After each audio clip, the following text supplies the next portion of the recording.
Hello there, ladies and gentlemen. Welcome in. Welcome back to Sebi Webs TV. We've got a fairly standard Saturday night stream. Oh god, it's like 1 a.m. for New Yorkers. Sorry guys, I'm sorry. It's Australia, the time zone's fucked. And it's 10 p.m. for Californians, as far as I know. Also, thank you guys for resubbing during the starting soon screen. To Valnor, thank you for the 51 months before I'd even gone live. And Eosoria, thank you for the tier 2. Thank you very much. Appreciate that. Omniblade, thank you for the 100 bits. Eosha, Darlene, thank you for being here. Hope you're both well. What is going on, ladies and gentlemen? How are ya? Smoking Snake, Seth of Wrath, Zero Fabio, Dante, Pra, welcome in, Moon Hughes, your hero, Okura Shuji, Blackstone, there's our legend. Oh my god. Get these beggars out of here. God, that's still stuck in my head to this day. Welcome in. How the hell is that? The music's really quiet, isn't it? Get this quiet music out of here. There we go. It's a wee bit better. Michael Talland, what's going on? So here is the plan for today's stream. Oh, if you're wondering why I'm leaning back so far, it's because the autofocus in my camera has broken, so I'm all blurry if I sit up like a normal person. Now, this isn't a big deal when I'm like there, in this tiny little box in the bottom of the screen. It's not really noticeable, but it is on the big screen, so I'm gonna have to lean back, get this autofocus out of here. And yeah, guys, so today we'll be doing two things. One, I will be recording the Final Fantasy tier list where we rank all blue mages, which are not in every Final Fantasy. They're kind of in like FF5 to 11. Then I think 12 and 13 doesn't have blue mages at all. 14 does. And then, what else is there? I don't think 15 or 16 has one either. So yeah, and then there might be a guest appearance from a certain blue mage from a different kind of Final Fantasy. One that people call Final Fantasy 33 these days. There might be a special guest appearance from that one. And yeah, so, and then after that, we will continue the adventures of Final Fantasy II, the best one in the series. This is a strange game. Oh, and at some point, guys, I do have to open up Total War Warhammer and record one short for one lord. I missed one. A dark elf known as Malice Darkblade. And that's it. We'll just open it up, do them, get it done, get it out. Get these shorts out of here and then get back into it. So so if anyone sees me opening Total War, don't freak out. All right. FF2 will be on the menu. You'll be back. You can't resist Final Fantasy II, the best one. So, but yes, I know Warhammer content is extremely dry for live streams, which is why I don't want to do that too often, unless it's something like Space Marine 2, which is like unusually active. But I personally don't like watching people play strategy games or games like Diablo. It's yeah, I don't know, it's a very dry content. Very few people can pull that off. So it's your birthday, Herosaurus. Happy birthday! Enjoy the coke and hookers, mate. Enjoy the hoke and cookers. Get these cookers out of here. Get these beavers out of here. What's up, yelled Toby? Oh my god, that guy thing where Guy speaks beaver. Like, I'm gonna change his voice. I don't think Aussie's the right voice for him. I might just make him sound like an orc. Because I realized, like, it's not that he said Guy speak beaver the way he's talking to the beavers. He just talks like that. That's just his voice. Guy speak beaver. And, but I don't think that was cringe or embarrassing. I've seen people screen cap Guy speak beaver to say, see, Final Fantasy was never this, you know, super serious thing.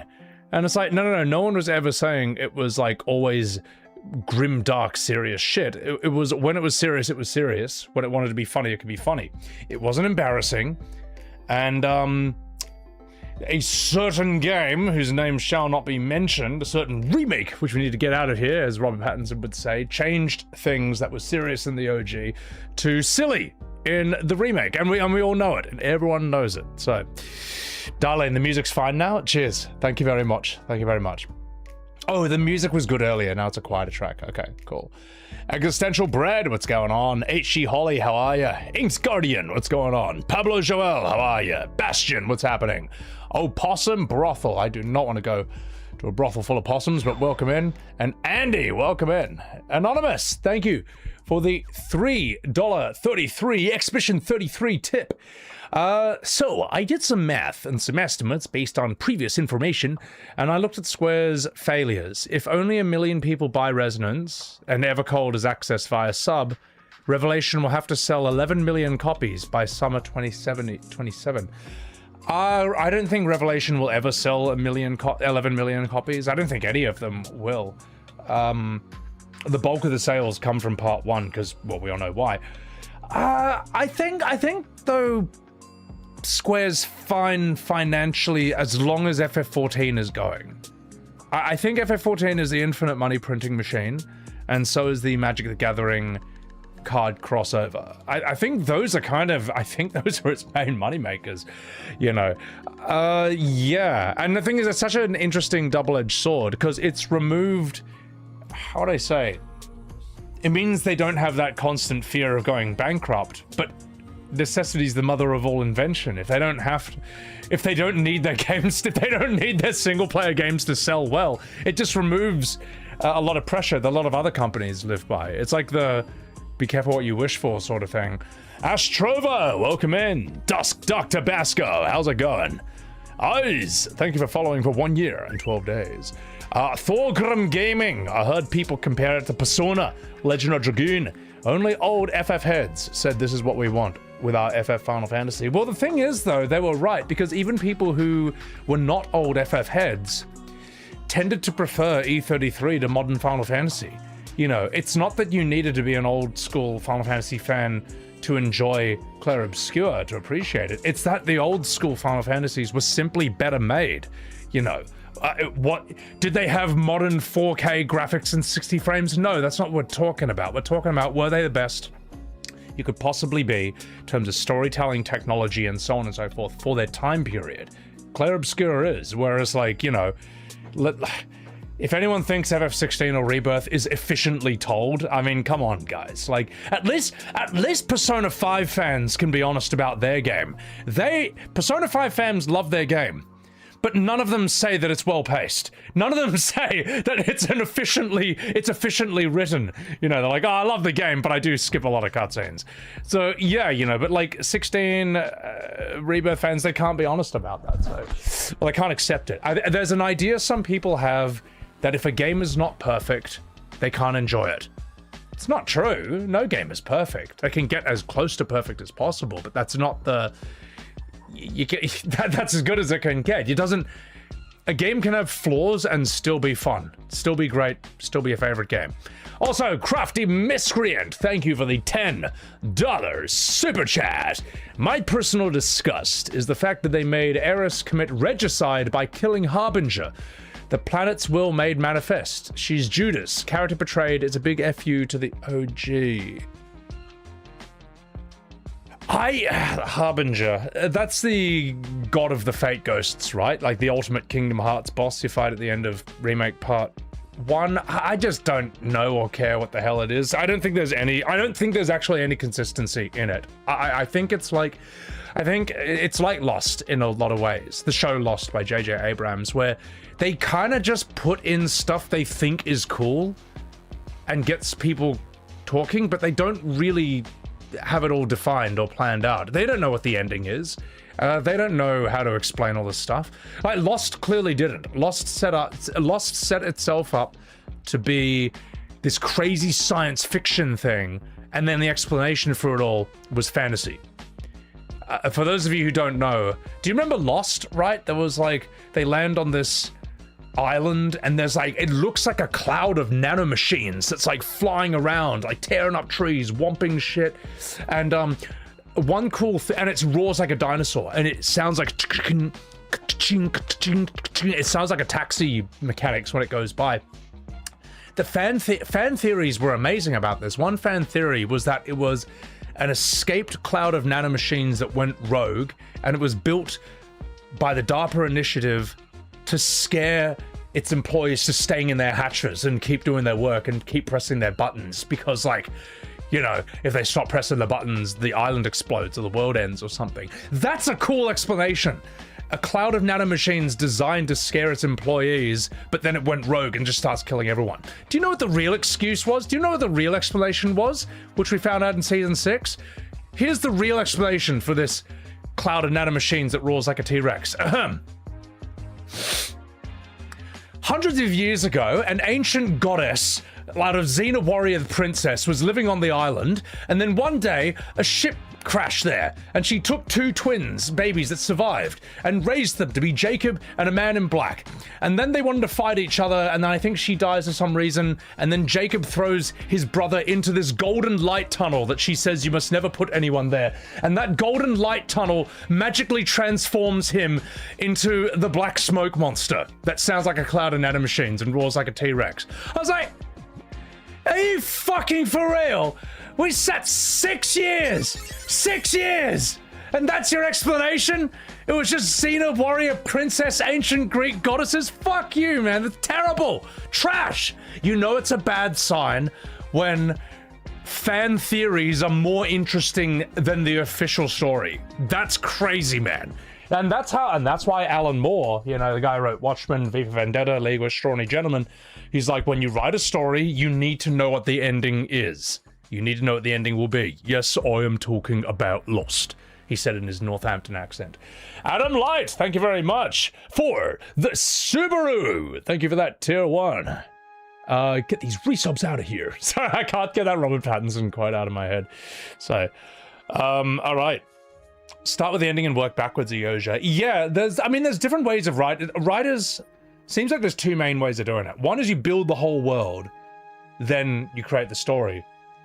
Others argue that you can actually, nothing will work out exactly as you planned, so you can actually start writing the story and then see how it authentically evolves on its own. Characters might do things you didn't expect, or you may get ideas on the way that's like, hang on, that's way better than where I thought that might end up. It's difficult. It's like classical music versus jazz, you know what I mean? Classical music, grand structure, but you better play every fucking note as planned. All right, but then jazz, you got like a loose structure, some loose like melody or theme everyone comes back to, and then it's time for the drum solo, and you can do whatever the fuck you want as long as it works musically. Now the saxophone solo, now the piano solo, you know what I mean? So there's different ways of doing that. You can say the same with acting as well. There's Stanislavski method, which is like, you know, the given circumstances, my character's history, and then through that you figure out how you would drink a glass of water, smoke a cigarette, say that line, whatever. But then the Harold Guskin form of acting is like, no, you can work in the complete opposite way. Homework's not fun. We became actors to not do homework. So instead, take each line and figure out all the ways you can say that line. And if you are stuck, say it wrong. Say it as many wrong ways as possible. Worst case scenario, you don't find anything new, but it redoubles your confidence in the first ways you were going to say that line. It redoubles your confidence in your first instincts. Best case scenario, you find some wild ways of saying it that you never would have thought of, but it makes sense. It's like, hang on, get these beggars out of here. You know what I mean? So you can always work out or you can work in. It's kind of like the 2 basic ways of working with, working throughout. Harold Guskin, can't say you've heard of that acting teacher, Seth. Harold Guskin wrote a book called How to Stop Acting. I think it's the best book on acting I've ever read. The others are very important, don't get me wrong, they'll give you insight, but that's the most practical, useful, fun technique, and it works. He trained Kevin Kline, and he trained Glenn Close. They're both very good. If you don't know those actors, they're both legends of the screen and of the stage. All right, let me respond to these super chats. Sorry guys, I wish I could respond to everyone. There's just so many. Remember that time we reminiscing about a FF7 spin-off, Jeremy? I know. Remember when we saw Air Gaze or Air Guys for the first time in PS1, and we're like, whoa! If only we had more of this. And it was like, no. Get these FF debates out of here. Kate Fox, what's up? Meth! Thank you very much for the 10 gifted Subarus on SebiWebs TV. If anyone got a sub from Meths, please say, You alright? Or say, get these resubs out of here. So, God, fucking Robert Pattinson, how did you... See what I mean? Like, the way Robert Pattinson delivers that line, it's almost like... I don't know how he came up with that. Because I don't know if that's planned or if he thought about it, or if it was like him just following a weird instinct. But he's a good actor, but... At first, like, the more you look at it, the better it is. I think even Anne Hathaway came out and said she loves how aggressive people are being with that line, with his delivery. So, Mefs, thank you so much for the 10 gifted subs. Thank you. Absolutely huge. Appreciate the hell out of that. Anonymous, thank you for the... I'm going to do these in order. Thank you for the $2 tip, Anonymous. More information about your estimate. Square has a massive deficit that's owed summer 2027. That doesn't include Revelation, Resonance, or Evercold, which is 200 million on top of that. 14 is losing players, and the money isn't even going back to 14. How is the money not going back to 14? Well, 14's interesting. 14 will pop for Evercold. It absolutely will. It'll pop for the 7 remake crossover. And it always pops for World First, but whether it's Savage or whether it's Ultimate. I saw an Instagram post saying... For the first time in ages, 14 had gone back to 1 million concurrent players. That was a couple weeks ago. It should have never dropped below that to begin with, or something like that. Again, this is an Instagram post. It could have been just bullshit, but that's... I don't have time to fact check literally everything, you know. So I got a life outside of all this, guys. But yeah, Square Enix had some bangers too. Horfcut. I always say that Nier Automata, I think, is one of the best things they've ever made. Maybe the best thing Square Enix has ever made. I can't think of anything else on top of that, because Nier Automata is a game I'd recommend just right off the bat. And I wouldn't say, oh, but this, but that. You know, like if you're recommending FF16 or 15, it comes with a lot of caveats. Like, oh, 15, it's a bit of a mess, or 16 is going to be boring at these parts, but this, but that. No, Nier Automata, I'm like, no, shut up. Play it in Japanese. All right, and you'll feel like the world's biggest pseudo-intellectual as you're like, oh my god, this robot was named after Kant and Marx and Engels and Heidegger. You know, I'm intelligent. Oh my god, it's Descartes and Simone de Beauvoir. You know, I'm smart. You know, it sort of like makes you feel smart playing it, but it also is quite clever. I mean, at the very least, it's a good introduction to those philosophers. You should know who they are. You should know something about them at least. They're part of our heritage. World heritage, whether you like it or not. So let me keep going here. But played in Japanese. Played in the correct language. Rainstorm, welcome in. Voodlo, Nier Automata was developed by Platinum Games. Square Enix was only the publisher. Yeah, I mean, it's not... Yeah, exactly. It doesn't... Yeah, it doesn't feel like a Square Enix game in a lot of regards, so... Grave Calamity, thank you for the 100 bits. Good evening. Curious if you heard about the artists on FF Remake and Rebirth being told by Square to censor designs, especially on Tifa and Aeris, so they wouldn't appear too feminine. Way to kill an artist's creativity design. Yeah, I mean, I don't... Where was that? Where did that information come from? Because I've seen the screen caps, and I guess it came from the artist's book or something like that? Was it leaked, or is it part of the official artist book? But there's notes by the artist saying that, like, we were told that we had to redraw and redesign Aeris and Tifa's bikini in order to not show off their feminine curves, you know. And like Tifa's bikini, right? How it's got all these frills and stuff that distract from her amazing bobs. That's very clearly a compromise. No one would wear a bikini like this because it looks like shit. It's a testament to how hot Tifa is that even with a shit bikini like that, you can't make her look crap. But that is intentional, man. And even mainstream YouTubers and streamers I've seen can call that out. Like, I remember seeing, it was like, oh, look how hot the women are in Japanese stuff. And it shows Tifa from 7 Rebirth on the beach. And I remember this, I forget the YouTuber, but they were like, yeah, but even that's a compromise. They're like, she's hot, but look at that bikini. Those frills are designed to distract from the bobs. And so on and so forth. And it's stupid. I just think it's dumb. Whereas, like, there's no such... none of that's ever said for the boys, you know? Show off Cloud's physique in all its glory. But even Cloud's been twinkified, man. Like, he's tiny, man. That's... If you look at Cloud in Remake versus the OG Cloud looks like a man. He looks bigger. He doesn't look like some effeminate little stick insect, you know, which is what they've turned him into. And he's much more likable than that as well. He's cooler. So, sorry, I got to respond to all these. I got so many to respond to. Just 1 second. Anonymous, thank you for that $4.20. Prog rock marries the best of classic, jazz, and rock music. This is literally the big secret with the golden age of video game music. Prog rock. Wow, I haven't heard any prog rock in a while, but I did used to listen to The Minstrel in the Gallery by Jethro Tull. Thick as a Brick, that's top tier. Was Pink Floyd prog rock? Sorry, I'm bad with music when it comes to... I don't really know... So I can pick heavy metal from death metal, all right, you know, that's easy enough. But, like, prog rock is quite weird, because they're all pretty weird. You got King Crimson, 21st Century Schizoid Man, 21st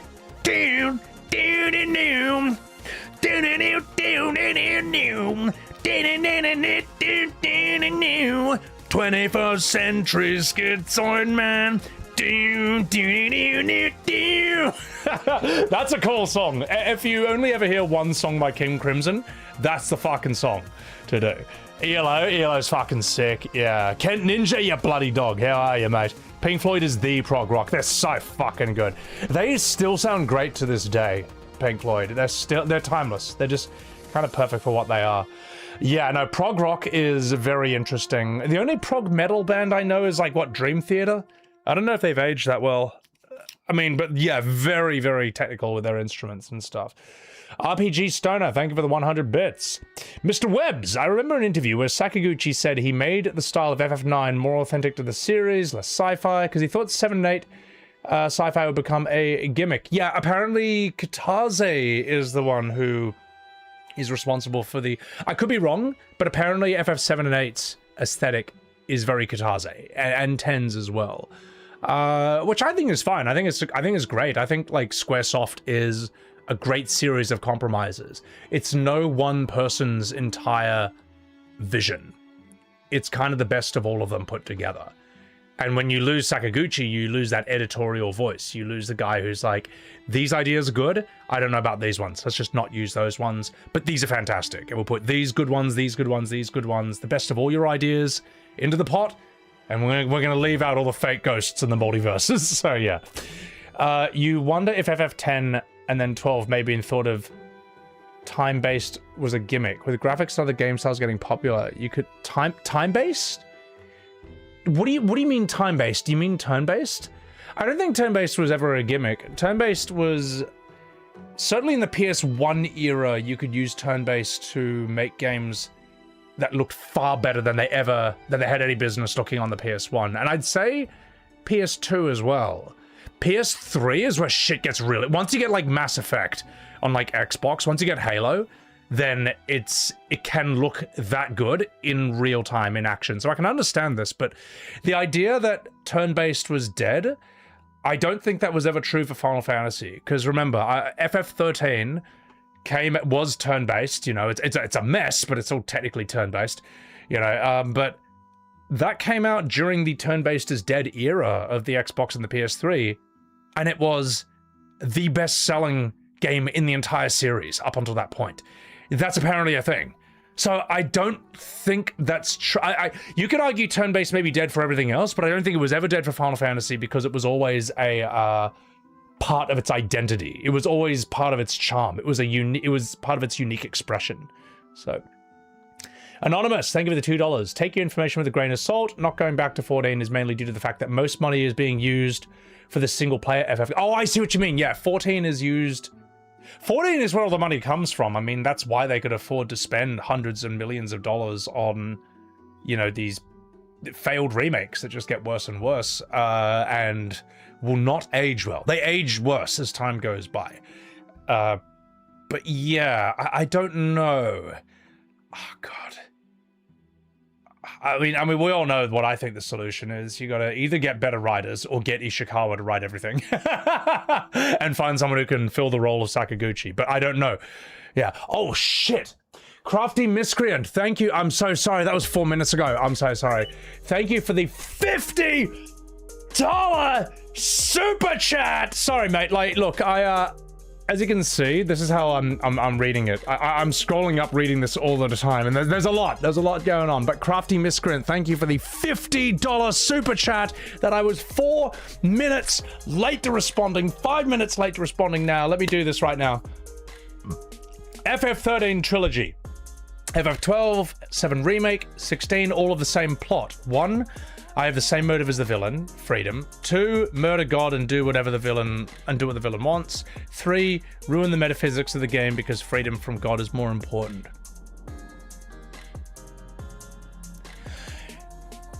I don't really think about them too much in that way, because here's the problem, if I don't enjoy them, I don't think about them that much. The reason I pay so much attention to 7 Remake Rebirth, that trilogy, is because it retroactively ruins the original game.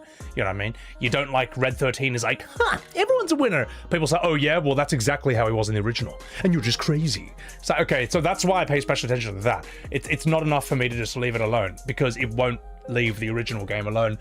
12, do I even think about that? I just think of new ways to annoy 12 Andys, because every now and again they come back and insult me. I'm like, oh yeah? Sounds like someone wants another 12 video. 30, I don't know 13. 16 I think should have either gone full Game of Thrones, FF Tactics.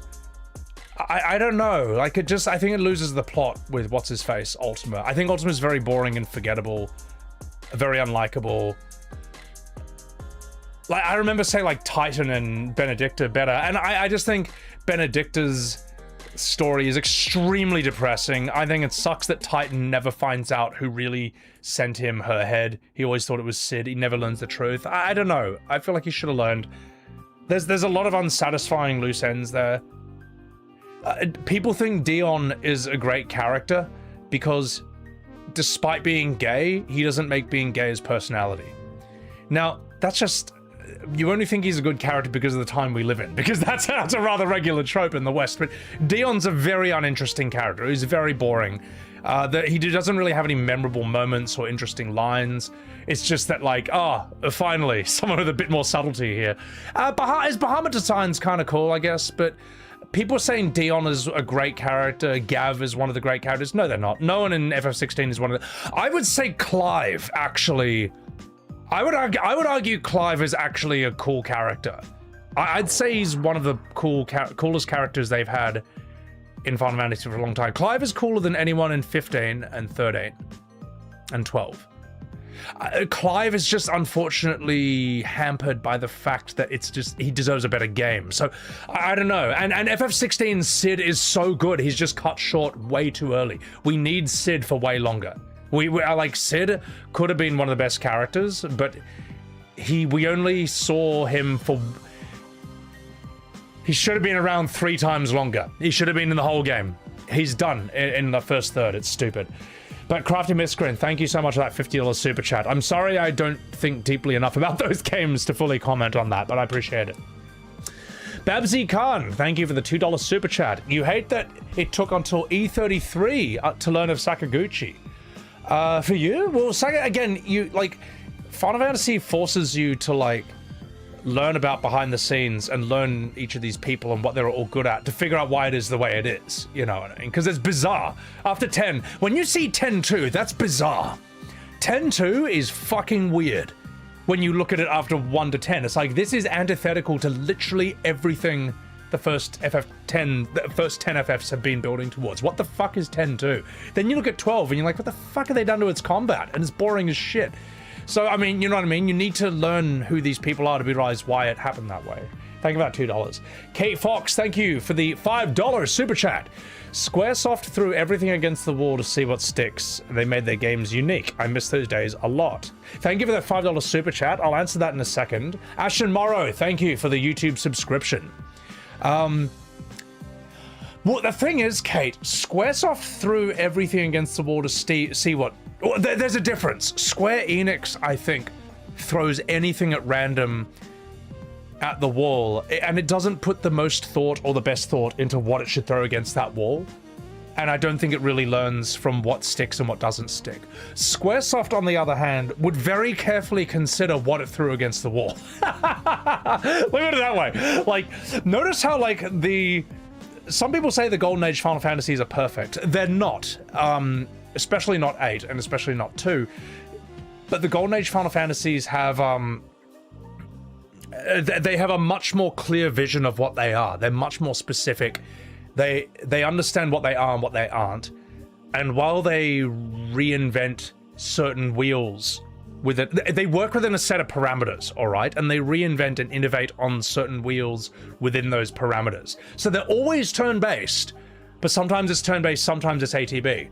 It's always turn-based, but sometimes it's materia, or it's like junction, or it's like locked skills, like say FF6 and 9 with limited amounts of customization and stuff, or it's sphere grid. But it's always working with. You always knew what kind of game you were going to get. You know what I mean? And just because it has a new story and a new cast of characters every time doesn't mean that it's always been about change. No. That is a vague statement that is used to excuse anything. I mean, you could make FF17 play like StarCraft or Forza or FIFA or Tekken 8 and then say, no, but the series has always been about change because the previous games went from materia to junction and then sphere grid. It's like, fuck you, man. It's bullshit, man. If a Final Fantasy can be anything, then the name means nothing. So it's very clear what they used to be and how they kind of lost that afterwards. DRD, I wonder if the culture of only living to work has an effect on the quality of writing. If writers can't have life experiences outside of work or consuming entertainment, they're not going to bring anything fresh.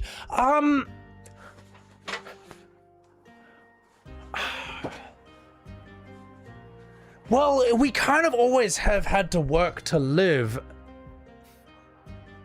The thing is, though, if you're like part of $1 billion company today, I think you can afford to take the necessary time you need to come up with a good story rather than rush everything. I don't know how things work at that level. Maybe there's like deadlines. I mean, there are deadlines and shareholder pressure and stuff, but after a while, you got to say, guys, if our story's not good, no one's going to buy it. But as I say, I don't really actually think that's the problem with Square Enix. It looks to me like they have too much money and not enough restraint. Like, let me put it this way. If you have zero budget, if you're working on a limited budget, there is no Cat Sith box throwing segment. Do you know what I mean? You don't have the money or the time to make and put something like that in the game. That is the mark of too much money and not enough restraint. Cat Sith box throwing. That is not. I don't think there's a reason you never see anything like that in a game that's working on a tight budget and deadline. So I don't know.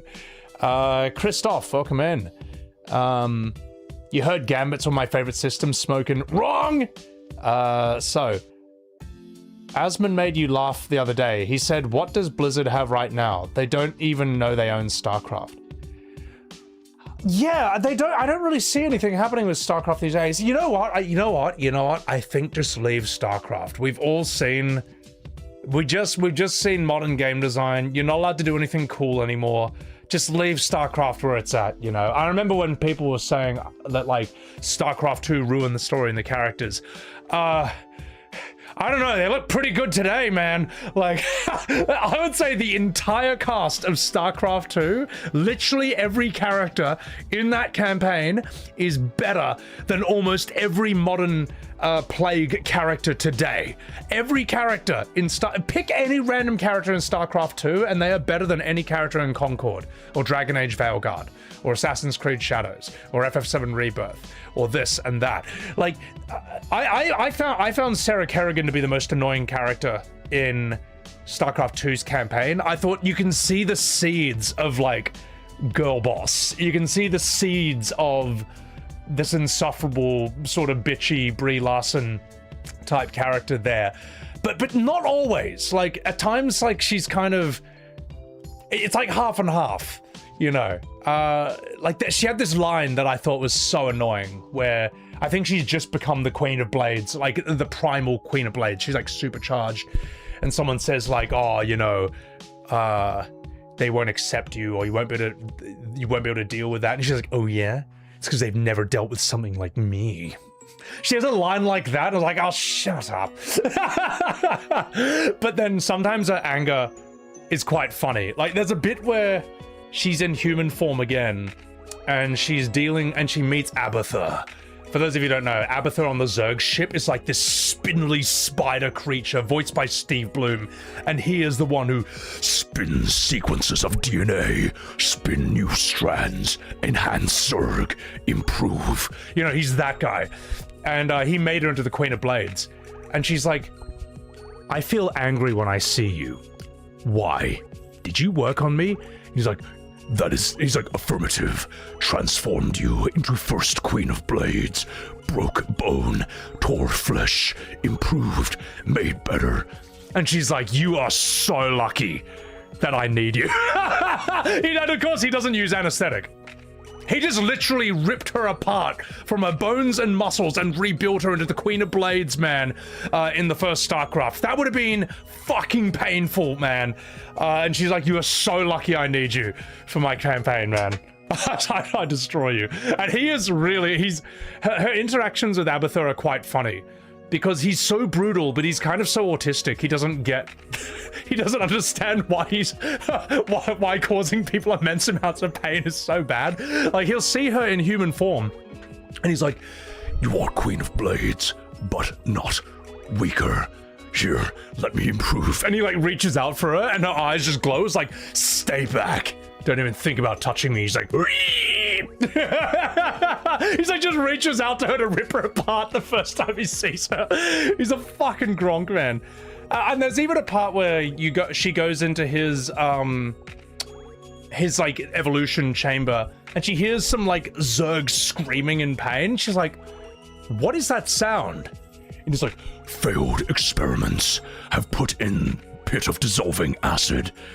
Their DNA will be repurposed. And she's like, my God, at least put them out of their misery first. And he's like, they will be dead soon. Pain irrelevant.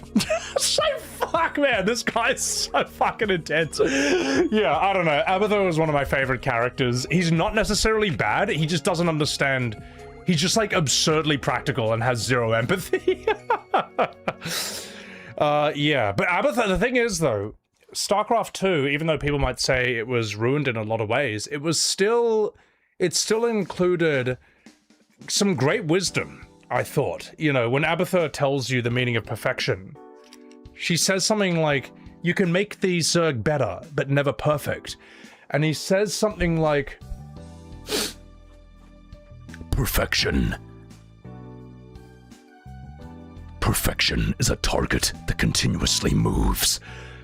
Must always aim for it, but can never catch. Or something like that. Yeah, perfection is a target that always moves, or it's a constantly moving target. You must always aim for it, but you can never actually hit it. I thought that's so true, man. That's literally, like, that's actual artistic philosophy, you know. And Dahaka, the Primal Zerg pack leader, he also, his philosophy is very Bruce Lee, very Taoism, you know. When he talks about, there you go, Dr. Basco. Never perfect. Perfection, goal that changes, never stops moving, can chase, cannot catch. Ah, it's so good. So sick, man. Oh, I like how Dahaka, who is a Primal Zerg pack leader, the Primal Zerg are like dinosaur Zerg, they're not like insect. There's like 4 primal pack leaders, and 3 of them are just absolutely huge. They're gigantic, they're massive, they're immensely powerful.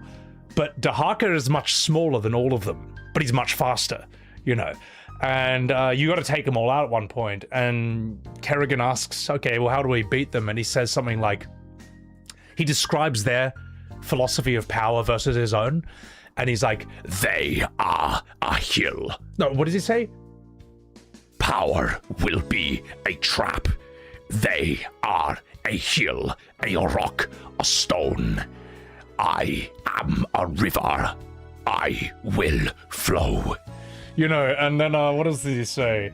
She's like, oh, so it shouldn't be too hard to take down. He's like, no. I didn't say they were weak. I said they were wrong. They are blind, but they are not foolish. It's like, fuck, man, there's so much depth and wisdom in those lines by a horrific dinosaur alien, or by that horrific spider creature, you know, that you talk to. That's something I miss from modern games. Modern games, we don't really have many quotable lines. I mean, like StarCraft 2 has a lot of quotable lines, you know. Was Dragon Age Veilguard, what does that have other than, so I'm non-binary? And that's like how she has a conversation with her mum. And then her mum actually tries to understand and is quite reasonable. But trying to understand is an act of offense to begin with. She should have just resulted with blind obedience. And so then Tash gets angry. Or what's the other line? I'm pulling a barf. That's the other line. Like, this is stupid. YouTube chat mentions the reflections on my glasses look like eyeballs. Oh my god, I do! I do! Holy shit, I look like a bug. Oh, that's heaps good. I look like that. I don't want to be mean. there's a blind girl trending on Twitter, and I don't know the story, but I just realized I sort of, you know what, I'll cut. We're gonna leave that on the cutting room floor. I'm not gonna go further with that. So yeah, thanks. Now you can't unsee it. Oh my god, just think of me as like a Zerg or like a fly. So at the end of the day, Kerrigan is still evil and unforgivable for all those deaths. Kerrigan killed like 8 billion people. Kerrigan killed billions of people. She's a bad person, man. I mean, look, she's she was the Queen of Blades, all right? She didn't know what she was doing at the time, but still, it's pretty bad, mate. Dehaka is a villain name of POP. POP, I don't know what POP is. Moon Hughes, you'll be honest, you didn't realize how bad FF7 Remake Trilogy was until you stumbled upon my clips. Yeah, that's the thing. Like, the reason a lot of people don't know is because, one, it's just not that popular. Two, it's, the people who do make content about it, they don't criticize it. Like they, like I was watching someone's, I don't remember the YouTuber's name, but they were saying they thought the VR missions in FF7 Rebirth were kind of whack for the summons, and it would be better if you just found the summons wandering around the open world, and you're like, what the fuck is that? And then that's how you unlock like Ifrit or Leviathan. I think that's much cooler. I think that's better. But then in that same video, they had to say, and I'm not saying I hate the game, great game, fantastic game. I'm just saying that, like, you know, this might be an improvement. You know, a lot of when they offer criticism, they're still terrified of their own audiences. You know, someone posted a thing in my Discord. Someone was basically, their video was saying Rebirth is too bloated. They got like 80,000 subs, like they're a proper YouTuber.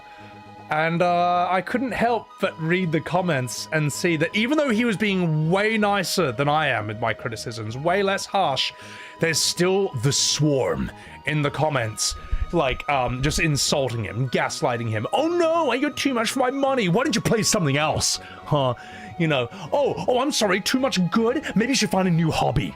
It's like, guys, do you see what I mean? This is why I say that, like, there's no point trying to make both sides happy. You know, when I've had people criticize me and say, like, you could have made both sides happy and you blew it. It's like, no, you don't understand. I am this way because I've tried criticizing it very lightly, very nicely. Even you simply saying it's not for you, you like this but it's not for you, that's still offensive to some people, and they attack you for that. You know, I mean, just go to my, you know, my TikTok where I said why old FFs felt different and the new ones don't feel as special. And I kind of like, even with Remake Rebirth, I say I had a bit of fun with the combat, but the story changes, I didn't quite like those. People were rabid in that, you know. And it's just, you can't criticize it. It makes no difference whether you criticize it nicely or not. You are choosing between whether they hate you a lot or hate you a little, but they will hate you.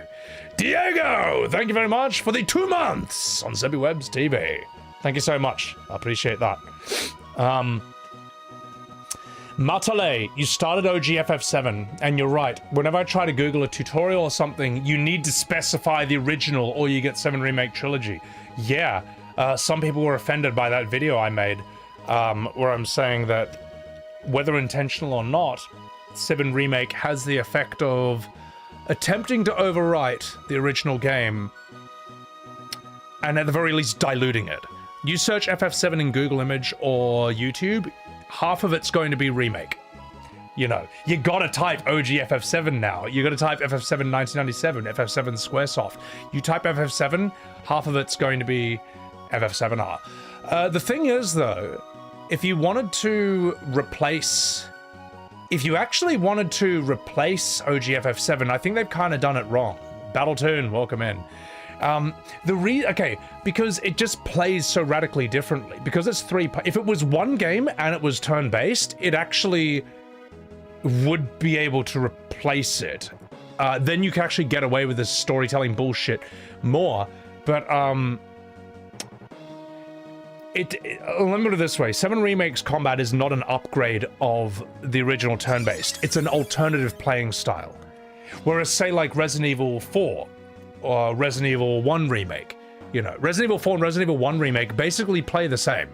You know, they from what I've seen, they're still like third-person shooting games. You know, if you're playing RE4 or RE1, it's still tank controls and that. RE2, you can argue, is different, but like it's not like RE2 was turn-based. You know what I mean? That's a very different thing. If RE4 played the way it was and RE4 Remake was turn-based, then there's no way that 4 can overwrite or replace the original game. But because they play quite similarly, it can. That's a bit. That's why if you wanted to replace or overwrite OGFF7, you did it wrong. You did it wrong, man. Like you should have actually made it turn-based. That actually would have been more successful. So, Psychuxis, thank you for the 21 months. Hey Seb, did you know that you are on a YouTube video from Carbot Animations? Hang on. I'm on a YouTube video from Carbot Animations from when I reacted to their E33 cartoon. It's a reaction to streamer reactions. Oh, I didn't know that, Psychuxis. I'll have to check that out. Carbot are really cool, man. They were even in my stream to hang out when I reacted to their video. They have a great bloody YouTube channel, mate. That's what YouTube is made for. Their stuff. Their Souls videos are like genuinely hilarious, man. Like I just like you play Elden Ring for the first time, and the guy's like just so happy. He's like, oh, look at this open world. Ding, ding, ding. And then immediately just like, just the way you die in that game. You're like crushed, thrown onto spikes, thrown to a microwave and turned on, thrown onto a truck. Truck drives off a cliff. It's like, like that was genuinely funny. It was like, Smiling Friends in that regard. So, Darlene, thank you for letting me know. Thank you. 7 Remake being turn-based would have made it more fun. Look, I think if it was turn-based, no one would have complained. No one would have complained, man. But yeah, if you like the new combat, you like the new combat, you know, you like what you like. So, there's a good video on the topic of echo chambers on a channel called Horses, and it's called House of Lies. Okay, cheers. I'll post that in my React section of my Discord. React to the React, which way? I mean, look, Josh Strife Hayes already did that. That's how it's done. So, we get more FF7 content before modern ports of Blue Dragon, Lost Odyssey, and The Last Story. Oh, God. Well, speaking of Lost Odyssey, guys, I've decided what I'm going to do. I'm going to go and I'm going to get myself an Xbox Series X. Or Series S. I think that's the newest one, right? Because if I'm going to stream FF16... Sorry, if I'm going to stream FF13 and Lost Odyssey... we may as well have the fastest loading times possible. All right, I haven't bought it yet. I'm gonna get it. I'm gonna test it. I'm gonna make sure it works. But that's a thing. God. Xbox Series Sebi. Exactly, Denecton. Because, I mean, like, look, I may as well future-proof myself. And I'll tell you what, I mean, I'm gonna get more out of it than I will out of my PS5. Like, what did I get my PS5 for? FF16 and FF7 Rebirth. Oh, what am I doing in my life? Oh, God. Oh, no, wait. No, Revelation is going to be multi-platform. Because the PS5 exclusivity thing didn't really work out, did it? So, yeah, fuck, man. Team 4 Star? I should watch that at some point. Yeah, that's famous. PS5 plays Bloodborne. Oh, yeah, no, fair enough. Bloodborne. I have not had any whiskey, young John. I have not. I, don't need any right now. FF7 Remake being turn-based would turn away the less desirable fans. I mean, You like what you like. I mean, yeah, but it would be nice if the new fans had a bit more respect for the older fans. All right, you know, like the old fans are the reason these games, like, where do you think the money came from? Like, from the old fans buying these games, man. That's why they have the money to make the new games. Well, I mean, debatable. You know, I mean, FF14, I think, is where all the money comes from these days. And FF11, guys, was one of the world's most successful MMOs of its time period as well. I mean, it was one of the pillars of Square's money-making strategy. So, Mordecai, welcome in.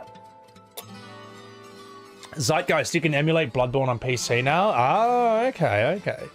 Yeah, I need to stream that at some point. Peter Brady, thank you very much for the 15 months. Been playing FF6 recently, and you forgot how amazing that game was. You couldn't get into 7 Remake. You just boot up the real FF7 for the genuine FF7 experience. Well, it is the genuine FF7 experience. It really is. Like, one is, as we all saw with that video I put out, Square Enix, I mean, Katase, one of the biggest chunguses in Square, who was there from Squaresoft, said that he feels embarrassed at the original game, embarrassed by how it portrays social things. I mean, it's very clear. I think it's very clear what he's talking about. You know, like Sid Highwind's behavior, Seng slapping Aeris, Cloud hitting Aeris when he gets sort of like goes crazy from Sephiroth, and so on and so forth. The fact that Cat Sith uses a kidnapped child in Marlene to blackmail you into keeping him in his party, which I actually think is one of the better parts of his character, because it's like, man, we totally underestimated this thing. We thought this was some big, silly, fluffy teddy bear. This guy's actually really sus. And anyone who says that ruins his character, I don't agree. Remember when Cloud and Barret and Tifa blew up Mako reactors and got, like, a lot of people killed? Yeah, remember that? Yeah, I mean, like, no one has their hands clean in that. Maybe Red 13. Although Red 13 did moonwalk, so we gotta, you know, and he went, no, that's Rebirth Red. You know what I mean? Vincent was a Turk. The Turks are not good people, man. Cloud specifically says the Turks are involved in kidnapping. Kidnapping's pretty fucking serious, man. Like, you know, in Singapore, the punishment for kidnapping is death penalty. That's how serious some places take it. Who else? Yuffie, she's whatever. She's a thief, all right? The Bible says, you know, the 10 Commandments say thou shalt not steal. So Yuffie is evil and shall burn in hell. I don't know, man. But, like, Yuffie's not perfect either. Aeris is kind of one of the only good people. Or like, kind of pure people. And she dies, you know. Who else do we have? Yeah, that's kind of it, man. But Cloud, Tifa, and Barret, they knowingly blow up Mako reactors, knowing that this will get people killed. Like, you know what I mean? And that's, again, that's why they had to rewrite it. That's why Shinra is the one who actually blew up the reactors in 7 Remake. Because if Cloud, Tifa, and Barret did it, then all it takes is some blue-haired asshole on Twitter to say that, oh, so this game is promoting terrorism, you know? So yeah, it's like, no, this is why, like, storytelling is kind of, it's in a difficult spot, because before social media, you kind of could use storytelling to promote, not promote, to explore these complicated, controversial stories and characters, these jagged edges, these gray areas and stuff, and explore ideas of redemption, you know what I mean? Like, people, making really serious mistakes and then seeing if they can redeem themselves, or at least try to make things better somewhat. You can't do that anymore. You can't do that anymore, because what they'll do on Twitter, because we're in this stupid fucking culture war, they'll just screen cap the bad thing and then say, look, hey, advertisers, this game company promotes this controversial topic or this red hot issue. And it's just like, yeah, it's fucked, man. I don't know really how to combat that, other than you have to know your shit extremely well back to front and just tell these people to fuck off. I don't know. I just realized my background wasn't moving. So, yeah. It's a tricky one, isn't it? Yeah. Barret realizes that he did... No, yeah, well, Barret... Well, hang on. Let me read this. This is interesting. Barret admits later his actions in Midgard were primarily for revenge, and it says... It sounds cool to say it's to save the planet, dude. Well, here's the interesting thing. It's Cat Sith who says that line. Barrett is the one who says he realizes he's not cut out to be a leader. And Cat Sith says, he has this line who's like, did you ever think for 1 second how many people died when you blew up that reactor?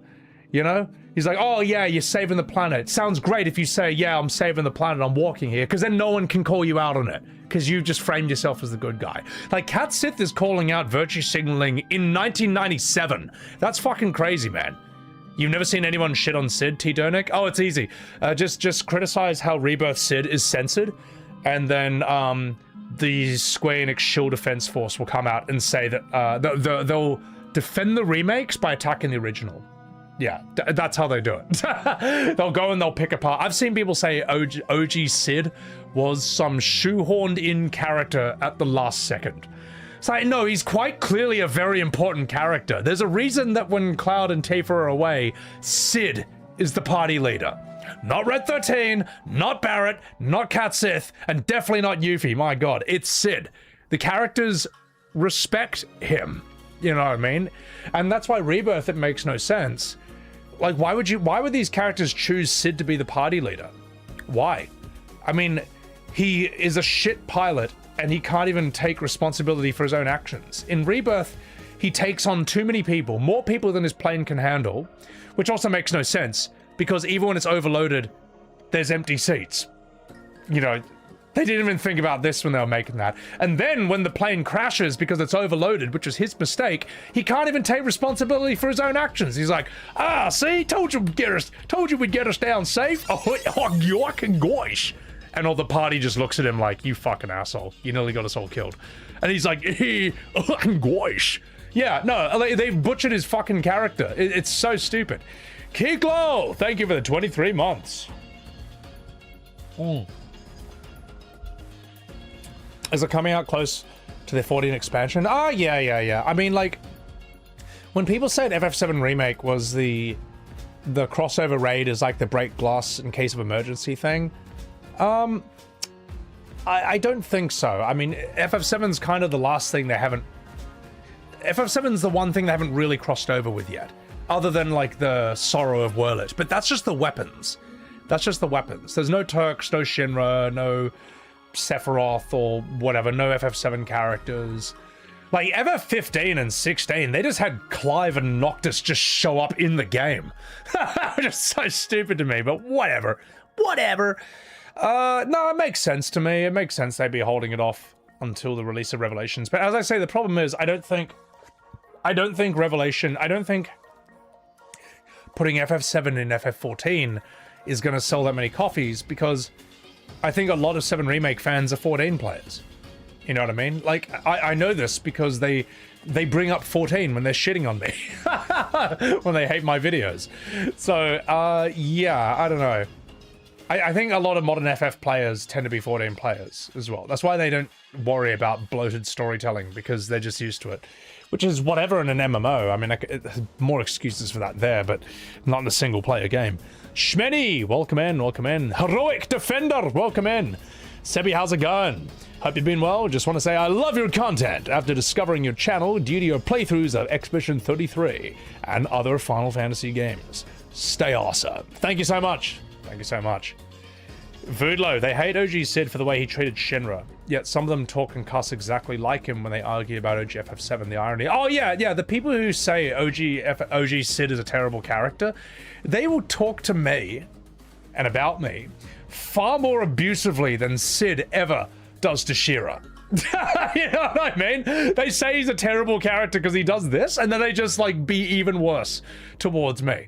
They just don't see the irony of it. It's amazing. So, no scene of Sid eating crow and deferring to Shira. None. FF16 Ultima is not an interesting villain. Nah, he's whatever. Thor Graham Gaming. Nomura was pretty clear. They made FF7 Remake because other people would have made it. It's a shame because we had a fan of the old one instead of an unrestrained Calamity. They made FF7 Remake because other people would have made it? You're going to need to explain what you mean by that, because I don't understand that. I mean, Square's the only ones with the rights to that. and they got as many of the OGs as possible back on it. I mean, like they got Nomura, Nojima, Kitase, and all that. But you need Sakaguchi and you need Nobuo, because I feel like if Uematsu was on it, you wouldn't have gotten away with the shit new music they wrote. The new music they wrote was so bad. You finished OGFF7 last month. It was peak, Aaron. Awesome. Glad to hear that. Glad to hear that. People on Twitter are incapable of self-assessment or introspection. Twitter's just a PvP zone. It's just a PvP zone. Like, it's like just wrestling, but in turn-based text form combat. I mean, that place is savage. I don't really like posting on Twitter these days. Not because, like, I feel like I've made my point. You know, I feel like I've said everything that can really be said for now.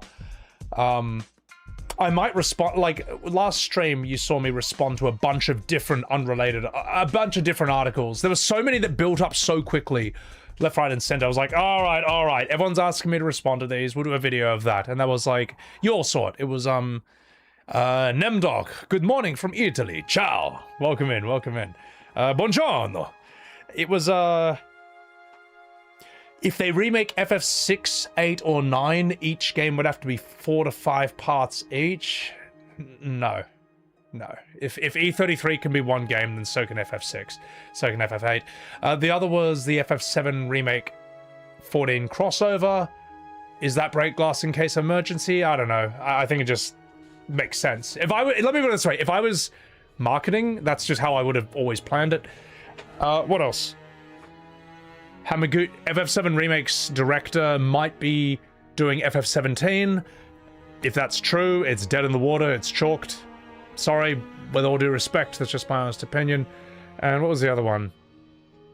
Oh yeah, FF7 Rebirth's director assured us that, don't worry guys, it's selling well, but we just can't show you the numbers because reasons, you know. We can show the numbers for everything else, just not this. Just believe us though, it sold well. But yeah, again, I'm just like, I mean, that's vague. That's super vague posting, man. And I'm sorry, that trust me, bro, isn't good enough. And I don't think I need to really explain why. I mean, do I really need to? Like, I have many times, and we've all heard it. So, yeah, and then, you know, there's people in the comments just like, how do you not believe? And it's like, why? Why don't you believe the billion-dollar company? I don't believe any billion-dollar company on just face value, especially if they've given me reasons not to distrust them. I'll believe numbers. The thing is, they can't say numbers that aren't true because then they'll get in trouble. You know what I mean? You don't say numbers unless you have the numbers. If you make up numbers, you can get in legal trouble for that. But if you're vague posting, if it's sold better than expected, then you know, it's vague enough, you can just get away with it. Nazir Crandall, thank you for the $5 super chat. I really want to be a writer. I have great ideas in world building, but for some reason I'm held back by fear because of my own generation, Gen Z. It's okay, so it's difficult, right? Like, your generation has a tough, how would I say, before social media, right? If you look at like a lot of music or music videos or films, people were less afraid to experiment. If you didn't like a film, you just didn't like it. It wasn't for you.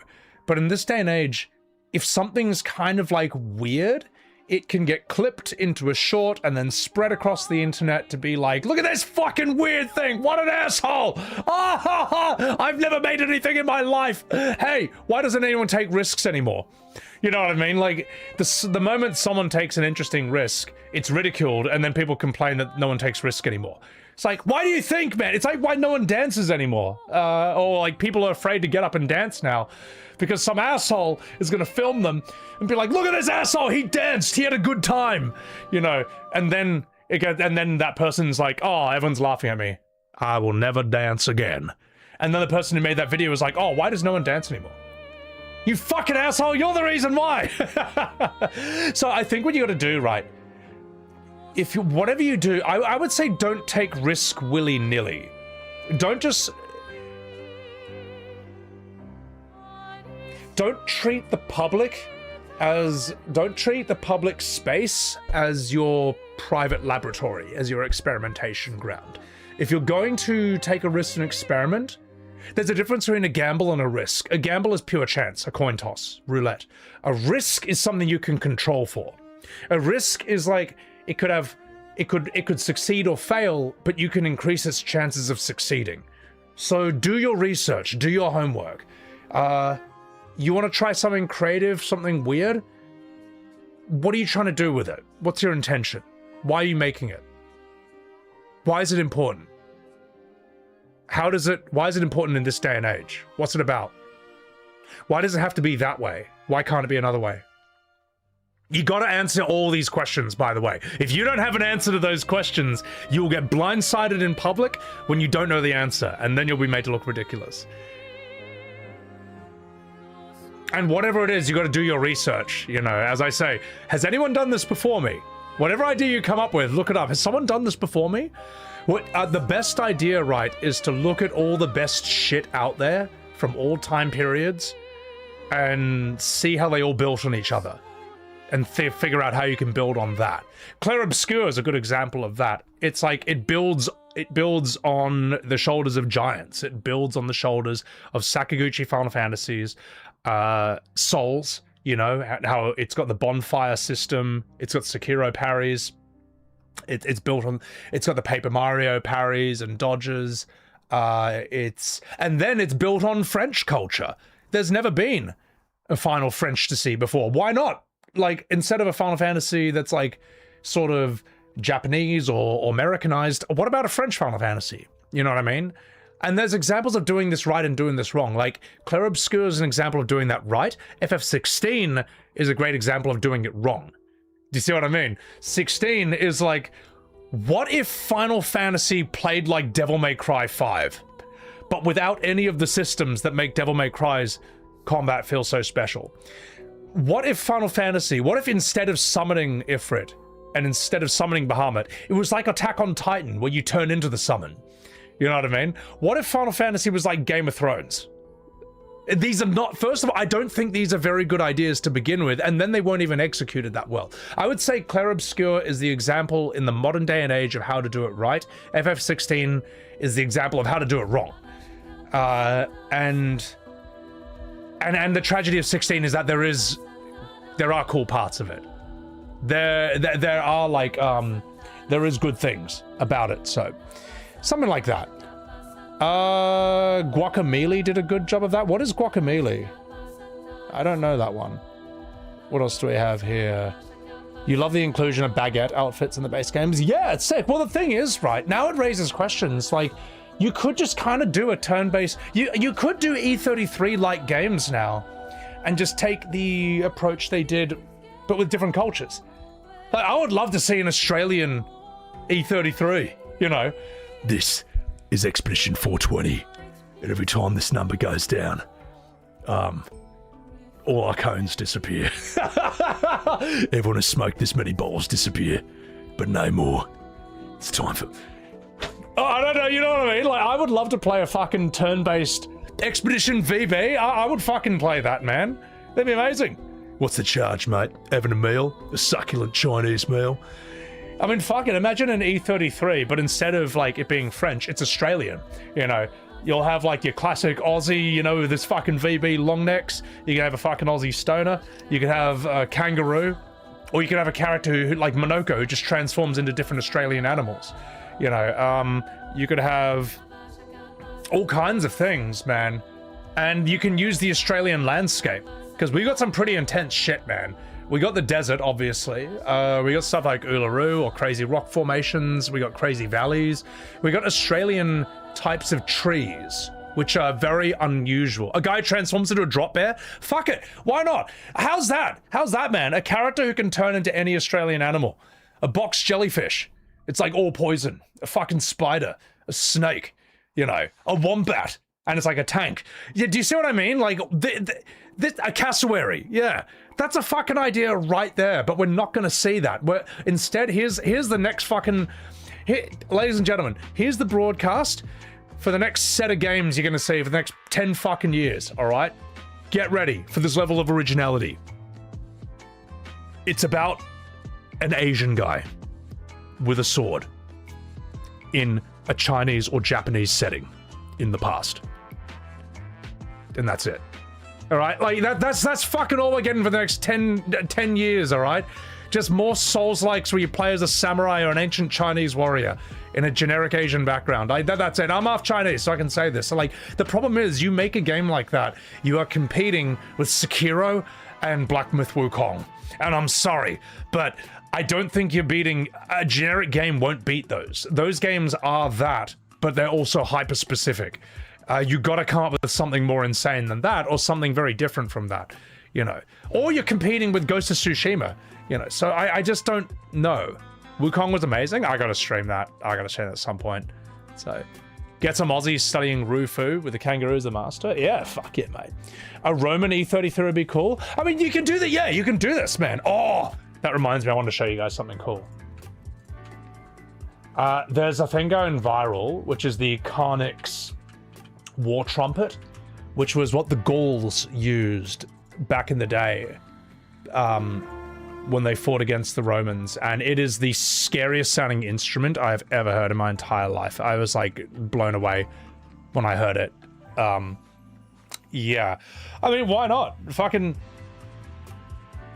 The problem is you couldn't make about a movie about Gauls fighting the Romans, because apparently the Gauls fought naked, or the Celts. No, they're the Celts, right? Am I getting them mixed up? I think ancient Celtic warriors fought naked.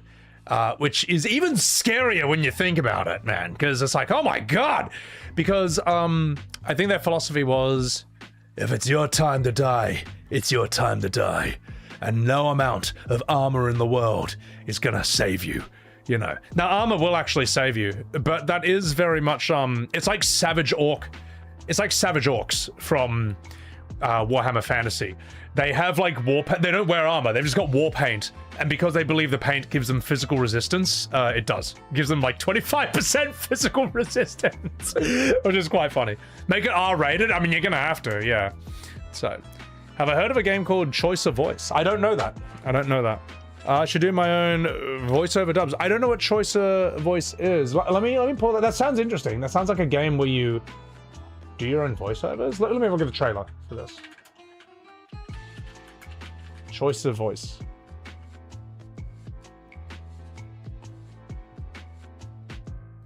This game judges your voice acting. The Choicer Voicer. Is there a trailer for this? I don't know what this is. I'm seeing just other people's playthroughs, but I can't get the actual game itself. I'm interested in that. It'll probably pick out my, it'll pick out all the flaws. Like, I think my S's sound a bit wet.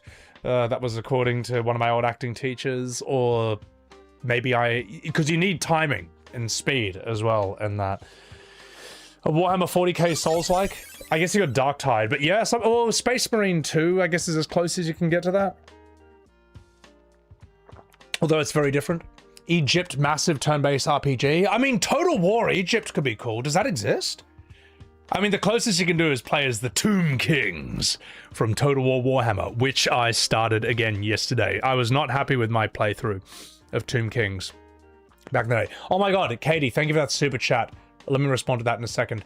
I wasn't happy with my Tomb King playthrough the very first time I did it like 6 years ago, because I played as Arkan the Black, because he was close to where my friend was. We were multiplaying it. I didn't like Arkan because he's kind of like a hybrid. He has like a lot of vampire units. It's like, no, I want to play a pure Tomb King. So now I'm playing as Citra the Imperishable.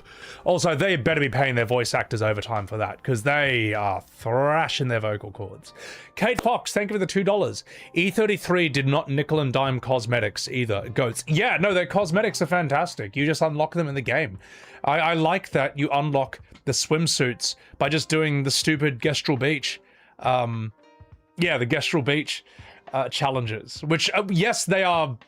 I didn't find them bullshit. I don't know. I think it's because I've played a lot of stupid games in the 90s that it just felt like going home, as Michael Caine would say. It felt like just my kind of game, you know. I enjoyed them, actually. And the thing is, if you locked like levels, or if you locked progress, if you locked like the best weapons behind that, then that's a different thing. But you just unlock like a fucking budgie smugglers for Monoko.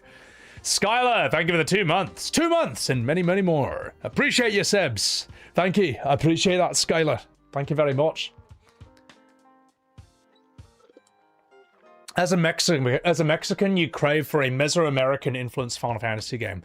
Do you know I would buy that in one fucking second, man? If they made something like Mexpedition 33, and it's during the time of like Aztecs, Incas, Mayans, before the Spanish show up, and then mix in like a lot of their mythology and stuff, like actually have their gods and their monsters and beasts and stuff. Fuck it. Mix in Ancient Aliens as well. I'm playing that. All right. That sounds amazing. That sounds so cool, man. Mexpedition 33. Yeah, why not? Because they got like those ancient pyramids. They got all this architecture that I don't really see in too many games, to be honest, man. Mexico, you can have that one for free. Mexpedition 33. Turn-based, Clair Obscur type combat, but set in like ancient South America, Central America, and just use the best of everything. I don't know, man. I would love to learn about its mythology and stuff, because I don't know a lot about South American stuff and Central American stuff. It's kind of like, yeah, I don't know too much about it. And I feel like that'd be an amazing window into it. And it would be utterly unique. It'd be utterly unique. You know what I mean? Like, what's competing with that idea? Nothing. What, like 50 other games where you play as a Chinese or Japanese guy with a sword in ancient Asia? Whoa, never seen that one before. You know what I mean? And if you like those games, sure. But I mean, like, that's a cool idea. That's a mad option, man. So, Norse mythology. I mean, fuck it. Do Viking mythology like that. Like, do you have any idea how flexible that formula is? The Expedition 33 formula? Like, they kind of have written the blueprint, man. It's kind of like the modern it's like the real modern Final Fantasy book or playbook. It's crazy how much you can do with that, you know. You could fucking do an Atlantis game. You could set everything underwater. Fuck it. You could do you could do a Mass Effect type game, alien planets. Have it play like E33. Have a whole new story in that and stuff. Musk, thank you for the $5. I loved every second of Expedition 33, even on Expert. But that gestural climb to the top was pure nerve-wracking terror. Never again. I mean, yeah, fuck. You know what? I like that. Because I knew it was bullshit. I knew it was chance, I knew it was RNG, and I just knew that I just needed sheer persistence and I would get to the top. Something like that, yeah. Thank you for that $5. What else could you do?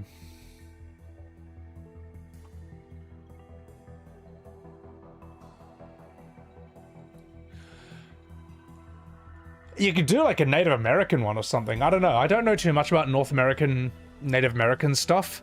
But they got a lot of cool shit from what I've seen, you know. I think their clothing's really cool.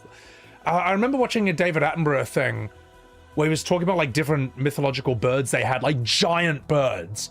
One that was like a bird of lightning or something. There was another that has a bird with a giant skull that just crushes your head and eats your brains. And then fuck it, go up north, go up into like the ice, man. Let's get some fantasy polar bears and Inuits and stuff, you know. Quetzalcoatl? No, Quetzalcoatl is South American, I think.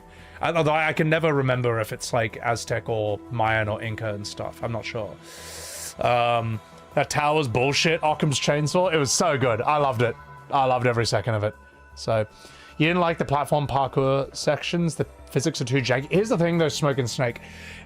It's still, as I say, it's fine. I'm so blurry a beast. I know. Look, a mate of mine is sending me a new camera. All right, I'm getting a new camera.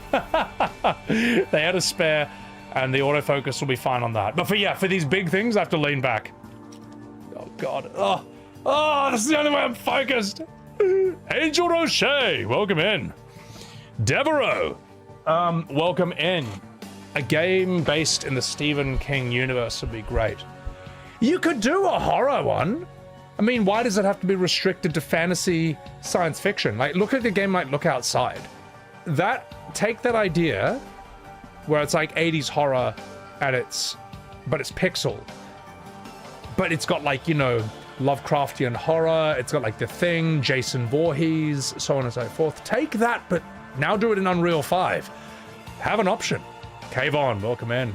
Angel Roche, thank you for the 100 bits. And Devereaux, thank you for the 100-aroo.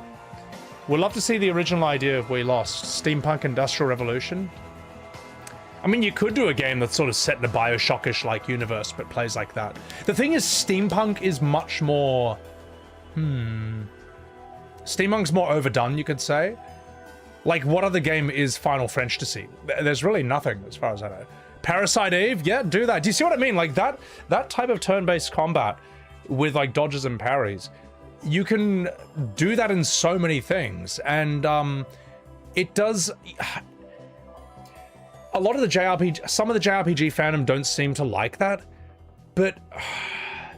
Those are the same people who say that the reason you don't like FF15 or 16 or 7 Remake is because you suck at action games. Well, then you should love E33 because that's a lot more skill-based than those are.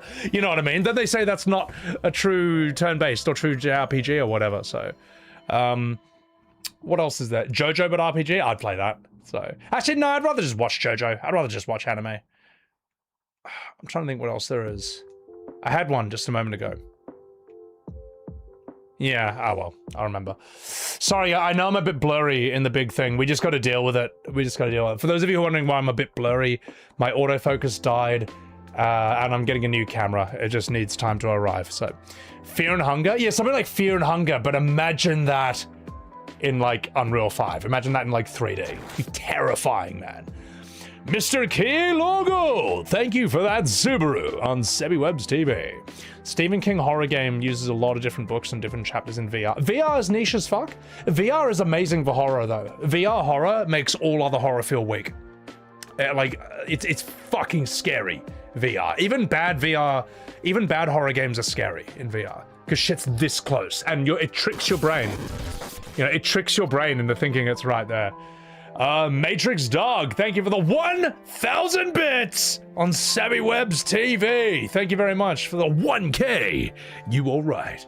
Get these bits out of here. Thank you. Thank you for that 1,000. Enjoy the emojis you unlock with that. Dino Crisis with VR. Okay, I got one. A turn-based game, but it's set 65 million years ago. So maybe one of your... Yeah, I don't know. Your party should just be a bunch of dinosaurs. I don't know, maybe a caveman who just shouldn't be there. Or some, like, ape-like hominid or some weird thing. I don't know, fuck it. Like, I want to play a turn-based game where my party's a T-Rex, a Triceratops, and a Patasaurus, alright? A Brachiosaurus or something. Just make it as stupid as possible. Or what could it be? Could you Xenogears it? Have your 3 characters be smaller things, but they become bigger dinosaurs? I don't know. Fuck it. But that could be kind of cool. Mix it up with Ancient Aliens. I don't know. It could be have like a dinosaur empire. It could be fucking hilarious, man. Like, screw it. Like, guys, what happened to imagination, man? Like, these ideas are fun. It's so sad that so many games today, the ideas just come from, well, let's see what made the most money in the last year or two. Let's just make a game like that. So that's not how it works. It's not how it works, man. You can be sort of safe, but it's not good enough, you know. Yeah, alright. Sorry guys, I'm missing a shit ton of chats over here. A Velociraptor, oh god, I remember Velociraptor. Land Before Time, I fucking love that movie. Saber-toothed tigers, yeah, screw it. Do a turn-based game with fucking ancient dinosaurs and shit. So, a Metal Slug RPG? I mean, you could do a Mafia one. You could do a fucking, hey, I'm working here, you know, Mafia turn-based combat game where one guy's got a Tommy gun, another's got like a pipe. I don't know, and you use spaghetti to heal. Like, spaghetti heals like 50 HP, but linguine heals 100. And fettuccine heals 200. And like and it's just like different kinds of wine you drink. That's like that's your mana potion. So like Pinot Noir is like 50 MP. Shiraz is like 100. Merlot is like 200 MP. Fuck it. I mean, dude, these ideas are right here. I'm not making the game anytime soon. Fuck it. Why not? Just be creative. Like, have fun. Not every game needs to be this grand space opera that replaces real life and the characters replace your friends. The characters your friends substitutes. Not every game needs to be that. Just take a simple but effective idea. Just combine two things. Combine that. E33 combat, Mafia. Bam. Game. There you go. No one's gonna make it, but... Or will they? So yeah. Claire Obscure, Soprano 33. Yeah, fuck it. Gabagool! Gabagool 33. Great game, Bo. The first thing. Yes, E33, Claire Obscure. The first turn-based game ever made. It might even be the first game ever made, you know, from what I hear. So, you want space, E-Split? Fuck it. Do alien games, man. That's what I liked about Mass Effect so much, is that your party is made up of crazy monsters and shit.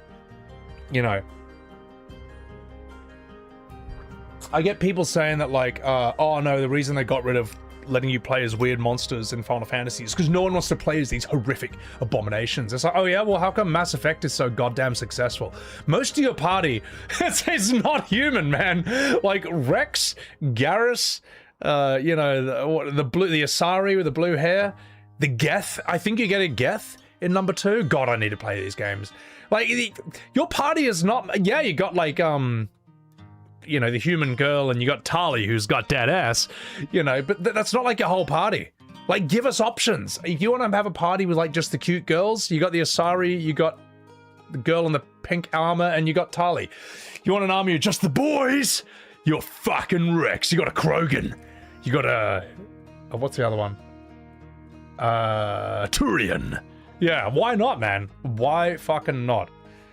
You know. All right. Okay, guys. All right. Here's what we're gonna do. I'm gonna refill my water. And then I think it's time. Guys, I do apologize if I've missed a lot of your chats. Welcome in, Turtle. Kaiwan, is this Outer Wilds? Yeah, this music's great. I'm sorry, guys. I missed a lot of your chats, but I can't get you all. I can't get you all at once. I'm sorry. So, I can just try and get as many as possible. Just put this here. You only cared about having Kaiden and Alenko on your team. I think I chose for Kaiden to die in the OG. I was like, nah, I'm keeping the girl. I was a simp. Please miss this chat, Zelios. Never. Keith David is the Admiral in Mass Effect Blue Beric. Welcome in, Blue. Dude, I as I say, I've been watching Spawn on HBO, which is like, it's really weird. It's a 90s animation. But it's like R-rated. Like, there's a lot of tits in it. Everyone looks really cool. All the women are hot. All the men are either really tough and dangerous looking, or they're just really fat. But they're also, like, heaps tough anyway. Keith David is amazing as Spawn. He's so good, man. But it's not too interesting, though. I feel it moves a bit slow. But it's interesting, because it's 90s, they hand drew all of it, as far as I know, and it makes Invincible's animation look so cheap. Like, oh my god, man. Like, let me put it this way. In the 90s Spawn on HBO, you never get the sense that they just put a PNG on the screen and then just dragged it across like that. I love Invincible. I think it's great, but it just looks... It looks kind of cheap after watching, like, 90s animations like Spawn. And Spawn's unique because most 90s cartoons back then were for kids. They weren't R-rated. Yeah. And also, as I say, a lot of... It makes use of atmosphere in a way a lot of new stuff doesn't. Like, characters will have shadows on their face most of the time. I've noticed in Spawn. They are... They're always... like, half their face is just, like, black. Or, like, they've got, like, black shadows on their clothes and stuff. And it just creates this great sense of atmosphere of, like, darkness and danger in that world. Very cool. And Keith David, even when his lines are not cool, he makes them sound cool. You know what I mean? Hero Source, relax on the mods, please. They're fine. My mods are cool. All right. Yeah, what are some cool lines he has? You made a deal with the devil. Now it's time to pay the piper. It's so fucking cool, man. Keith David is just, I think he's one of the coolest actors ever, man. He's just cool in everything he's in. So, Keith David was Goliath. Oh, I remember. I heard Gargoyles got cancelled because, it got cancelled, didn't it? We don't know the end of the story, which is quite sad. So, yeah. No, Gargoyles, he's amazing. He's amazing in everything. I mean, if you're an actor, you should study Keith David. Because he's how cool an actor you can be if you just don't give a shit about, like, awards and stuff. You don't do any crap Oscar bait. You just only pick the coolest projects ever. All the time. You just, like, you know what I mean? The projects you pick are, like, The Thing. They Live, Requiem for a Dream, Halo, Mass Effect, Spawn, Gargoyles, just the coolest shit non-stop, man. And that's why I think he deserves so much respect. I mean, his, like, acting or whatever it is, art, entertainment, like, fuck the awards, man. It shouldn't be about doing that. It should just be about making the most entertaining shit possible. You know, that's what I think is the most important stuff. You want awards? You just kind of have to do stupid crap. I don't know.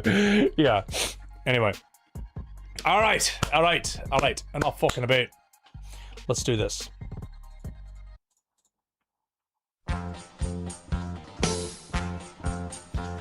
In the last episode of Sebiwebs TV, Sebi's autofocus was broken, and now he's blurry.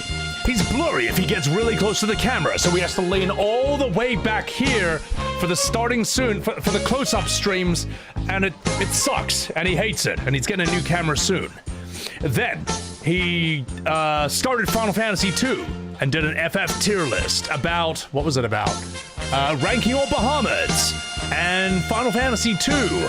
He found out why it was the worst game in the original FF 1-10 run. Because it sucks, but now he's going to continue. Oh god, this is terrible. Ranking all blue mages, making one last Warhammer short, and then getting back to Final Fantasy II. Will he give an Academy Award-winning performance? Find out today, only on Sebiwebs TV. Sebiwebs TV, close-up autofocus breakery. Wow, that was dog shit. Sorry, chat. I could have done that a bit better. Ah! Sorry, that was like booze music. Yeah, that was rubbish. Shadow Rolkin, thank you for the tier 3 subscription on Sebiwebs TV. Dear God, the 7 heavens, and 34 months I've known you, good sir. Thank you for the tier 3. Thank you for the 34 months. You all right? Get these resubs out of here. Thank you. Thank you. How long are my streams normally? Probably like 10 hours, like minimum. They always go 12 hours at the end of the day. So, William Bloody Cruz. Cut! Thank you for the 52 months of Prime on Sebiwebs TV. Get these remakes out of here. William, thank you for the 52 months, man. It's been a good time, mate. Hope you're doing well.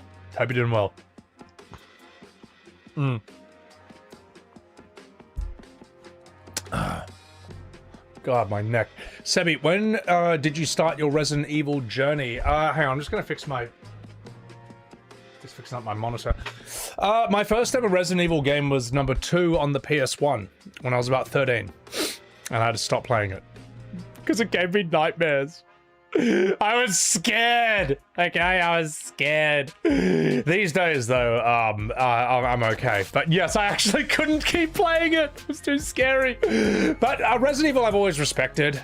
It's got a very clear identity. It's very iconic. Characters like Leon, Jill, you know, we all know them and love them. And it's such a cool name. Resident Evil is such a cool name. Like, what does it even mean? You know. Also, Screech, thank you for the 100 bits. Been getting into JoJo BA on part 3.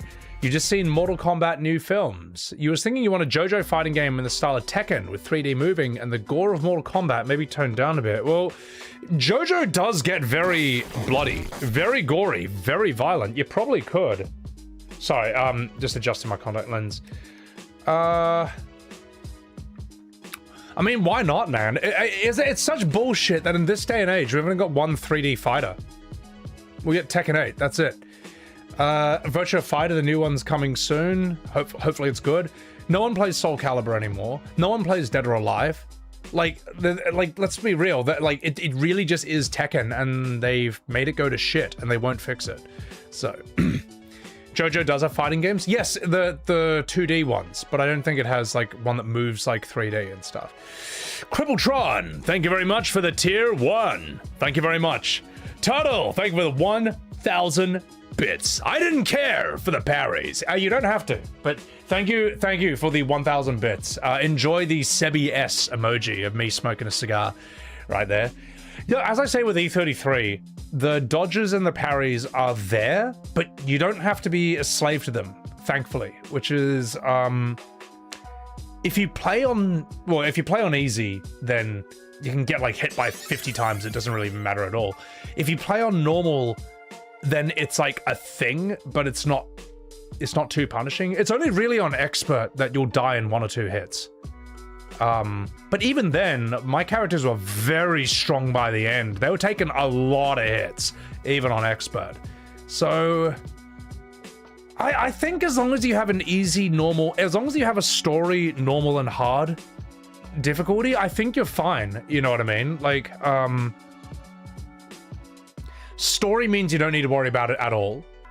Normal means it's something to do. It makes the enemy's attack more active, you know. It's like, oh shit, here they come. And you can just muck about with the dodging, you can muck about with the parrying, but it's not the end of the world. Whereas like expert, they will fuck you up. So yeah. And Ben, that's for the soul sweats. That's for like people who want to play a turn-based game, but they love the Sekiro Souls feeling of stuff. I think it's fine, man. So, you think there wasn't really a damage difference between normal and expert? It's about parry timing? No, I think story is where the timing... Easy is where the timing is much more generous. Normal and expert, I think the timing is the same, but expert does a lot more damage. Herpa Derpa, thank you for the 57 months on Sebi Webs TV. Thank you. Thank you. Appreciate that. Appreciate that. Yeah. Resident Evil is self-explanatory. You're in a residence and there's evil in there, and sometimes the residents are evil. I mean, pretty much. Pretty much, mate. So, yeah, the residents are evil. There you go. By the way, what is this Tokon fighting game? And seeing everyone streaming Tokon, is that... It's superheroes, right? God. I'm saying, let me just look it up. Fuck it. What is it? Tokon fighting game. I'll just Google image it. Ah, screw it. Let's go big screen here. Oh, thank God. Now it doesn't matter if I'm blurry. Doesn't matter how blurry I am now. Because I'm small. Oh my God, the brightness. Just 1 second, I'm gonna turn the brightness down on my monitor. The brightness is too damn high. Now my contrast is too high. It's good enough. Okay, so it's this one. Yeah, not really interesting to me, to be perfectly honest. I'm just kind of over this. I just prefer 3D. I just prefer Tekken movement. You know, I like being able to move in and out of the foreground. And you'll notice with 2D fighting games, in a 3D fighting game like Tekken or Soul Calibur, when a character gets hit, there's like a flow.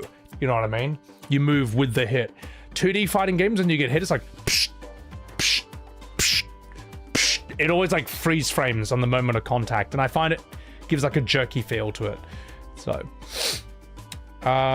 it's a Marvel vs. Capcom game they wanted, apparently. They seem happy about it. Oh, here's the thing. You play something like, if you love Marvel vs. Capcom 2, let me put it this way. Let's have a look at this. Marvel vs. Capcom 2.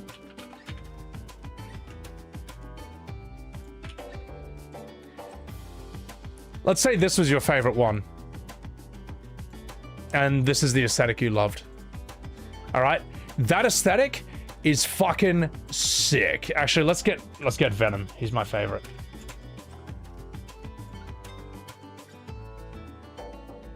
Oh, which one? Oh, that's so good. Yeah. I will get that one. And what else can we get? Yeah, fuck yeah. I love that. We are Venom. And I love how you look. Like, Eddie Brock is much bigger than Spider-Man. Like, Spider-Man's jacked. I mean, look at that physique. But look how fucking huge Brock is.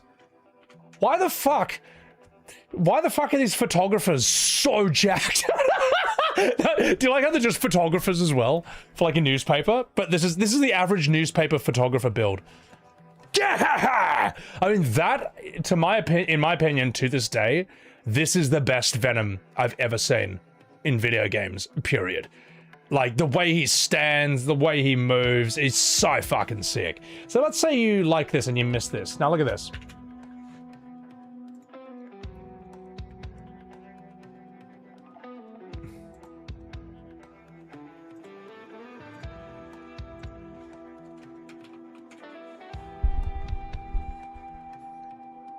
Just look at it. Like, really look at that. It looks like shit. I don't care what anyone says. I think it looks like shit. I think it sucks, man. Well, as soon as I saw this in, like 3D, I was like, it's over. This is just ugly to look at. It sucks. Also, just one second. I'm just gonna adjust my lights a bit. These are these quite bright?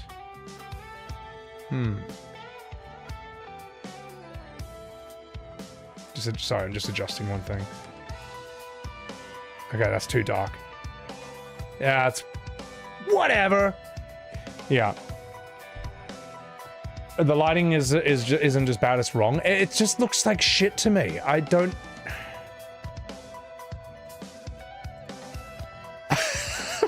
Just looks it.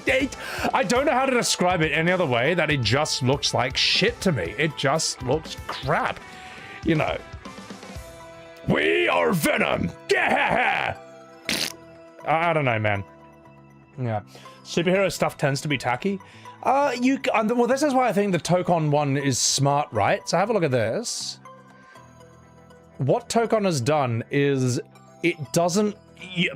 Zoomers will argue that this looks dated. They'll say it looks dated because they only understand modern graphics and they have no sense of art style. So what they've done is, with Tokon is... It still looks 2D. It looks better than this, I can tell you that. Oh god, that's dreadful. It looks... Where's the other one? Give me that. Give me the Hulk one, that was the worst. There we go.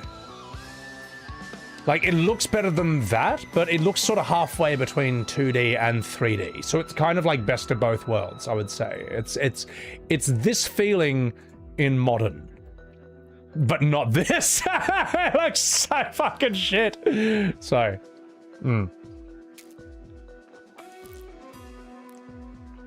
Marvel vs. Capcom Infinite. Let me have a look.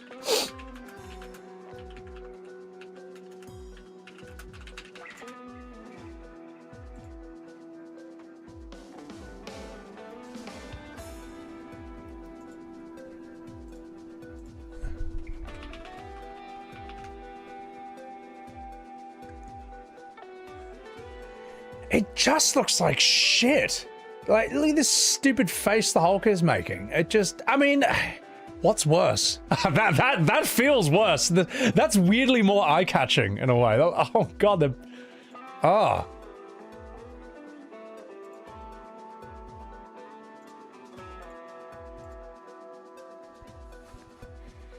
It just looks like shit. I don't know, man. I'm sorry, Capcom, I love your games, man, alright? I love Devil May Cry, Resident Evil's cool, I've enjoyed Monster Hunter, that is Capcom, right? But I don't know what they're doing here, this looks horrible, man. So, this is why people are loving Tokon, right? Like, look how much more eye-catching and attention-getting it is. It reminds me of Marvel Rivals, in a sense. So yeah, think about that, man. It looks like the fake video games you see in movies. Oh yeah. So, oh yeah, high score. Oh man, I saw some video where it's like how movies portray gamers, and they're always like playing like this in their controller, and it's like, oh yeah, secret level. Whoa! Take that, loser! High scores! Oh my god, I'm charging my laser! It's so fucking stupid. The problem is, if you made video games, if you had movies portray gamers as they actually are, that would instantly bump the rating up to 18 because it'd just be screaming like gamer words non-stop over Call of Duty. That's why they do it, man. That's why they do it that way. It's like gamers in video game trailers.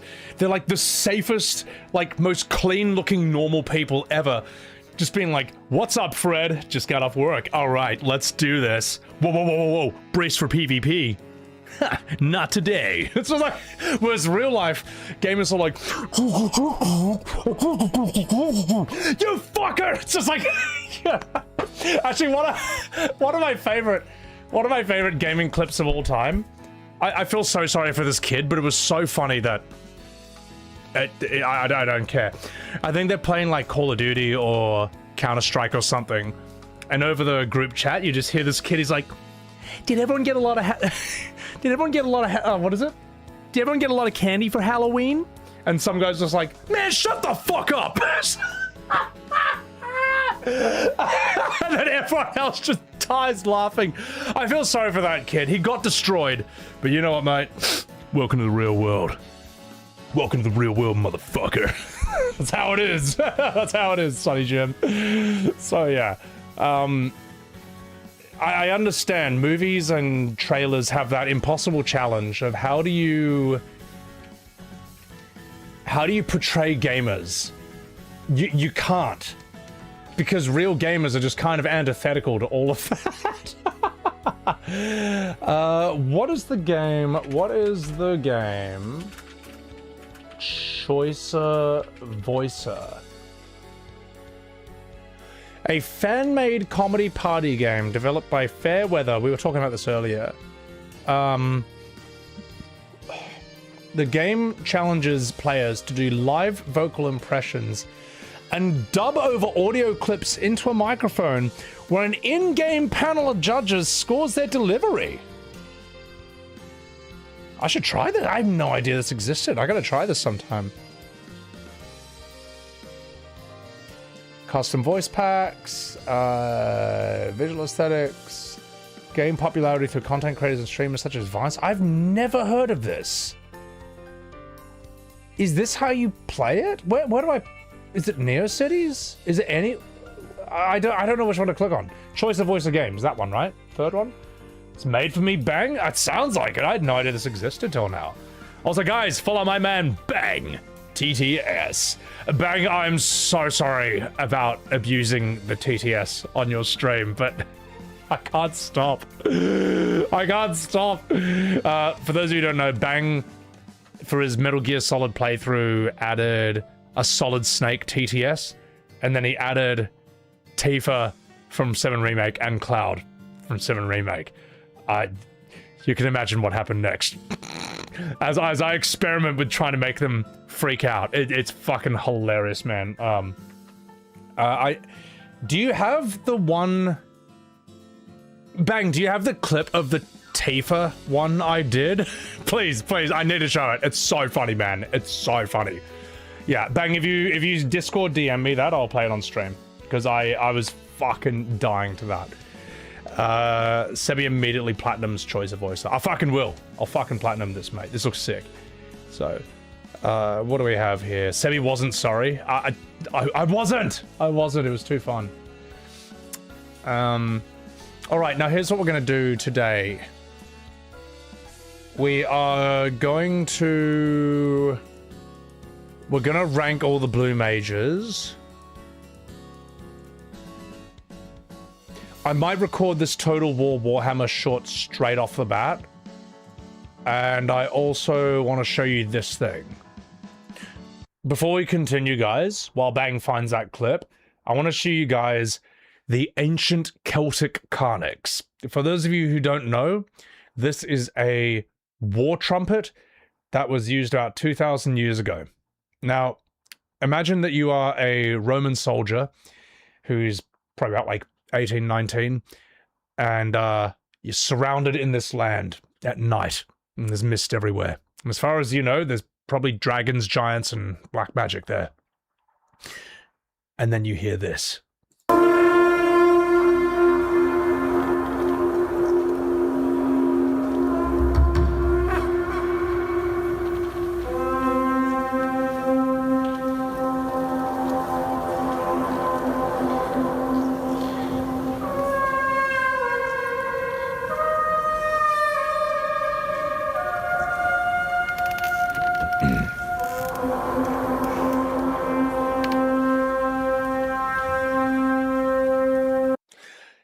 It sounds weirdly dinosauric.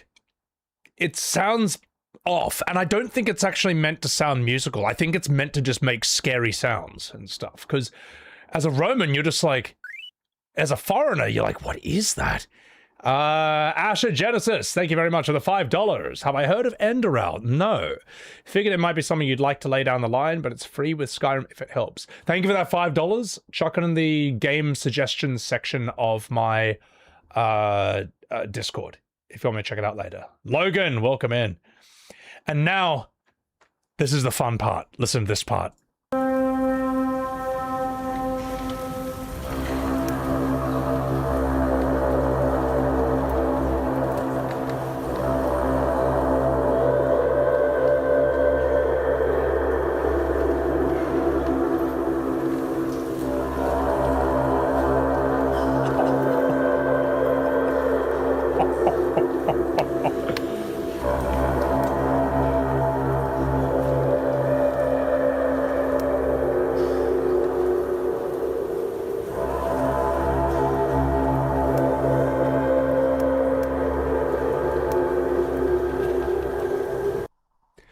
Now imagine like 10 of those.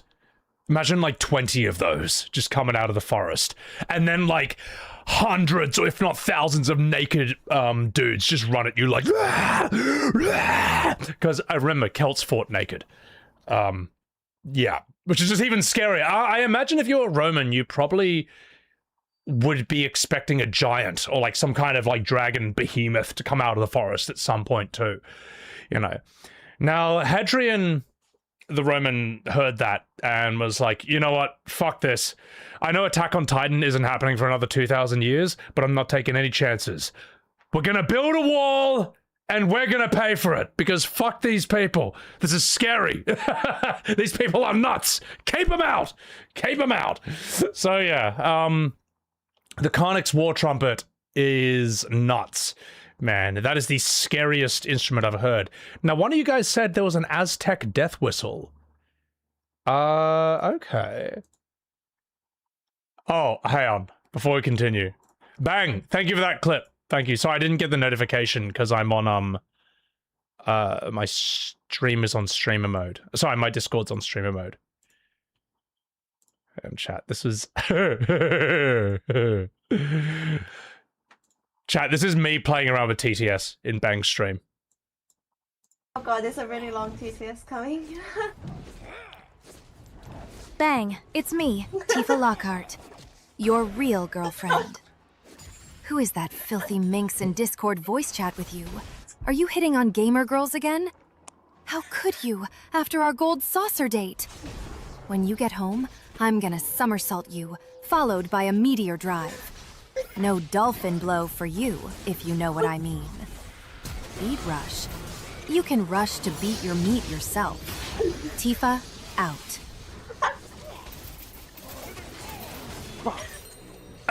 Sebi, I'm trying to focus, man. You're making my focus.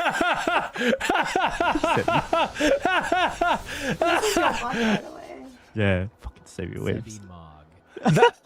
I actually forgot I did that one, Bang. I was thinking of the other one. You can tell I did. I couldn't stop doing this chat. It was so fun. I'll give you that clip in my own chat. Bang, do you have the one where I made Tifa go crazy from Mako poisoning? Do you have that one? You know the one I'm talking about. Did I clip that? I'm pretty sure I clipped it. Yeah, whoops, that I forgot about that one. I forgot about that one. That's why the internet was made. Oh, it was so fun. That was so good. Least horny FF7 fan. Look, mate, I thought it was pretty good, mate. I thought I did a pretty good job there. What did we want? We want the Aztec death whistle. I've never heard this one.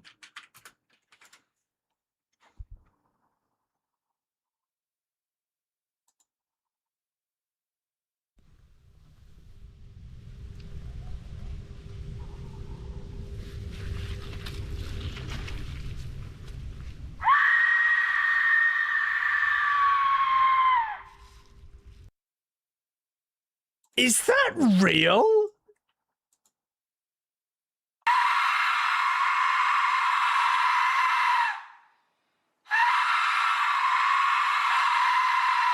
That's fucking brutal, man. That's terrifying. Ahora otra vez.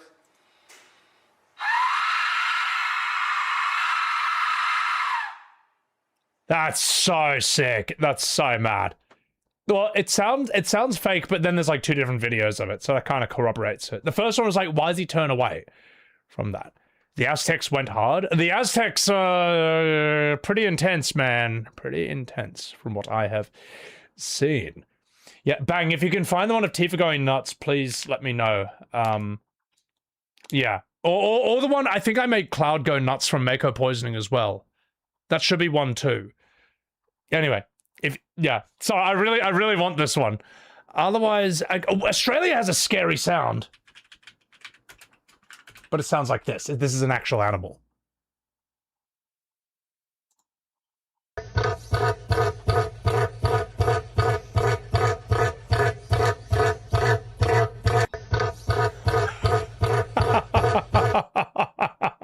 Fuck off, you horrible bird.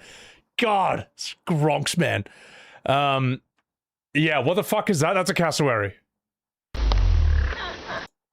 These things will fucking kill you.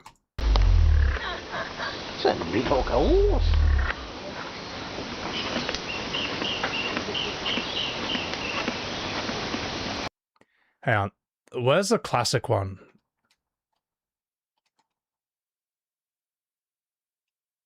Where's my favorite one? I think this is my favorite one. Yeah, this is the OJ.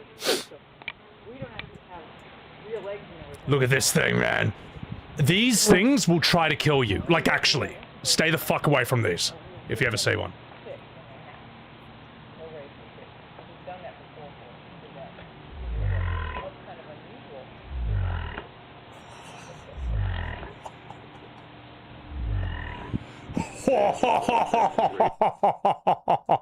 You could put that back in dinosaur times, and I think it will actually be okay. I think he'll be fine. I think he'll be able to handle himself. Yeah. Cassowaries are proof that dinosaurs are birds. I mean, it's pretty similar, man. They're pretty similar. So, yeah. All right.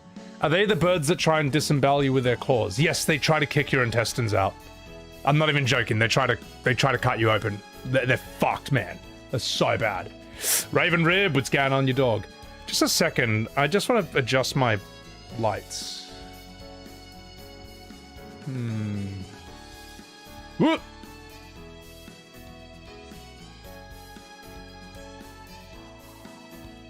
That's good enough. All right. Bang, if you can't find any of the clips where I'm... Oh no, you did it! You did it! Yes! Okay, this is the clip I was actually asking Bang for, but I'm glad he had the other one, because I forgot the other one existed. This was me using TTS on Bang's stream to give Tifa Mako poisoning. I just got playing fun. Bang, it's me, Tifa Lockhart from Final Fantasy VII. You have to help me. I fell into the live stream and have got Mako poisoning. It's making me crazy. You've got to get me to a doctor before I wibble, wubble, wobble, wobble, flubble, hoo, aha, hey ho, hoo, blibble, nibble, gibble, weeby, phoebe, hua, hoo, bazoonga. Do you think I should help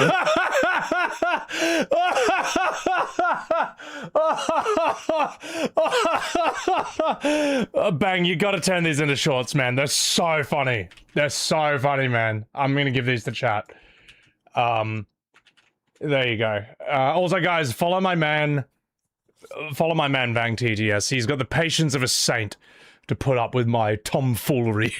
To put up with my shenanigans. The poor man's just trying to play League of Legends. And he's got that in his ears. Oh my god. Bang, if you have the Cloud one, please send it to me. The Cloud one sounded hilarious. Like, he actually sounded nuts. Yeah, if you have the Cloud one, please send. And then let me know, because I don't get pinged in Discord. If I Discord not in streamer mode, then when it goes pop up, everyone's gonna like check their phone and realize it's not for them. So, thank you. That was so good. That was so funny. All right. Is there anything else we can do You gotta tip your hat to Sebi. 2 hours on a stream and he hasn't even booted up the game he's supposed to be playing in the title, and I'm still entertained. Here's the thing, it will happen. It will happen. It will happen. And I'm only 2 hours into a stream that basically those 12 hours anyway. Every time it's done, there's always like 6 to 9 hours of VODs of just the game itself. So it will happen. There is one other thing I need to do before we continue. I need to boot up... I need to record one Total War Warhammer short. Just one. Just one. Okay? And then we'll come right... Then we'll do all Blue Mages ranked. Which is where we go... Oh god, we got all this. Jesus. And then we will continue Final Fantasy 2.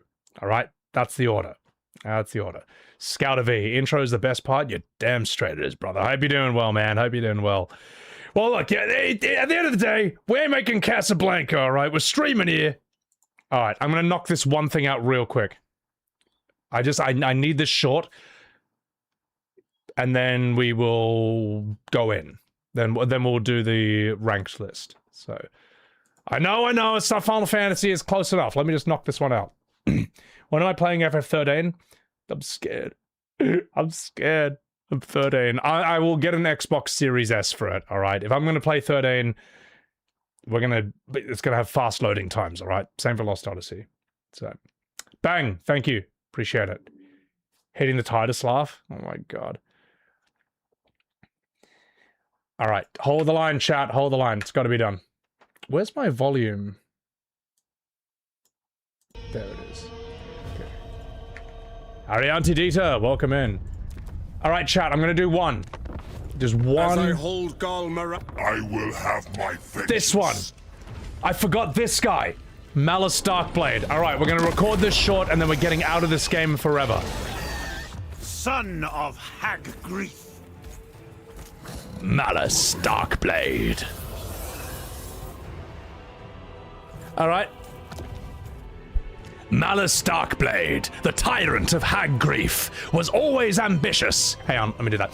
Malice Darkblade, the tyrant of Haggrief, was always ambitious, even by the lofty standards of Haggrief's warring families.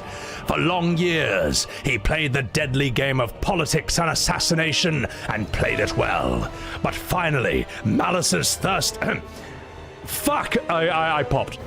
For long years, he played the deadly game of politics and assassination and played it well. But finally, Malice's thirst for power set him on a quest that led him deep into the realm of chaos.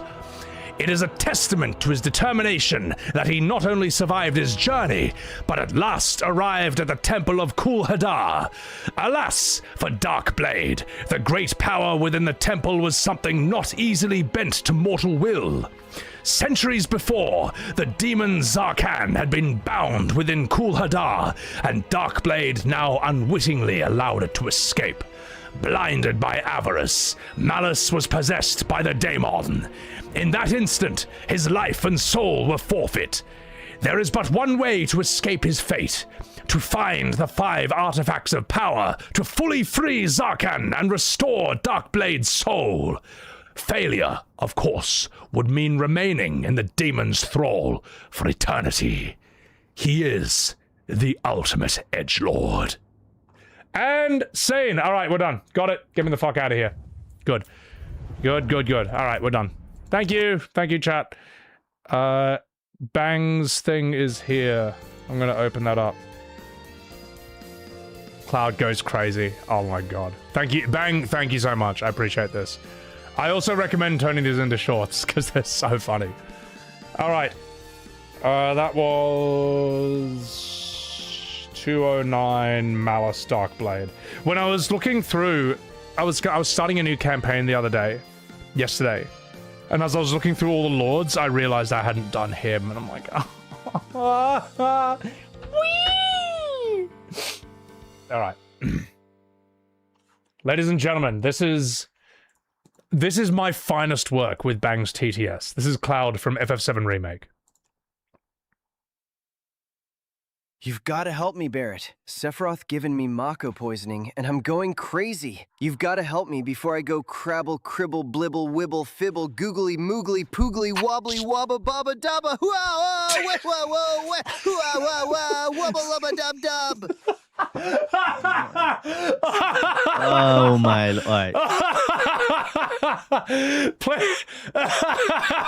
That's the best one. That makes Tifa sound normal. Guys, here is the link here.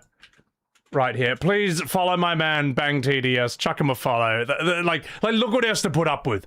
All right. Look, this is what it's like being friends with me. You just have to put up with these silly sausage shenanigans. So I figured out how to do it. As long as you're doing, like, when I do all caps, bang, and add exclamation marks, then, like, he goes crazier. He says loud. He says it all louder. Oh, that's so good, man. That was amazing. All right, I'm gonna hold that open because I might want to come back to that for the lols. Choicer Voicer. This is the one, right? I'm gonna bookmark this. The Choicer Voicer. I'll just hold on to that for a later stream. What was I gonna do now? I'm gonna refill my water. That's what's happening. Sounds like... Well, you've heard the... Have you guys heard... Have you heard the WWE AI where it goes nuts? Have you heard that one? That is one of the... I think that's the craziest AI freakout I've ever heard in my entire life. I actually couldn't believe it. Make a supercut of these. You just gotta go to Bang Stream, mate. So, where is it?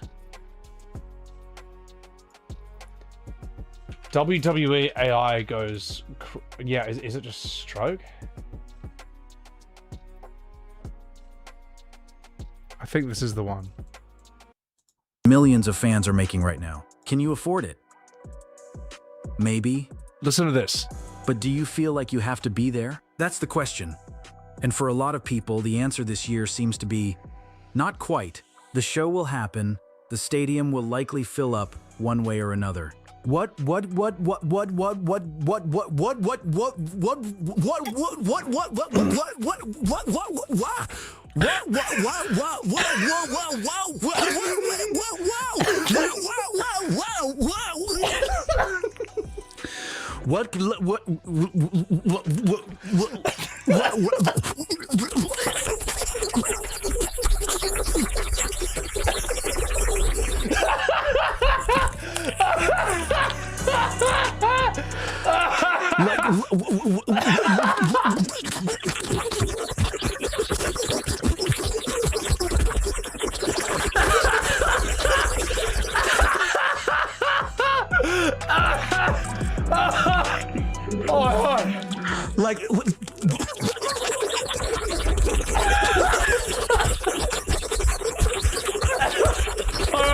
Alright, I think you get the picture, man. I think you get the picture. There's the YouTube link in chat. Oh my god, man, that is so funny. That is so ridiculous, man. That's fucked, man. I love it. It sounds funny and then it sounds almost nightmarish. It sounds actually crazy.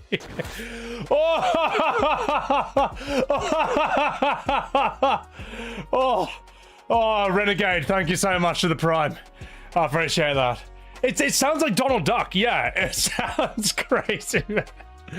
Oh, the AI are taking our jobs. I mean, I don't think a human can sound like that. You can try, but oh my god, man.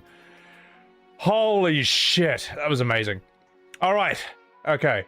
I'm going to take a piss and then let's start recording this video and then let's play FF2. That's the plan.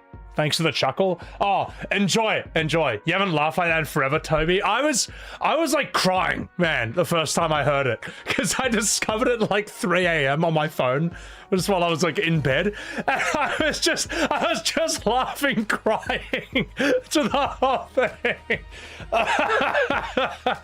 Oh man, that's the best kind of laugh when there's no witty joke, there's no humor, no setup or execution. It's just the stupidest shit ever. You forgot FF tier lists? Don't worry. That's the next thing coming. Enjoy this music, and I'll be right back. It's the biggest laugh you've had all week, Angsty. Thank you. No, I'm glad I could give that to you. As I say, the link is in my Twitch chat. Enjoy that, or just type WWE AI gets a stroke. That's it. All right, let's do this.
Bazunga! Oh my god, that Tifa one is amazing. How long is he streaming today? Notification came late. A long time. Every stream is basically 12 hours at the end of the day. Notice how like every single stream on my YouTube is 12 hours, but then it's like cut short. There's because I often go over. So, Jules J, thank you for the chairs. Rezuno, thank you for the 8 months. Jazzy Crypto, Sebi, Nat, and Arav are all top 3 OTK streamer because they're expert stalling skills. Okay, I'm not stalling. Also, guys, check out T10 Nat because she was in the streamer games, I think. I don't know what that is exactly, but she was one of the star attractions, and I'm bloody proud of her. Let's chuck her a wee follow. So Arav, he is doing his thing in Norway with Vanguard, and that looks really cold, man. Really cold. But if I ever get myself to Norway, I'm gonna hit him up. All right. Tier list, darling. Damn straight. Damn straight. This is your first playthrough, Magic? I convinced you to try FF when you're playing E33. You've been working your way from 1, currently on 5. It's crazy you're playing Final Fantasy from start to finish, because that's not the way most of us did it. Most of us came for like, most of us kind of discovered it like in the middle to the late of the game. Like for many people it was FF7, but also 8, 9, 10. You can see where I'm going with this. 15, 16. So, but play them all in order is interesting. Actually, I wanted to say that before we continue. 2 is interesting to me because it's this weird step between 1 and 4. Like in FF1, your characters never say anything ever, right? Like literally ever. Whereas in 4, Kain, Cecil, Rosa, they are like fully fleshed out characters. 2 is, they sometimes do and they sometimes don't. Sometimes they say absolutely nothing, and it's just whoever they're talking to. And other scenes, they come out and they all have a few lines. So it's like they're starting to experiment with the idea of these characters having their own personalities, but they just don't go all the way. They're like kind of figuring it out in 2. And I wonder how 3 is going to be. But I think 4 is the first great FF. It's the first one with it's the first one with like a memorable story and characters. Like, I'm sorry, like Firion, these guys aren't bad, Firion, Guy, Maria, but they're not the great Final Fantasy characters so far from what I've seen. So, but anyway, I'm not fucking about. FF1, it's almost like FF14. You know, you're the silent protagonist, the warrior of light. So, all right, guys, we're gonna do this. Okay.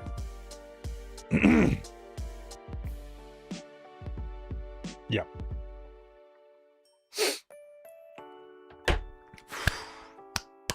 Man's fun. Thank you for enjoying the stream. Appreciate that. Appreciate that. Limitation of the hardware? Not really. Text isn't really a limitation, I don't think, even back then. It's just that it was so new, you know what I mean? Like, FF1 is 1987. Man, that's so old. And FF2 is 88. FF4 is 91. And it's crazy. It's like they do an FF every year. Imagine that happening. It's never happening again. So, yeah. All right, we're going to do this. 8-bit theater? Oh, yeah, I remember that. All right, guys, we'll have the music off just so... just to make it more simple and stuff. There was no Blue Mage in FF4, I don't think. I really don't think there is. I checked it, but we'll check it again. Was there a Blue Mage in FF4? Someone said there was, but I don't think there is. Aha, well, there you go. AI said you're wrong. So, yeah, take that. Top that. Yeah. Okay, how are we going to start this video? Just 1 second. I'm going to do it. I'm going to do this. It will happen. It will happen. Ladies and gentlemen, welcome back to the Final Fantasy tier lists of SebiWebs TV. No, I'm not American. God damn it. Oh, but I do always open like that. Ladies and gentlemen of the Final Fantasy community. I should look at the camera when I say that. Oh, God! How do people do this? Black mages, white mages, red mages, blue? What the hell is that? Ladies and gentlemen, welcome back to my Final Fantasy tier lists, where we are going to rank the blue mages of the FF universe. For those of you who don't know, blue mage is a rather... I might need whiskey for this. No, I'm going to do this sober. It's going to happen. Fuck! Fuck it. Give me music. It's too hard. Stop thinking and do it. Trust yourself. All right. Okay. Oh, by the way, chat, when I record these videos, I'm going to try and stay on topic. I'm going to try and keep my thought process in here, and I'm going to be bad at responding to chat. So, let's do it. Ladies and gentlemen, welcome back to the Final Fantasy tier lists of SebiWebs TV. Today we will be ranking the blue mages throughout the series. Now, what is a blue mage? Black magic is offensive, like... Black magic is offensive, like fire, ice, lightning, death, comet, meteor, etc. White magic is protective, supportive, healing. White magic is healing, protective, cure, regen, wall, reflect, etc. Red mage was introduced in FF5, and that sort of like is a hybrid. It does black and white, but it's not great at either. And that later on became a half physical DPS, half magic thing around FF12, I think. Just think Alice from FF14. Blue magic is weird. Blue magic is different. Blue magic basically is using the enemy's attacks, the enemy's magic, the enemy's skills. Now that has some crazy results because enemies do not play by the same rules that you do. Their moves can be completely busted, completely broken, or just straight up weird. And there have been many different types. There have been many different expressions of the blue mage throughout the Final Fantasy series. No, the Final Fantasy. There have been many different... There have been many different expressions. Ethan, play the game. Final Fantasy 2 continues my ass. Hey, well, you know what is not continuing? Your participation in this stream. Because you're out. Get the fuck out of here. Right, let's try that again.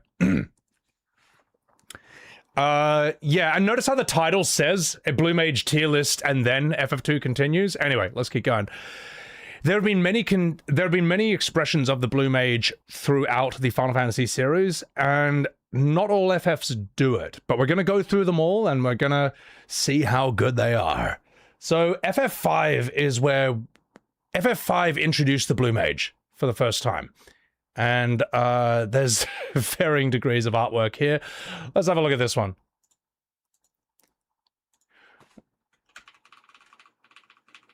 So right off the bat, it has its own distinctive uniform. There's the blue, obviously, but they have these blue eye masks, which I think also show up in FF14. As we all know, White Mage has the white robes. The Black Mage is like some void creature in a sort of traditional wizard outfit. Red Mage has like a feather in their hat, and you see Red Mages walking around in the... You see Red Mages walking around in towns in FF9, which is kind of cool. But you can't play as them. They're sort of their own adventurers. How was the... Actually, chat, I'm going to ask you this. How was the Blue Mage in FF5? Because I didn't play it. So you guys give me some feedback on this, and then I'll pretend those are my ideas, and I'll put them in the video. And give you no credit. How about that? C. Thanes, thank you for the 200 bits. Oh, damn straight. No, we'll get to him. Believe that. What would a brown mage do?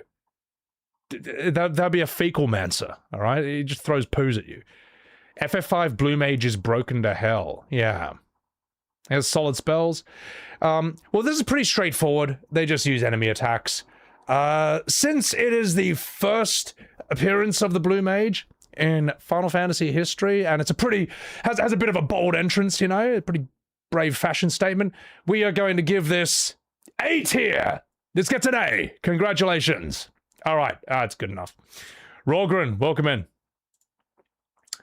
All right. Now we get to Final Fantasy. Final Fantasy VI is interesting. I would argue that FF6 actually has 4 different expressions of the Blue Mage. You've got the conventional one in Strago, who, you know, you go to his magic option, and it's just blue enemy attacks. Sorry. You got Strago is the conventional blue mage. You just go into his magic selection list and he's just got enemy attacks and stuff, and he just uses them like that. Strago's pretty cool. I don't remember the last time we had a party member who was something like 70 years old. You know, most modern Final Fantasies, everyone's like a boy band member or in their 20s, like, you know, Noctis or Prompto, and so on and so forth. Strago's cool, but we'll mention all of them before we move on. Gal is interesting. Gal's like a blue mage berserker. You choose... Gal leaps onto an enemy, and then Gal leaps onto an enemy, and then a few fights later, he returns to your party, and he's learned their attacks. So the way Gal plays is you choose an enemy for him to mimic, and then he berserks, and just cycles through that enemy's attacks, but with his stats, so he's really strong. Gal is a cool character. As a kid, it's always fun to play as some lunatic child who's grown up in the wild and just acts like an animal. I like him a lot. He's sick. He becomes Ferrator, something like that, yeah. One of my chats just calling him gay. No, not gay. Gal. G-A-U, not G-A-Y, you silly sausages. Then we have Realm. Actually, no. Yeah, then we have Realm. Realm is really interesting. Technically, she's called a Pictomancer, but I would argue that she's a blue mage because her ability is really weird. She paints a picture of the enemy, and then that picture does an enemy attack against them with her stats. So it's... I know Pictomancer is supposed to be different, but to me, this is just a different flavor of blue mage. And also the Amano art style of FF6 is just fantastic. I mean, just look at her there, you know. Look at Gal. Look at Strago. Just look at the character right there. And lastly, I'm going to say, I'm actually going to give an honorable mention to Yumaru, because technically he's a berserker, but for me, blue mage is you're using enemy attacks. He's an enemy. All right, you have to fight this guy before he joins your party. He's a huge yeti. You can't even control him. And my favorite move is when he picks up one of your own party members and throws them at the enemy. He's not really that good. I don't think he's actually that strong or useful, but the game would be more boring without him. All right, he's one of the boys, you know. And for that reason, I'm chucking him in there. Yumaru is an honorable mention. I wouldn't say he's a blue mage, but I would say he sort of fits the bill of playing like an enemy. Yeah, I'm gonna give. I'm actually just gonna give a score to all of these at once: Strago, Gao, Realm, Yumaru. I'm gonna say S. I'm gonna say flat tier S across the board for Final Fantasy VI in its expression of blue mages, because I've never seen an FF that has 4. What most only have 1. Most have 1 tops. And the new ones, like, say, FF13, 15, they don't have 1 at all, from what I've seen.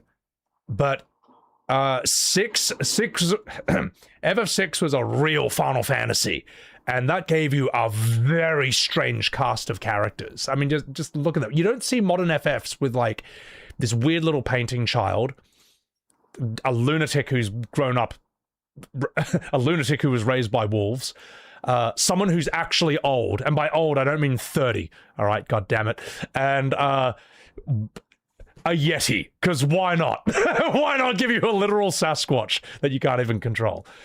Good on you, FF6. S tier for blue mage expression. Now we go to Final Fantasy VII. 7 doesn't really have a... And let me just have some water. We'll continue. Get a life, Boomer! No, you get a life! In 13.2, you can recruit monster party members.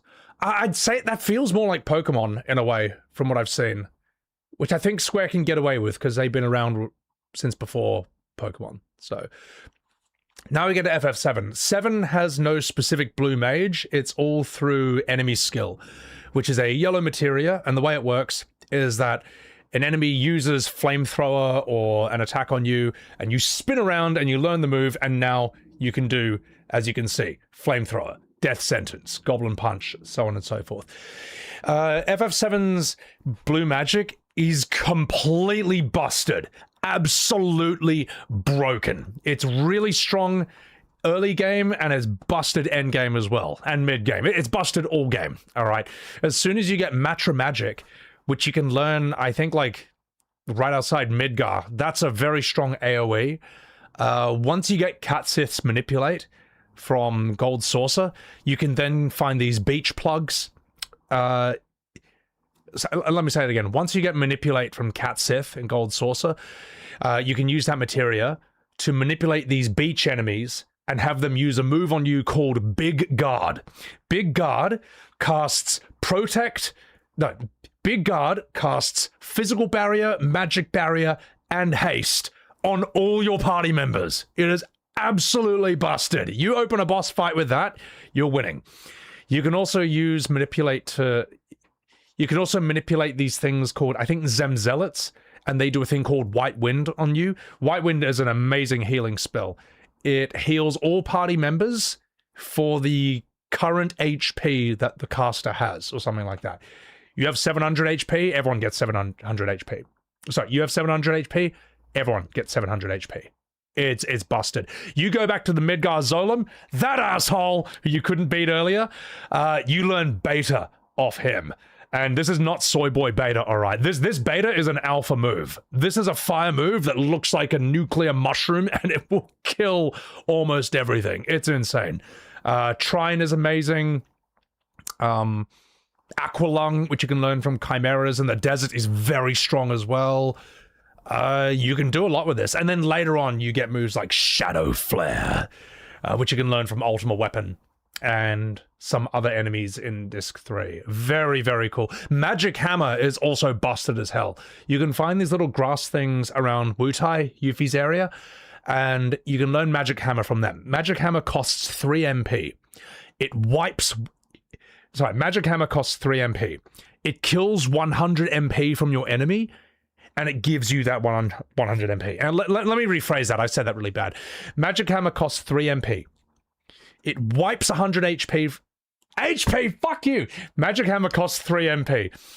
It wipes 100 MP from the enemy and gives you that 100 MP. And you can actually nuke some enemies by just destroying all their MP that way.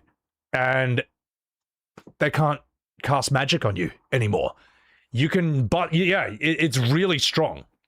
6 times the charm. It's hard. It's hard. The thing is, I kind of rush a little when I do these recording videos because I have no music on, and I know, you know, I don't have any chat interactions. I'm sorry, guys, but it just makes it easier for my editor to do. It's got to be done, man. Look, here's the thing. You guys know what my channel is because of my YouTube at the end of the day. Most of you. I should upload blooper reels? Never. I'm going to say, okay, what I'm going to give this.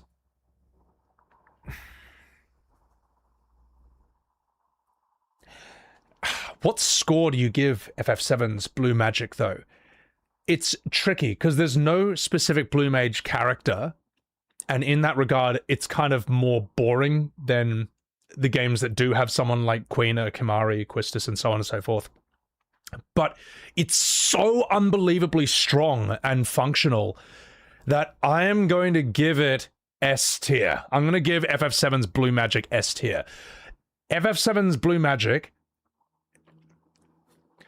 7's enemy skill, I'm going to say this, enemy skill is so strong that they had to nerf it for all future Final Fantasies because it's just too busted. Like, I would not say, yeah, that's how strong it is. There you go. All right. Sorry, editor. That's the best we can do. Yeah. Wholesome Feet Lover. My man! Kick lol. I was better here before it got popular on YouTube. True. True that. All right, let's move on. Oh. Mummy, I want milk. Okay, sorry, no, we're cutting that one. Ladies and gentlemen, I give you Final Fantasy VIII. Quistis is our Blue Mage right here, and isn't she beautiful? All right, she can whip me with Save the Queen any day of the week. All right, she is your teacher, your instructor. I wish she was my teacher. I'm walking here. Mummy Quistis is... I think Quistis is one of the most beautiful... How would I say this? I think Quistis is one of the best-looking female character designs in all of FF. Because she's got this MILFy vibe to her, but she's not a MILF. She's like 22 or something. I think she's older than you by 1 year in the game. Her hair is amazing. Like, these two strands like that. Sorry, what are these called? These two strings of hair, all right? Fucking hell. What are these called, chat? What are these? What is this? What is this called? Bangs? Okay. Bangs? I know that's a hair thing. I just didn't know that that's what it was. All right. These two bangs she's got here. God, that looks really weird. She's 18. Hang on. How old is she? No, that's not it. How old is Quistis? Quistis is 18! What? Right, well, Quistis is an 18-year-old MILF, and I'm in love with her. All right, she's my waifu. These bangs she's got here are absolutely iconic. They're such a cool part of her design. And, the tragedy of Quistis is that she's great in Disc 1, and then I think the writers forget about her, or forget what to do with her, because she doesn't really do anything else important for the rest of the game. Which is sad. I think she deserved better. The way she gets Blue Magic is... How does she get Blue Magic again? Oh, that's right. The way she gets Blue Magic is from items. So certain enemies, like Caterpillars, they're like a caterpillar enemy, they'll drop something, and when she uses it, she learns Ultra Waves, and so on and so forth. I don't like how her Blue Magic functions, because it's locked behind her limit breaks. And here's the problem.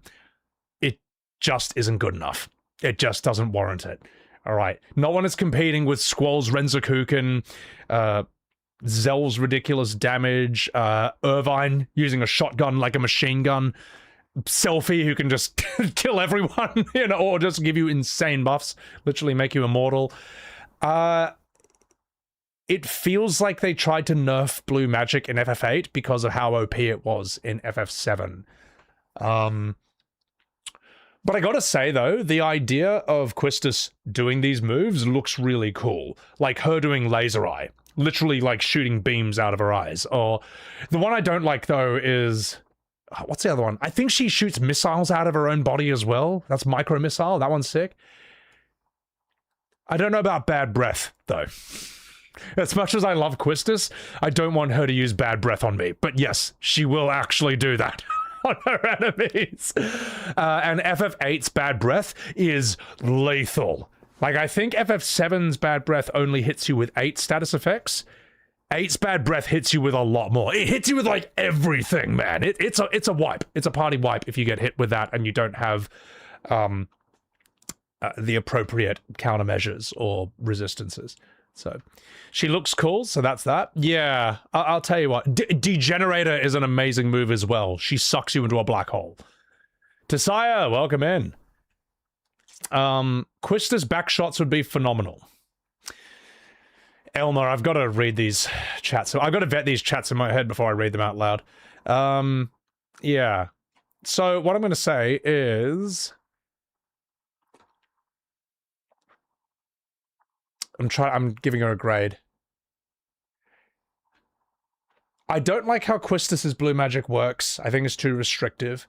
I think they forgot about her character and didn't know what to do with her for the rest of the story. So that should land her a B tier.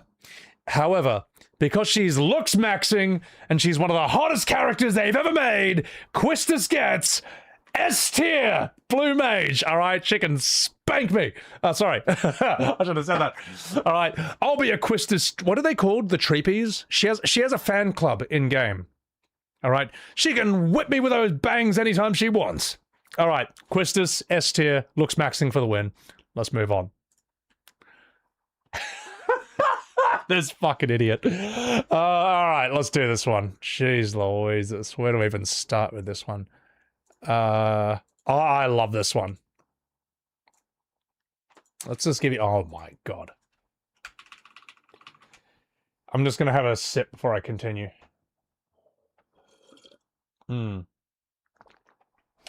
Final Fantasy IX. This has one of the most iconic and bizarre blue mages in the series. Period. Quina. First of all, what is that? We don't really know. Quina is a Q, which is a swamp-dwelling, low IQ creature in FF9's world, but Quina is great. They're sort of like the cool Jar Jar Binks. That's kind of the best way to put it. Jar Jar Binks is this kind of character done wrong. Quina is that kind of character done right. They're sort of a wise fool. They seem a bit basic at first, but every now and again, she seems a bit basic at first, but every now and again they say something where it's like, hang on, that's actually kind of profound. Also, have a look at this. Actually, no, the last thing I'm going to say is that Quina is also unique. Quina is also unique as an FF9 character because they don't really have an arc. They're kind of... they don't really change. Like, all they really want in life is to just eat yummy food. And they get what they want, you know. There is no profound change in Quina's character. And I like that about that. Like Amaranth sort of learns, you know, the power of friendship and teamwork. You know, Steiner learns to think for himself rather than just being a guy who only follows orders. You see what I mean? You know, Dagger sort of becomes more independent. Yeah, that's why I like Quina. They're kind of a wild card character. And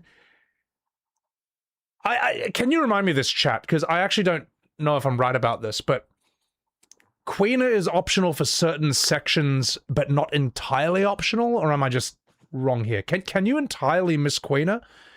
Or is it just that certain sections you won't get Quina if you don't talk to them? I forget. Oh yes, no, you have the wedding. Of course. Yeah, okay, all right. No, absolutely, you need Quina. So all right, let me just phrase that. Quina is also interesting in that they're sort of half optional. You can actually you can recruit Quina early on, or you can just do these entire story segments without them. But you know, why would you not have Quina in your party? They're great. You need them for later on. There's like a wedding scene with there's a wedding scene with Vivi, which is just it's so dumb. And but let's talk about their actual blue magic. Quina has a very annoying and inconvenient way of learning blue magic. They have to eat the enemy. Now, their move Eat only works when the enemy is at 25% HP or lower. So yes, you are going to accidentally kill them a lot of the time. And you don't know if the enemy is going to teach you a blue magic skill or not. So you can imagine how much of a pain in the ass this is to like lower enemies, you know, you're just guessing and then eat them, and then Queen is just like, oh, tastes bad. It's like, fuck you, man. You know, so yeah. And Queen's limit break cook means they can eat them at 50% HP rather than 25. Scan helps. So who scans? Imagine gathering information on your enemy. Imagine not just hitting them blind like a Dark Souls strength build and hoping for the best. Yeah, I know you should be playing it that way, but yeah, I think there's a certain blue mage we're going to talk about later on who has a similar way of gaining enemy attacks, but I think they do it much better. Yeah. All you need is frog drop anyway. Yeah, so Quina has this move called frog drop, and I think the damage is based on how many frogs you've caught. And I gotta say, the frog catching minigame this character has is pretty fun. And they have a great song as well. You know, dun dun dun dun dun dun dun dun dun dun dun dun dun dun dun dun.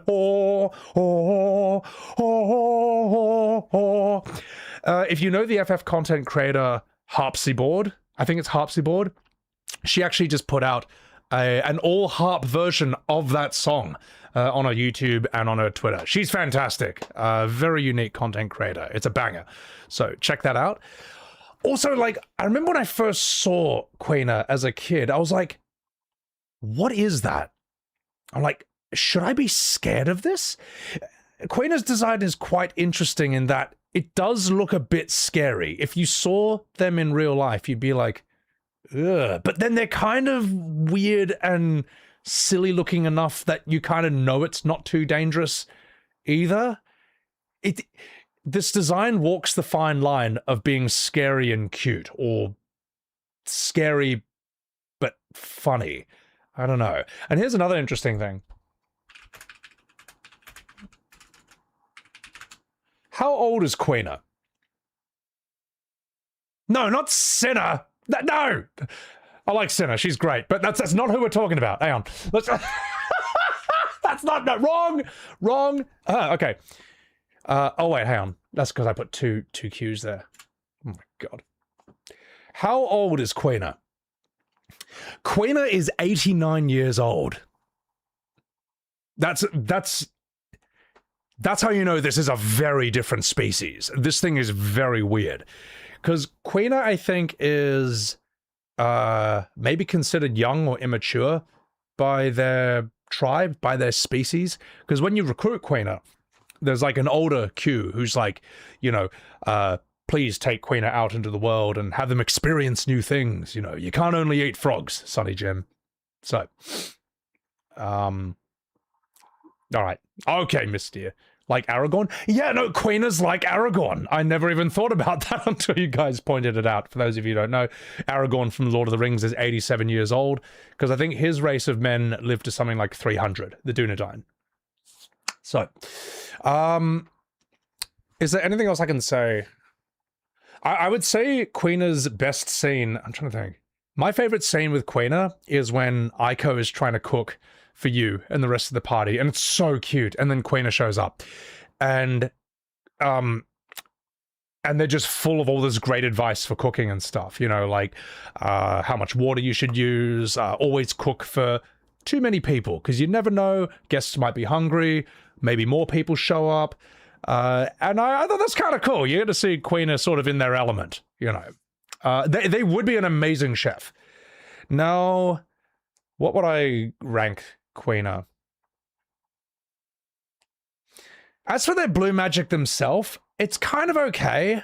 I end up not using it that much because it's such a pain in the ass to get. So, I think they're blue magic is annoying to use. I think their blue magic is annoying to acquire.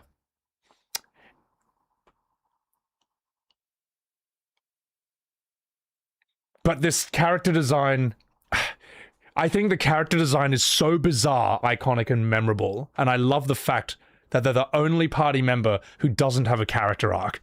They had no development at all. They just want to eat yummy food. I am giving Quina, drumroll, S tier! S tier, ladies and gentlemen. I think everyone's got an S tier so far.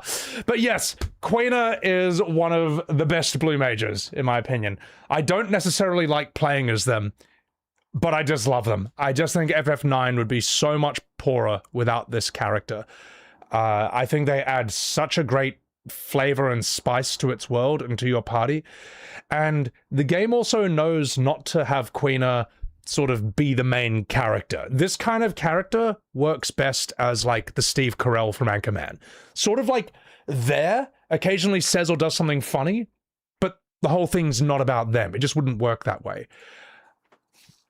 Oh, and the last thing I forgot to mention, I think Quina's attack is like random. Like it like every physical attack they do is kind of like it could be this or that, which is very unusual. As I say, they're a very unusual character. They don't play by the rules of everyone else, and I like them for that reason. So, yeah. All right. Kimahri is F tier. Kimahri is not great. Yeah. All right. I am going to go to the toilet real quick. I'll come back, and then we'll do this asshole. Oh, God. All right, I'm going to play some music, and we'll be right back, guys. Also, guys, I do apologize. Those of you who want to see FF2 playthrough, that is coming. It's just coming after this. All right. I didn't lie, okay? That's why it says in the announcement and in this, we're doing Blue Magic tier list first, then we're continuing Final Fantasy 2. All right? It's got to be done. Anyway, I'll be right back. Sebi lied. No, he didn't! Premias, welcome in. Be right back.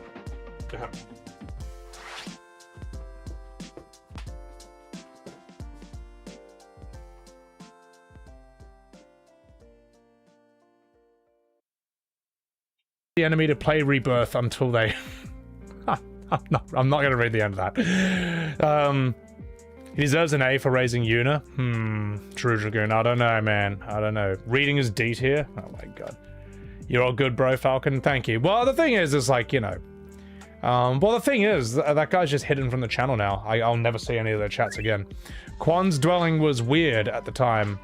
Without the walkthrough, you wouldn't be able to see the secret cutscene. Yeah, I think I missed that. There's actually quite a lot of missable things in FF9. There's quite a few things that I miss in each playthrough.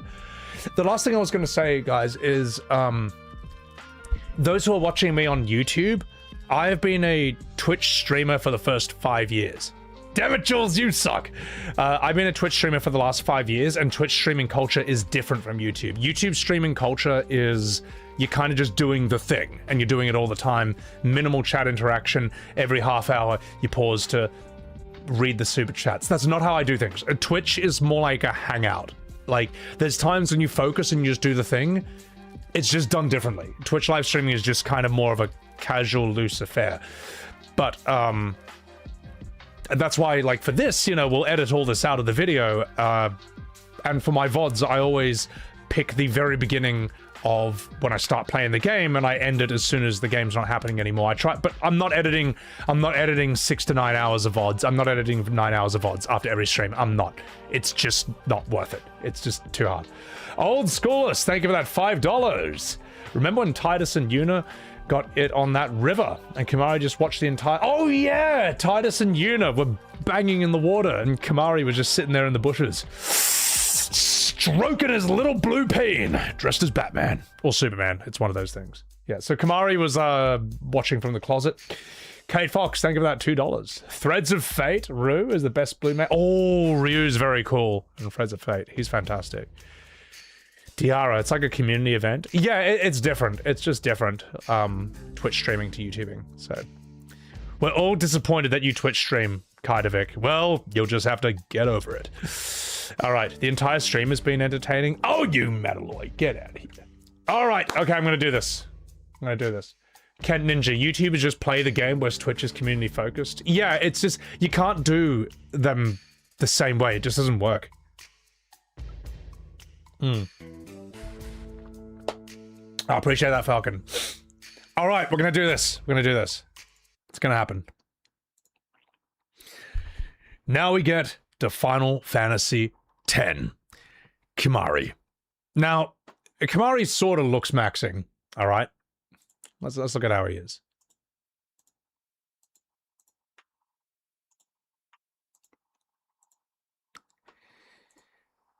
Like, he looks cool, you know? And when he first shows up, you're like, whoa, who's this guy? Then you start playing as him, and then you realize that he sucks at everything. Kimahri is guaranteed to be your worst party member by the end of the game. His blue magic, it's just mostly trash. Like, what, jump? Okay, wow. You know, I suppose, I think Mighty Guard might be the best thing he's got. That, like, nullifies the hit from all elements for one go, and it does, you know, all this other stuff. Kimahri looks cooler than it. Kimahri looks cool, he's just not that interesting. He's just kind of whatever. And... But I think the Ronsos of his tribe are even worse. There's these two bullies who I think they broke his horn and bullied him because he's actually kind of small for his species. And they're just like a couple of children's show villains. It's like, me Kimahri, me dumb. Me Kimahri, me have no horn. Hornless, hornless. And I'm like, is it called Final Fantasy X because it's made for 10-year-olds?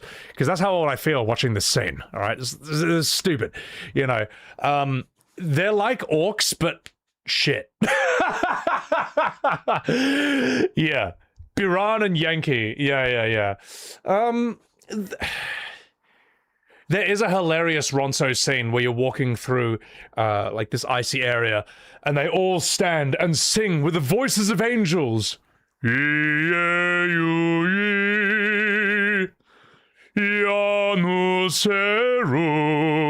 It's a fucking hilarious. Is that the song they sing? I forget. Or maybe it's a different song. Whatever. The Hornless Taunt is so accurate. It's so dumb. I just think it's shit. I like his design. I just don't like how he plays, and I just don't think he's that interesting a character. I think he's boring more than he's cool. Yeah, unfortunately. I will respond to that in a second, Schneeber. Just let me say this one last thing. I also think Kimahri is the last time we had... I also think Kimahri is the last time we had a non-human character in your main party. Like, that's it. This is it, guys. This is the end of an era. And he's even kind of... He's still a humanoid with, like, a lion face and lion claws, but that's whatever. But... Like, people will say, oh, what about Fran from FF12? Fran is a human with rabbit ears, all right? Remove the ears. What is she? What is she? She's a human, all right? And you know she is. You know Fran is not in the same conversation as Red 13, Cat Sith, Mog, what else? Yumaru. You know she's not, man. Just be honest, man. You can still like FF12, you can still like the direction, but don't lie and act like she's one of them. She's not. Then people will say, oh, what about Alphino and Alisaie from FF14? They're not human. What, because they're elves? All right, they're humans with pointy ears, all right? It's not in the same conversation as, like, Freya or Quina, and you know they're not, all right? Like, just, it's fine.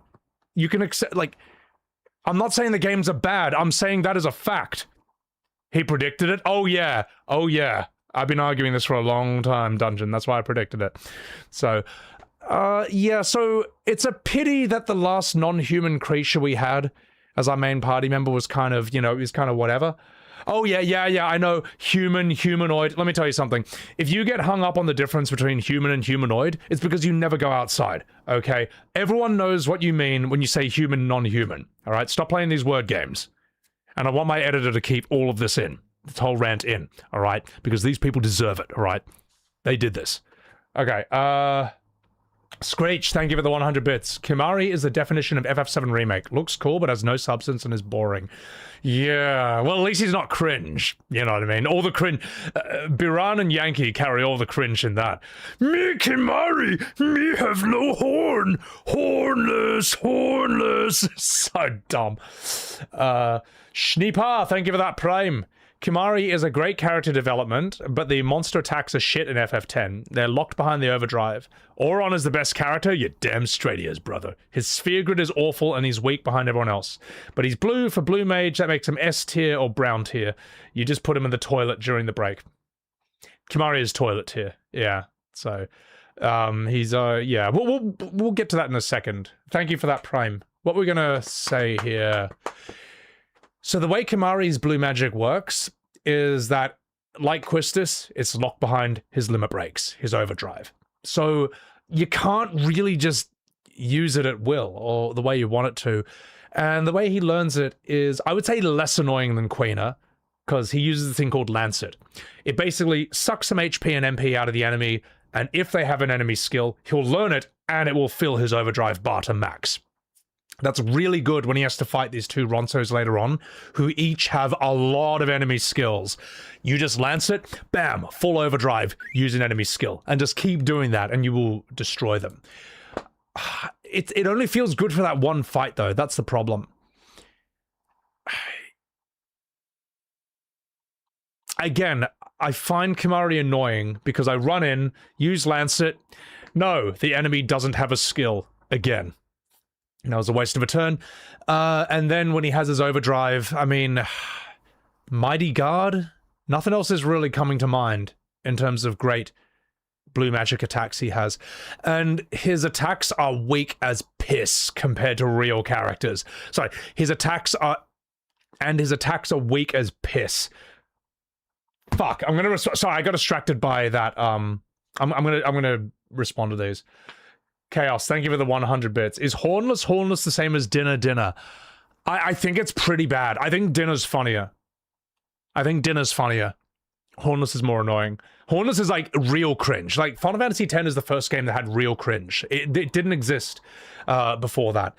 Like notice how the first time there was ever a discussion about FF being cringe was the Tidus laugh scene.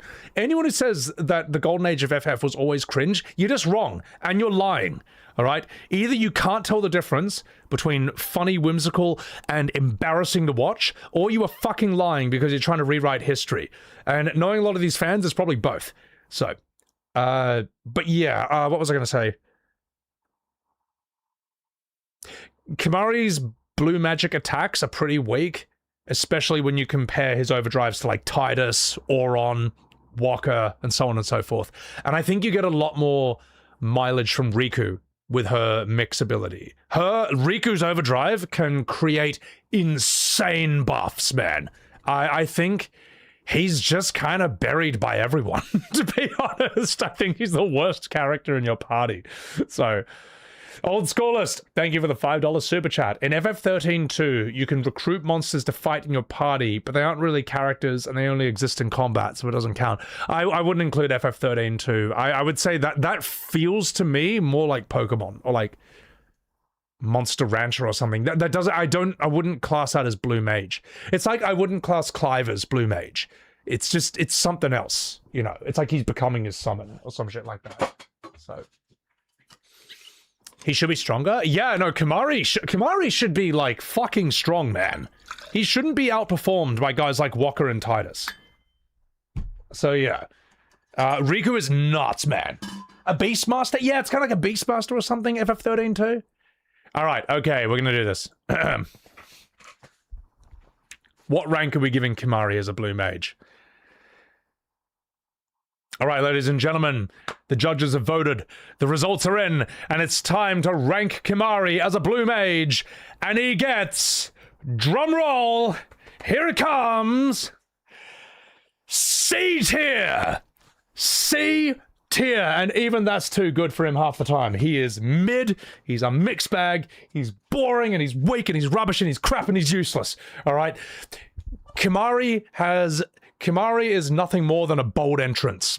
Okay, he shows up, he looks cool, He looks like he's going to do cool things, and then he doesn't. He does not do cool things. He just sits around being boring and hornless, me Kimari, me dumb, hornless. So yeah, all right. Yeah, no, and you know what? Those Ronsos are part of his crew, so yeah, he gets the blame for them as well. We're giving Kimari a C tier.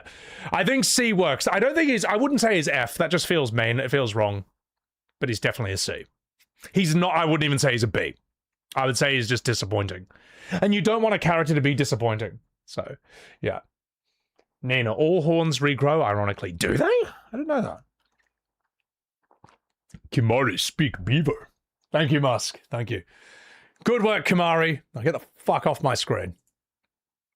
All right. Oh, God. Oh, no.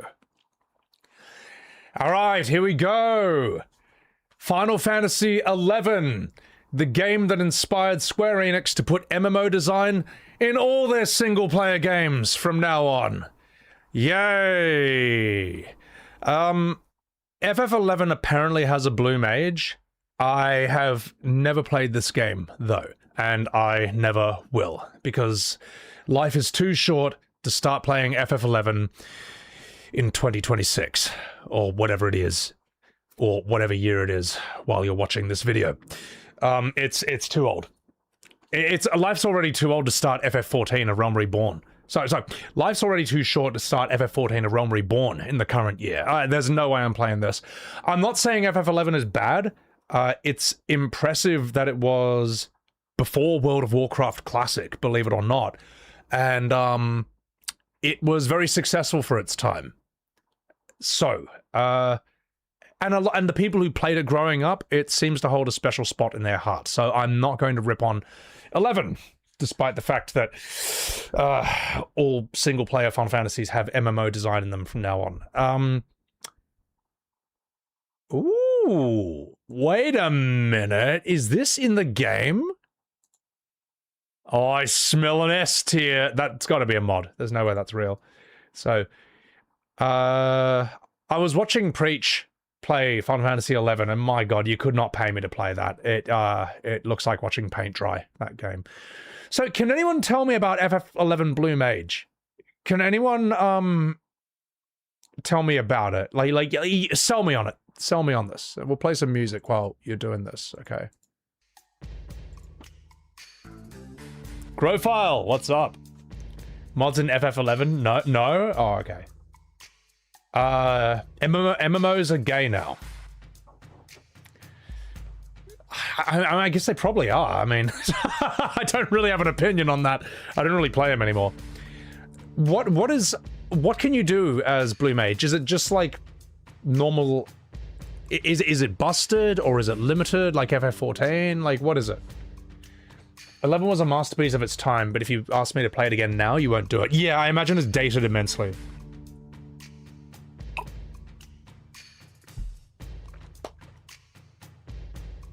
Tell you what, I'm going to give it a score right now. All right, ladies and gentlemen, I'm going to give Final Fantasy XI's Blue Mage a score. And it gets, drum roll, I don't know. We're not giving it a letter. We are giving it haven't played, never will. All right? That's the score. It's beyond the realm of S or F. It's just, it's a mystery mage.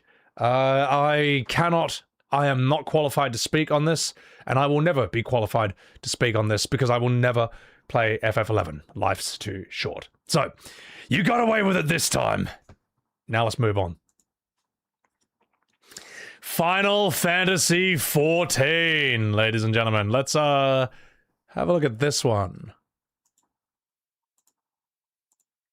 Oh, whoops. Let's have a look at this one.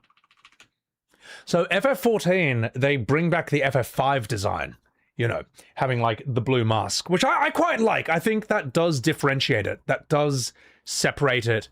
That gives it its own identity from the other blue mages. As we all know, black mage is like some void entity in a wizard outfit.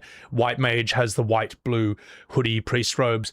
Red mage seems to have like the feather in their cap. At least they do in 9. I don't know how they're distinct in 14. I forget. But it's cool that they all have their own look. I don't know too much about Blue Mage other than that they are busted. Oh, what do I want to say here? Let's pick this one. This one's rather spunky. This is rather a rousing image. Blue Mage in FF14 struggles with this problem where do you make it balanced or do you make it busted? Because the reason we play Blue Mages is because they're busted. It's because they don't play like anything else.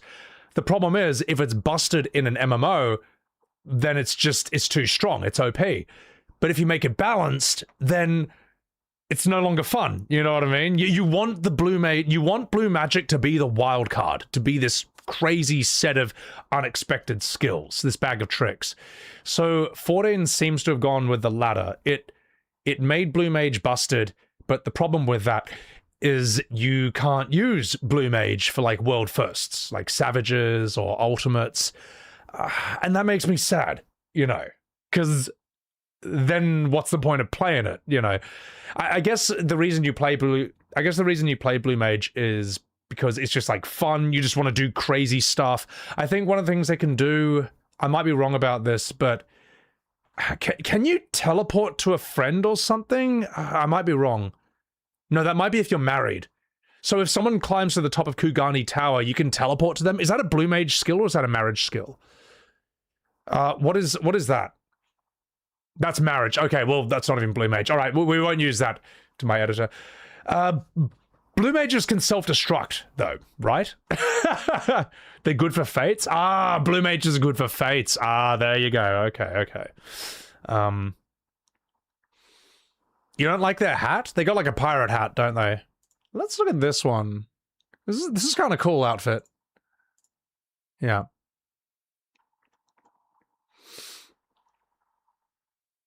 Ball and chain skill. Summon ball and chain. Okay. Ninja had self-destruct? Okay, in town. I don't really know anything about Blue Mage, to be perfectly honest. In 14. I don't know too much about their skill sets. I think they've got a unique identity. And I understand why Square did what it did. Because you can't make a balanced Blue Mage. It's just not how it works. It's not why you play it. So it's a pity about the Savage Ultimate World First thing. What is my opinion on this?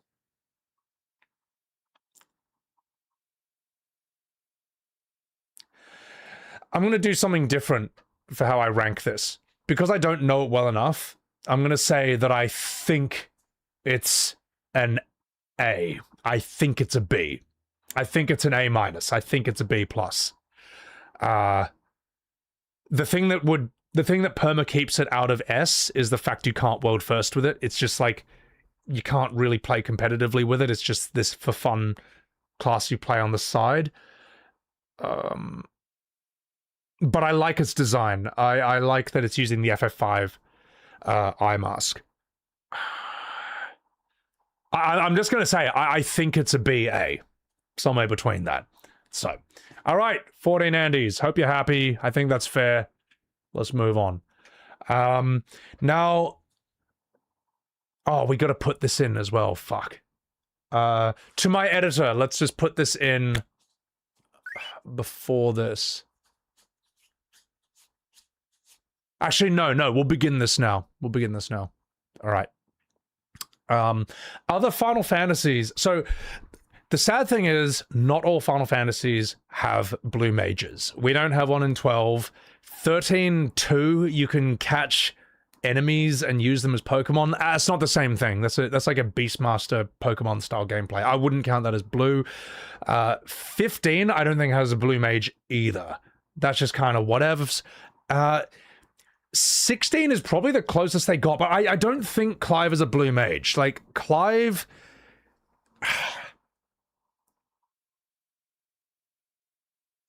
Clive uses Ifrit, which is a summon, but in FF16 you turn into the summon. It's almost more like a Gundam mech or an Attack on Titan thing. I wouldn't class that as a Blue Mage. That's sort of like what is that? I don't know. It's a Gundam. Okay, it's a mech, a shapeshifter, a summon mancer, an Ifrit mancer, or something. I'm not saying Clive is bad, by the way. I'm just saying that I don't think he's a blue mage. He's sort of like Vincent in FF7, except one, you can control him, and two, he's turning into a summon, not like some monster like Galleon Beast or Death Gygus and stuff. So, Clive is cool, he just deserved a better game. So that's what I'll say about those.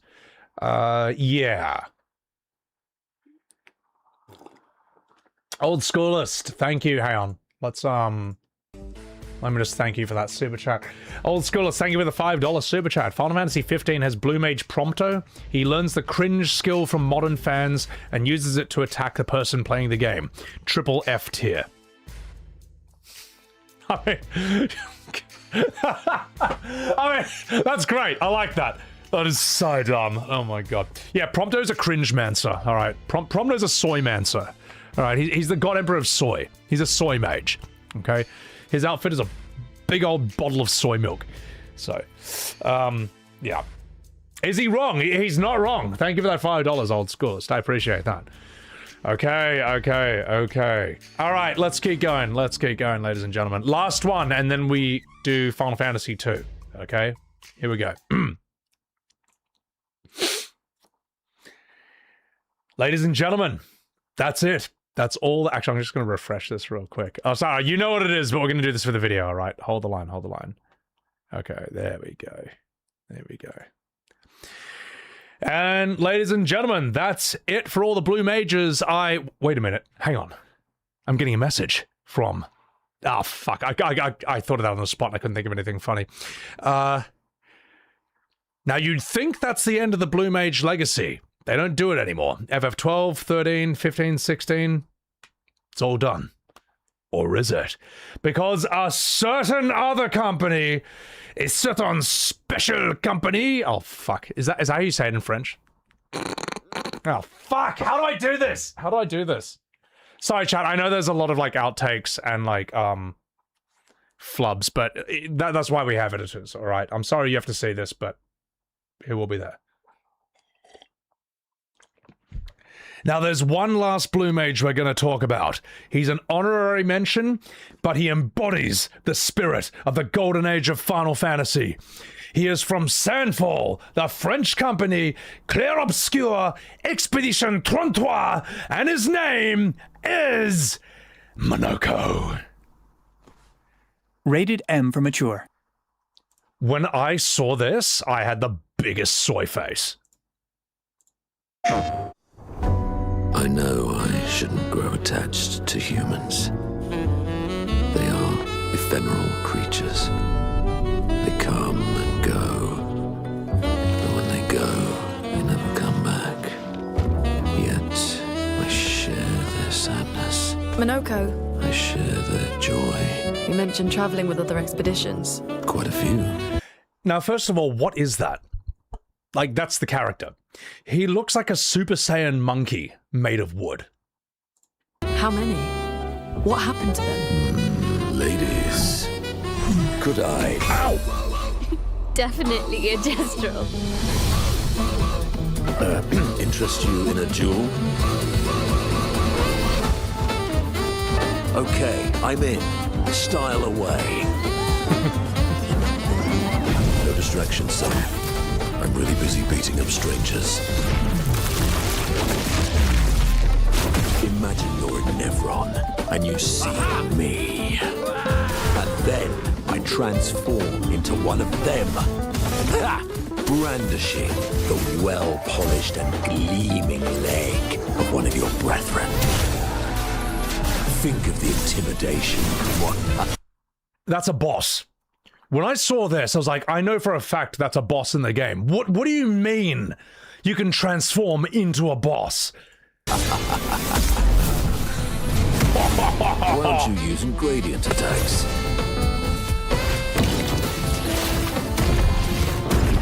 You didn't teach them, did you, you lazy old fart? Awesome. We lived on this mountain together for some time. Romantic. I had already seen like the general trailer for Expedition 33 before this, but when I saw Monoko's, I was like, okay, this game is going to be good. The guys who made this, they know what they're doing. They know what they're talking about. Okay, you don't make a character like this unless you know Final Fantasy, unless you know Blue Mages in depth. Monoko is absolutely fantastic. He, like, look at this. And then That's it. You can turn into that. This gigantic living tortoise stalagmite creature. He can turn into something like 40 different enemies. It's staggering. And the fact you can turn into bosses as well. We've always wanted to turn into a boss. It's amazing. He's voiced by Rich Bloody Cable. S-tier voice actor. Outstanding performance. He's so good. And, what else was I going to say? Monoko's way of gaining attacks is also brilliant. It's like Sandfall learned from how annoying it was to get moves as, say, like Quina or Kimahri, and they figured out, like, how do we make this fun? You got to do something, but it's not a pain in the ass. And it's simply this. It's simply this. If you kill an enemy and Monoko's in your party, you get that enemy's skill. That's it. That's all you have to do. And that's brilliant because it now gives you a reason to just backtrack all these areas. You're like, hang on, those guys were a pain in the ass back there. Can I learn their move? And you go through the whole world again, and you just get all these ridiculous attacks. And because when you look at Monoko's menu, you can see something. Let's have a look at this. Let me find this. Where's your menu? And because when you look at Monoko's menu, you see all these empty slots, and you're like, hang on, that's a lot of enemies. You are incentivized to bring him in your party and just kill everything you see, and kill everything that you've already killed before, because you want to fill this up. You got to catch them all. He's just awesome. He feels like the kind of Final Fantasy character they don't make anymore. And what would I say? I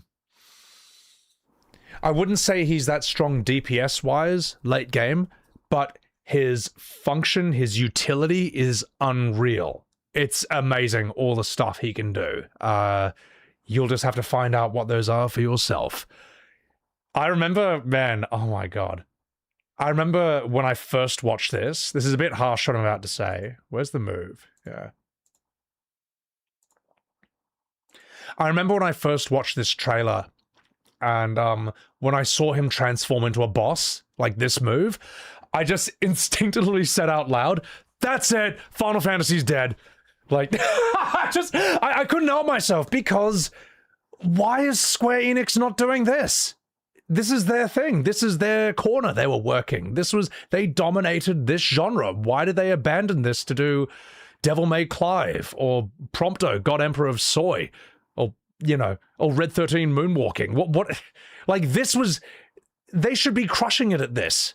And, it's just crazy that it took a French company of 32 people and one dog to make a better Final Fantasy than anything we've seen since 10. Yeah, since after 10. It's just sad. Yeah, Monoko may not be the strongest blue mage, but he's pure fun. He's just awesome. And for that reason, where are you? For that reason, ladies and gentlemen, we are going to give him the grand total of, drumroll, here comes the score, Smokin' Sexy Style, triple S tier Blue Mage. In my opinion, Monoko is the greatest Blue Mage that has ever been made. He is all the best parts from all the old Blue Mages, but he's none of the annoying parts. Let me put it this way. Monoko is all the best parts of the old Blue Mages, but none of the annoying parts of them.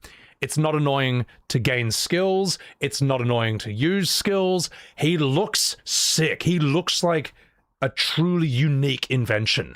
Like, I can't think of any game that has a character who looks like this, or even does this. He's awesome. just absolutely fantastic. If you have not played Expedition 33, I highly recommend you do. It is... This game, Clair Obscur, is like Final Fantasy if it kept evolving along the lines of FF7 to 10 for like decades, and it eventually becomes this, instead of, you know, the mixed bag of experiments we got from 10 to 12, 13, 15, 16 onwards. Even if you remove parries from this game, it is the FF7 of 2025. It's just awesome. And ladies and gentlemen, thank you so much for enjoying my Blue Mage Final Fantasy tier list. Like and subscribe, support me on Ko-fi if you want to see more videos of like, oh fuck, how do I... Like and subscribe, support me on Ko-fi if you want to see more videos like this. Catch me live on Twitch. And that's it. Video's over, get out of here. Uwu Sugoi, play Expedition 33, I'm walking here. Alright, holy shit, guys. We're done, we're done. I've been stressing about that video, chat, for so long. You don't even want to know. I've been stressing about that video for fucking ages. Oh, God. Feels good to finally get it done. Now we can just do some good old-fashioned games. Now we can do it. Also, old schoolers, thank you for the $2 super chat. Jestrels are the best friendly monsters in decades. They're so fun. They're so sick. But they will still kill you. Like, I found an Expedition's journal where the guy's like, oh my god, the Jestrel wanted to spar with me, but it punched me so hard it cracked my skull. Is this how I die? Oh gosh. That sucks, man! A Jestrel gave him a friendly punch and just killed him. That's terrible, man. But the Jestrel would just forget that it did that like 5 minutes later. So, it doesn't matter. Well, not for the Jestrel, at least. Chris Putnick, thank you for the $2 super chat. X2 has the Gun Mage. It learns enemy skills. Yeah, but no one cares about X2, alright? I wouldn't recommend it to anyone. So, it's out. It's done. So, nice but insanely strong. Oh yeah, they're so sick. Gestrel's inspiring kids to beat up their little brothers since E33. Yeah, exactly. Exactly. You hate the party, but even E33 was more fun than Rebirth. It's just better. It's just a better made product, you know. I should go live here more often. I don't use Twitch. Oh, I multi-stream every time from these days. So... Alright, okay, chat, okay. Did you miss the FF game tier list? You did, but don't worry. My editor will make it into something splendid! Now, before we continue... what's up, Natalie? Before we continue, I'm just trying to think of other things, other Final Fantasy tier lists I could make. We're gonna do FF2 in a second. I'm just brainstorming here. I reckon all Moogles ranked. I reckon all Moogles ranked, and I think Mog from FF6 is gonna win. I'll tell you why. Not TFF6. Get out of here. Look at that. That's why. Just look at that! Because that wine glass, it implies intelligence. Like, he's not just some dumb creature. And the fact he's sitting in a chair. He's got culture and sophistication, but he's also this cute little half koala, half bat thing. I think FF6 Mog is the best Mog they've ever done. I would have Cat Sith as one of them. He's okay. I can't think of any other times you have playable Moogles. So, no. Rebirth Moogles are not smoking sexy style. They are shit. The only time Rebirth is making it into these lists is for their Moogles. All right. This game is only getting dishonorable mentions. Oh my god. Oh my god. It's just bad art. Like, it's actually just quite simply put. It's just bad design. Like, these are FF14 or 16, I think. I think 16 is similar Moogle design to 14. I mean, whether you like it or not, it's cute. You know, you give them a snuggle. This is just shit, man. This is just crap. It's just dog shit. It's actually, like, trash. Do I really need to explain why this is so bad? It's just... everything about it is off. It's not cute. It's creepy. It's weird. The eyes are weird. The teeth are horrendous. It just looks like a shit bear. It looks like a shit bear from a shit kids show. Anyone who defends this is wrong. All right? The moment you realize the Moogles are too far gone, yeah. I mean, even let me put it this way: these Moogles are so shit. Even FF7 remake fans don't defend this. You are allowed to shit on these Moogles without activating the swarm. So I think I should rank Moogles. I think I should rank what else? Ifrit, Shiva, Bahamut are always big ones. Titan's not that interesting. I mean, he could. It depends how much people like these tier lists. You know what? I've got an idea. Unique summons. So you know how the summons that only show up in one FF game and never show up again? I reckon that could be a list. Because FF8 will have Diablos and Eden. 9 will have... What would 9 have? I think Medina's in something else. What does 9 have? 10 has Anima. I think Brothers are unique as well. 9 is Arc. What the I think I don't get Arc half the time, or I forgot what Arc looks like. Does Valifor show up in anything else? Knights of the Round is unique. 15 wouldn't even go there. 15 and 16 are all the classic summons, so those wouldn't even be in the running. 12 would be out completely because they're just shit. Yojimbo, I think. Oh, Yojimbo is going to be really good. Because one of my favorite things about Yojimbo, right, is if you give him like $1, you notice how whenever Yojimbo does an attack, it's like he does something really cool. If you give him like $1 where he sends his dog, he just takes the money and just goes.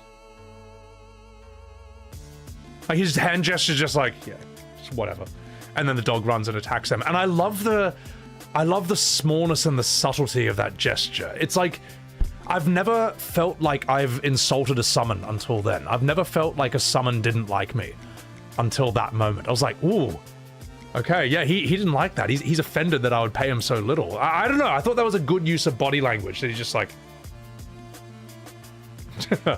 Lucas, thank you for that subscription. I appreciate that. Good morning. Sid tier list is a good one. Yeah. Gilgamesh, you only really summon him in 8 to my memory. But then again, Gilgamesh tier list, I mean, he's in like 14 and yeah, we could bring him back in Rebirth, I guess. Gilgamesh is interesting. Cactuars, Tonberries. You could you could judge electric summons. You could judge all Raymus, I guess. Because I would actually give FF15, to my memory, I would give FF15's and 16's Raymu a pretty high tier, believe it or not. I thought 15's Raymu was cool. I'll have to watch it again. 16's Raymu just could have been better because, you know, that character gets cut short. I would even include Ixion from FF10. Because Ixion, like, yeah, I know it's a electric unicorn, but it's so cool, you've got to include it in the Raymu tier list, so... Savage Squirrel, thank you for the $5. I'm so glad you finally brought up on how ugly the Moogles were in Rebirth. Everyone was ripping on them. Dude, let me put it this way. Thank you for that $5. Rebirth Moogles are so shit that even on launch, even during peak Rebirth shilling period, people were shitting on them. Like, I think Jesse Cox has a video where he's like, why do they look like this? What the hell is this? Jesse's awesome. We all know Jesse Cox. I met him in real life, actually. He fucking rules, man. Good Blake. Old school. Airship tier list. Oh, that's an interesting one. That's a really good one, old school. Yeah, because we can do the Ragnarok, Highwind. 9's going to have a lot of cool ones.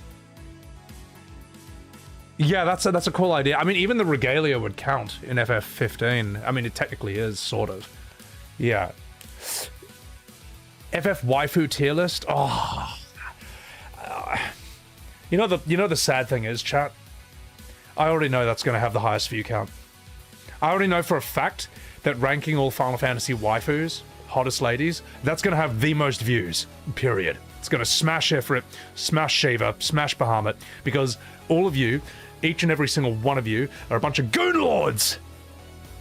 including me. But we will, yes, so I think Tifa's going to be pretty... Oh, villain tier list? That's a good idea. The villain tier list is a good idea.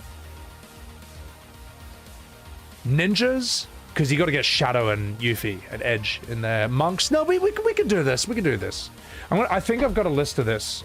I'll add that to the list. So, waifus. I've already got waifus and villains listed. Oh my god. Odins? We can have Odins. Leviathans? All Leviathans. Yeah, Raymus. What else do we have? Sids. Dragoons? Yeah, fuck it. I like Dragoons. I think Dragoons are sick. Monks. Ninjas. Alright, okay, this is actually like so many. So, depending on how these tier lists go, maybe I'll make more. But these are like fun. These are a fun one to do. You goon to Cloud?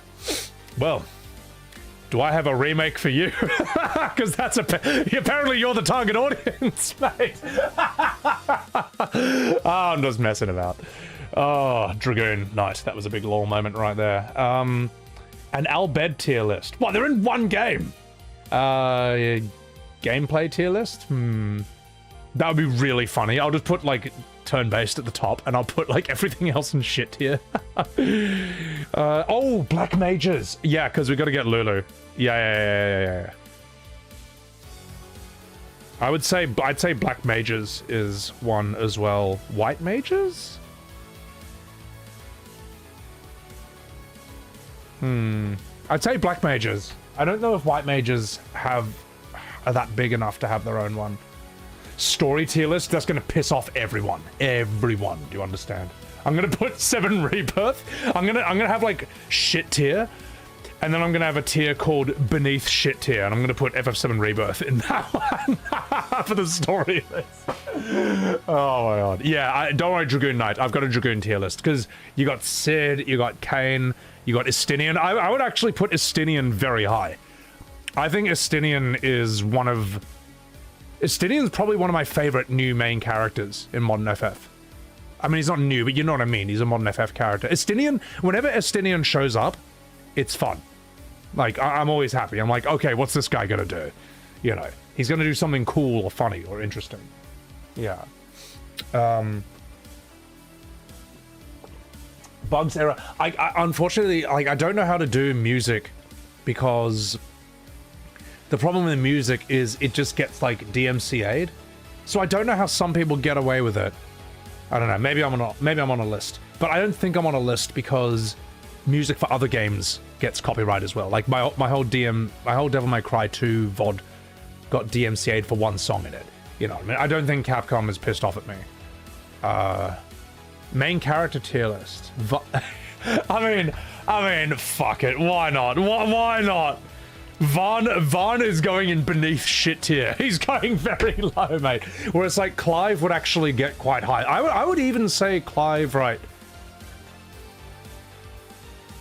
I'd say Clive should be S, but he's held back by his script and his story in his own game. And just the fact that he reminds you of FF16. You know, but I'd actually probably put Clive as an A. There's a reason. Clive is fucking cool, man. Clive is sick. Vaughn is beneath shit tier. Yeah. You mute the entire music tier list and just describe the music. Well, the only thing I really want to talk about is how FF7's boss music comes from Metallica's "For Whom the Bell Tolls." For whom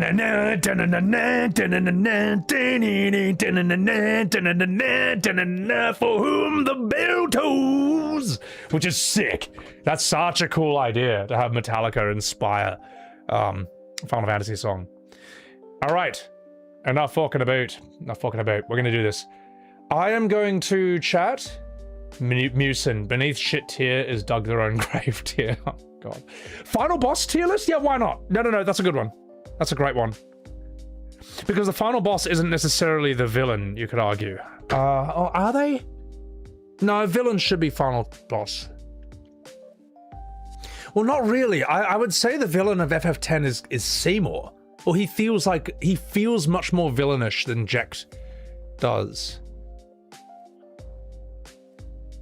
That's a tough one. Villain's usually the final boss. Yeah, like, but then Necron is the final boss of 9, not Kuja. Ultimecia, I mean, like, Ultimecia shows up in, like, what, the last 2% of the game and says, yes, it was me all along, Ultimecia. You may begin your simping. And the party's like, I don't know who you are. Like, so, Zeramus, yeah, I don't know. I think if we make all final villains or boss tier, I think we may as well just lump them in together. I think that would make sense. You thought it was you, Yevon? There are some people who say that, like, Eject isn't even the final boss. Tourist, it's like, bro, you can't even die to you, Yevon.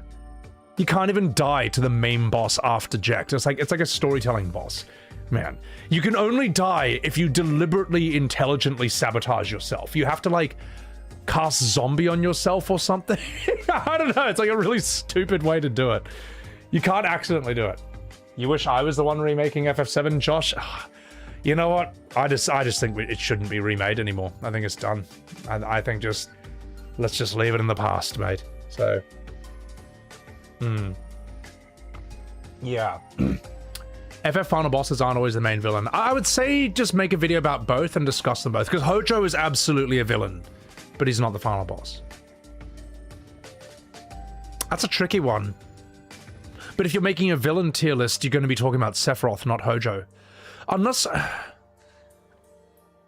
if you're talking about villains, you may as well just include both. I'd say villain and then just include all viable candidates. Something like that. Yeah. Silver, thank you for the $2 super chat. Can I do an impression of Neville Bartos? No. Because no one's going to know. No one is going to know who I'm talking about. For those of you who don't know what I'm talking about, there's a movie you need to watch. I'm going to take a piss. And then we're going to start FF2. But before we do, you need to see this Australian classic. This true blue Australian hero, ladies and gentlemen. You need to see Chopper. This is the greatest Australian movie ever made. This is the best acting Eric Bana has ever done and ever will do. Yes, that's Eric Bana from Troy, by the way. He gained something like, I think, 20 pounds of fat for this role. Look at that charming young gentleman, mate. Oh, you know, he's a good bloke. You know, you're gonna have a beer with him, hang out with him for a barbie. You know, he was also a massive criminal in real life, but I'm not going to say anything further about that. But Eric Bana is amazing. He's electric. Hello, boys. You want to rock and roll? That's how he talks in the movie. He's like nuts. Chopper Reed shows you how charismatic you have to be to... Chopper Reed is a human with max level charisma. If you want to see someone who is so charming that even you, the audience, will find yourself forgiving him as he does some highly questionable things, this is the movie. Like, it's the best. I think it's some of the best acting I've ever seen, period. And I've never seen a character in any film like this ever again. Never before and never since. It's something completely unique. Oh, this is a real person, by the way. Chopper Reed was a real criminal who, to get himself put in jail, I may be sketchy on some of these details, but his best friend got put in jail. So to get himself put in jail, he went into a courtroom with a loaded shotgun and tried to abduct the judge. Now, believe it or not, but that'll get you put in jail. And in jail, he and his boys formed a prison crew called the Tomahawk Gang, because the Tomahawk was their weapon of choice. And he did things, in his book, he describes his prison warfare. One of his tactics he would do is he would go into the other prisoners' rooms when they were out, and he would spread a big wad of jam under their bed, and then just leave. Because what does jam do? It attracts hordes of insects. So you wake up that night and you're just covered in bugs, like, you don't get a good night's sleep. This guy's, you don't want to be in a prison war with this guy. This guy's fucked. Then I think his best friend turned against him, and Chopper was like, okay, well, I don't have a crew anymore. I'm gonna die. Guards, you need to transfer me or else I'm just gonna get overwhelmed and killed. And the guards are like, you're not going anywhere. And Chopper's like, all right, I'm getting out today. So Chopper then got the prison barber to cut his ears off, Chopper's own ears, so Chopper could say to the guards, hey look, I cut my own ears off. I'm crazy. And believe it or not, doing something like that will get you transferred to the psych ward where he was safe. This is all in his book. This is all real. He didn't. That's another reason he's called Chopper. He doesn't have ears. Then he got out of jail and got up to all other sorts of tomfoolery and shenanigans that you'll see in the movie. Got himself put back in jail. Did his time. Wrote a bunch of best-selling Australian crime books. Wrote a children's book called Hooky the Cripple, which is basically the story of a kid with a limp who gets bashed by a butcher every day, and then I think one day he just stabs the butcher. I think that's the children's story. This is real. Hooky the Cripple is a real story. Then Chopper got out, moved to a chicken farm in Tasmania, where he lived out the rest of his days. Then he went on tour doing stand-up comedy. This is real. You can get the DVDs of him doing stand-up comedy. He is the most Australian man who has ever lived. And if you haven't seen this film, you are missing out on the greatest work of Australian cinema. One of the best works of cinema, period. One of the best performances, period. If you watch this movie, you will understand Australians so much better. He's a type of Australian you don't really get anymore, but he's almost like the modern day version of Ned Kelly. This is real, by the way. Like, yeah. So, this is what happens when your nation was a prison colony. Pretty much. I mean, you'll find two kinds of Australians. The most loose people ever. They just don't give a fuck. Or you'll find people who have the biggest stick up their ass possible. The biggest stickler for the rules. I saw... Oh god, there's one going around where it's like an Instagram thing where this guy's like on Bondi Beach or something. He's like, and you can see here, I found this can, and they use this can to smoke marijuana, and they do it right over there. And I just want to say that, like, you shouldn't do this like in that part of the beach, all right? It's a crime. And all the comments are just ripping on him heaps. It's like, my god, how did you survive such an ordeal? It's like, yeah, Australia is basically prisoners and guards.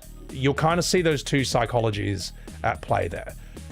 Big Les, I will do a full Big Les watch stream someday, because it's one of the best fucking stories ever in modern Australian stuff. There are real Australians who talk like that. Oh yeah, they're so annoying. Can you actually not like do that, because the rules say you're not supposed to do that, and actually we have the rules for a reason, so you don't do things like shut your fucking face, all right? Get out of my country. So, all right. You got to see Chopper. Year 2000. Eric Bana, and it's got some of the best local Australian actors in it as well, like Dan Wiley, like Vince Colosimo. Who was the one who played Keithy George? David Field. God, I can't believe I know all these names. All right. And before we continue, chat, for those of you who just showed up, here is me trolling my friend Bang TTS with Cloud Remake going crazy. Getting Mako poisoning. You've got to help me, Barrett. Sephiroth given me Mako poisoning, and I'm going crazy. You've got to help me before I go crabble, cribble, blibble, wibble, fibble, googly, moogly, poogly, wobbly, wobba, baba, dabba, whoa, whoa, whoa, whoa, whoa, whoa, whoa, wobble, lubba, dub, dub. Oh my lord. I'll give that link to you guys. Sorry, we had to replay that. Poor Bang. Mate. This is what it means to be friends with me, mate. I can't stop it, Bang. It's too funny. There's a reason I kept it open. Guys, follow my man, Bang TTS. He's a true blue Australian, mate. And yeah, you may even see me hop in and do another TTS now and again. He's awesome. All right, we're gonna do FF2. I'm gonna pour myself a whiskey and we're gonna do it. I think it's time.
Alright, I'm fucking back. Yeah, I haven't even played Persona, but I like this song. It's so sick. It's so cool. I respect Persona for standing out among all the other anime games. Like, it just doesn't look or sound like them. They always make pretty bold artistic choices, musically and visually. Have I seen Bronson starring Tom Hardy? I have. That's sort of like an English version of Chopper, but Bronson's like a raging bull, whereas Chopper's more like a cheeky snake. If that makes any sense. All right. I am going to change my category to retro. Okay. I'm gonna do this.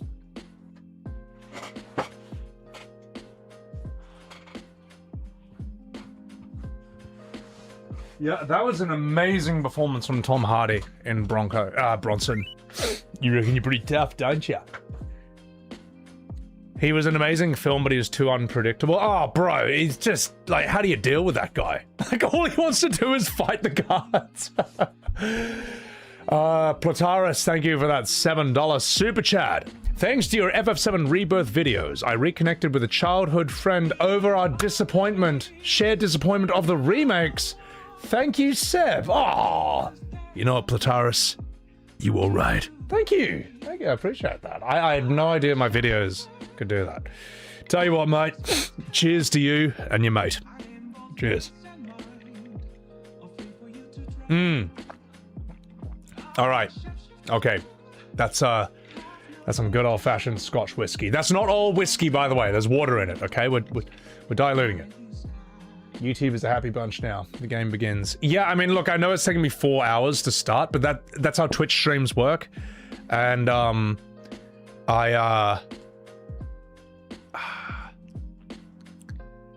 stream so long that by the end of the stream, you have like 8 hours or 10 hours of footage of the game anyway. So it will happen. It will happen.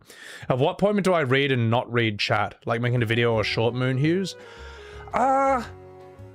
I don't know. I do what it feels right. I think it's wrong for a streamer to ignore their chat. You're not making full use of the medium, the live medium. But you also can't sit there only reading chat. So yeah. All right, let's boot this up. You can't only read chat, but you can't fully ignore it either. I don't like streams where they just ignore it non-stop. So it's a streaming style that works well. I appreciate it. Well, you got to do both. You got to do both. Because there's a lot of people who just want to see the game, but you also don't want to. I think responding to chat makes it more interesting. It makes it more of a conversation, you know. So. Okay. Okay, I'm here. Is Maria down? Is Maria dead? Low HP. Why is Guy's profile pic like that? His nose... yeah, well, I mean, look, Guys speak beaver, so I suppose. He was raised by beavers at the end of the day. I like how these profile pics, you can tell they look cool or pretty, even with like a limited number of pixels. So, ladies and gentlemen, welcome back to Final Fantasy II. Now, my thoughts on this game so far are that it's an interesting transition period from between 1 and 4, which are ones I know. In 1, the characters are basically silent. They don't say anything. 4, Cecil Kane, they're all fully fleshed out characters. They've always got something to say. 2, they kind of are both. They are and they aren't. There's some scenes where they talk and other scenes where nothing, you know. So it's like they're sort of figuring it out and learning as they go along. Yeah. Which shows that Final Fantasy has always been about change, which is why FF17 needs to play like Forza and StarCraft and Skyrim. Uwu Sugoi. I think we have an item here that we're supposed to bring to someone. I was a bit drunk last stream, so I don't remember too well what we were doing before. Alright. It's close to the NES portrait. You can tell they're sticking to the source material. Yeah, fair enough. Peter Van Salt. What's going on? One borrowed a lot from D&D? Yeah. Although it's crazy that like they have the theme tune and they have Bahamut from their first game. That's pretty cool, man. And the iconic Black Mage. I don't see the fighter's design as much anymore, but FF1's fighter is, you know, he's a man.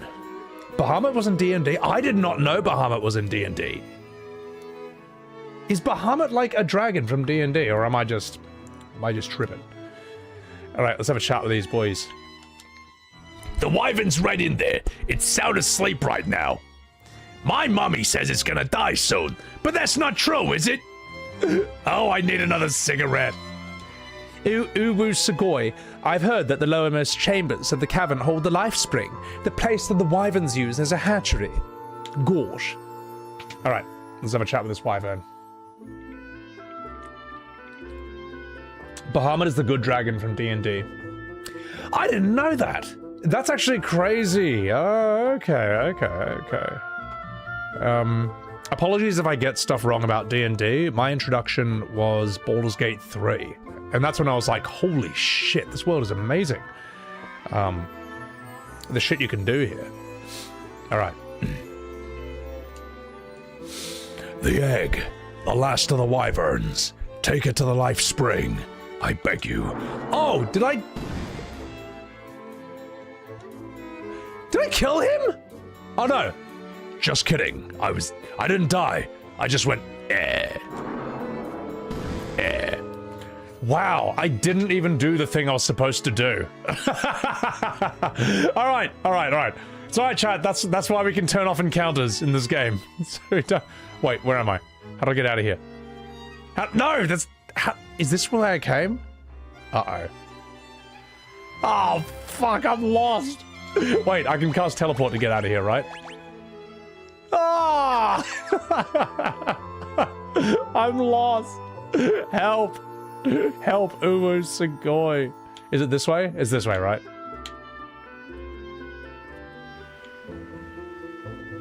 Nailed it. Okay. 1 minute and he's lost already. I'm so bad at this. Well, as I say, chat, I'm like Zoro in One Piece. I'm decent at fighting. If I'm in the room with the enemy, I can fight them. Finding the room is the hard part, though. Like, you know how this dungeon has only one exit? I got lost last time I was here. I ended up, I think I was reading chat and I was drunk when I came in here. So when I saw that later on, I thought that was a different exit.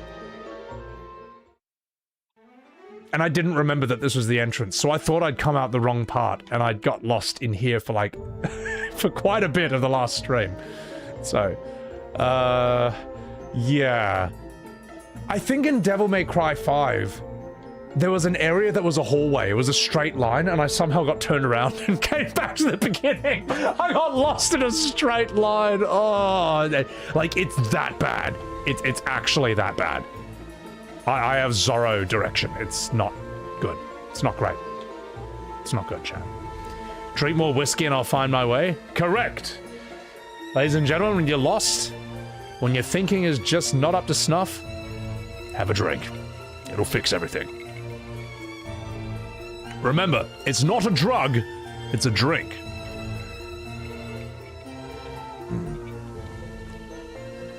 Right. Now we want to find a pool and dip the wyvern egg in it, don't we? I'm still lost as well. These pixel remasters look amazing. Well, how cozy are they, mate? Like, it just feels nice. It just feels chill and cozy. I think a thing a lot of modern games like this, when they try to do this style, what they suffer from is that, like, is the tech. You don't need your game to look like this. Whereas, like, this was the best looking game. This is one of the best looking games in the world for its time. And,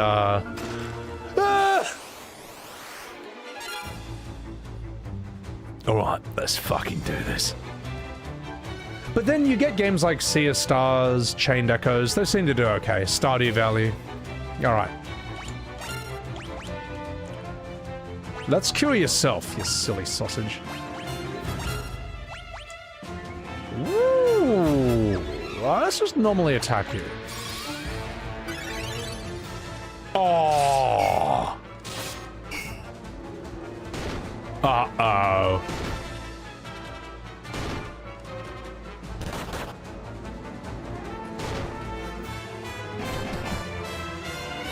Why are these guys so strong? What the fuck? Okay.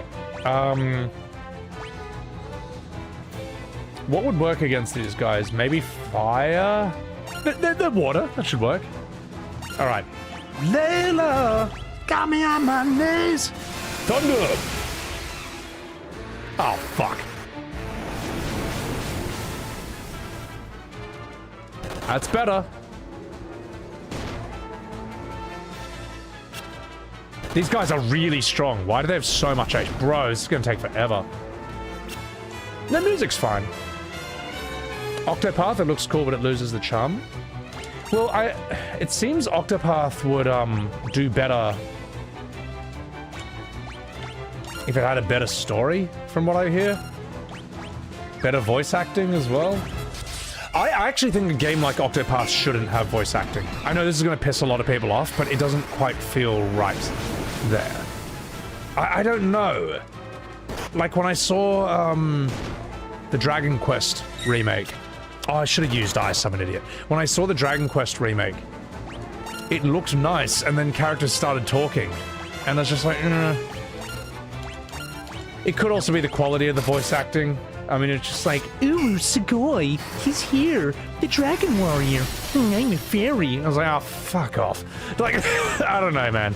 Sorry if you're one of those voice actors. Yeah, anyway. I think the quality of anime / JRPG voice acting in general needs to get better. Okay, Blizzard is the way.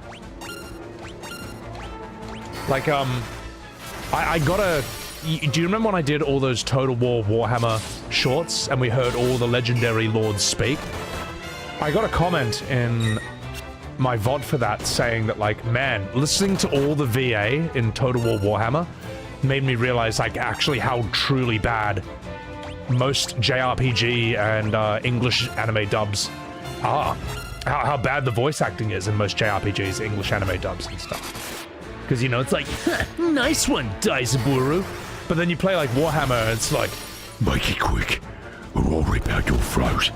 You know, or everyone just sounds, when monsters sound like monsters. The Skaven actually sound like rats. The lizard people actually sound like lizards. You don't even think it's a person in the voice booth. You know, Knight's Armor. Okay. Ooh, my evasion. Ooh, it's good defense, but the magic interference. My magic interference is cocked. Dynasty Warriors English VA. There is a charm to it. It's not great, but I remember playing Dynasty Warriors with a mate, and I think one of the guys was like Sima Yao or something. And before each fight, he was like, "Well, I guess I have to do things myself once in a while." It's like, you're an ancient Chinese general from 2,000 years ago. You shouldn't sound like that. But then again, when you hear them do Asian accents, it also doesn't, it's not as fun anymore. I don't know.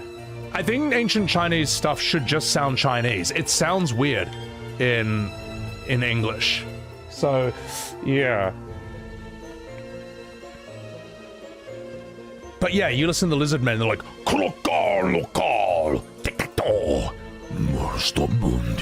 like, they don't sound human. Or the Skavens are like, run, flee, flee. They sound like rat people.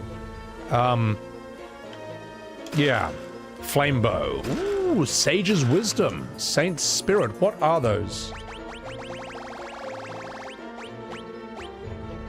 A crystal that maximizes spirit. I assume you use these in battle. In battle, and then it gives you a boost for that. You'll do the dub personally, you get distracted having to read everything, you inevitably miss something, and you know what, Renegade? You disgust me. No, I'm kidding. You know what, Renegade? That's fair. I mean, sometimes you're just too tired to read, and you're just like, ah, fuck it. So... Ari Erusai, if I didn't put 9 in the top 5, your world's gonna shatter. I gave Queen a S as a blue mage. I think...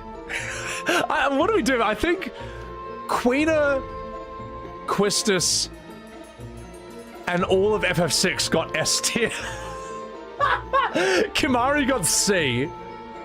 5 got like an A just because like it's the beginning, it's whatever, you know, but it's got the blue mask. 11 and 14 I just don't know well enough to really grade. So 11 I'm like, haven't played it, never will. 14 is like probably an A or a B.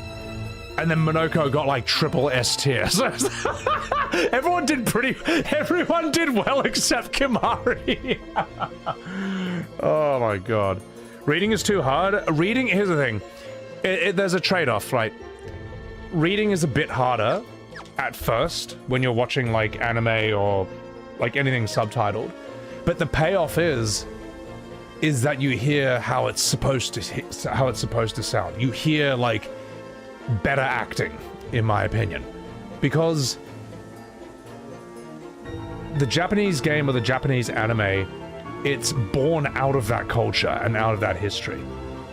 Whereas like English language is just different. It's just like American English is an extremely different language from Japanese. There's some things that will be lost in translation. You can't express certain things. Like, there's a reason that term exists, lost in translation.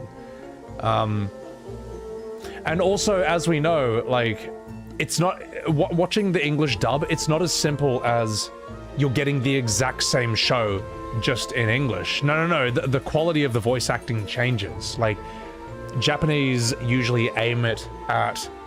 a lot of anime VA sounds like it's aimed at young adults to adults, whereas Western animation has that history of being aimed at children, you know, Mickey Mouse and all that. So the English dub will be aimed at children. That's why in Japanese, you know, you'll get a character... I don't speak Japanese, but I'm gonna just mimic the sounds. You'll get a character who sounds like Goku! Kakaro to Masaya, Toisuke no Trunks-kun. But in English, it's gonna be like, well, seems like he's figured out my Toku Gensai. Nice one, Daizaburo. But Kenichi, what about Sakura? You know, it's like, oh, fuck off. It's just, you're getting something very different. The language is not just the words, it's the expression, it's the spirit. Also, I think I am underleveled.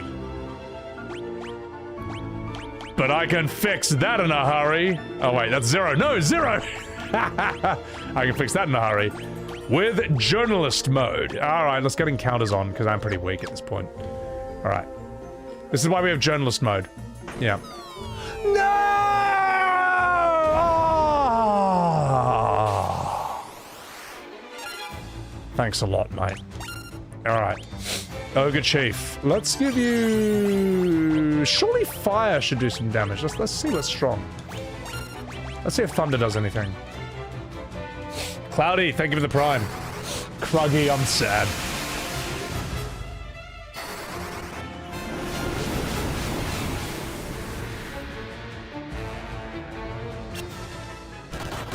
Chinese and Spanish dubbing sounds dispassionate to your ears. You can't explain it. Well, not if you watch a Chinese film. If you watch, say, like Red Cliff, you know, I think it sounds better in Chinese. You watch something like Hero with Jet Li, House of Flying Daggers, Curse of the Golden Flower, it's gonna sound better in Chinese. Especially since it's literally set in ancient China. It would sound weird unless they're like, speaking that language. Alright. Let's level up Blizzard on you guys. And let's level up Thunder.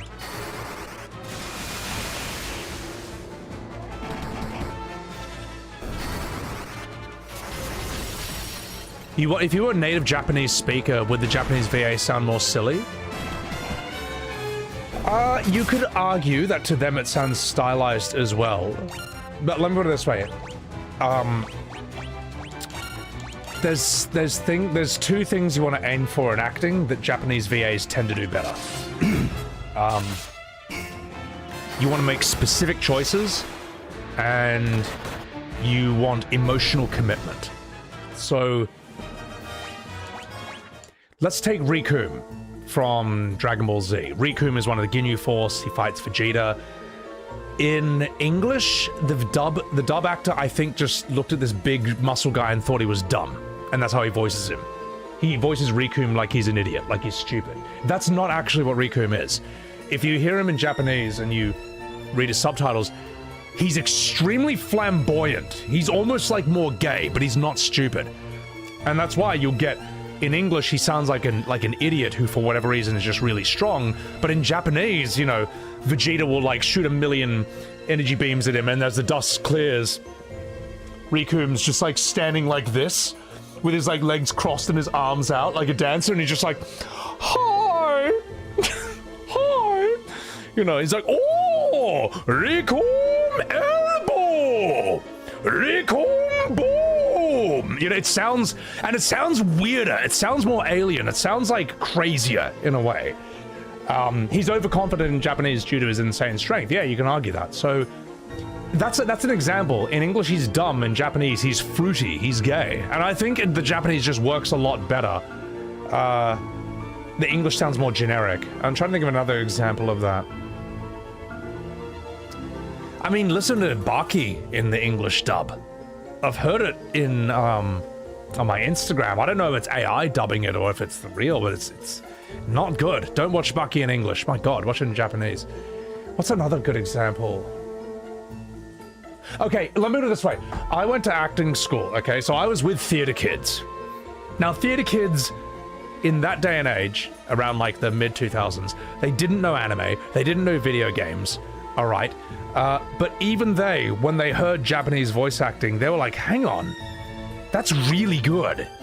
Because it was super emotionally committed and was really specific. They didn't speak Japanese, but they could get the sense that this is a very arrogant character, or this is a very intense, intimidating character, or this character is just very cutesy. They could tell what the actor's intention was, and that they had made very specific choices in how they were going to express that, and then they fully committed to that.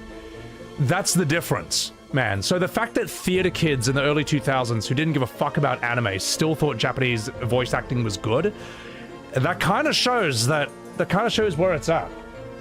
And it's not saying Western voice acting is bad. It's just that they don't usually hire their best. They don't usually hire their best. All right, let's fucking do this, you minge. Blizzard! And let's see if how you deal with thunder. They saw how it... Ah! Ah! Okay, looks like physical attacks are back on the menu, boys. That wasn't a big deal. The world became a worse place when theater kids discovered anime manga. I think it's fine, just don't let them be the ones writing it, you know. You kind of have to assume that all your favorite shit from the past is under attack. By liars and gaslighters and bullies. And the only real way to fight back against that is to know your stuff really well. Just know it really well. It's a good the fact that they're trying to rewrite the past around OGFF7, it's a great incentive to really know that game as well as possible. Because when people try to rewrite the past, they'll sniff out any gap in your knowledge, and then they'll just like lie and bullshit in that gap. So if you know it well, they won't be able to do that. Not as easily, at the very least. Am I out of MP? No, let's give me this. You have to know your favorite shit really well. Because unfortunately, we just live in a time period where people are trying to do that. It's bullshit, and it's not just Final Fantasy, it's like everything, so. Even George Lucas couldn't be trusted with his own legacy. See, I don't know too much about that, but I heard, the prequels were basically, him without restraint, or people were afraid to say no to him and stuff, and that's kind of why they turned out the way they are. I honestly don't know, I really don't know. I don't know the behind the scenes of that, so. Enjoy what you enjoy? The problem is, when they rewrite the past, if you say, oh yeah, I loved OGFF7, someone's gonna be, what, you like that weird furry dog thing that moonwalks? And goes, ha, everyone's a winner. It's like, no, they changed that. It's like, really? Because those fans said that that's exactly how he was in 1997. Do you see what I mean? Like, you have to know this shit well, because these people don't stop, sadly. Let's do this. Lord of the Rings is another thing I notice is that's happening too as well. But you don't mess with the Tolkien fan base, all right? Tolkien fans are no joke. They've been around since the 1930s, okay? They've been around since The Hobbit, which is like 1937 or 38. Did he just reduce my HP to 1? How the fuck did he do that? Yeah, fuck you. There we go.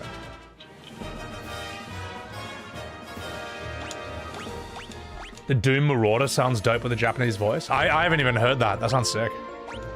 All right, Maria. Gonna have you heal up, guy. There you go.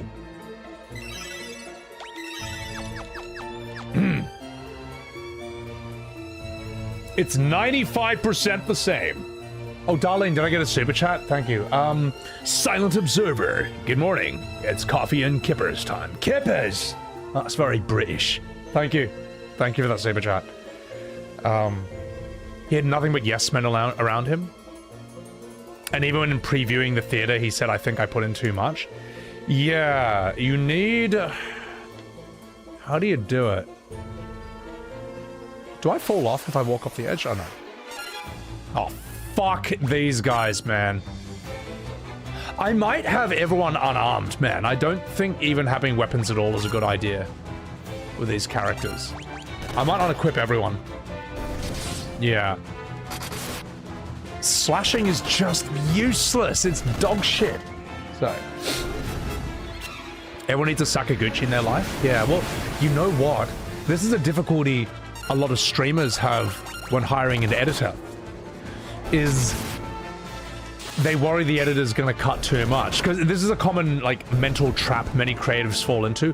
If you're a creative, all right, if you're a creative, right, if you're on my chat right now, and you're an artist, a writer, visuals, musician, you think that everything you do is gold, and the very thought of someone editing or chopping even 1 second of your genius is a sacrilege and heresy, all right?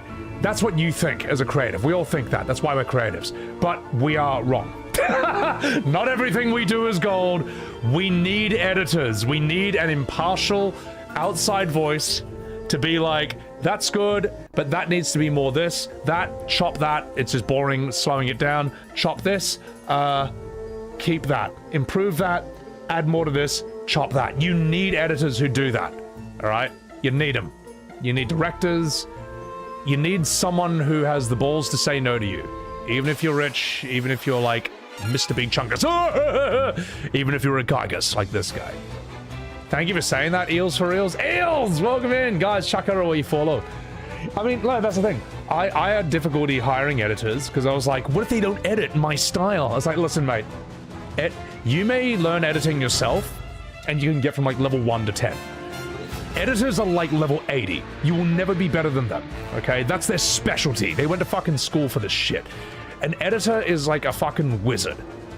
Like, if you don't have an editor, you're just hamstrung as a streamer. You don't need... Well, I've got 4 heckin' contacts. These days, I'm just trying to work with 2. They're all good blokes. They're all fucking awesome. My editors are great, but I'd be fucked without them. So, treat them well. If you're a streamer, treat your editors well, mate. I've heard stories of streamers not paying their editors, or like not paying them on time, or paying them ultra late. Look, they've done the job, just pay them. All right, and if you don't have the money to pay them, you don't have the money to hire them. Ooh, hang on just a second, chat.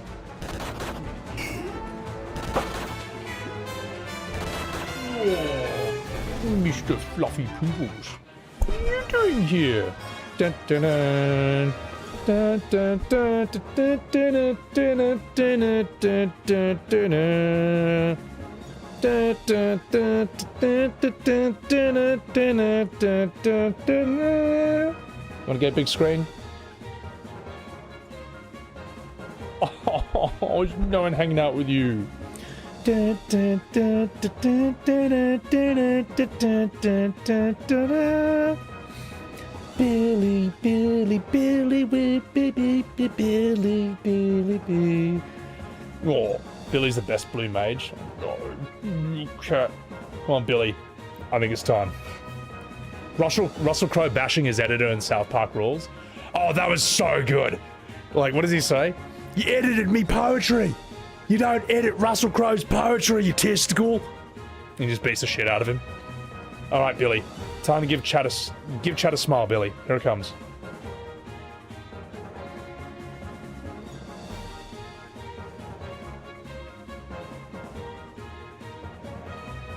No, give me a cuddle. No. Oh, he's purring so much. Billy, no. Not the salute, Billy. No. You're not famous enough to get away with it. Billy, no. Put it down. All right, okay. I don't think we're... No. All right, I'm going to put Billy on his bed so he can hang out with me.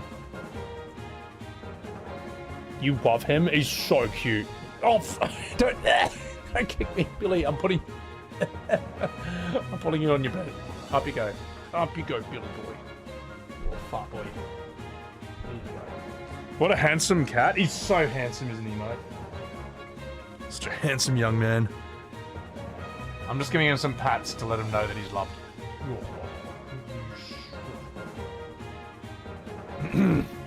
Billy is the best. Oh, you cat pig, get out of here.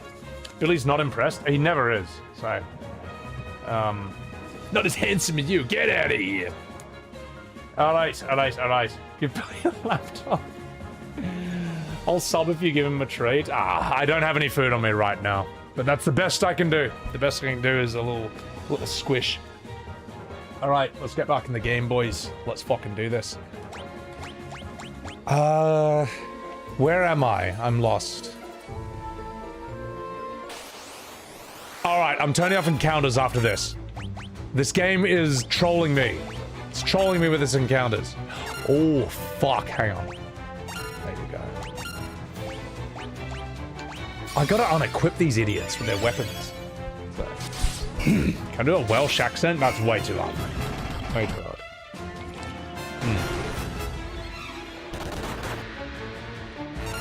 Come on, guy. Fucking do it.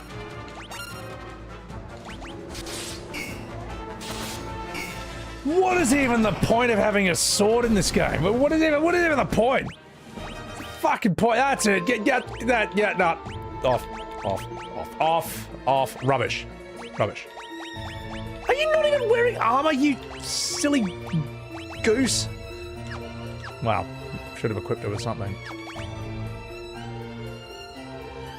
She's got 2 shields. That's right, because she's a mage. All right. Actually, may as well use some potions at this point. I can afford like 1 million. Alright, there we go. Oh gosh, I accidentally turned off encounters! In journalist mode, ladies and gentlemen. Alright, where the fuck am I going? Am I going to play Resonance? I don't know. Probably not. Wait. I'm at the entrance! Where is it? Where is this fucking thing? Okay, we got this. Okay, we got that. Alright. This is why I had encounters off, chat. This is why I had encounters off. Lots of purrs, Darlene. Yeah, I've held Billy up to the mic before when he's purring. I'll see if I can do that another time. Okay, I'm gonna find this place. I'm gonna find it. I'm gonna find it. I'm gonna put this thing here.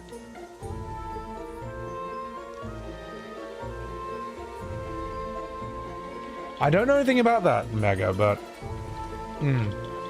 I think I'm already OP, though, Louis. Okay, so you fall on that bridge. Aha! Okay, I remember last time I was drunk, so I just fell on that bridge every single time I got there. I just never learned.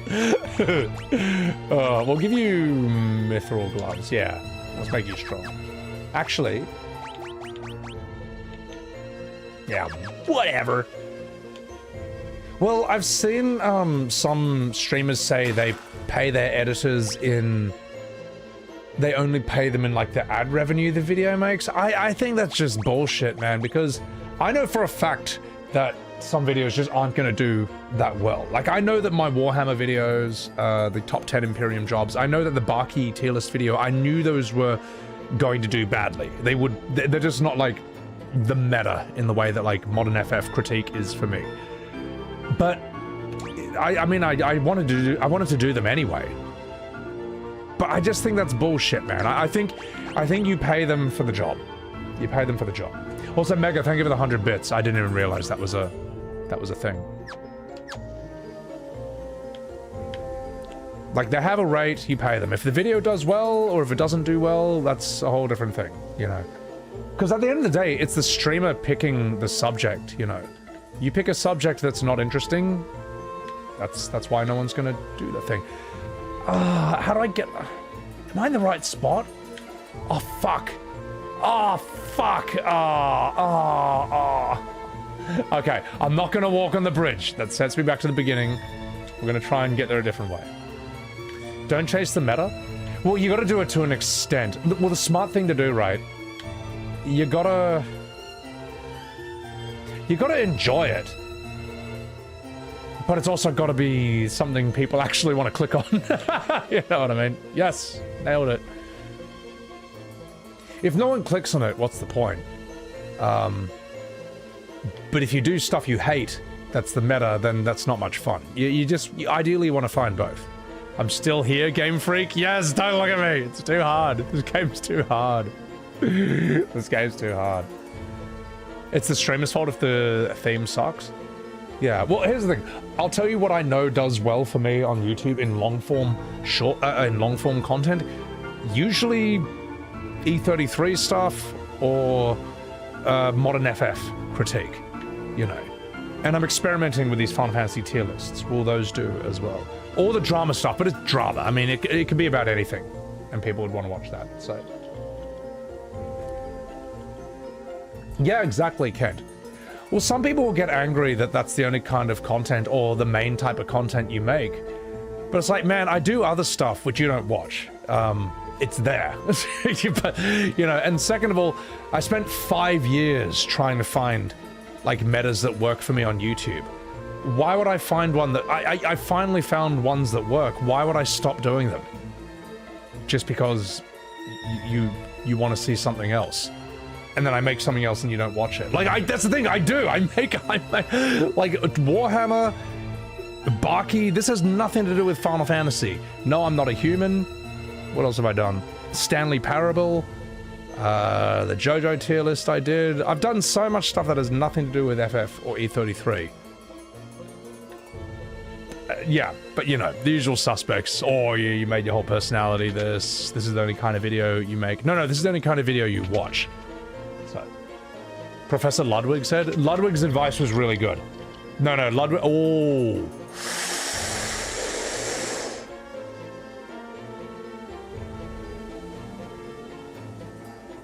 I have to fight this thing. Yeah, because he's in front of the thing. I think I'm too weak. Am I too weak or am I strong enough?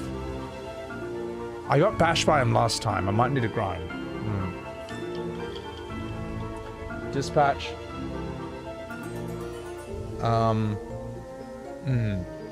Do different stuff, not like that. Yeah. Well, what they want you to do, what they're really saying is stop criticizing FF7 Remake. That's what they're saying. It doesn't matter what you do. It doesn't matter what you do. And even when I do something different, they'll be like, ha! If I do something, I've made something about Tekken once, and some guy said, "No one cares what you think. Just go back to ripping on FF7. Fuck you." So, what do you want, man? What do you want? All right, let's fight this guy.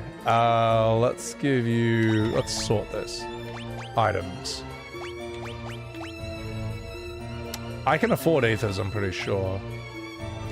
I think it's time to fight this dude. Fuck. Okay. I'm gonna quick save. If I get killed by this guy, it's my own fault. Oh! Chimera after egg! Rawr! I'm a chimera, you big filly! Oh! Star Platinum? The world! Thunder!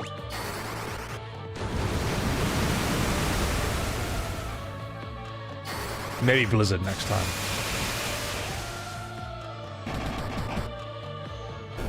Ah ha ha! Get fucked! fucked, you fuckers. All right, okay, now we can deal with them. Good work, guy. Fucking legend. You're taking on that one. You're curing us. Me guy, me strong. Thunder him. Fuck it. Airway. Mr. Fister.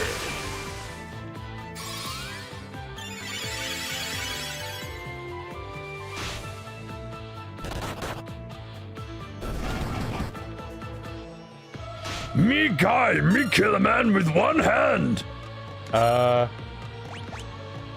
Yes. All right, now you're fucked. Wow, these guys kicked the shit out of me last stream. Oh my god.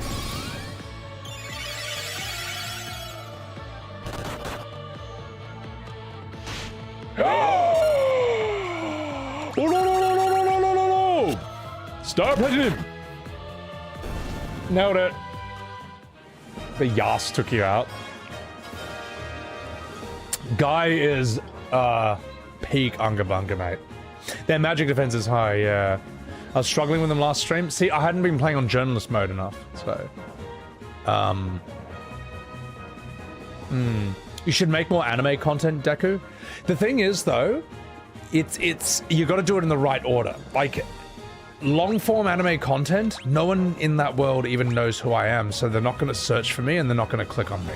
I have to break in with shorts first, which I can do. I just can't be fucked to make it. Like, I just recorded 120 Warhammer shorts. All right, you know, I've done my time for now. If I keep recording shorts, I'm not going to get any games played, and I gotta play FF2 and FF3 and 13. So it's that perpetual balance that's the tricky part. The life spring is awash with a soft light. You use the wyvern's egg.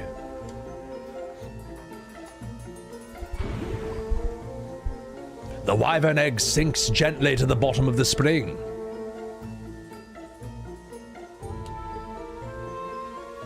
That was all I had to do, right? All right.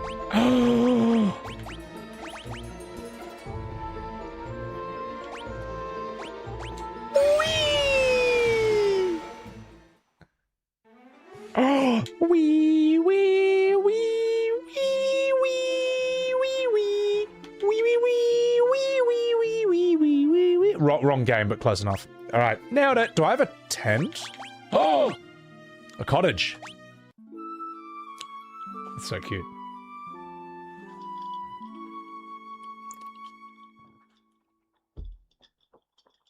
Nailed it. Take care of yourself, Dogged Fool. Thank you for enjoying the stream. Have I talked about the Devil May Cry anime, Netflix anime? I feel like everyone's already bashed it, though. It's kind of already done. The reason my Final Fantasy critique content works so well is because most people just don't do it. Most people don't care. The people who don't care don't talk about it. The people who play it, I mean, the only fan base that's got left are people who buy literally anything called Final Fantasy, and they'll just enjoy whatever for the most part. And also, we've seen this with its content creators. They are scared of their own audiences. They are scared to say what they really think. And if they do make one criticism, they have to couple it with a compliment. You know, it has to be like, I love the games, fantastic, amazing games, some of the best games I've ever played. But all this sucks ass. You know what I mean? People, you know, I would get that comment on my early FF shorts and videos where they're like, I like that you don't do that. I like that you just come in and you're like, this sucks ass, and I'm not apologizing. So, yeah. I don't know. Anyway, I still would prefer it if there were more people than just me, and I've noticed that since I started doing a lot of that, there have been more and more YouTube videos these days saying like, you know what? I didn't like Rebirth either. And here's what I didn't like about it. And I'm not scared anymore. I thought that there was too much filler. And then people say, oh my god, that filler was perfect. My lobster's too buttery. Why don't you get a new hobby, loser? You know what I mean? Like, I've seen videos that are much nicer than me. where the guy like states a very obvious problem, like the bloat, and then the swarm comes out. It's like, why'd you play something else then? Fuck you! That's hilarious. Are there 1,000 viewers on YouTube take flight? That seems to be what it is when I do Final Fantasy, which is kind of crazy, man. It's kind of crazy. But hey, I'll take it. I'll take it, Sunny Gem. Alright. Oh yeah, we've already done this. Oh. We've got new dialogue. Alright, enough fucking about. The wyvern, it's dead. Oh, whoa. The last living wyvern is dead, but the egg you placed in the spring remains. Someday it will hatch, and the wyvern, Someday it will hatch, and the wyvern will spread its great wings and soar through the sky for rebels. The wyverns can't thank you enough for what you've done, so allow me to do so in their place. We are grateful.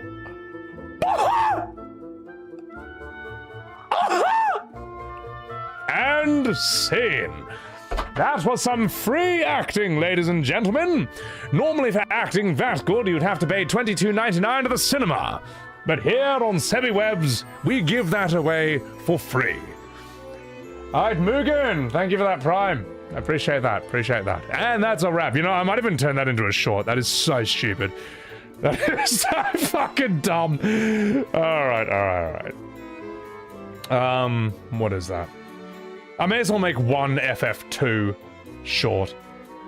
May as well. Would even better than Neville's voice. Neville Bartos. Oh, God. Alright. You come to the conclusion that when you criticize something a lot of people like on Twitter, you may as well personally attack them. Twitter's just where people hang out looking to attack people. That's the best way to put it. They're just looking for a reason to get angry. So, which can be legitimate. You know, I've seen some things on Twitter where I was like, hey, now I'm angry. This guy stinks. You know, Silent Observer, thank you for the $2 super chat. Cries at the quality of VA work. Oh, no! All right. Why were we doing any of that again? Does anyone remember? We had to give the wyvern egg. I don't remember why we're even here in the story. Piox, thank you for the Prime. I thank you. I'm in a canoe. What is the dialogue in FF16? It's so bad for the most part. For the most part. Every now and again it's okay. And then it's shit. So. Where's the yellow paint? Where's the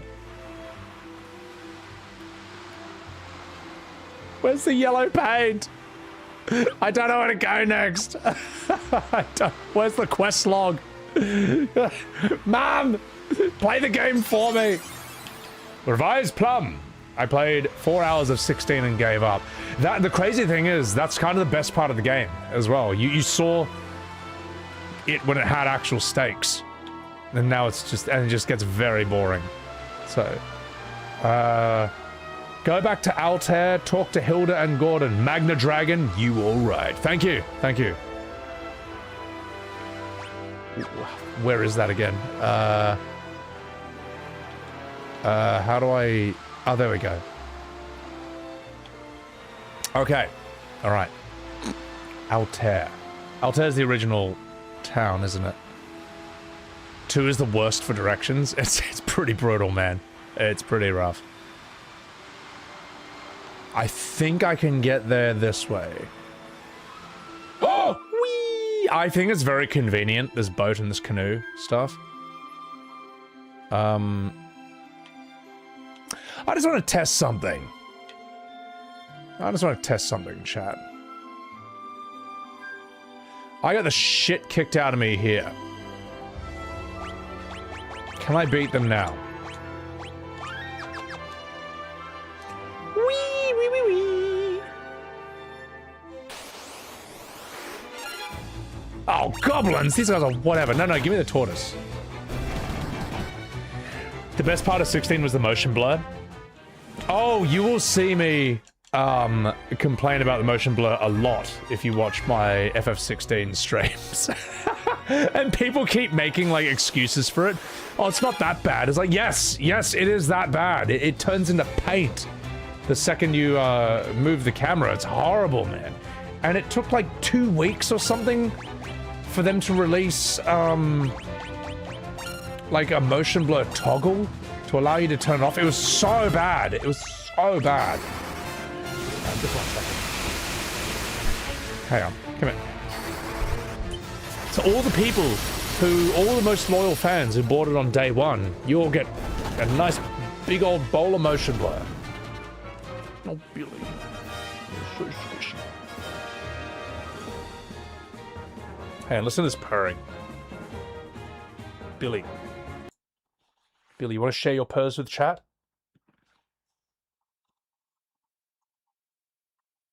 Hang on.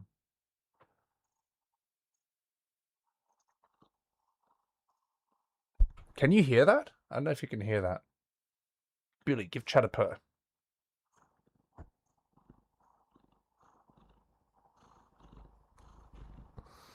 No!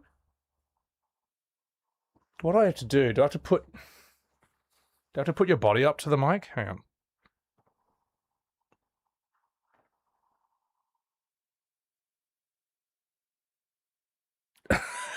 This is... Like, what other cat does this, man?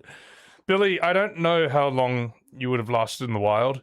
I don't know if you have the best survival instincts, but I'm gonna put you on the bed. I'm gonna put you on the desk bed.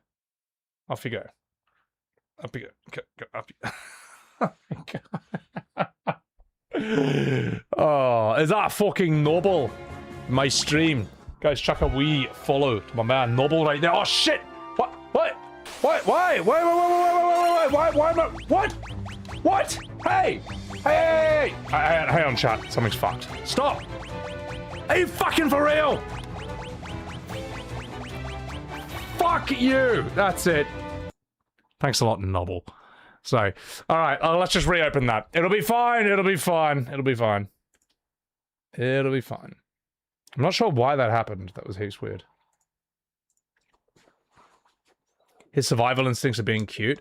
The thing is, though, that actually has worked. Oh, Dark Warlord, thank you for the $2 super chat to set up for the last surviving Dragoon. Thank you. Thank you, Dark Warlord. I'm sorry I missed your chat earlier. I'm so glad I saved before that. Holy shit. That would have been a waste. This is my final pair. So... Oh, Billy, you're so fat. There we go. And it's not a big deal. It was one fight. I mean, who cares? I could have been with us in the UK this weekend, Noble. No. I believe it or not, I won't tell you till I'm actually there or afterwards. But I might be going on a holiday soon, chat. I might be off stream for a month. For like all of September. Hang on, wait a minute, what's this? You suck, Seb! You suck, I hate you! I hope you have a nice stream!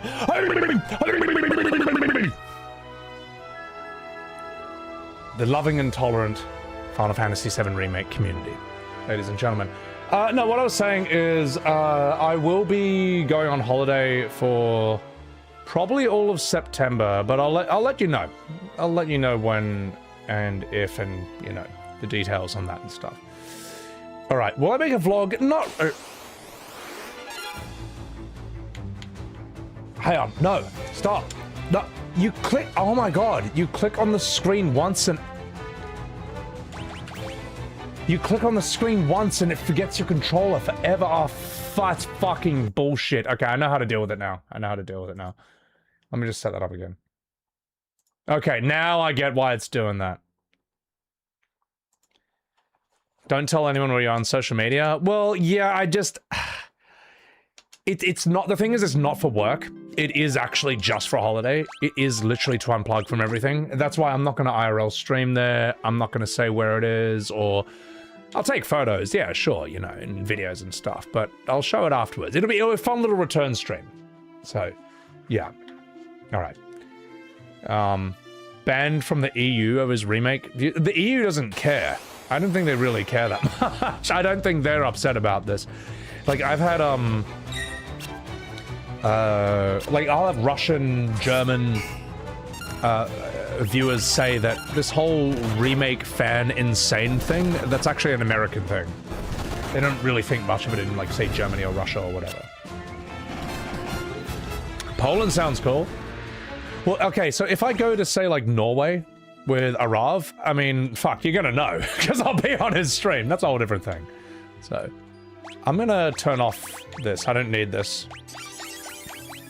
I don't need that. Oh, I can just... I'm using an Xbox controller.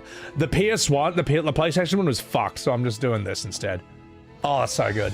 Noble, thank you very much for the 39 months and the wee sibby bongles. Thank you very much. I appreciate that. Appreciate that. Do you not monetize every aspect of your life? You need to enjoy some time. Yeah, absolutely, man. There are people who do. And it's why I didn't live stream TwitchCon or FanFest. It was like, man, I stream all the time. What the, like, this is a once-in-a-lifetime thing. What's the point of coming here if I'm just not there? I'm not present because I'm on stream. So, yeah.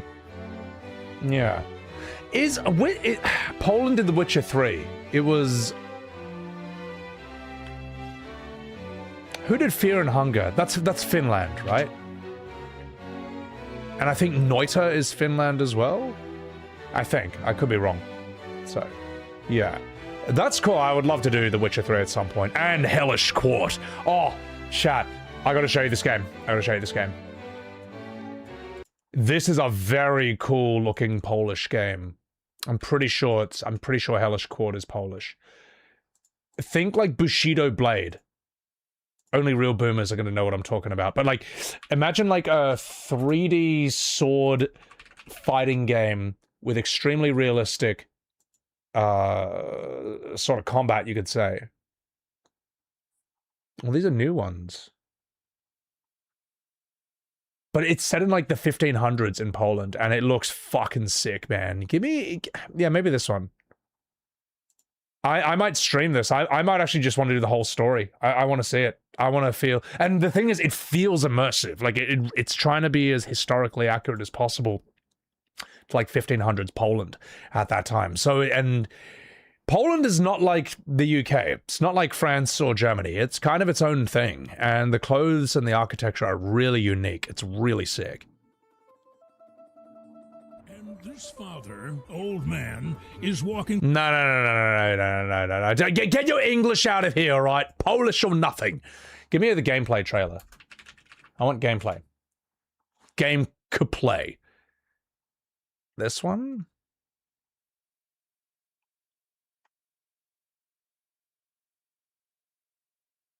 There was a different trailer. Why the fuck can't I find it?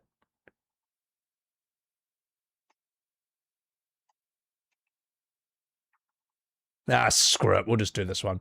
Here's what the fighting looks like. I want to see more European games because they're different from the Americans and the Japanese in that regard.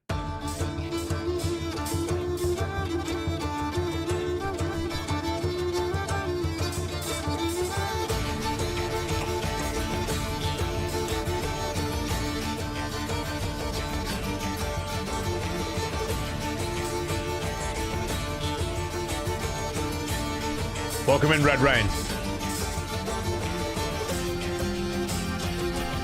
Anyway, you get the picture. There's a different trailer that has women. You can be, it's like, you can be ladies in it as well. Just like in real life. Yeah, you know, but it's fucking sick, man. It's a cool game. Really hard, man. Oh, fuck off, bro. This is so stupid. How do I stop it from doing this? How do I gotta click in like that. stupid fucking Square Enix ports. They're so fucking shit, man. They're so shit, bro. Oh my god. Sorry, chat. I'm sorry. I shouldn't be this annoyed. But this is dumb, man. I could click into the game last stream and it didn't do this. This game looks sick. Oh yeah, it looks mad. Especially the Polish version of Bushido Blade, as I was saying before. Deadliest Warrior game? I think Deadliest Warrior is actually very fun. I actually really like it. And I'll tell you why. Do I really have to... What the f...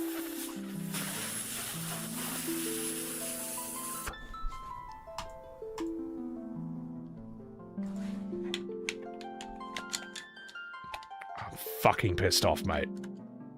Come on. Come on. Well, the keyboard works, so that's great. Why is it like this? Why is it doing this? It wasn't doing this before.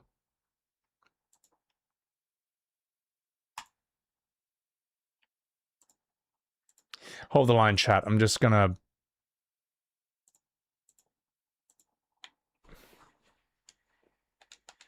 Typical Square Enix problem?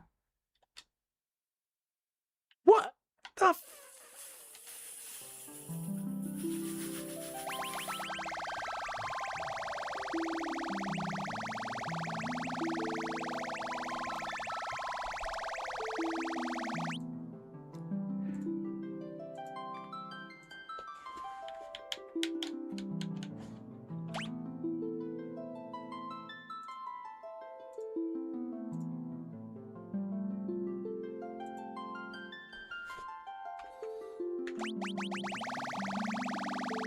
Are you fucking for real, Square? Are you fucking for real?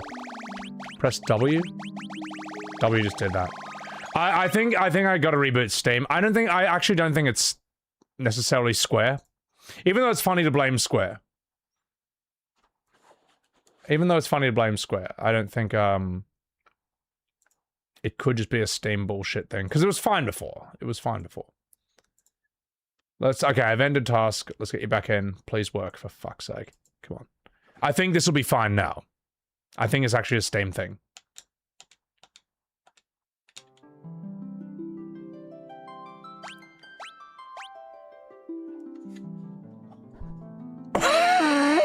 Yeah, okay. It's a Steam thing. Even though it's funny to blame Square, I don't think it's their fault. Jericho, thank you for the $2. I appreciate that. It was like this in 1988. Yeah. Billy purring was too epic. The controller couldn't take it. I know Billy showed up and... and he ruined everything. Alright. Get me out of here. Huzzah! Great stream. So I have to go through this, Paulie. Listen, mate. This is what true suffering looks like. Not being able to get your controller to work. Okay? That's the real big issue. Final Fantasy has always been about glitches. Am I full screen or windowed mode? That could affect the controller. Let's see.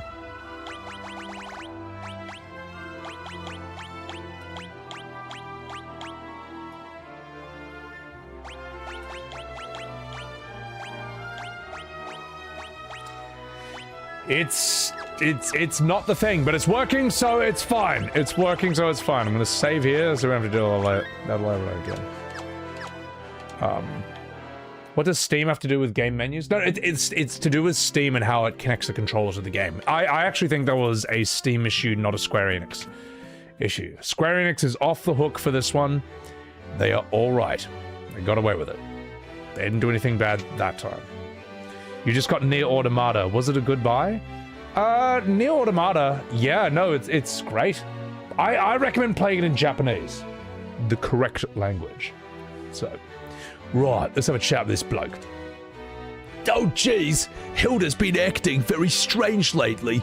I try to speak to her, and all she does is laugh. Typical women. Could the king's death have disturbed her so deeply? I just don't know what I can do to help her. Oh jeez, would you try speaking to her for me? I don't remember if that's the voice we set for this guy or not, but that's what he has from now on. So, alright.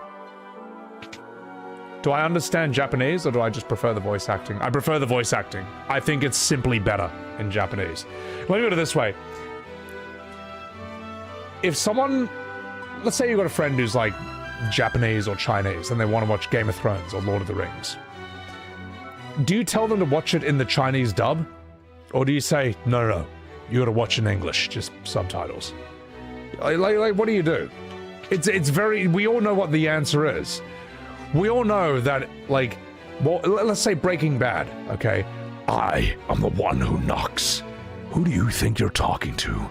How do you think that's going to hit in Chinese? How do you think that's going to sound in Vietnamese? It's probably not... I doubt the dub actor for Walter White is going to quite nail it as how it feels to be an American suburban father, the way that Bryan Cranston will. You know, you kind of... And the thing is, people will invent a series of excuses for why it's not the same when it's just completely flipped. They'll invent a series of excuses, but that is how it is. So, also, where is Hilda? Where is she? Where is she? She's around here somewhere. The original voice is part of the performance of the actor? Yeah, absolutely, man. Found her. Oh, Furion, there's something I would like to discuss with you.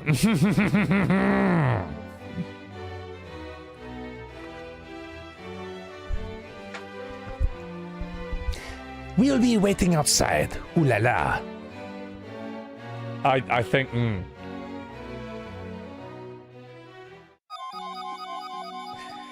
Come to me, Furion. Put your face between my bobs and go... Your Highness, but I just checked off. It'll take me a while to get it up. Why are you just standing there? I don't enjoy being teased, Uwu Sugoi. Well, I got these pills from the Black Mage down the road. Maybe these will help. Now you're mine, Furion! What have you done to the princess? Not so fast, you scurvy snake. Nice trouser snake, by the way. I hope you don't mind if I gobble it up like this. Oh no, Maria, she's sucking me off. I didn't mean for her to do it, even though I'm starting to enjoy it. But help, get her off me. Oh. See, that was in the original Japanese translation. They just couldn't release that in North America. So, yeah, all right. That gasps, right? I mean, look, we're gonna make some FF2 shorts. I think that's good enough. I think that's worthy of the channel. All right. FF2 sucking them off. Well, at least I'll know what the short was about. So.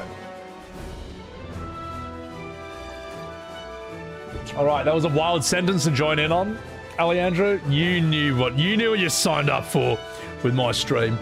So, all right, let's do this. Lamia Queen! Maria! Let's see what Thunder does to you. Actually, no, we've already got Thunder. Let's give you... Blizzard! Thunder!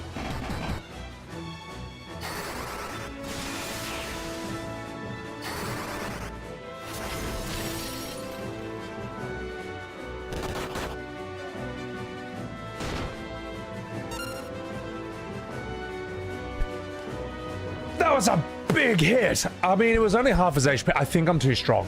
I might actually be too strong. Or am I appropriately strong? I think I'm strong considering I don't grind at all. Cure up guy. Layla, I need you to punch guy in the face. That'll wake him up.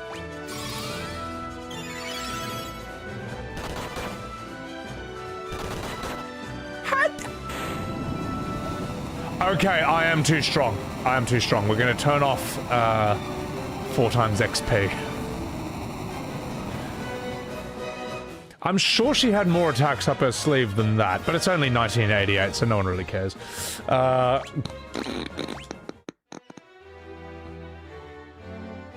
Layla, How much of that did you just see? Did you see me whip my cock out and slap her in the face with it? Ah, fuck, sorry. Layla.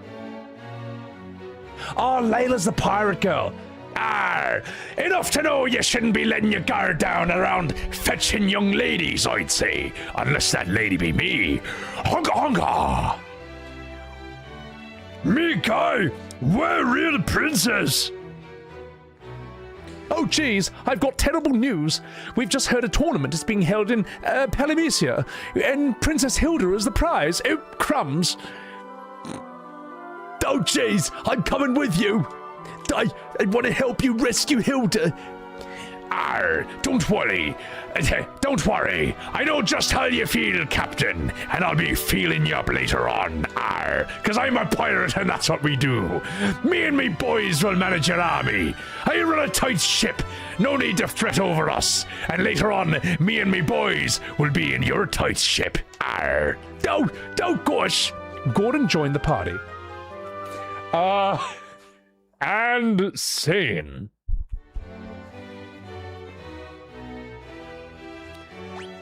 Gordon. Did we have a voice for Gordon before? I feel like everything except for Unarmed is fucking dog shit, man. Yeah. We can probably get better equipment for you. Yeah, okay. We'll get better equipment for you, definitely, and we'll double shield you again.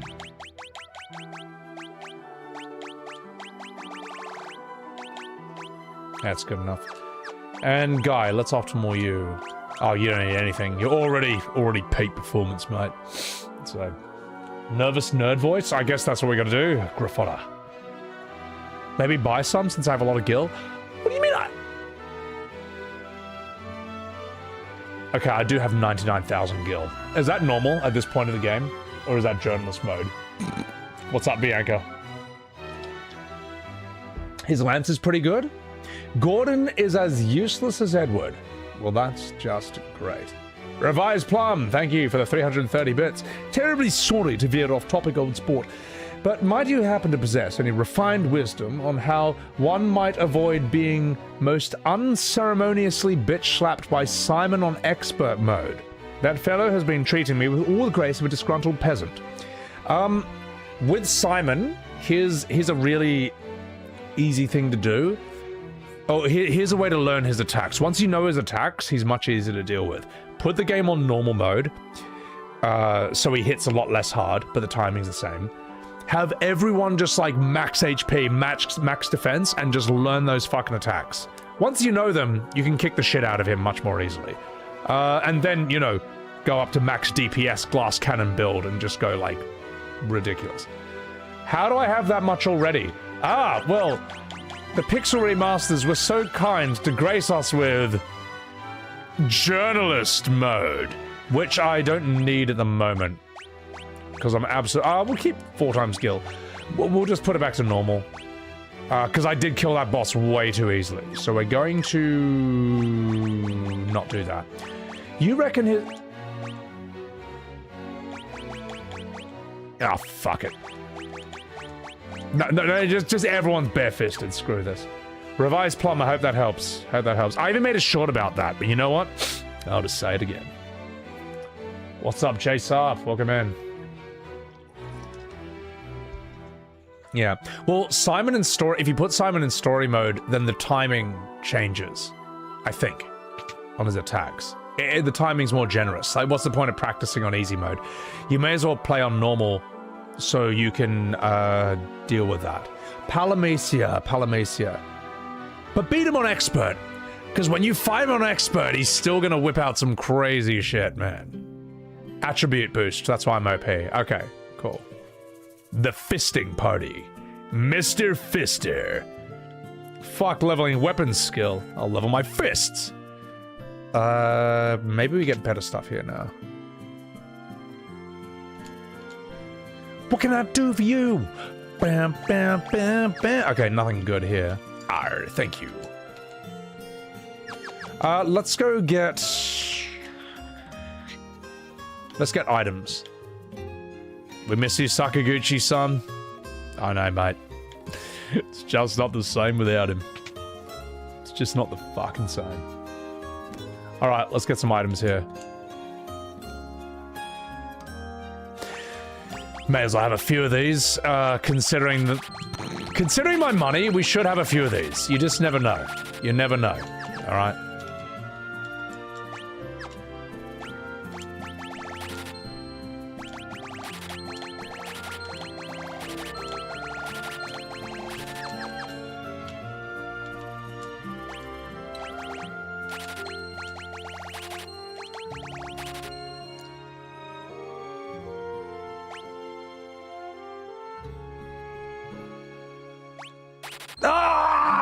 I couldn't help myself. Okay, well, that's all my money gone.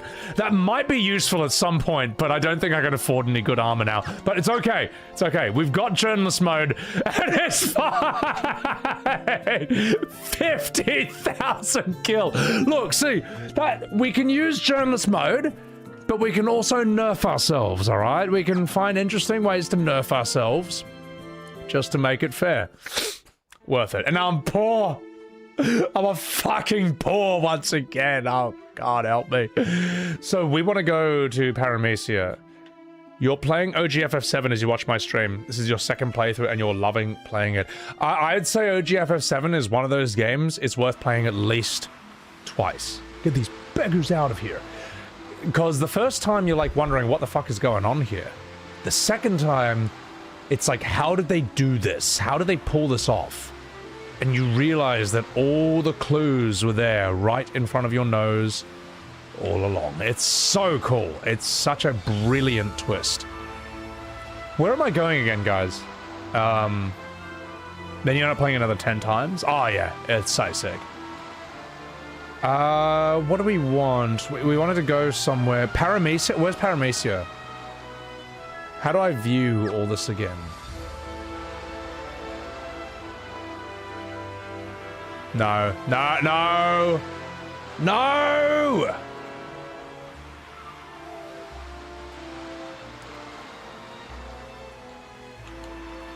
There's a menu, right? Oh, yes, that button that was there the whole time. Paramecia. Have I not discovered it yet? Keep going left, you say.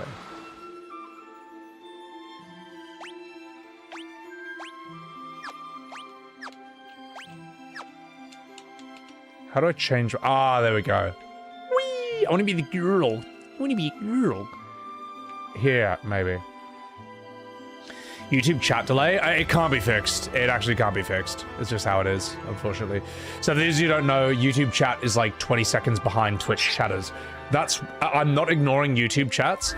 It's that because of that delay, the conversation has often moved on from when YouTubers finally get to tune in. So, yeah. It's the clearing on the left-right side of the desert. Got it. Cool. Yeah, so I am sorry to my YouTube chatters. It's not that I'm ignoring you. It's just that structurally you'll always be behind the Twitch chatters. You can watch on Twitch, but yeah, well, I mean, we all know. But Twitch, unfortunately, has a lot of ads. I think YouTube does as well. I've monetized my YouTube streams as well, so... You need more RAM to get YouTube to catch up? More dedicated wham! I love Twitchers more than YouTubers? No. Well, I mean, look, my Twitch audience has been here for the last 5 years. And, the YouTube is crazy, though. It's like, I can't believe how much it's grown since then. I'm still adjusting to it. I'm still getting used to it, mate. It's on the right side of the desert. Oh, okay. Notice how I'm, like, looking at you guys. I'm, like, reading chat instead of paying attention to this. This has to be it.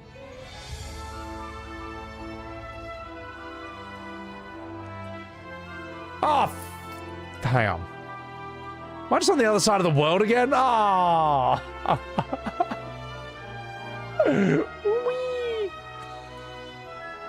You've seen YouTube chat delay in real time, Toland? Your brother streams? Okay, fair enough, man. At least you know. Hey, this is why we can turn it off. This is why we can turn it off. As a new viewer fan, you'll love to catch the stream. Ray Tracing Peak. Thank you. Thank you. Appreciate that. YouTube chat can be a bit wild. Well, on YouTube, you're allowed to say things that you're not allowed to say on Twitch. That's just true. But we try to keep things civil and polite here. Get these YouTubers out of here. Because, yeah. Also, like, I mean, I think it's fine on my stream because we just don't talk politics for the most part. You know, yeah, we can do some surface stuff like men, women, yeah, whatever. I mean, that's fine. We're human, but like we just, you know what I'm talking about when I say the red hot politics, right? We keep that politics out of here. Urendal, thank you for the prime. Thank you very much. I'm just gonna look it up. Fuck it. Actually, wait a minute. I got an even better idea. You found a chocobo! Wookie woo!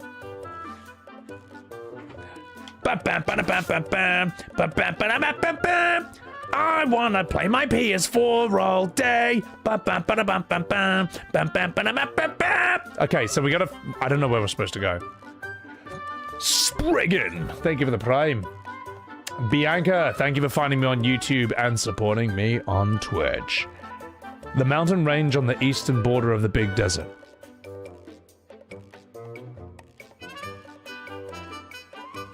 Aha!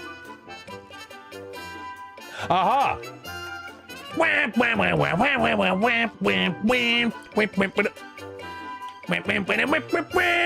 My mom.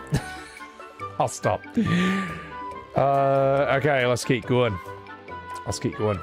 Thank you for saving me. And thank you again, Spriggan and Bianca, for the subs. I appreciate that. YouTube lets you talk freely. You like it better? I love it just sprints away. Honestly, as long as you're not talking politics, you're kind of fine on both Twitch and YouTube. Like, obviously, there's certain things you know, YouTube just allows you to say, go a bit harder in one direction. The classic Sebi song you can never unhear. I know. Thank you. Alright, okay. You want to say it again, that kind of abstraction and minimalism of 2D pixel aesthetics are what make them cozy. They got some lo-fi vibes in them. Yeah, they're very... Pixel is so, it's so not real that your brain just takes it all as representational, you know? It knows that... It just feels very gamey in that regard. It's sort of like a painting, you can say. The pre-rendered backgrounds, I think, have that same, or similar vibe in that regard. Like, notice how FF7 and 9 and 8 streams are just really cozy. 8, I don't even think has the best storytelling, but it just feels really nice to be in 8's world. Anonymous, thank you for the $2. I recently found out that Sakaguchi had little to do with Spirits Within. Once the budget reached 100 million, Sony took over and rewrote his whole story to be more Western. They blame Sakaguchi because he was on paper the director. Is there a documentary or like, are there any like, where can you find the facts on that? Because it'd be interesting if it, because it's weird, right? Sakaguchi is like a pretty good storyteller and he's got a lot of experience. And then his movie just isn't that high stakes or that interesting. I could see, I mean, it could be one of those things where he didn't have as much creative control as people thought and he took the fall. And didn't want to say anything because he didn't want to cause trouble.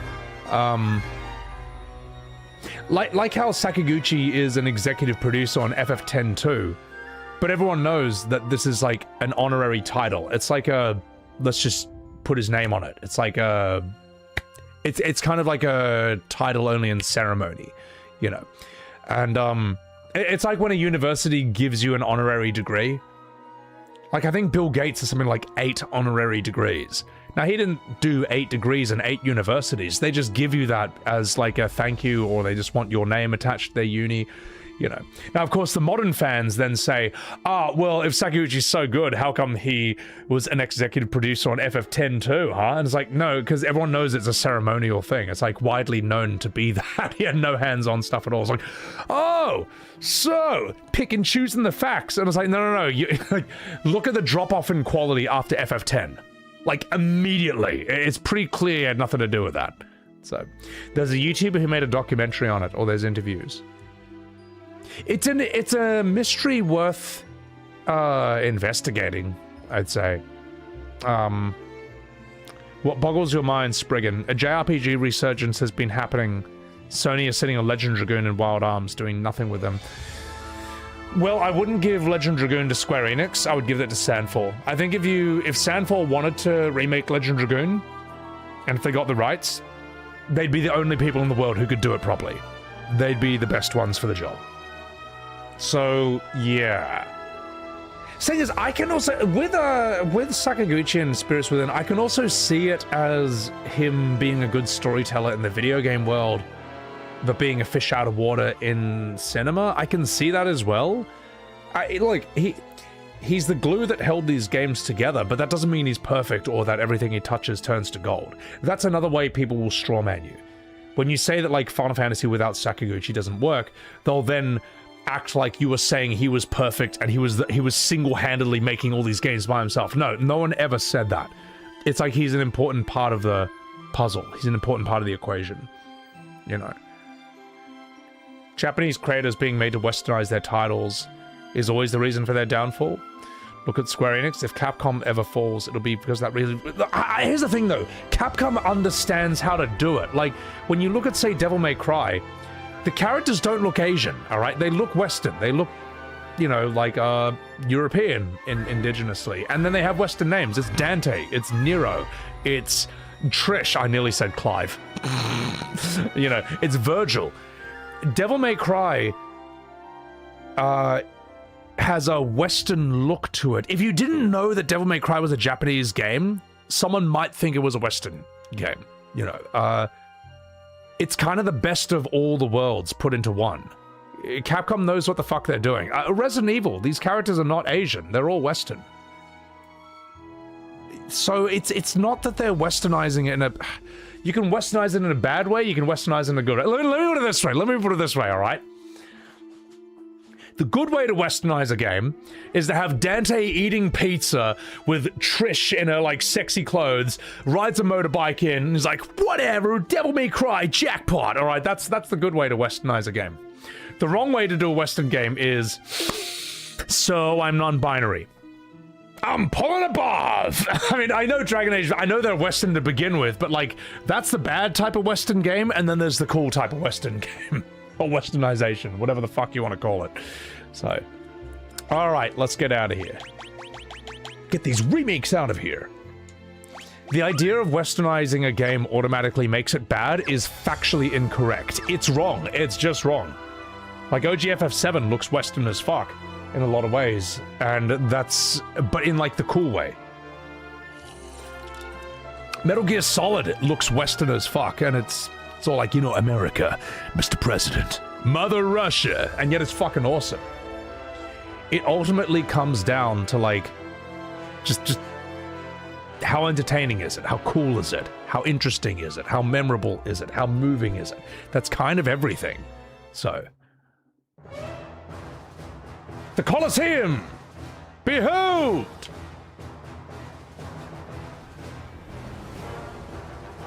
I should turn on encounters. Clearly this is a thing where encounters are a thing.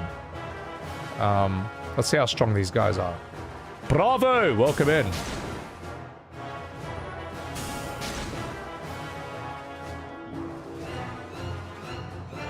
Emperor. I think this is the first time we've ever seen the Emperor. What voice should we give him? What voice should we give this guy? Welcome to hell? What do you mean? What do you think, chat? You're all saying hello, boys. Hello, boys! I feel like we already gave that. We gave that voice to someone, didn't we? Oh my god! May you fight well to this day! We can't give him that voice. Well, we'll try something else. To the victor goes Hilda, the princess of Finn. Close enough.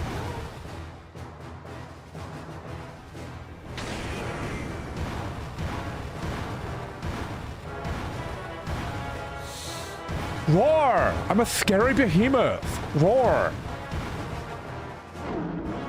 Roar!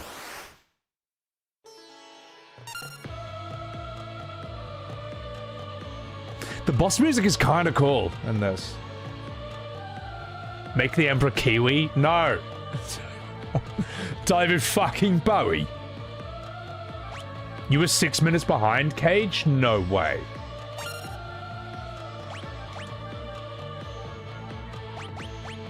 Blizzard!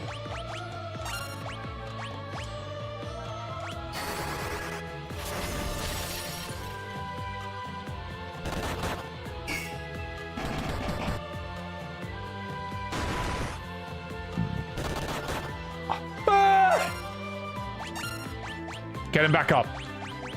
Life!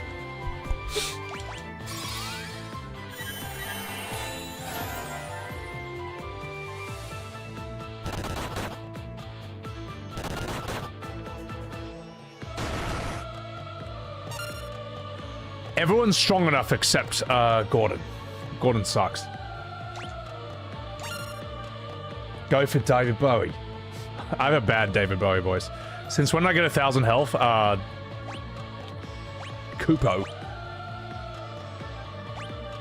Shilu! You're 8. You're so shit, Gordon. Okay, I'm still too strong. It's alright. We're not on 4 times XP or attribute boost anymore. It'll be fine. It'll be fine. Al Pacino! Oh! Well, Leon was going to be Al Pacino, but Leon hasn't showed up at all, literally ever. Schneepa, if I simped to an FF character and had to goon, who would I simp for the most?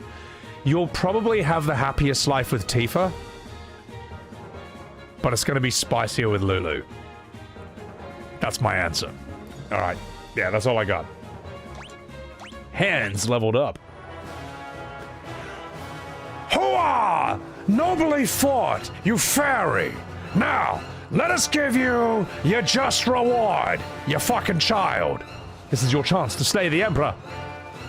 Whee! Here's your reward. A reward befitting a fairy like yourself, you fucking child.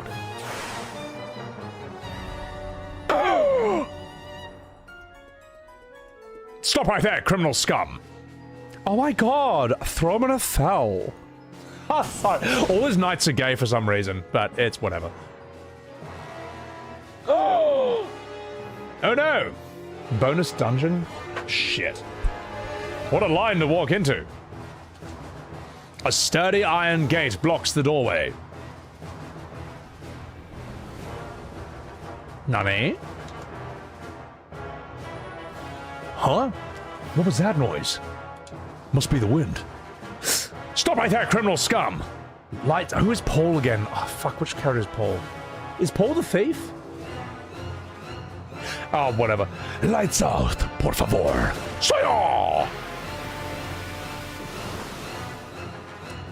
Actually, we'll make him Australian. We don't have an Australian yet. Now, get out of here before they bloody catch you, you fucking dickhead. See you later. You sexy Sheila. Alright. Okay. Did they take my equipment? Aha! They didn't unequip me at all. Nice work, losers. Paul the MVP. Good work, mate. Fucking appreciate it. Whee! Whee! Wee wee wee wee wee! Ooh! Ah! Whee! You and your fucking encounter. This is bullshit design, man. Stupid encounter rooms. Come on, mate. Come on, Square.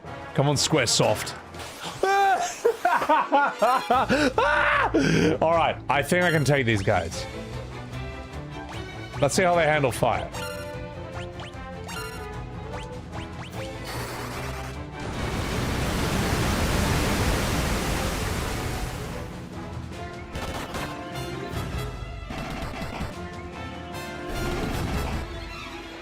Is that a normal amount of damage for Guy and Firion at this point? Oh my god. Oh my god, we are so strong. I don't even think we need Gordon to level up. I think he's fucking dog shit. We'll use Gordon to level my life spell. How about that?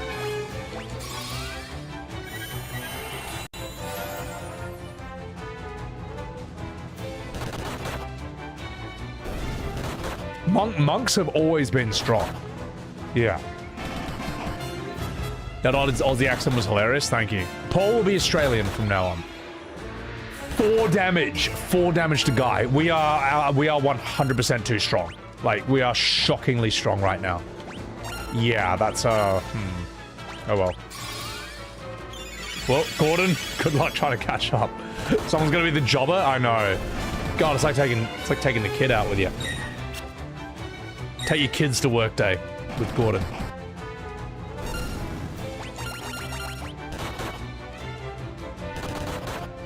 They consider me dual wielding with a fist? This is ridiculous, mate. Gordon's hands leveled up. There you go. About fucking time, mate. Okay. Why are fists so strong? Because fists have always been strong in, like, Final Fantasy. Like, make Ramza a monk and give him 2 hands in FF Tactics and see how ridiculous he becomes.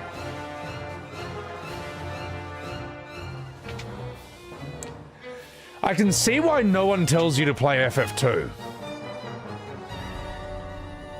Riveting game design. Like, my god, FF1 was better than this, man. And FF4 doesn't pull bullshit like this either.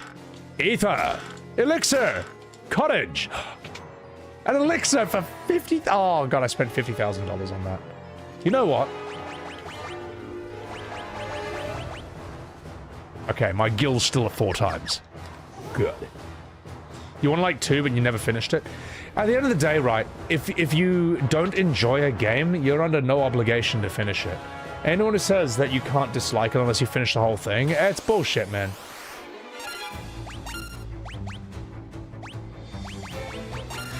If someone serves you bad food at a restaurant, you don't need to eat the whole thing to know it's bad. You can tell after, like, 1 taste, man. You can tell after a taste. And games are no different in that regard. These things leech from you. Oh, shit. It's whatever. I'm already too strong. So, let's keep curing us.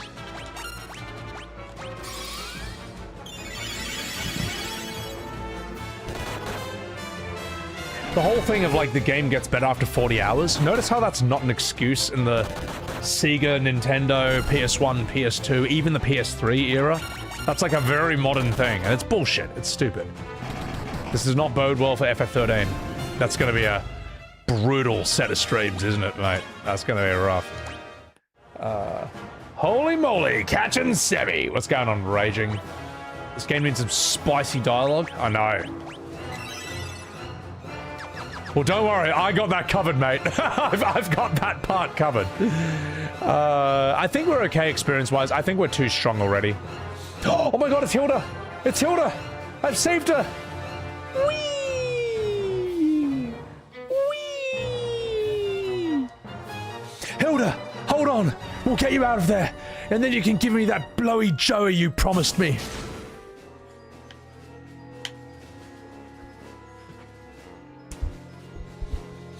Oh jeez, Hilda, are you alright? I was nervous. Gordon, I thought I'd never see you here. Would you like that blowy Joey now? Gordon, take the princess and go. I'll get that blowy Joey later on. We'll draw the guards' attention while you escape. Oh jeez, thank you, Firion, and be careful. And can you give me some of those pills you had before I have difficulty with... Yeah, it's alright. Have this one.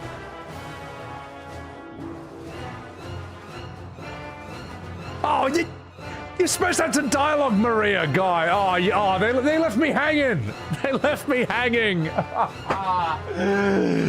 my god. As a 13 Glazer, you can't wait for me to get lost. Oh, yeah, actually, no, I won't get lost in 13. Will I? It's basically impossible. You're looking forward to the 13 streams? They're going to make you a month silent? You know it's not going to be over in 1 month. I'm doing 13 too. And Lightning Returns. I'm doing everything! And I'm going to regret every second of it. But it's got to be done. Anonymous, thank you for the $2 tip. You were wrong. For Spirits Within, it wasn't a hostile takeover. It was a lack of understanding of Sakaguchi's vision for the movie. What's the thing? Like, the idea of Spirits Within isn't terrible. It's an interesting idea. It's just not done very well. It's let me put it this way. You remove the word Final Fantasy from Spirits Within. It's just Spirits Within. It is still a depressing, bland, kind of boring, miserable experience. It's just... everyone's just so powerless and fucked. It's just humans just getting wrecked by these alien ghosts that they can't do anything against for the whole film. It's just, I don't know. And the thing is, I'd actually kind of want to... The alien ghosts there's such a variety of them. And some of them like these huge monstrous creatures. I just kind of want to see the aliens' world. I don't want to see the aliens as ghosts. I want to see these actual things in real life. It could have just been more interesting. I don't know. Yeah, there's too much shit going on with it, in a way. Also, Maurice C. Jabur, thank you for the $6.70. Thank you for the 6-7 donation. Sebi, I finished Final Fantasy 13 yesterday. It's not that bad, don't worry. And thanks to your short, I started Legend of Dragoon. Gust of Wind Dance! Thank you very much, Maury. Thank you for the $6-7 donation. I imagine FF13 is one of those games that's going to be... Look, as long as it's not as boring as 12, that's a plus. I think there'll be a lot that's frustrating about it and annoying about it, but I think I'll have a more fun time streaming it than 12. 12 was just fucking pure torture. 12 was pure torture. It was so boring, so bland. It was so crap, with just like endless cope and gaslighting from certain people. Just, but no, it's peak, it's amazing. You didn't play it right. You didn't play it right. This next boss will kill you. There's no way you're doing the next boss in no hands. I did literally every boss in the entire game with no hands. In the story. No, I didn't do the hunts. And you know what? Life's too short. All right. If I played 50 to 60 hours of the main game story. Okay, it had that long to get good. All this bullshit. They're like, no. The real game, all the best stuff is only the side content. Well, that's stupid game design, all right? It's stupid. I'm not doing it. It's a waste of my time. So, oh God, help me. Let's save. If your game is only good when the side content begins, you have made a bad game. And notice how this excuse is not made for literally any other game in existence except FF12. Get the fuck out of here, okay? Get the fuck out of here. 13 has Troy Baker as Snow. The best... I've heard Snow is the best character in Final Fantasy history. And I've heard that Hope is even better. I can't wait to meet both of them. It's amazing to me, though, that people hate Snow and it's Troy Baker. Like, you have to... Like, this character must be really bad to make Troy Baker sound bad. Like, Troy Baker, in my opinion, is one of the best voice actors in video games. How the fuck did you make his character suck? Do you have any idea how hard that is? Snow is awful, you'll see. Oh, no. Jon Snow. Exactly. Snow and Hope are great. You're the only person in the world who has ever said that. So... You encouraged me to rip on Snow and Hope hard. I feel like the only shorts I'm going to make from FF13 are me just ripping on Snow and Hope. I feel like that's a good series of shorts. Oh my god. Alright, let's have a rest. There you go. I played FF12 the correct way, which is to not play at all, you know. And I wasn't even over-leveled for the final boss. I was like level 46. Apparently that's normal. People are like, well, how'd you do that? It's like, man, yes, the gameplay sucks, but I'm not, like, new to this type of game. I know how to build a character. I know how to make a character pretty OP in this kind of game. Like, there's certain kind of universal rules. It's like fighting games. Like, I've played fighting games my whole life growing up. If you grew up with Mortal Kombat, Street Fighter, Tekken, you can kind of give that person any fighting game and they'll kind of just know what to do. Yeah, they won't know all the special moves or all the combos or whatever, but they kind of know how you're supposed to move and how it all fundamentally works. Same with Final Fantasy, so. Alright, okay. Fang is an Aussie at least? No, that's terrible. That's terrible. Aussies should not be in fantasy games. That's the worst thing ever. That's the only Aussie who ever pulled that off was, you reckon you're pretty tough, don't you? But even that's a meme. So, alright, let's go and do this. Yeah, exactly, Matakay. Most fighting games, I know that it's like back punch, back forward kick, or quarter circle forward for a punch. Like, they all use very similar inputs. You can figure it out very quickly. Or it's like Bloody Roar or Tekken, where if you hold back and punch, you'll do a different kind of punch. Forward and punch will do a different punch. Diagonals and all that. So, yeah. Alright, you know what? I need a fucking whiskey, mate.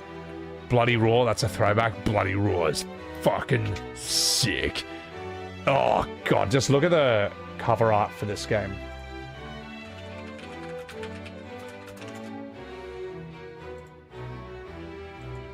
Oh.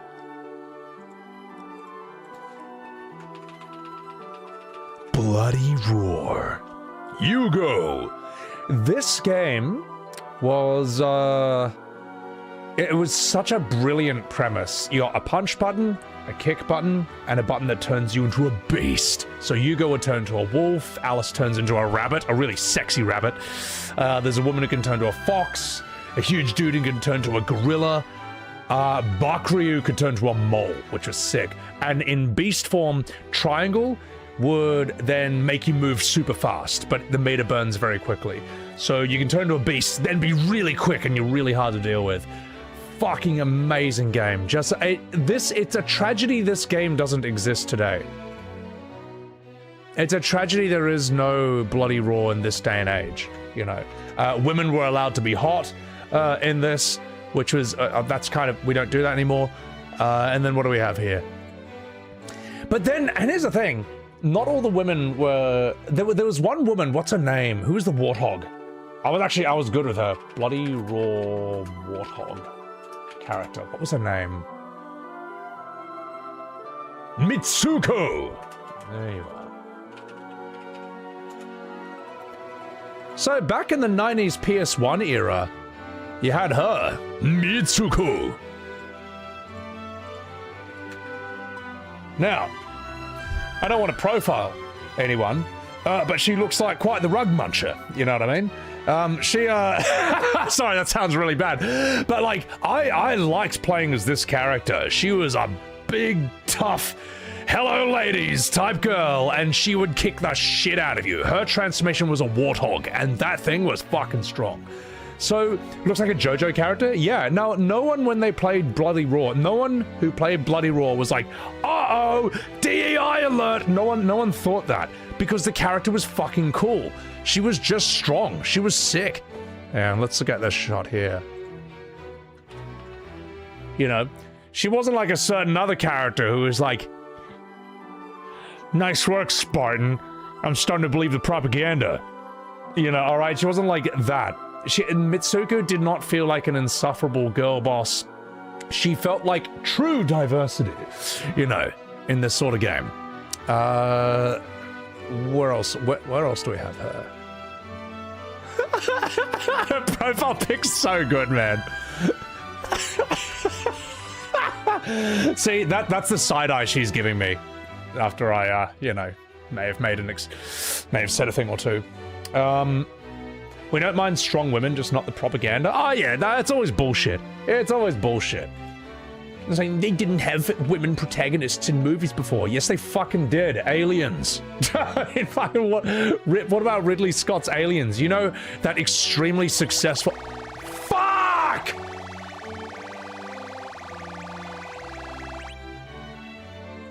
I may have deserved that. All right, Steam. Let's turn you off and start you again. Please tell me I saved before I did save before going in there, didn't I? It's all right. We can just use journalist mode to get back there. Like, no one had an issue with Sarah Connor or, like, Ripley in Aliens. And that's like the 70s, man. Like, that's like the 80s, bro. It's bullshit. It's fucking bullshit. So.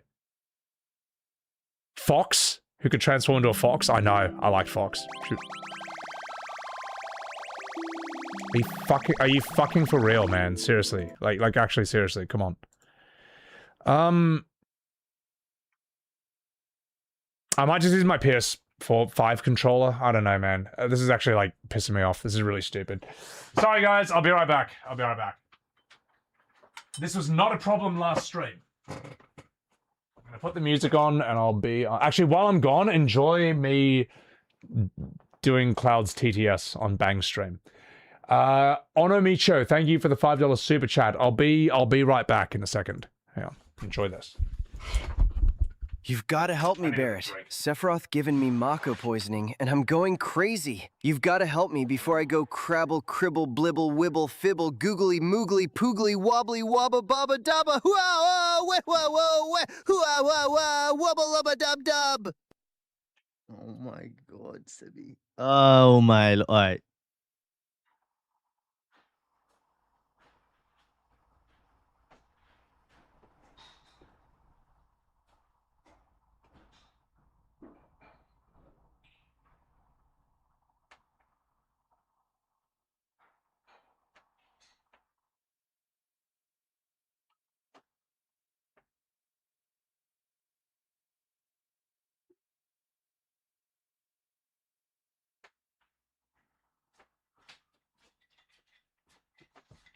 Alright. All right. I hope you enjoyed. Cloud. Before we continue, I'm gonna take a piss, and while I do, you can here's the Tifa TTS I did. I'm sorry, Bang. They're so good. They're so good, Bang. I can't stop. I can't stop myself. What is this one? Tifa. Okay, here's Tifa getting Mako poisoning. Be right back. Bang, it's me, Tifa Lockhart from Final Fantasy VII. You have to help me. I fell into the live stream and have got Mako poisoning. It's making me crazy. You've got to get me to a doctor before I wibble, wubble, wobble, wobble, flubble, hoo, aha, hey ho, hoo, blibble, nibble, gibble, weeby, phoebe, hua, hoo, bazoonga. Do you think I should help her?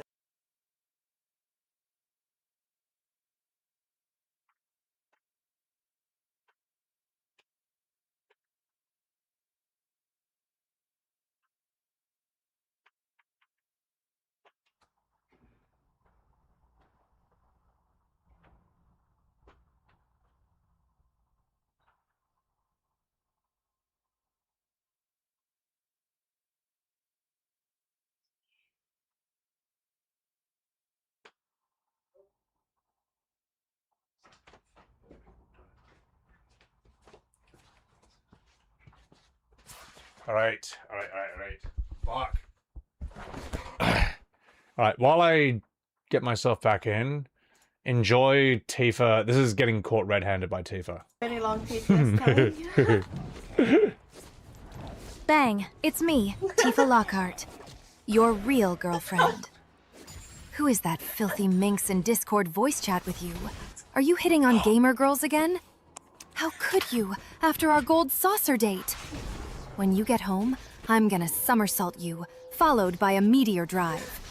No dolphin blow for you, if you know what I mean. Beat rush. You can rush to beat your meat yourself. Tifa, out. Sebi! I'm trying to focus, man. You're making my focus. Sebi.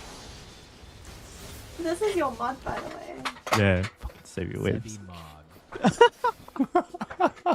I'm sorry, Bang. It's too funny. It's too funny. Also, guys, follow my man, Bang TTS. Over here. He's a good bloke, and he puts up with a lot. So, let's get out of here. Bazinga! The cloud going crazy is like the funniest one, though. Alright, I'm plugging the PlayStation controller. Please work, for fuck's sake, mate. Fuck's sake.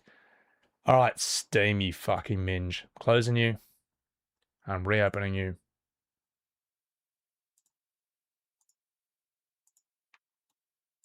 Disabling that. You gotta do that for PS5 controller. Please work. For fuck's sake. Come on, mate.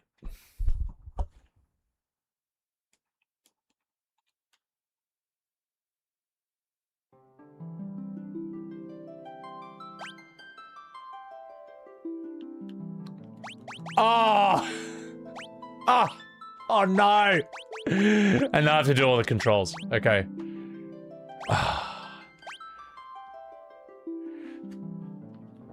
X is not Y on the Xbox controller, by the way. So this is all going to be reversed. This is all going to be reversed. This is fucked. That... Oh, God.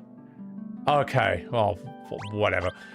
It's good enough. It's good, you know, it's good enough. Fuck it. It's good enough. We'll do it live.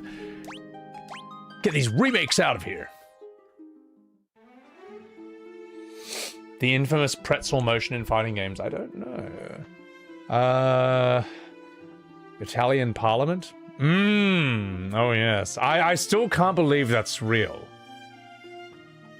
I can't believe it's real.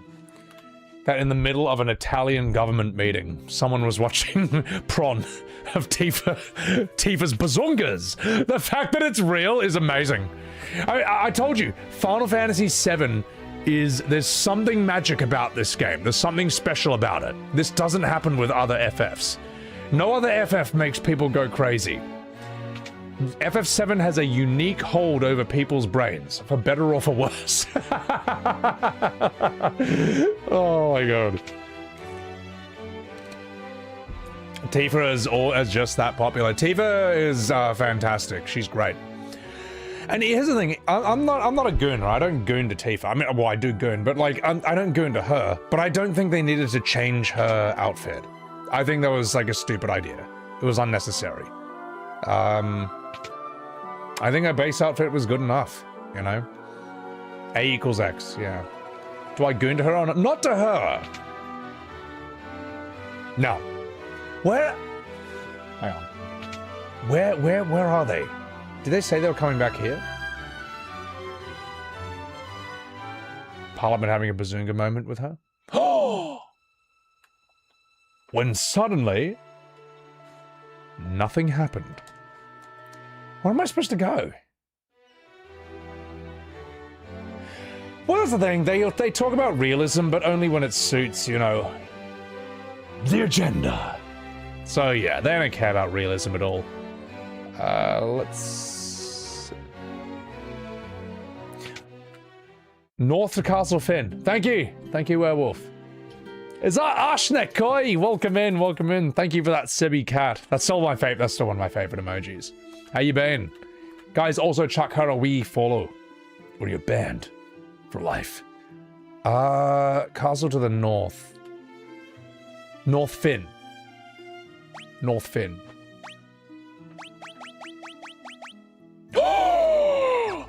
Bazunga! Alright. Whee! Okay, we're here. The best cat, Billy. Oh, yeah, we saw him before. And then he crashed my game. Well, it turns out you want to play a Final Fantasy PC port, you may as well just use the PlayStation controller. The Xbox One just wasn't as good. Get these walk and it's someone hits the AI Jordan Peterson as Robert Pattinson. He'd just be like, get these woke moralists out of here. Oh jeez, you know, just like oh, that'd be top tier. Alright, let's have a chat with this lady. Plastered, take care of yourself. There's a camp I need to go to? Ah. Here? Rebel car! Oh, fuck! Ah! That's right, I think I can beat these guys. I think I can beat them. Blizzard!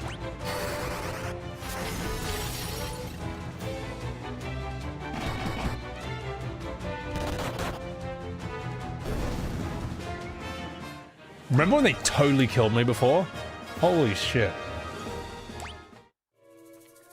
Get these woke moralists out of here. So.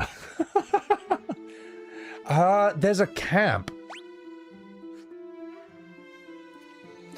There's no way FF7 is amazing as people say, Lamborghini. It's one of those things where if you played it on launch...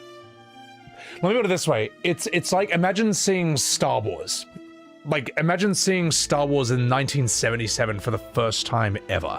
There's never been anything else like it. Imagine seeing The Matrix 1 in 1999 for the first time ever. Or Lord of the Rings in cinema for the first time ever. Which I've done with those two, at least.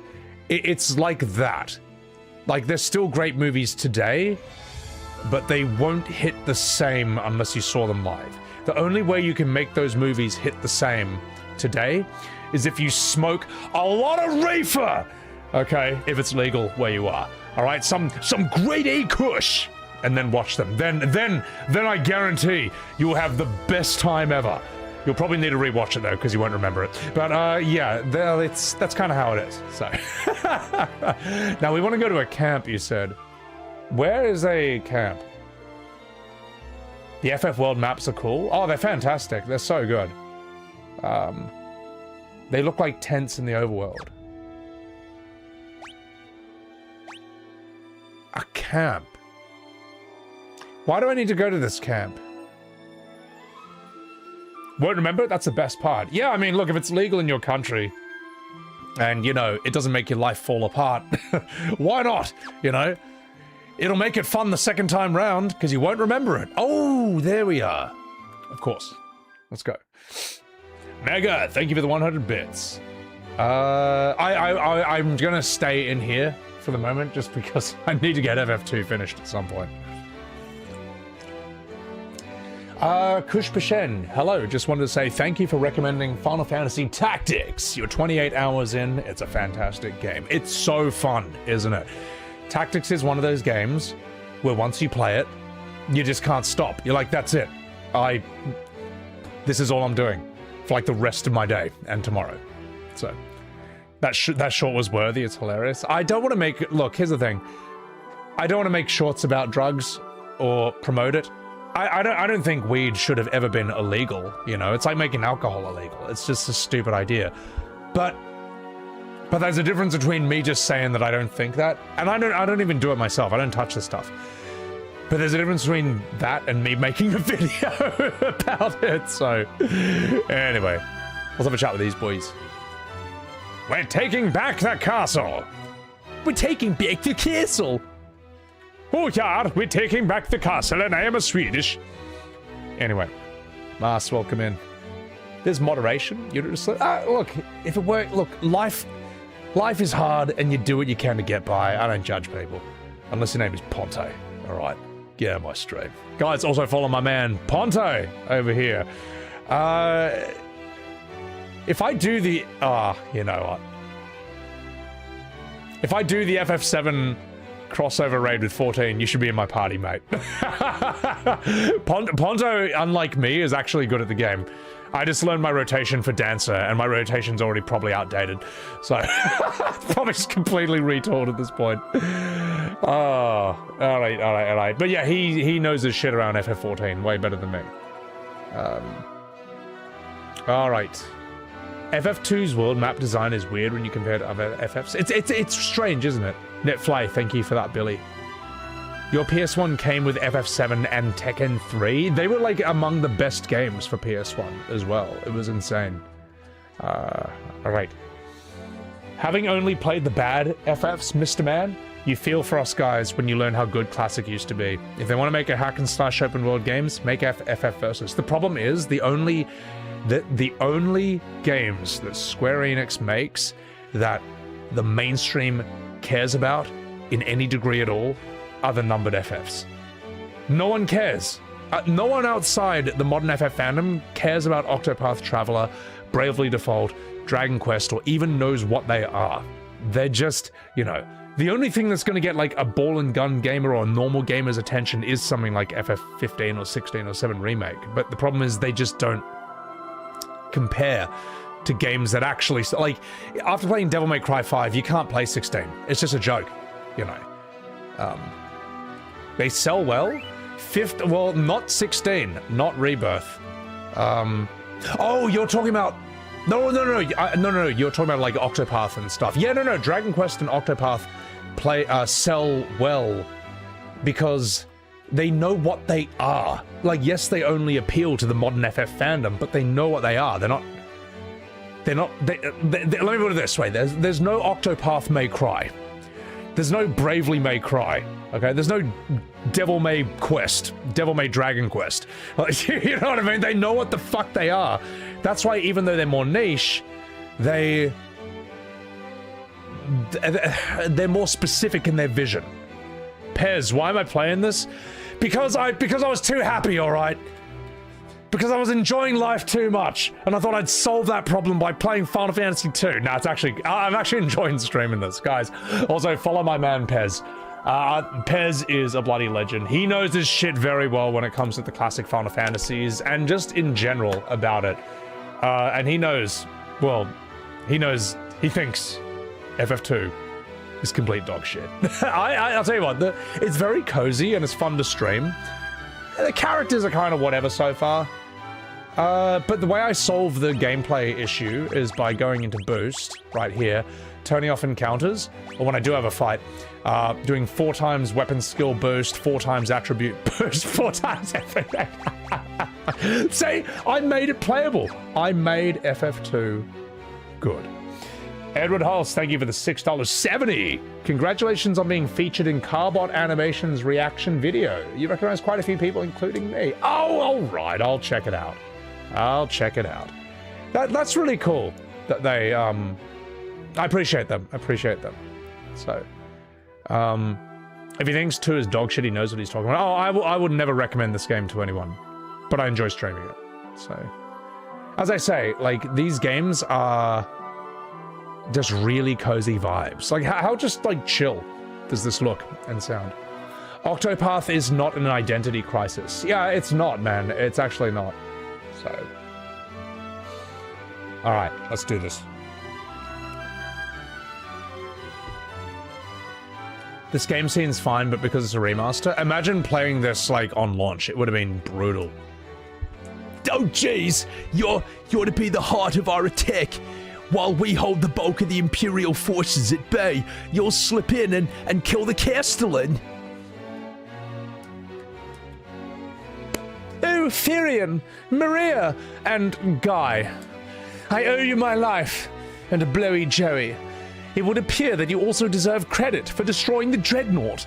Well, I'm going to destroy your Dreadnought later. Don't tell Gordon. I don't know how I can ever thank you enough. So I'm sorry. I know of one way you can thank me, but you've already offered it. Oh, yeah. Let's have a chat.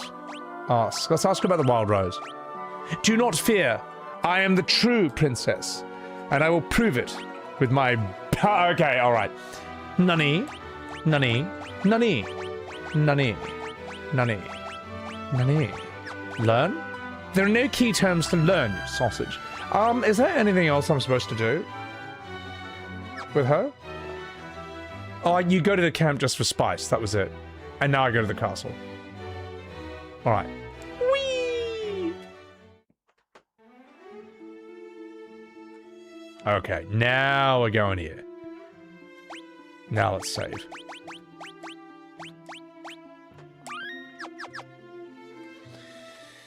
I got the honor of opening and closing Carbot's reaction video. I just want to see how long it is, because that's really cool.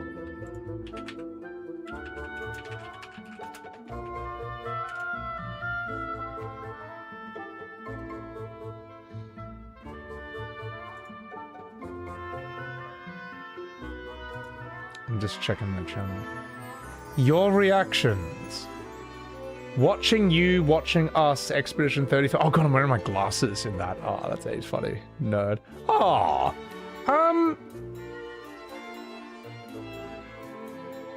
Tell you what.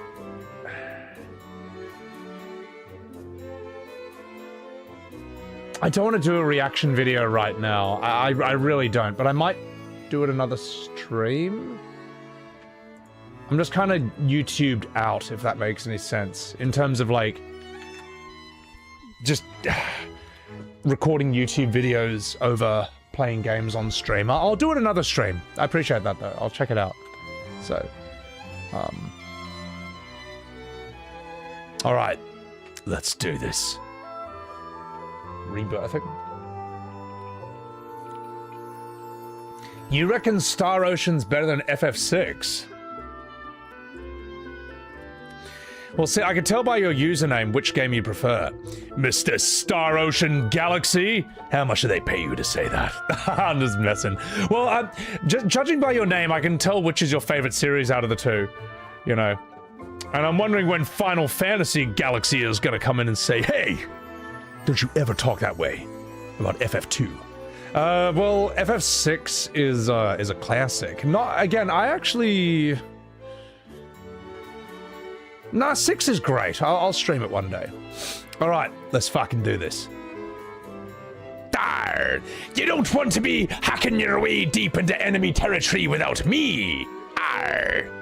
Layla joined the party. The only one I know is Star Ocean Second Story, and I don't even... Is that the second game, or is that like some weird subtitle? So I'm just not sure. But that seemed... that was the one everyone talked about back in the PS1. Right. Let's see how strong you are. Blizzard!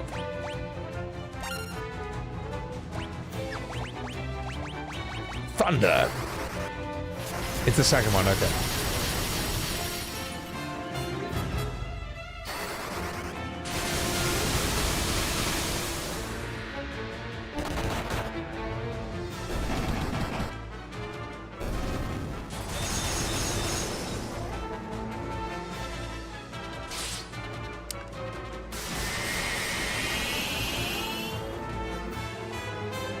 Fuck.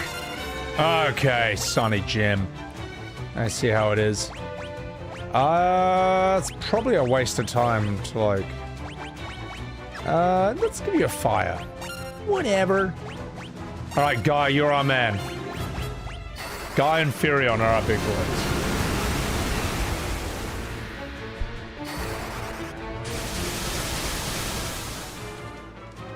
How did all 7 of these guys fit in one chest as well? Oh, get fucked.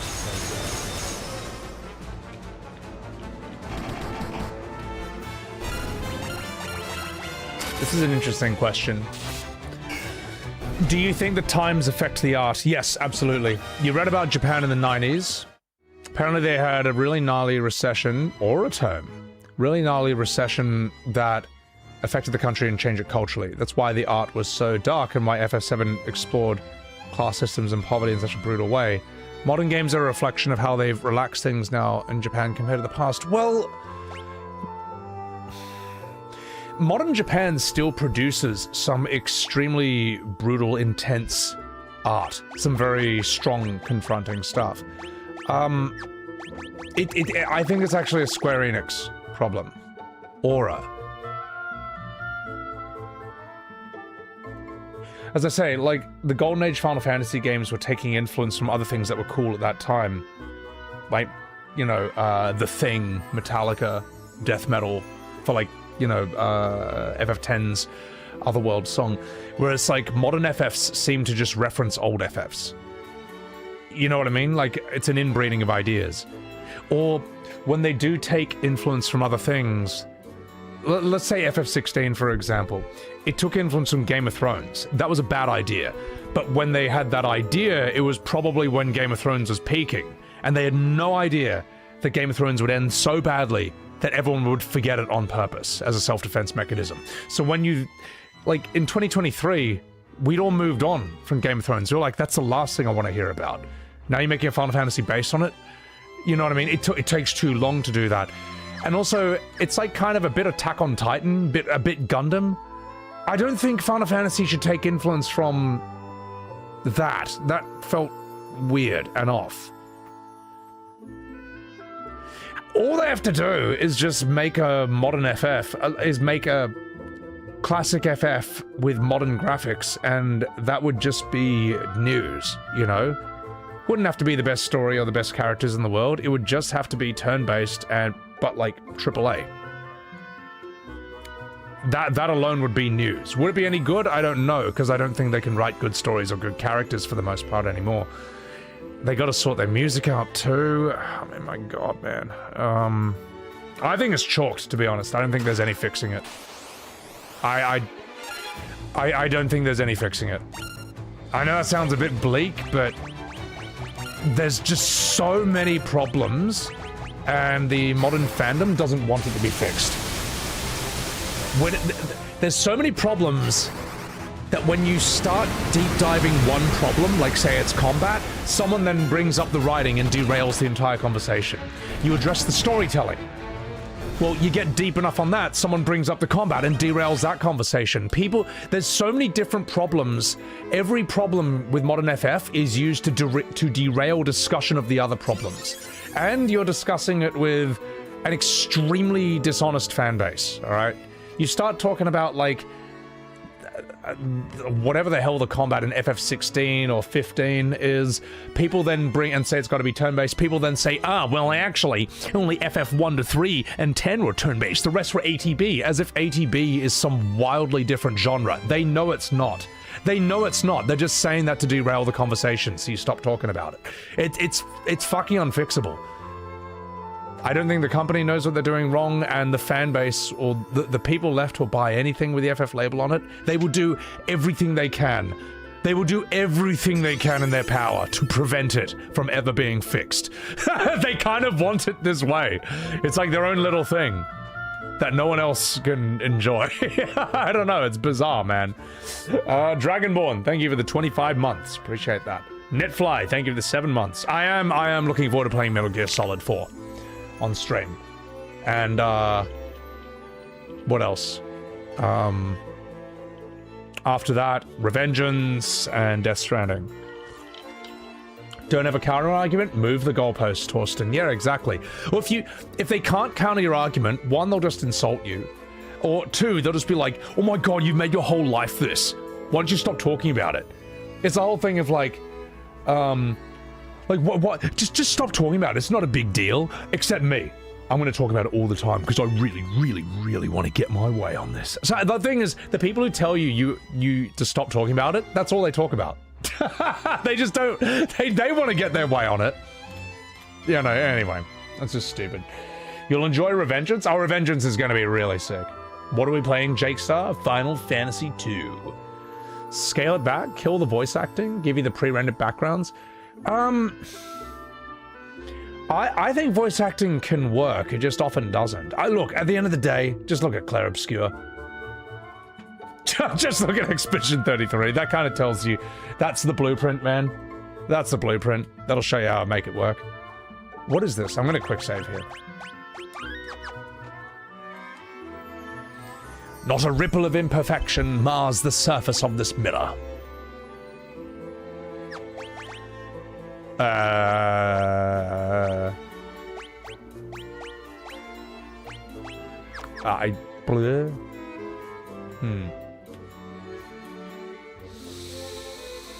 Sandfall didn't have the same restrictions to creativity that Square has.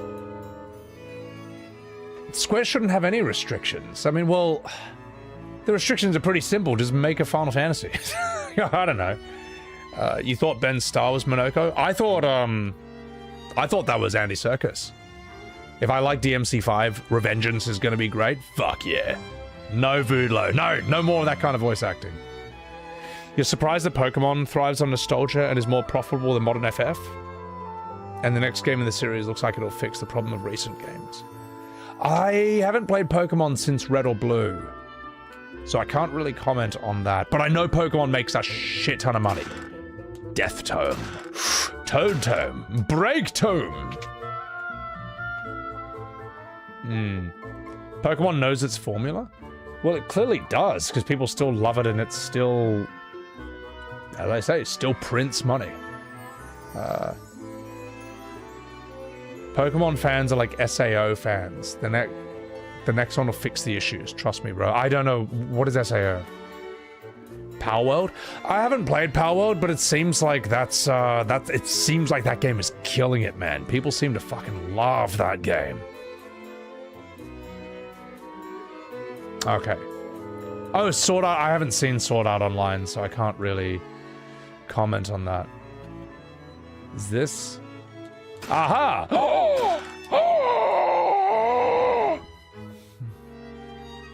Right. Let's see what the next one is. Kupo. Uwu Sugoi.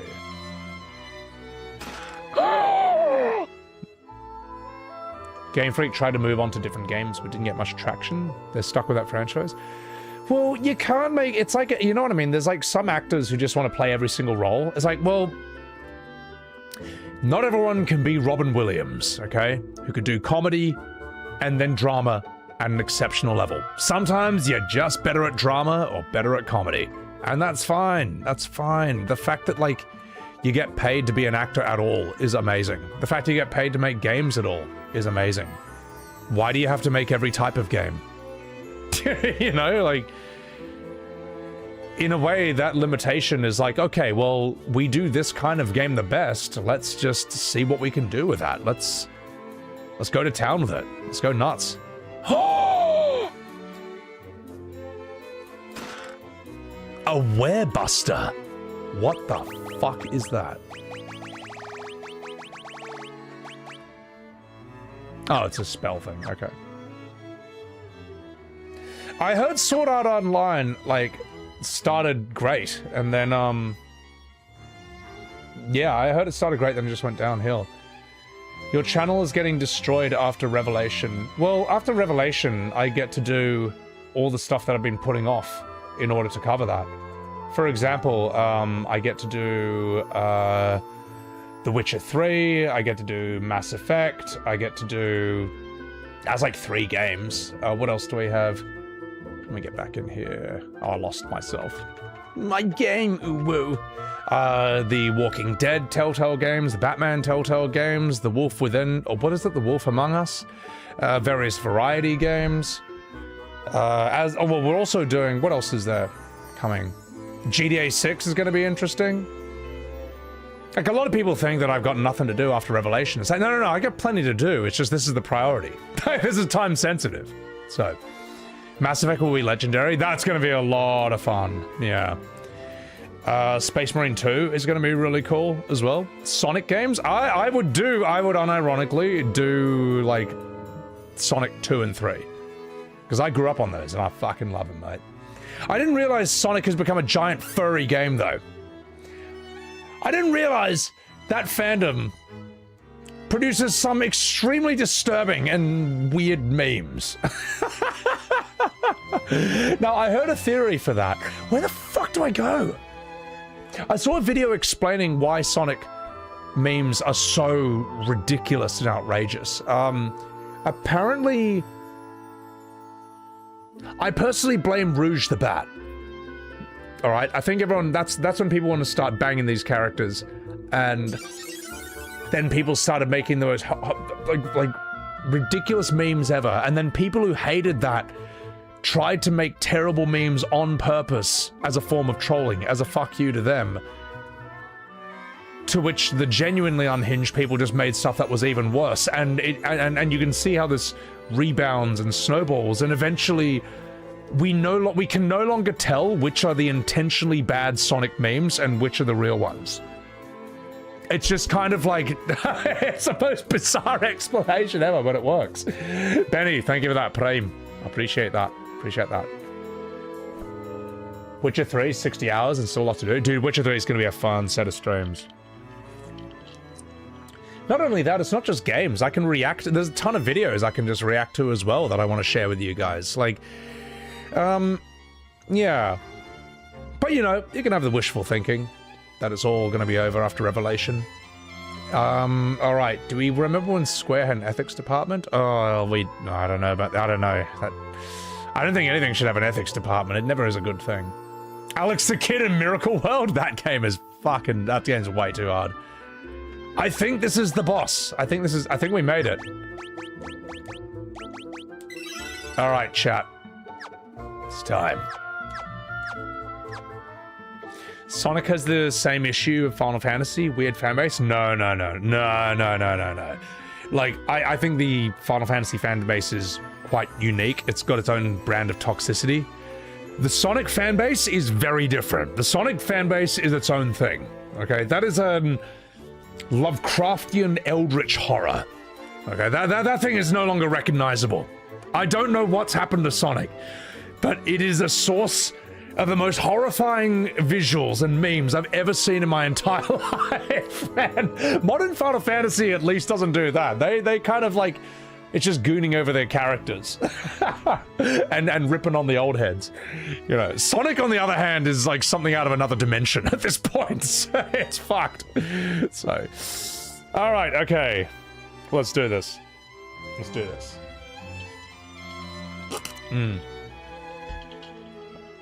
Also, I don't really interact with them. I haven't really streamed much, so, or made content about it, so I don't know them in that regard. All right. Sonic 3 and Knuckles was the best. That was the... Sonic 3 and Knuckles was the peak that series ever reached, and it will never, ever be that good ever again. And it was also probably not that good to begin with, but it just felt awesome at the time. All right, let's do this. Rebels? Here? Oh my god, where are my soldiers? Oh no, it can't be. Those are all a trap, you big silly. I'm a bit of a trap myself. Okay, fuck God. Why do we give these characters these voices? I blame you for that, chat. It's your fault. Let's give you... Fire! I think we're gonna crush him because Guy is a monster. I think Guy's gonna destroy this guy. Sonic Mania was better? Oh, actually, no, Sonic Mania looks really good. Well, they made that kind of game, Sonic 3 and Knuckles, as if it was made today. And it look, I will fucking stream Sonic Mania. I never finished that. White Bait, what's going on? Yeah, Sonic Mania is fucking sick. I'll even show the trailer of that at some point, because I enjoyed it. Alright, let's do this.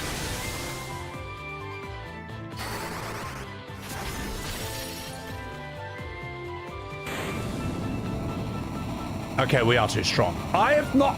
I don't have 4 times XP or attribute boost anymore.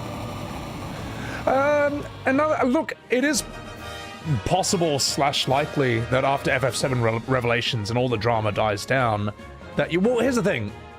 It's going to spike around that, but once all that drama has died down, I don't want any more drama. I just want to kind of do my own thing for a bit. So yeah, sure. It won't be quite the draw card it used to be, but I can live with that. It's fine. I know that through like FF14 as well, there were massive spikes in viewership during like certain story moments, like the Reigns of Ceased, Emmett in Shadowbringers, and what else? Endwalker, the ending of that, and then your view count goes back to normal. Like, I played these games before. All right, this ain't my first rodeo, Sonny Jim. Get these remakes out of here. I will be looking forward to having less drama in my life after Revelations is done. I'm like, oh my god, finally chill for a bit. All right, let's do this. Ooh, look at all that. Bacchus's wine. Oh my god! You've defeated the enemy commander, even though he was fabulous.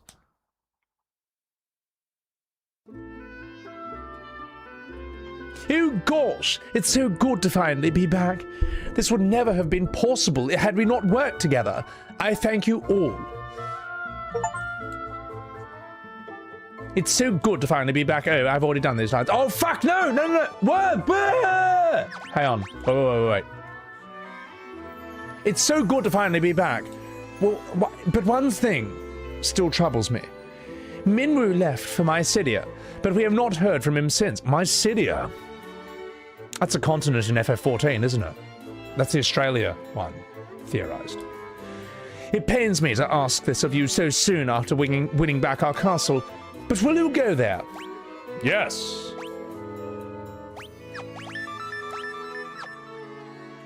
Hang on, I gotta say yes.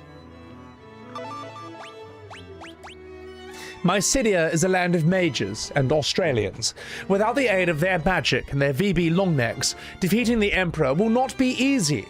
I've heard of a spell, sometimes referred to as the ultimate magic. It lies in the Mysidian Tower. Obtaining it requires 2 masks. The White Mask rests beneath this very castle. You must recite an incantation to open the door that leads below. Just a minute, I've got to burp. Hang on. I'm sorry. You must tell no one of that burp, for I'm a princess, and word of this cannot get out of the castle, or you'll be executed. The words Ekmet Teloes have been passed down from antiquity, and I need you to learn that. And now you've learned it.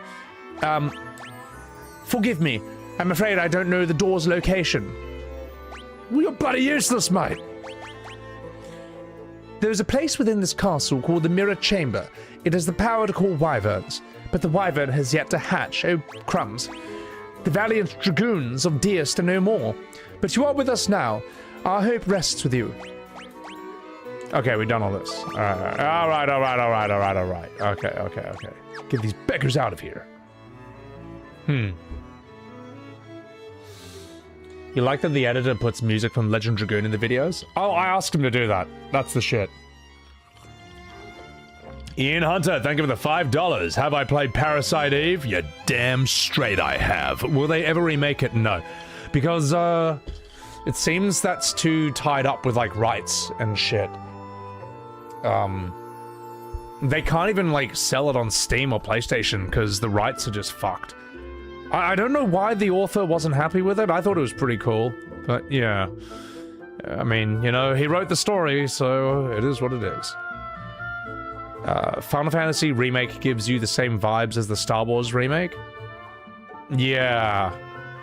Yeah, I remember seeing that first Star Wars movie. What is it? Yeah, the first one in the trilogy. I remember not hating it. I remember it felt just like an expensive Saturday morning cartoon or Saturday morning movie or something. It wasn't terrible, but wasn't too offensive. There were a few things I didn't like about it, though. Yeah. And then, you know, the second movie is going to be bad, and it just starts with Luke Skywalker just throwing the lightsaber behind him. It's like, uh-oh, here we go. Because it was so interesting, the end of the first one, when she sees it's Luke again. And he doesn't say a single word, but his facial acting was quite interesting. It's like, oh my god. But yeah, I don't know. They completely fucked that. Oh jeez, we could never have retaken Castle Finn without your help. But there is one problem. Minwu still hasn't come back. Would you go to Mysidia and find out what's happened to him? Yes. The Mysidian Tower is rumored to house the Ultimate Tome, a text containing the ultimate magic. I'm certain it would prove invaluable in the struggle against the Emperor. Is this the first game to have Ultima? I don't remember if Ultima is in FF1.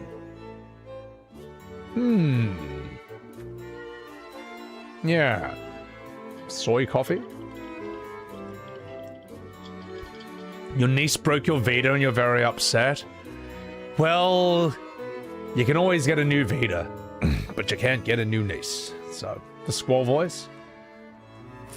Should you do all the Rebirth Chadley side quests? It's long. Yes. Do all of them.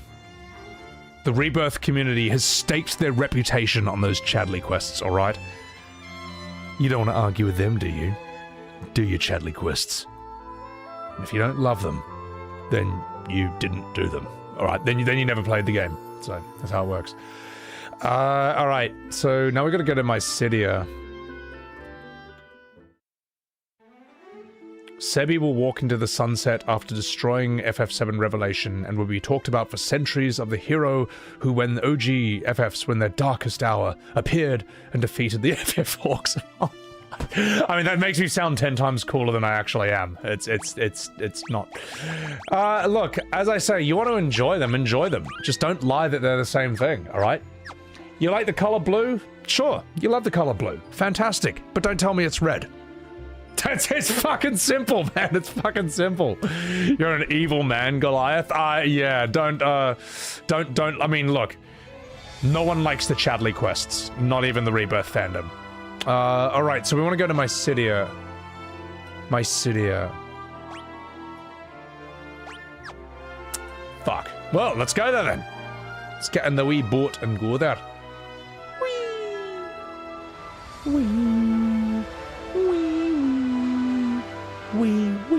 Where is Mysidia, guys? Can anyone help me with this? I'm lost. I'm lost. The thing is, though, look, if FF7R sold amazingly well, I'd still think it's shit. You know what I mean? It's like, this is my opinion at the end of the day. But, like, if you're gonna say that, like, everyone loved it, well, the sales have a different opinion from you. How the fuck do I... This fucking map! How do I get... Why, Square? Why have you done this?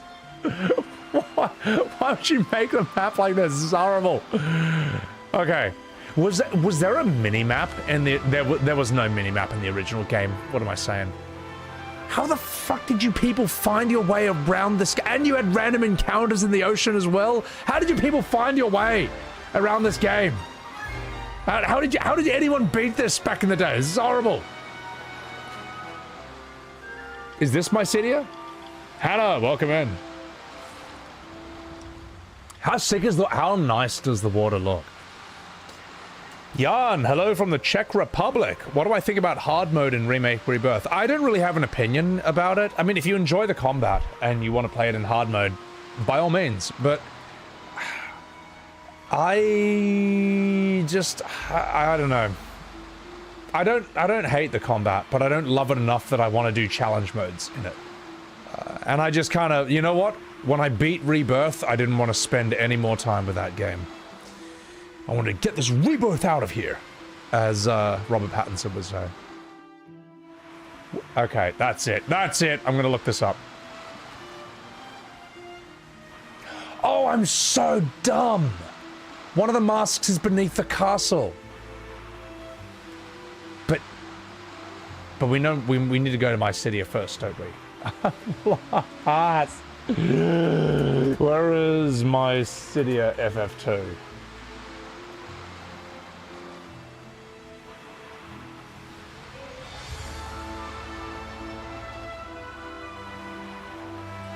What? Oh, fuck. Okay, alright. God, that's horrible. Alright. Okay. Good, I can click back in, thank fuck. There, you fucker. Alright. No, I know where to go. I think. Aha! No, I know where to go. I know where to go. Kids in the late 80s had a lot more patience. Well, the thing is, like, one, you're a kid, and two, video games are new. So, like, just this is amazing. Like, this. You're pressing buttons and something's happening on the screen. That's amazing, you know. It's not amazing to anyone today. That's just normal at this point. So, there's no life in the void, only death. And Chadley. Alright. Plus, like, games were expensive. You had a game, that was it. That was your game. That's all you had. You had, like, one game. Or if you're lucky, like, 2 or 3 or 5. So, like, you had to fucking play it, mate.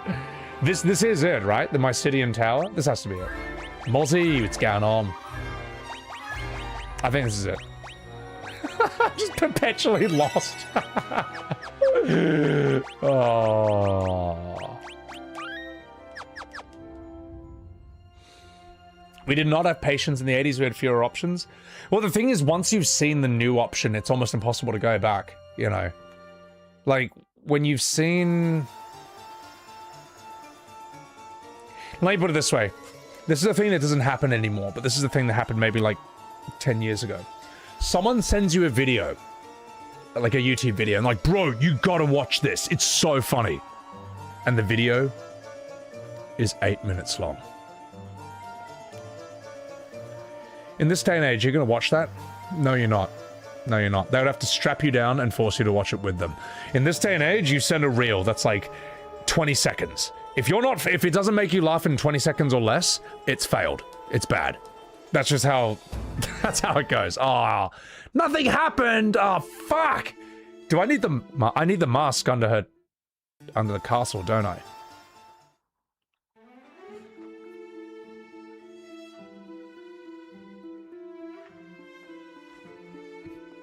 I don't know where to go. And in fact, none of us know where to go because it's FF2. Moon Hughes question. FF9, Tactics, or Legend of Dragoon? You have a hard time choosing between the three? Oh, that's a very difficult set of questions. Depends what you feel like, man.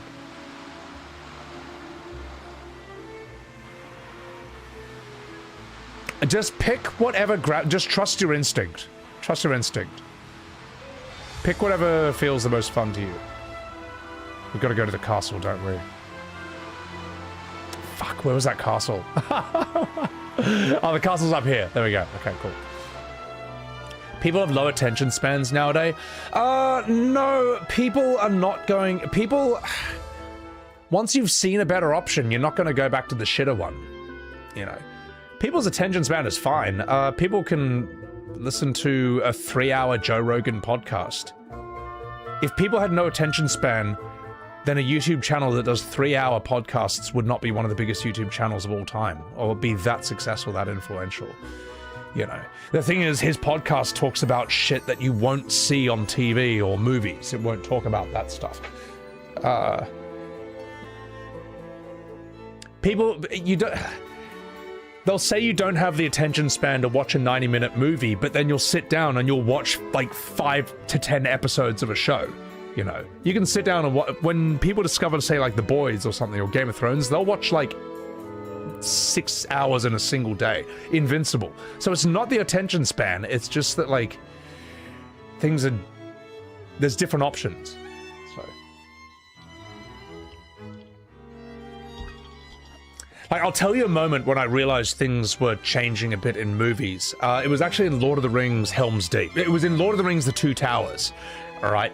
Now, I'd seen so many movies or shows where something really cool is about to happen and then they just don't do it. Or it's like, oh, you'll see that on the next episode or in the next movie. And I remember after the Battle of Helm's Deep, I thought, well, that's as good as it gets, you know? I really want to see the Ents fight, you know? The Ents are marching to war. You know, all the tree people march on Isengard, and I'm like, well, they're just going to put that in the third movie. There's no way they're going to put it in this, because that's too cool. We're not allowed to have something that cool. And then, bam! Treebeard picks up a fucking rock and throws it. I'm like, oh, they're doing that as well! We get Helm's Deep, and the Ents just destroying Isengard? Whoa! I was like, wow, you're allowed to do this. You're allowed to make something this good, or this cool. I would say another moment would be... That was like 2002 or 3 or something. Otherwise, Game of Thrones. Okay, that in season 1, you know there's that bit where there's that Targaryen brother, Daenerys' brother, and they're in the Dothraki city, and he's just being an arsehole. It's like, you can't kill me. You're not allowed to spill blood here. And he wants a crown of gold or something. And Jason Momoa is like, give him a crown of gold. And you realize they're melting down all this metal to just pour boiling metal on his head. And I was like, okay, we all know how this is gonna go. They're gonna, like, look like they're gonna pour it, and then it'll just happen off camera. And, like, you'll just hear, or you'll, like, cut out. No, this is Game of Thrones. They show the fucking scene. They show the boiling metal poured all over his head. He's like, and then it solidifies. Ding. I was like, holy shit! Because anyone who grew up in the 90s or the early 2000s knew that, one, they wouldn't show it, or they would cut away from it. They would find an excuse not to show it. Game of Thrones is like, no, fuck you, we're showing it. So, yeah, I mean, those are different. You can now and again you can see different moments in entertainment where they break the rules or they change the rules. They do something different. So yeah, I don't know. Does that make sense? Also, I'm not sure where to go next. I'm lost. Yeah, a lot of you in chat like saying the same thing.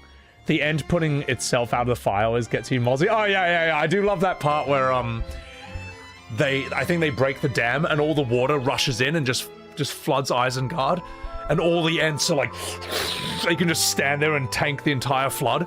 And then there's one Ent who's on fire and it's like, just puts his head, he just dunks his head in the water. That's great. That's great. He's not screaming, but his body language tells you enough. Like, oh my god!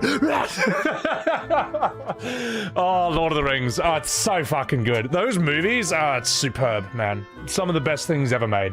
They'll never be topped in terms of fantasy films. You won't be allowed to make them anymore. You won't be allowed to do it anymore. Makes you want to rewatch them? Rewatch them. They're fucking awesome. They'll always be sick. Okay, so now we gotta go to the mirror. Okay. Yeah, well, I mean... How? Fuck! Alright, that's it. Fuck this. How to get to Mysidia. So you couldn't do this back in 1988. Modern technology. Okay, so you go here. I went to the tower! Wait, Mysidia is on the Lower Peninsula? Cave of Mysidia. Oh, fuck you! I went to the Tower of Mysidia, not Mysidia itself. Oh, I can just... Ah, oh, fuck. Terrible game. Get me out of here. Oh, get these FFs out of here. How good is modern tech, mate? Modern tech for the fucking win. I should have called the Nintendo hotline. Exactly. Alright, now I know where to go.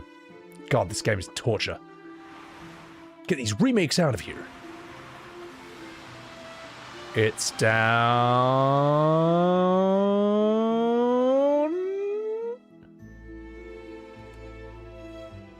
I know you're here. I know you're here somewhere. Come on. Where are you?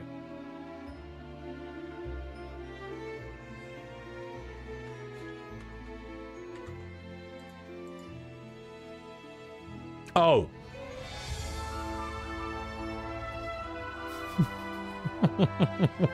This is so lazy. Hey, look, man. Back in 1988, if you could have done what I just did, you would have. It's no fun starting a game and not knowing where to go next, alright? We've all done that. How many times did you guys start a game in the 1990s or early 2000s and it's like, I'm lost? Actually, no, not really in 2000s, because you had game FAQs then. You discovered it.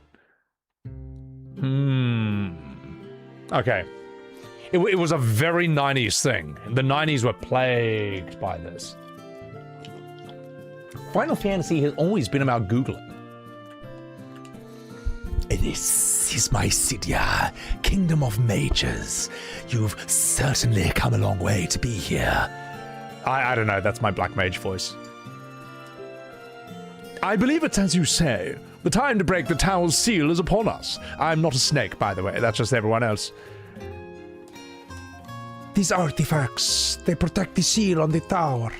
They protect my spaghetti. We have many ancient texts in our town. Please. Oh, fuck. We have many ancient texts in our town. Please browse them at your leisure.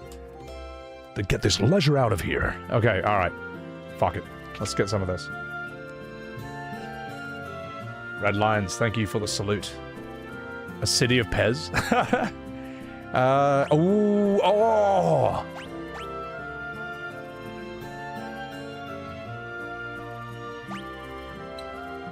Oh, increases your strength?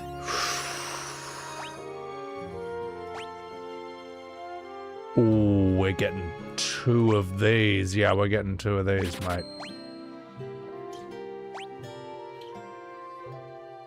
Fuck it, may as well get 3 of these. Alright.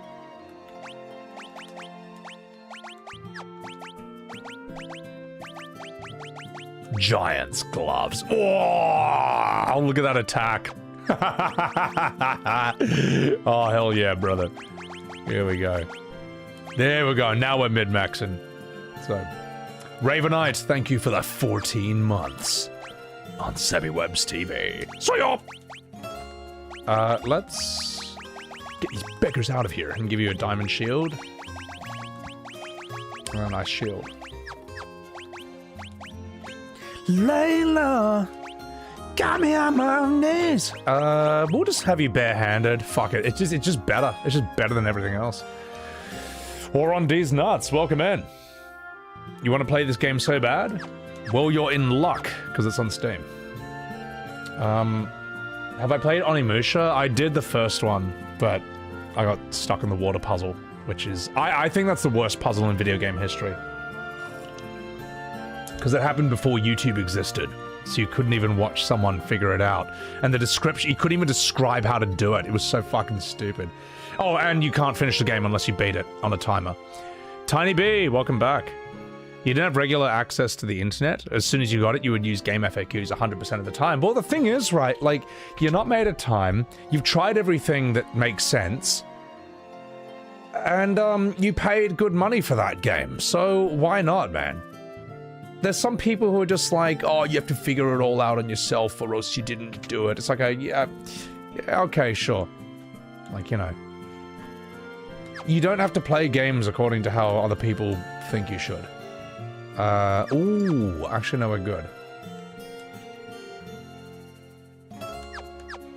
What's that meme song? It's my life, I do what I wanna do. Just, whatever, man. It meant to be fun at the end of the day. You beat the water puzzle. The Voodlo, that puzzle was dog shit. It was horrible. No, you didn't beat it, alright? You're lying to me. Nothing happens. There you go. Cage Ragnarok, thank you for the $5. Wild Arms is one of the first and last JRPGs to do this directionless exploring. He was not doing that as long as Game FAQs exists. Yeah, I mean, it's on game developers. You don't want to make it so big that people just get lost. But you don't want to make it too obvious where to go next. Like, you don't want to yellow paint everything and quest marker everything. I mean, E33 did a pretty good job. It made a world that made you want to explore it. And the levels sort of took a bit of a... How would you describe the level design? Was it Dark Souls-ish? It just, it kind of made sense where to go next. I think it was well designed. Perfect Black Mage voice? What is that? If a part of the game is making the game less fun, then there's nothing wrong with looking it up. Yeah, look, I'm here to have fun. I'm here to have fun. I'm not here to flex, you know, that I beat the game a certain way. You know? It's just kind of, yeah. Also, Mega, thank you for the 100 bits. There's not a single soul that managed to beat Prince of Persia without any guides. Do you mean the original Prince of Persia? Do you mean the very first one? Because that game is fucking brutal. That game is dreadful, and you have to beat it in 60 minutes. You heard that right. That's a real thing. Warrior, I don't know Warrior Within. Boring Gamer, thank you for the Subaru. I appreciate that. I appreciate that. Yeah, let me show you what I'm talking about, chat. Welcome to hell. Let's give you this. Actually, no, you know what? I might need this map later on. We'll be holding on to this, believe that. Look at this absolutely dreadful game, chat. Nauseous, welcome in. I am playing this with Steam. Prince of Persia. Full playthrough, no commentary.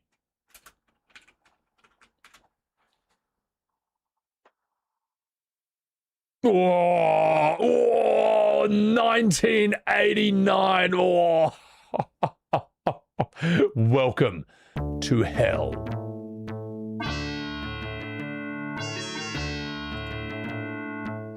How good is the music? It looks sick though. 89, this looks sick.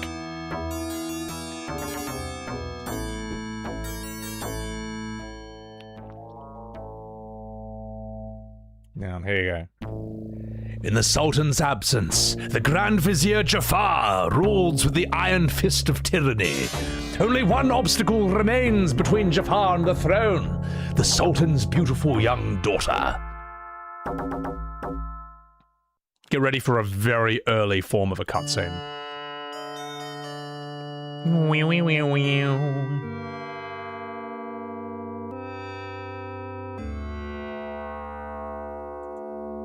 Here he comes. Oh!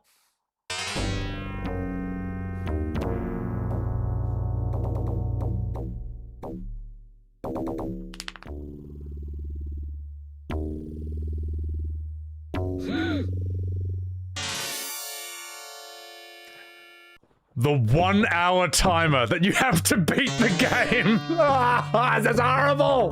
This is one of the worst mechanics ever put in a game ever. Marry Jafar or die within the hour. All the princess's hopes now rest upon the brave youth she loves. Little does she know, he is already a prisoner in Jafar's dungeons. Sugoi. All right, let's do it.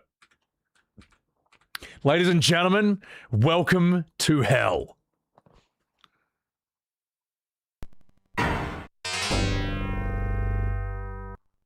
$60 left. You have 1 hour. 1 hour to beat this piece of shit. This game is horrible. Like, this kind of game is already fucking brutal with no time limit at all. But to do it with a time limit, a 1 hour time limit, it's just unfeasible. It's just one of the worst things ever added. It's brutal. I don't think any game should ever be on a timer. Like 0. I think you should have the freedom. Like, if you get to the end of the game and then you just ran out of time and you have to start again from the beginning, that's dog shit. You made a bad game. I'll never recommend it. No one will ever tell people to play your game because of that. It's not worth it. Whatever you think you gain from it, it's not worth it. You haven't seen this game in decades? It's brutal, man. You were afraid of this game as a child? It's so eerie? That's because it is.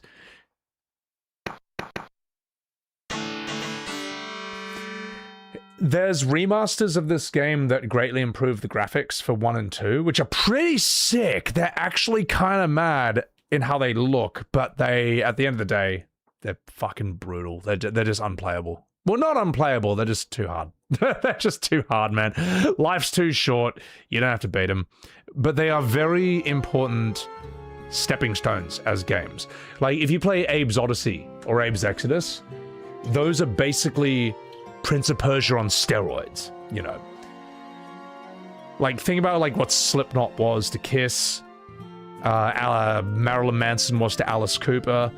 Abe's Odyssey is that to Prince of Persia. You don't know what I'm talking about, do you? You Zoomers, you TikTok broccoli-haired, Fortnite flossing dancing Zoomers, you don't know who Kiss is. You don't know who Alice Cooper is. You probably don't even know who Slipknot is. Or Marilyn Manson. You don't know what I'm talking about, do you? Oh, God, I'm getting old. Anyway, let's keep going. Oh, my God. The statue beams with a beatific smile.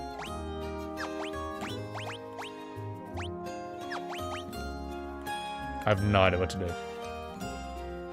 Abe's Odyssey, so good.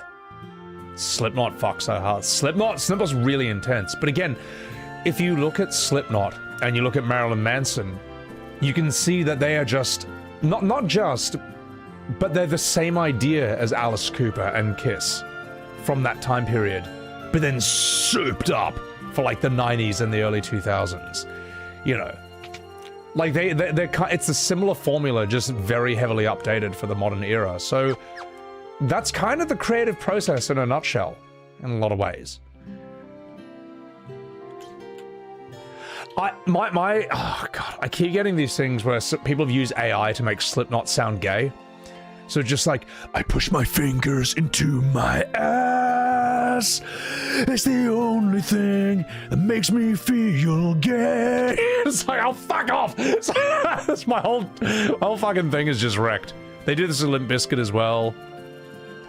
Oh, what was it? It's like, just one of those days where you just want to suck cock. Yeah, that's so stupid. It's like, fuck off. Those are not the lyrics. Those are not the lyrics.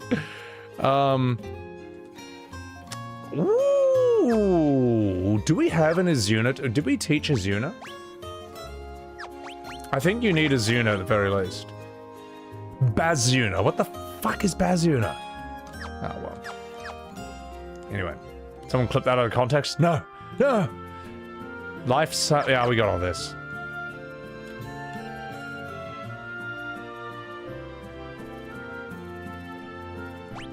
Ooh. Nailed it. Alright, you are learning Holy, madam. You are learning that in 1 second, because I know for a fact that that is always a big, fat, powerful cell. I'm missing so much in chat. I can't get it all. Oh, Devereaux, thank you for the 100 bits. As Wayne and Garth said to Alice Cooper, we're not worthy. Ace and Curex, thank you for the 100 bits. Did we still receive a Blowy Joey from the Lamia Imposter? I don't know. I think we could get it later on. But thank you, Asen. Thank you for the 100 bits.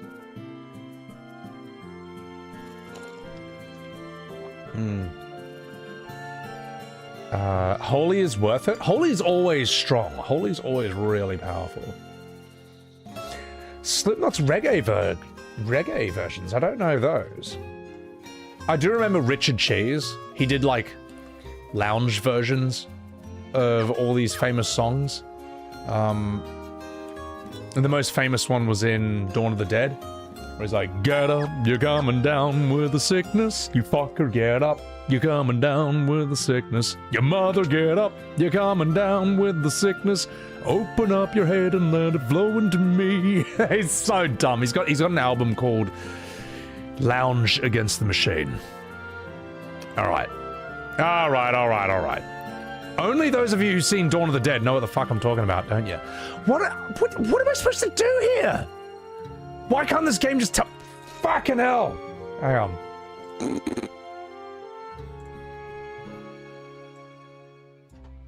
What do I do in my Cydia to advance the story? Oh, modern technology is amazing. Head to the stairs. Use the white mask from... Oh, fuck! Where do I get the white... What? Hang on. Just a second. How do I get the white mask? Hey, if you could have done this in 1988, you would have done it. Go to the throne room. Far right side of the throne. Secret wall panel. Fuck you, man. Password Finn. Open the hidden basement stairs. Oh.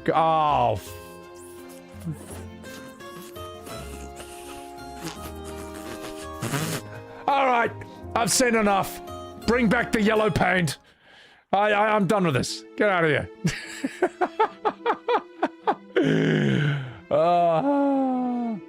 Fake fan doesn't even know what to do. I mean, yeah.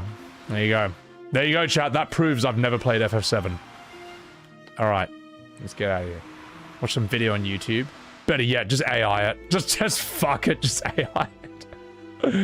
I need my yellow paint back. It was like dressing Cloud as a girl all over again. I got stuck as a kid when I had to dress Cloud as a lady. I just didn't know what to do, and I gave it up. And I remember thinking, oh shit, well that was disappointing. Another game that I've given up halfway through. And I was like, no, there's got to be something to it. And I think I looked up how to do it. As a kid, it was confusing, man. Like, we all got stuck on that as a kid because you're so blown away by Final Fantasy VII as a kid. There's never been anything else like it. And you're like 10 years old, so you don't know anything. That... So you just kind of,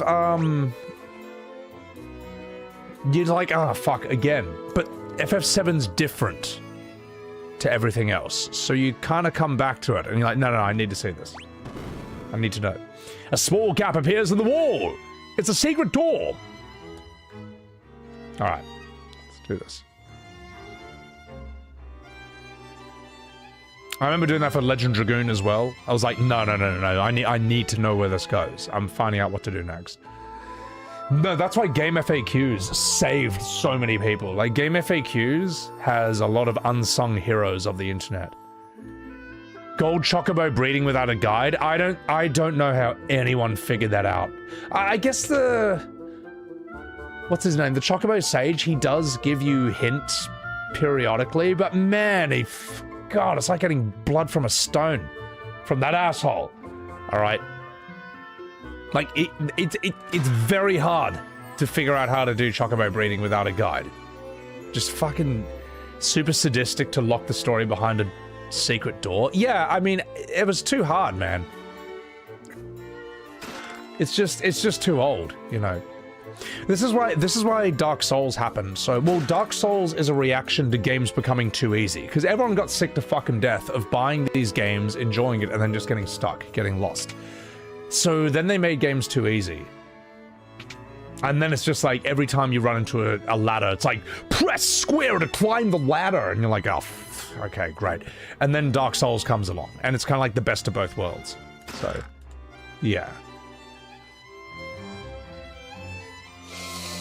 Casabella, enjoy your Sunday roast. IO, did I play the 3D version of FF4? Not really, I don't see any point. It never interested me. I just wanted the pixel or nothing. Sounds better than the PS1 version, Ravenous? Yeah. No, the pixel remasters are quite decent for what they are. Will I play FF Resonance? Probably not. There's plenty of other things I want to do beforehand. Asen, thank you for the 100 bits. The door is not a secret. The thief guy tells you about it if you talk to him and remembered it. Listen, mate. I don't remember 5 minutes ago. Alright. So. That's what Game FAQs is for. Alright, let's keep going. I would love Liza P. Liza P will be a cool set of streams. Because that will be like, that kind of is like a true Souls-like. Like, it's good for the same reasons a Souls is, but it feels different. It's got its own unique identity. Guys, I can't see my own messages. What's wrong? Well, I can see them, Hannah. So, think about that. It's gonna piss off the fanboys of Twitter again? Wait, what's gonna piss them off? You hear they're making a Lord of the Rings created by the Kingdom Come developers? Well, that game was supposed to be good. I mean, yeah, maybe it could work. Why would Sebi play FF Resonance after the hurl of abuse he received? I mean, yeah, no, that fandom did not make me want to play that game at all. I didn't even know the game existed. I was exhausted because I'd burned the candle at both ends, making that FF7 Revelations trailer reaction and discussion. Like, that took days, man. Great video, by the way. I was just tired. And then as soon as Resonance drops, everyone's adding me on Twitter. It's like, well, no word from Sebi Webbs about Resonance. They give him a turn-based Final Fantasy, and it's not what he wants. I'm like, one, I don't know this game exists. Second of all, this is not selling me on it, man. This is not selling me on it. Second of all, I've looked at the game now. It just looks like Octopath Traveler. That's not what people want when they say they want games like FF15 and 16. But in turn-based, it's just not, and you know it's not. You know that was never what the discussion was about. And then they told me to kill myself. And then, after that, they were like, oh, and in spite of the fact we've told you that, we really still hope that you play Resonance, you know. What makes you think that you can ask something from me after saying shit like that? Like, do you not understand how shit works? Like, you can't tell people to off themselves and then say, oh, by the way, I hope you do this thing for me. I hope you promote this game I like. Like, what? This is why, yeah. There's a lot of people who have zero social skills, man. I don't really know what else to, how else to put it. Other than that. So I think Baldur's Gate 3 is an example of a good modern turn-based game. Well, It's good. It's just not in the same conversation as like Final Fantasy, or like Persona, or Expedition 33. Like when people were saying, when I made my post about how E33 showed that modern FF could have always been turn-based, there were people adding me like, bro's never heard of Baldur's Gate 3.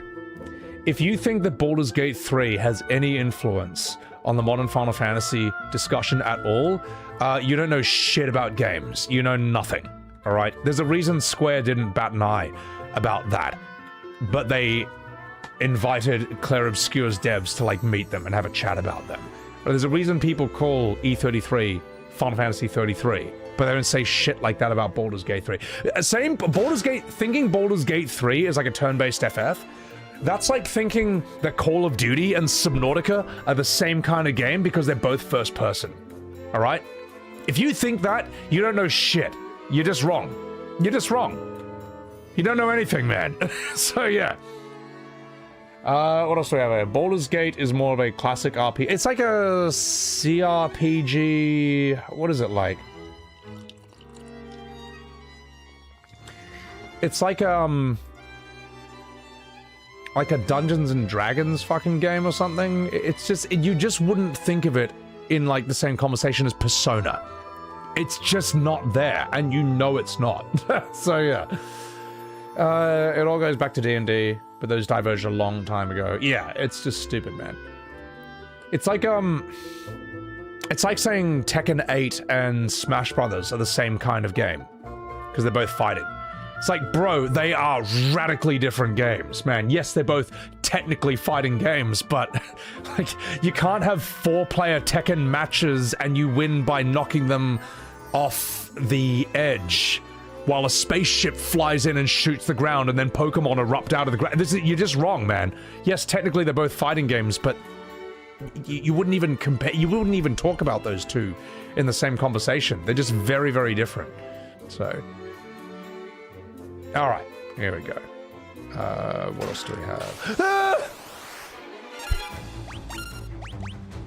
It's like saying BioShock and Fortnite are the same kinds of games because they're both shooters. No, they're radically different, man. You would never. In fact, it probably just broke your brain to hear me put BioShock and Fortnite in the same sentence. It's just you don't think of them that way. You're just wrong. So. Smash the Street Fighter? No, I would say Smash is its own kind of game. Like technically, Smash is a fighting game, but. Let me put it this way. If you played Street Fighter, Mortal Kombat, Tekken, Soul Calibur, you can kind of hold your own in any of those kinds of games. But if you throw that kind of person, if you give that kind of person Smash Brothers and they've never played it before, they are not going to know what the fuck they're supposed to do. That's the difference. You get someone who's only played Street Fighter, only played Tekken, only played Soul Calibur, only played Mortal Kombat, and you give them one of those other kinds of games, they know what to do. Smash, they don't. Smash is like, it's just got a very unique set of rules and shit like that. So, not saying it's bad. Smash is fucking sick. I love Smash. It's so fun. I haven't played it in like forever, but.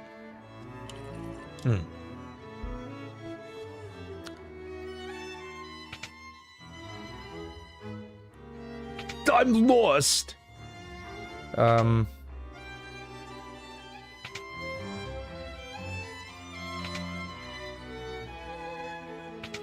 You cheeky buggers. Mega, thank you for the 100 bits.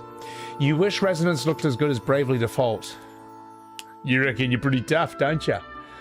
Thank you for the 100 bits. Ace and Currux, thank you for the 100. You didn't mean to throw shade, but this game predates quest logs, so it heavily relies on you remembering stuff being told to you. Or you could go back to Altair, talk to the people for hints. No, Ace, you're alright. You're alright. I'm just fucking about. No, the thing is the game does tell you what to do. Nailed it!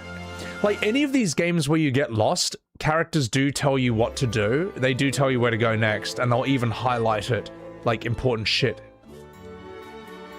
They'll even highlight important shit, like green text or whatever. But it's also very easy to forget it because, as I say, you're new to games.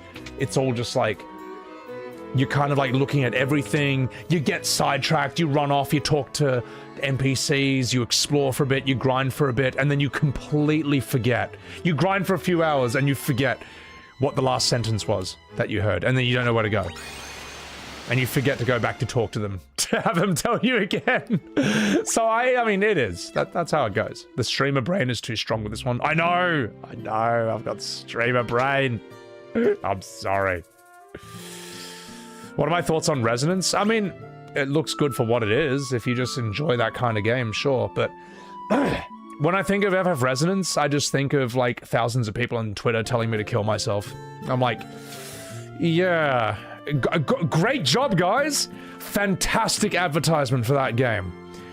That's why I made that tweet, literally telling them how to sell the game better.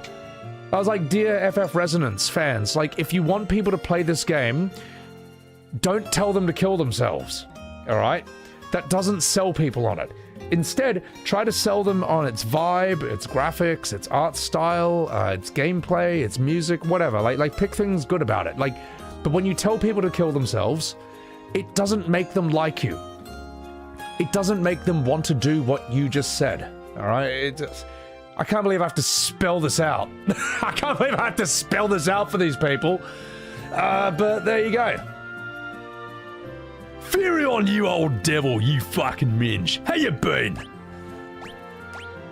If you need to know your secret doors in Castle Finn, I'm your bloody man. I don't suppose you could tell me what's inside this secret chamber, you know, just curious? A white mask? Well, that doesn't sound particularly valuable. No, not interested. So I guess I'll just tell you where the fucking door is. Look in the far right corner of the audience chamber. Go to the right of the throne. Anyway, now fuck off. Oh, well, there you go. That's how you learn it. There you go. All right, I've got the white mask. I can get out of here.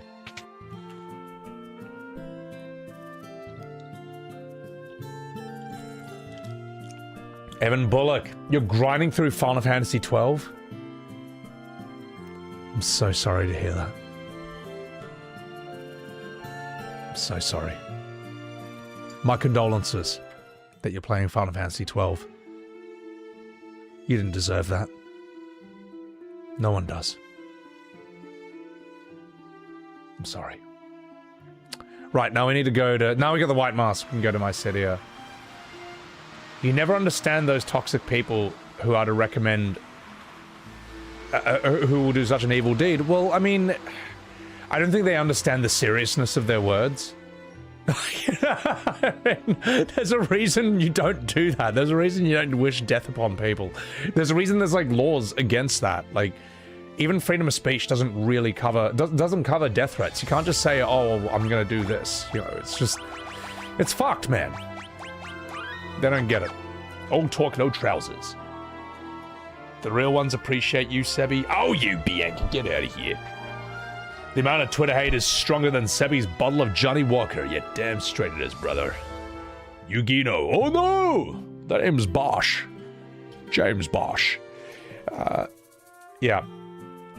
Don't be a complete piece of shit and people won't want to do the exact opposite of what you say. No, that's exactly it, Neo. That's exactly it. If you want to sell people on a game that's not some AAA ball and gun game, you know, just sell them on that. Like, look, a lot of my favorite games are like pixel games, like Broforce, Titan Souls, Risk of Rain 1, Salt and Sanctuary. I can sell people on these games because I can tell you why I think they're really good, what they're aiming to do, what they excel at, and what not to expect from them, you know? Like, I could sell you on Broforce, alright? Broforce looks like an 8-bit game from the Atari era, alright? But Broforce is the only game in the world that will allow you to play as the Terminator, Neo from the Matrix, Predator, you know, the alien with the dreadlocks, Bruce Lee, Dirty Harry, Clint Eastwood, Xena Warrior Princess, Conan the Barbarian, the Bride from Kill Bill, Snake Plissken from Escape from New York. What else? Who else can you play as in that? Rambo,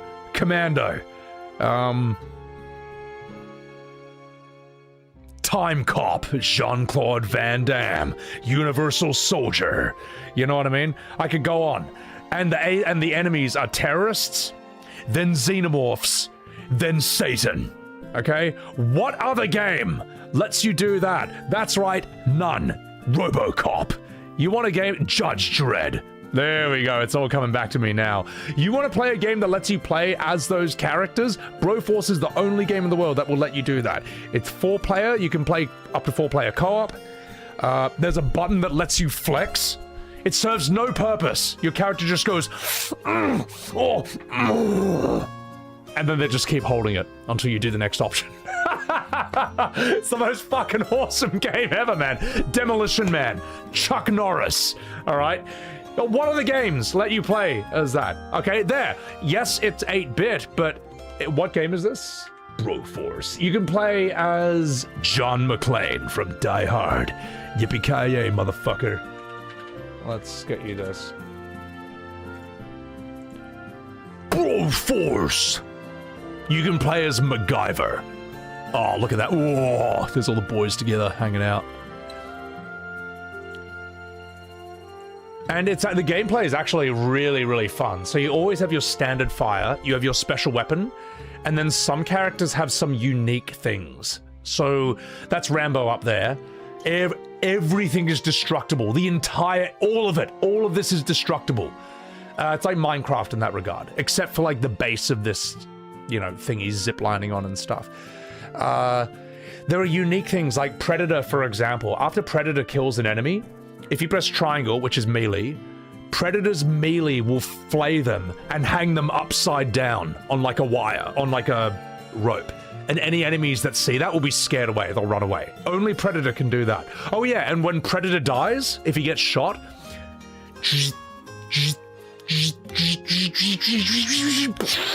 he blows up and kills everything around him. That's unique to him.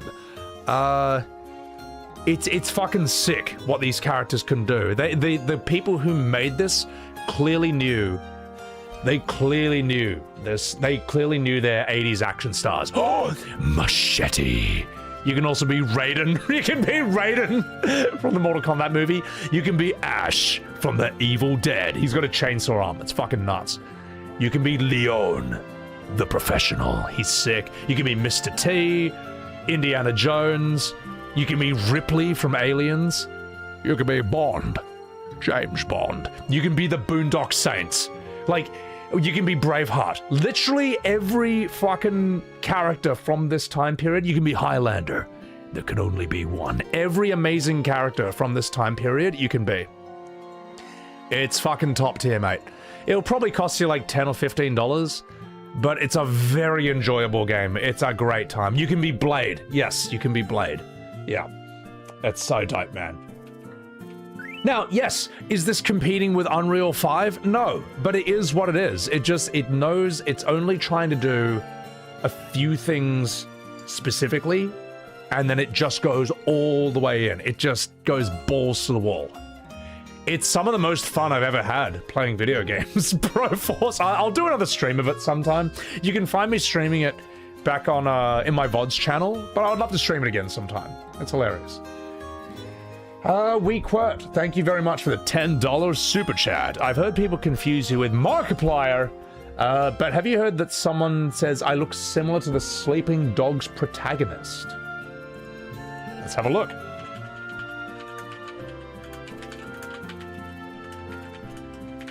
I think he looks fully Asian. Am I just gonna pull up some generic Asian guy? Hang on.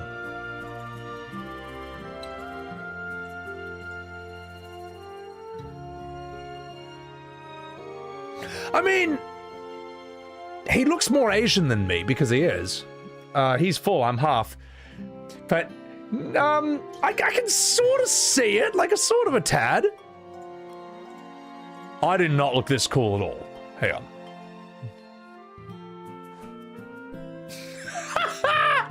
You know what? I have had someone. I was with a mate in Australia years and years ago, and he had a mate from work who I think was a bit of a junkie. But he kept saying to me like, "Bro, you look so much like this Asian guy I know. No, bro, it's uncanny, man. You gotta look him up." And he really insisted on this and even gave us a name. And when he was gone, my mate and I just went onto Facebook to look him up. He wanted us to, and we're like, wouldn't it be funny if it was just like the most generic looking Asian guy ever? And it was.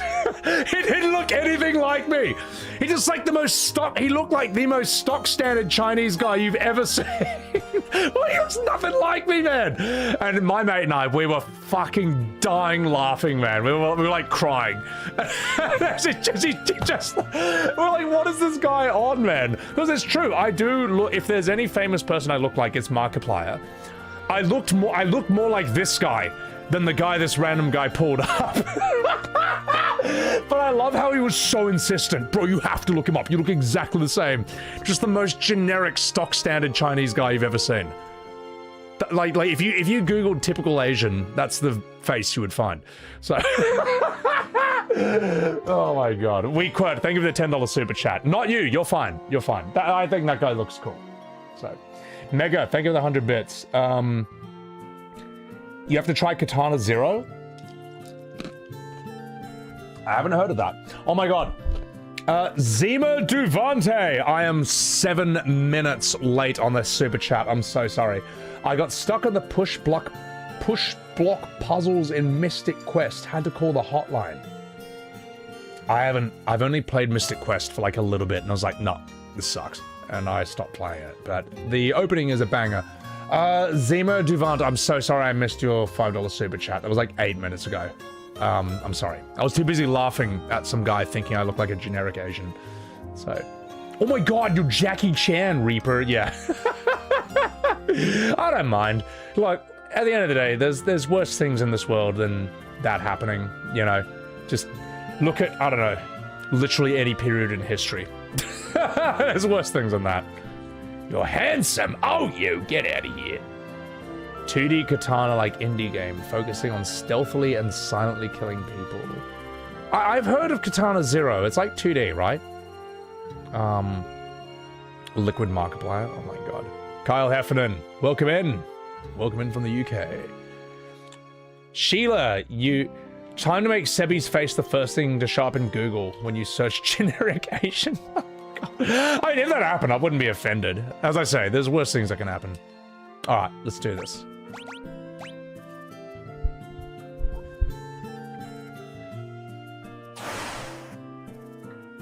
It's a really intense looking mask. You've placed the white mask on the statue.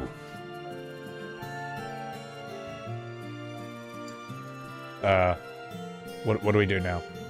Do we just leave?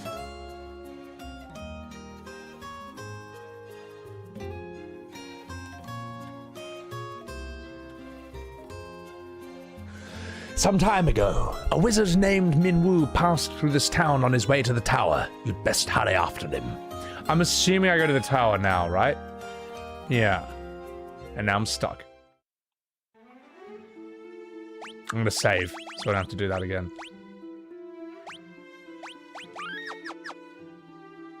Is what they're saying maliciously or not, Tom? Yeah, exactly. Look, like, if someone... let me put it this way.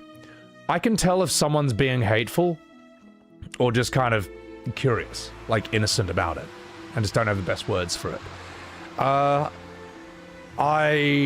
deal with hate from the loving and tolerant Final Fantasy VII remake community on a daily basis. I can spot it very quickly. Put it that way. And I can spot when someone's just kind of doesn't quite know how to ask. It's not the end of the world, man. It's not the end of the world. So, I think I go here. If you have the crystal rod, you can go to the tower.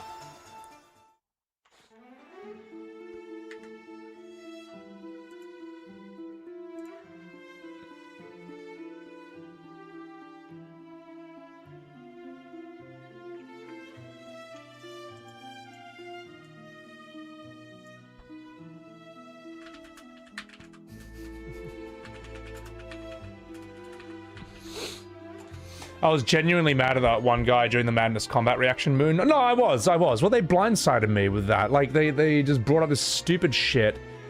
Just trying to, like, you know... You knew what they were trying to do. While I'm watching fucking Madness Combat. I'm watching a Newgrounds series. It's got nothing to do with 7 Remake. Anyway. To get the crystal rod, get the black mask from the tropical island. How do I get the black mask? The thing is, she just said she didn't know how to get it. Thing is, I'm allowed to get angry. But they weren't calling me anything racial. They were just coming in and just doing the old usual gaslighting routine. Let's see. Say your ship to the tropical island on the southern part of the Nap.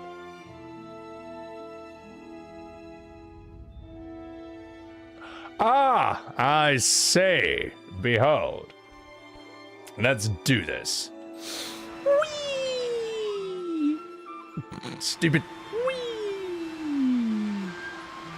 Well, let me put it this way. There's some people who... There's some comments where it's just like, you suck and you never play the game and I hate you and you go play something else or make a different video. There's that kind of comment, that's whatever.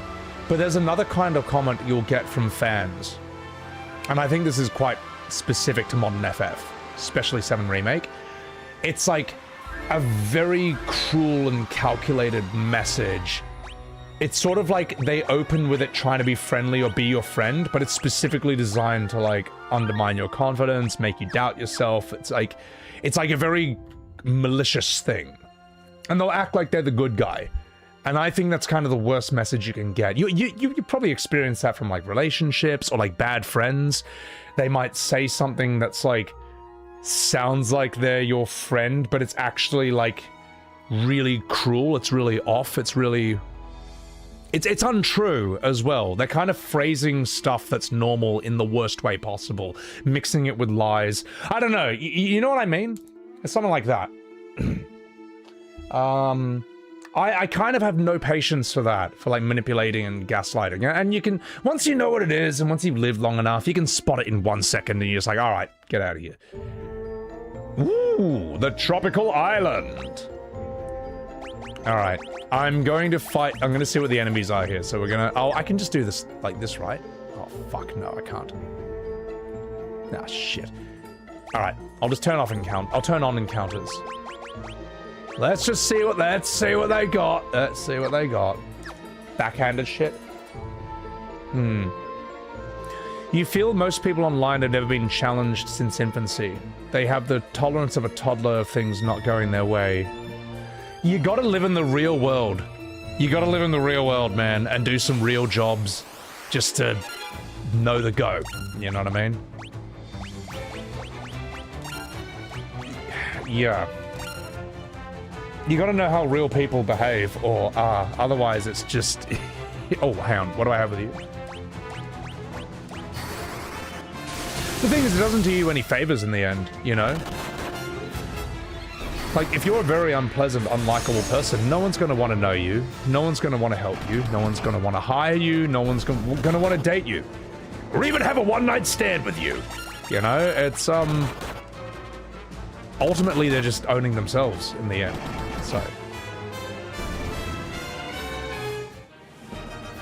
Mr. Main Man, I used to think you were like this, but then you did this and you're ass. Yeah, it's, you know what I mean.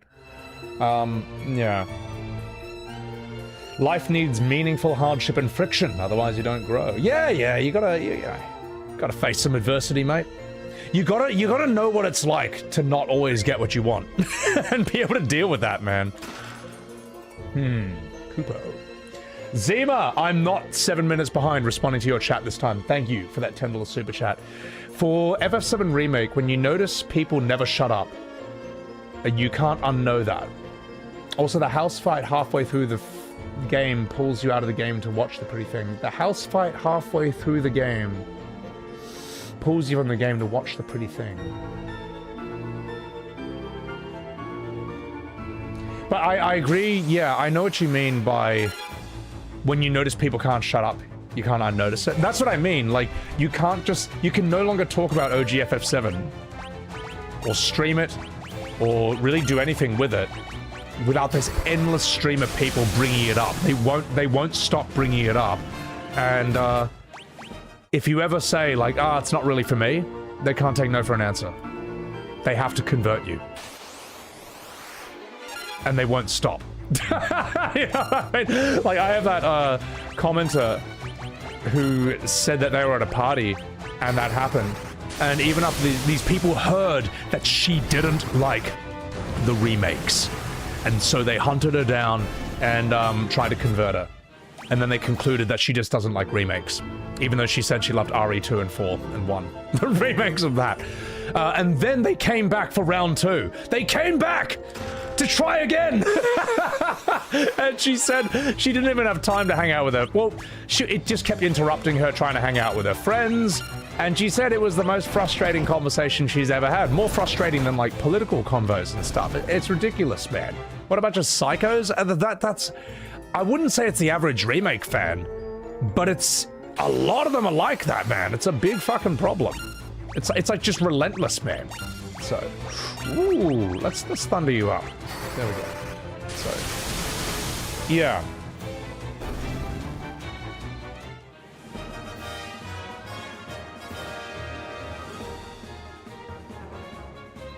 Stop!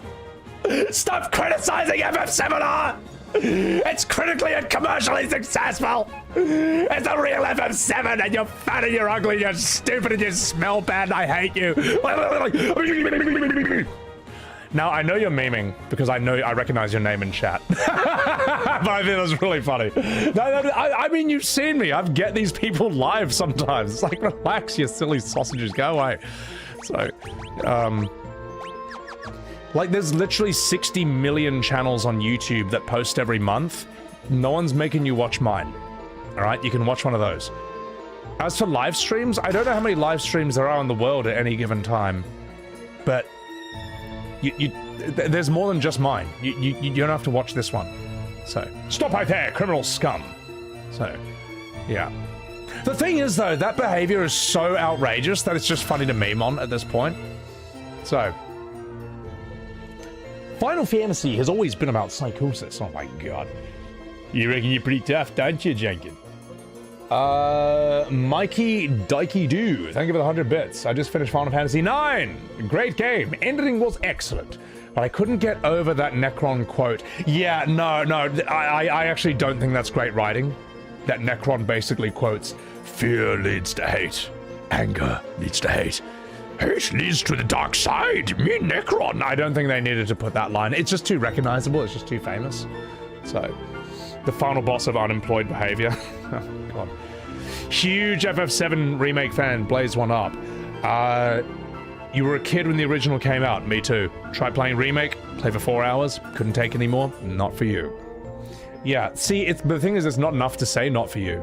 They will hunt you down and try to... maybe not hunt is a strong word. But they will attack your reputation for that. They'll talk shit about you and they'll come after you and try to convert you non-stop. It's like a religion, which is kind of interesting. It's weird how that can form up around games. They view you as damaging the sales of Remake, and they think they won't get more slop if people's criticism influences others to not buy copies. Well, I mean, if the only way you can get people to buy your game is to trick them into thinking it's a remake, and for fans to lie that it's 95% the same as the original, well, I'm sorry, that's just not good enough, man. That's not good enough, man. If your game is truly good, you can be completely honest about it. Show any part of it, and be proud of it, man. Like, the games that I love, I can't think of any single scene that could be used to nuke the game. I really can't. Whereas, like, 7 Remake Rebirth, there's like 100 scenes, like something like 100, where if a normal person sees it, they're like, oh wow, that's it, never buying that. You know? That's a problem, man. I mean, what is the plan here? Trick people into buying the game and then bully them into silence when they complain? Try to gaslight them if they ever raise criticism that they're crazy? This is a horrible strategy. It's a horrible strategy. If all it takes is for me to show one scene of the game to make you not want to play it, that's the game's fault, not mine. So, yeah. You grew up in the era of FF7, but you never had a PlayStation. Your first was FF13. I am so sorry.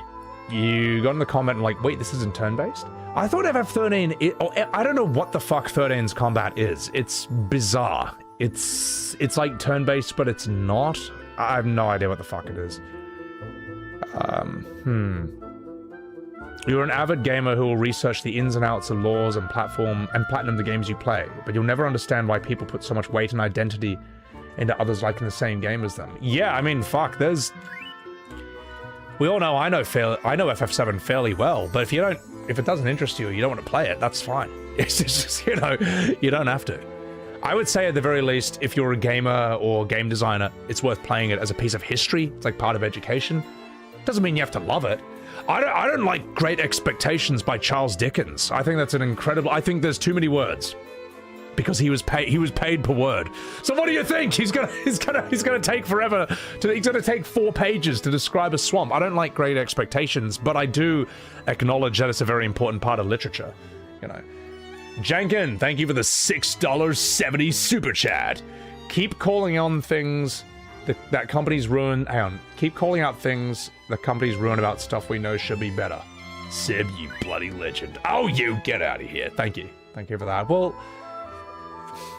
I don't want a company to fail. I just want a better game. You know, that's all. Silent Observer, thank you for the $6.70 to 6.7. Nothing better than when your sister walked in the room when Dio was on the screen flexing. She still trolls you about to this day about that scene. She is talking about Rebirth, isn't she? Or yeah. Because OGFF7, there's nothing weird or cringe about it. It's kind of very stylized to begin with. But in Rebirth, it's just fucking weird. The way he just keeps doing it. Dude, Silent Observer, your sister is fucking hilarious, alright? Based. I hope she keeps making fun of you to this day. I hope that she keeps... I hope that if you ever bring up 7 Rebirth, she's like, oh, is that the game where he just does like this heaps? Alright. Let's have a chat with you. Ooh la la! What do we have here? Where do you coming from? Kubo? Ooh, looky, your face weird. Why not you wear your mask? Wallow! What can I do for you? Bam, bam, bam, bam. Okay, let's get... I'm pretty fine. I'm okay with all this shit. Yeah. Thank you.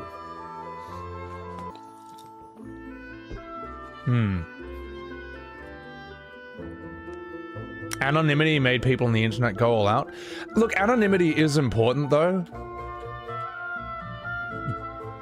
It's a double-edged sword. It's like what Thomas Sowell said, you know. There's no solutions, there's only trade-offs. If you remove internet anonymity, that shit is important for, like, criticizing shit where if your identity was known, it would just be too dangerous, you know.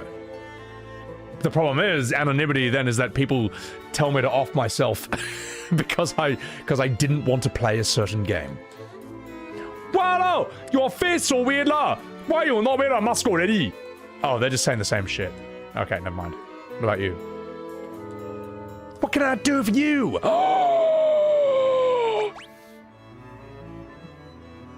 What is it?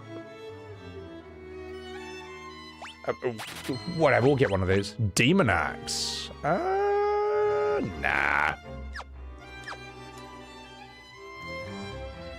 No one else flexes while talking to ladies? You've always thought Michael Jackson when you saw Red 13 back in the day, Dante. No, you didn't! Stop lying to me. Oh my god.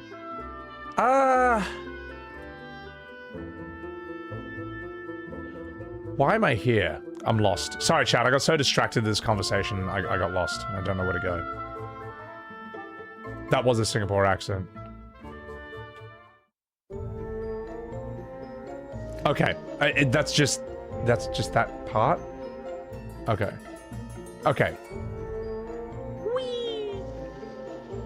I always read Red 13's lines as an Uwu Shonen protagonist. Scourge Tone. What does this teach me?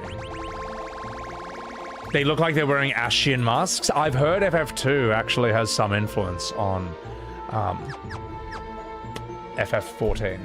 So...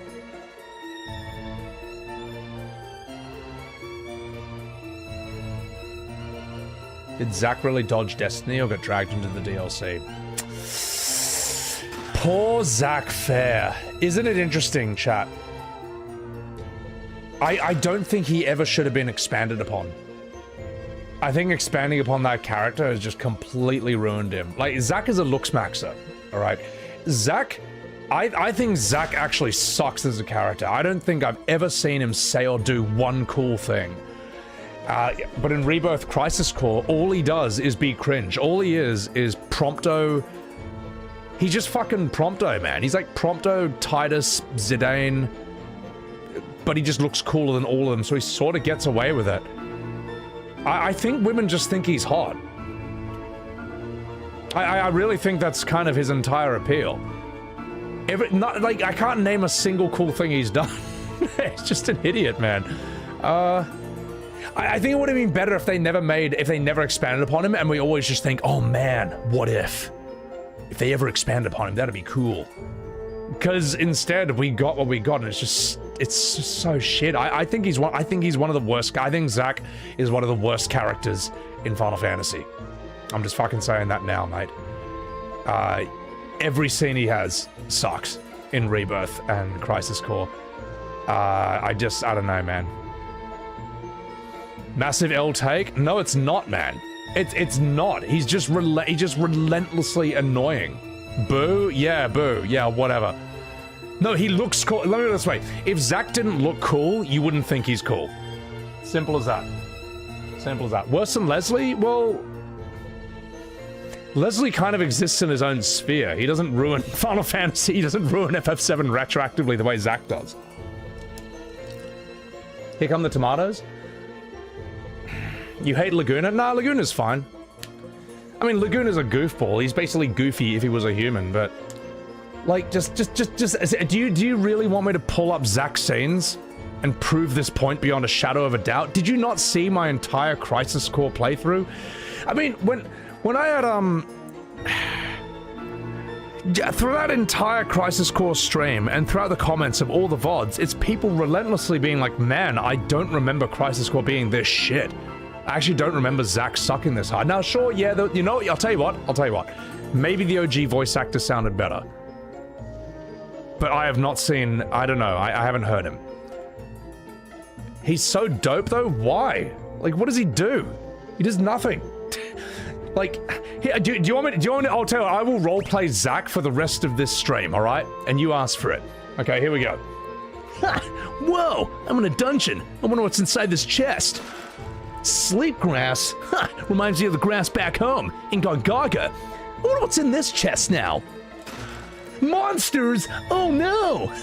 Good thing I'm a first-class soldier. Time for me, Zack Webbs, to get into action. Okay. Now let's see what I've got. Is that a rhino? That's not, you don't see a horn like that every day, except the horn I've got in my pants for Cisne. Okay, let's go. Wow! I wonder what spells I should use. Now I know Hojo told me to use fire, but what if I use blizzard? Ha! Take that, Hojo! You don't know what I'm gonna do next. I'm Zack Fair. Okay, guy, take him out. And what about you? Layla sounds like the song by Eric Clapton. Not that I would know that, because I'm not from this universe. Or am I? Thunder 6! Ha!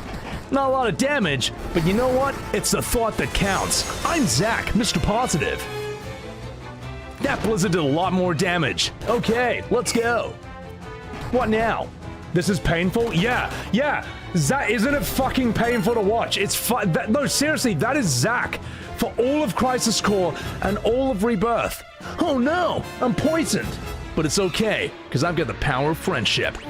Boom! What are we gonna do here? Maybe a normal attack might work. What would Angeal say about this? He'd say use your head, or your fist, and then he'd fist me, and then he'd call me Mr. Fister. I'm Zack. That's canon, by the way. Angeal did that to me. 3,000 gil. I could use that to buy some flowers for Eris. Maybe some new clothes. Okay, I'm Zack. Let's go. Do you see what I mean? Like, am I wrong? If I was cosplaying as Zack right now with the same hair, that's exactly how he fucking is in every single scene. He's not a good character, man. He was a good character in OGFF7 and nothing else. There you go. Silent Observer, thank you for the $2 super chat. Thanks for the dumb apples. Thank you. Appreciate it. Singing the victory song was on point. I'm not wrong. Oh my god, stop. Like, seriously. Anyone who, like, yeah. Anyway, I think I made my point. I like Zack Fair, but you get my point. Shax, I appreciate it. Him being a mystery would have added a lot to the legend of him. Here, let me put it this way. I understand why we all thought he was cool. Because when you see him in OGFF7, it's like, who is this guy? This guy looks sick. He looks like Raditz. And then we got Crisis Core, and it all went to shit. My Zack impression is better than the character. Oh my god. Mega, thank you for the 100 bits. He was a good character in the OG because he had a screen time of 5 minutes. No, exactly, man. Exactly. My little joke. We make those kind of jokes in Soldier. First class. Well, as they say, first-class soldiers have third-class humor. We're not all that funny. But you know what? It's fine, because I'm Zack, the looks-maxing soldier. Women love me, even though I'm a stupid character! Alright, okay, I'll stop. Sensi Ponix, thank you for the $5. I'm in Texas, and I need sleep. It's nice to wake up to this, but I kind of feel like Yuffie is being left behind. What's my opinion on making Muramasa Genova? Nani? Yuffie was... I prefer Yuffie when she was an asshole, to be honest. I don't like her as this super nice character who Barrett loves. I just think she works better when she's a fucking piece of shit. when she's a Gronk. Isn't Zack ranked the most popular amongst Japanese fans? Well, I mean, I wouldn't be surprised. But the thing is, right, BTS, the Korean K-pop band, is like the most popular... like whatever boy band or band period in South Korea. Like sex sells, you know, looks maxing sells. There you go. Like I mean I think with Final Fantasy characters, most people just pick the hottest character and say that's their favorite. And I don't think I'm wrong when I say that. You know? Garlic! Oh! Wow. FF16 reference. Yeah. Cage Ragnarok, thank you for the $2. Zack was upbeat and Cloud's savior. That's it. Yeah, basically. The thing is, like, I'm fine with Zack just staying dead and his story being what it is in OG. Because he had a great life up until that point, man. It's really, I mean, that adds to the tragedy of it. It was tragic, it was cut short, but he had a great life leading up to that point. Cloud's life is not good. He's had a rough go. He kind of only really finds himself halfway through Disc 2. I'm not saying that means it's good that he's dead. I'm just saying that, like, that... I don't know. I'm kind of clutching at straws here. It is very unfair, you could say. But that's one way of squaring the peg, if that makes any sense. So, Kairi took the pickpocketing so Yuffie could sing bad songs. Oh, God help me. Muramasa Blade is infected by Genova cells and calls to Sephiroth in Ever Crisis. Well, I mean, Ever Crisis is getting shut down, so I mean that conversation's over. We don't need to worry about that anymore. It's done. Yeah, back to the trash can of fan fiction where it belongs. Ah! Whoa, monsters! Wasn't expecting that every day, but when you're a first-class soldier, you don't know what's gonna happen next. It's me, Zack. That's a lot of zombies. Reminds me of my ex-wife. Okay, you wouldn't say something like that. Now, zombies are... What did Hojo say zombies were weak against? Oh yeah, fire! Now what about Guy? Nothing wrong with beating a zombie with your bare fists, because I'm Zack. That's the sort of thing I do. Okay, I don't have any fire magic, but I'm sure thunder could come in pretty handy. Soldier, first class. Okay, do you see what I mean? Like, do you think that's a good character? It's not. It's someone's fucking self-insert. It's like... There's a theory that I think Zack is someone's self-insert at this point. It's who they wish they were. It's how cool they wish they looked. It's how popular they wish they were. I think that's what Zack actually is. That's what he's become. Ra, you're right. Yeah. Here's the thing. You can disagree with me. But I can argue in a way that's so annoying that you'll wish you didn't. I don't know. That's all I got. That's all I got. You hate how well that fits Zack? I should just cosplay as Zack and make it even worse. I bought Holy and I haven't even used it. Ah! Well, I stand corrected. Yes, you know, I probably should level that at some point. Yeah, good point. So, yeah. I forgot I had that spell. What's up, Zero Fabio? Zack's like the guy the party wants to fit in. Like, picture this. Picture Zack as someone who's not handsome. Picture Zack as someone who just looks normal. Like some kind of bland NPC. Now give him that personality and body language. How fucking annoying is he now, right? You just want to bang him, okay? Zack is not a good character. You just want to fuck him. Sorry, that's really harsh. Let me say that again, in a different way. Zack is not a great character. You just want to bang him, alright? There. How about that? How about that? Alright, let's keep going. And I know this, because every female Final Fantasy streamer I know, if I ever rip on Zack, they're like, oh, he's my husband! But that's alright, you know. If he's your husband, then he's your husband. Just know that your husband is really annoying. And not a great character. And they ruined Final Fantasy VII. Sorry, that's just mean. Sorry. I still think the funniest is, there's a streamer I know, and she loved Kingdom Hearts. And she's like, oh my god, what do you think of Roxas? I'm like, Roxas sucks. And she's like, oh, what? He's my son. I actually quite like her. She's always been cool to me. But yeah, you know. Where the fuck do I go? This area sucks, man. This area is fucking terrible. Sorry, chat. Sorry. I'm lost. Can someone play the game for me? Zack! I need Zack to come and fix this. He's my wife. He's my husband. So. Oh!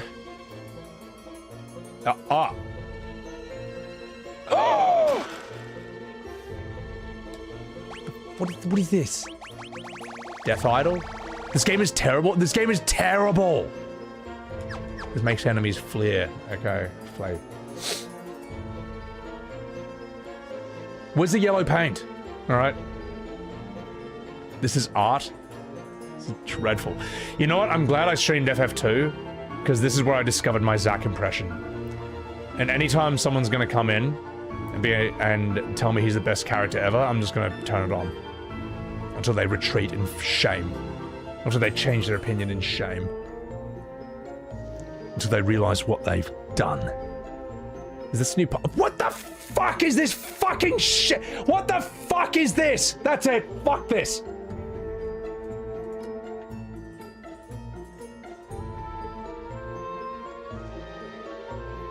No. No. Hold the line. Hold the line. Hold the line. We'll start again from the beginning.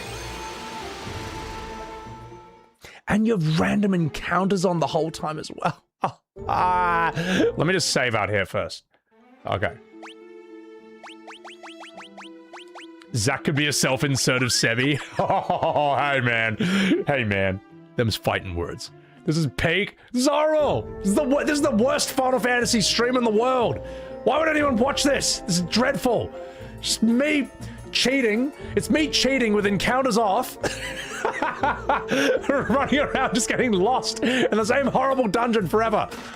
Spider Silk. Okay. Alright. Where do I go? This way? Okay. Okay. Right.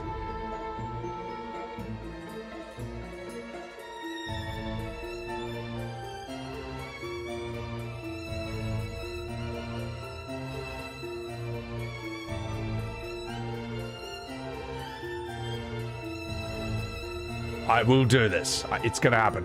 I'm gonna get the fuck out of here. This is fucking AIDS. Oh, oh god damn it. Alright, that's it. Fuck you, fucking stupid fucking shit game.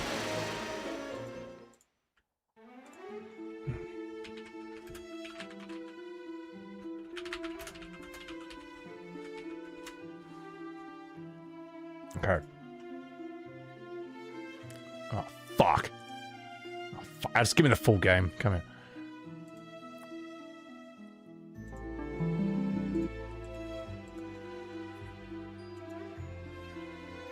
Oh, am I near the end? Oh, thank fuck. Oh, Tropical Island. Okay, we did it. We did it. Did it. Okay. All right. Ah, turn off encounters, you bastard. No, no, no. Okay, where'd you go? Where'd you go? Oh, don't play the actual game. Okay. All right. Oh. Okay. Get to the end. How did you get to the end?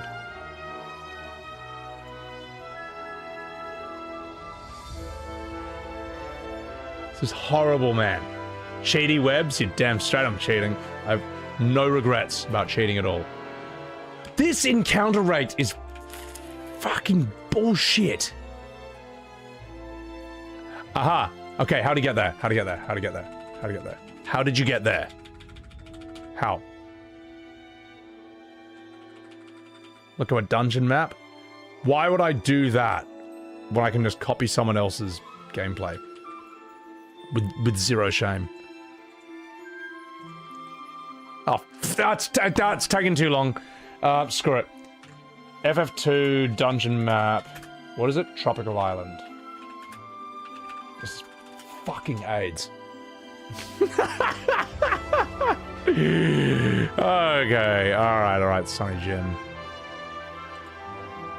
Okay, alright, I think we got it. This is pure fucking torture. Ah, oh, it's all blurry. Fuck, man.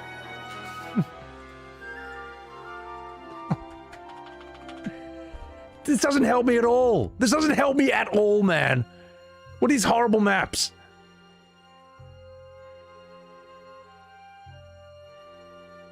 Just maximize the other person's playthrough. Pretend I'm playing.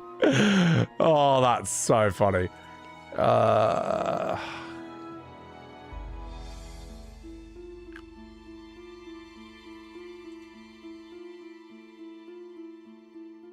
Okay, I've got it.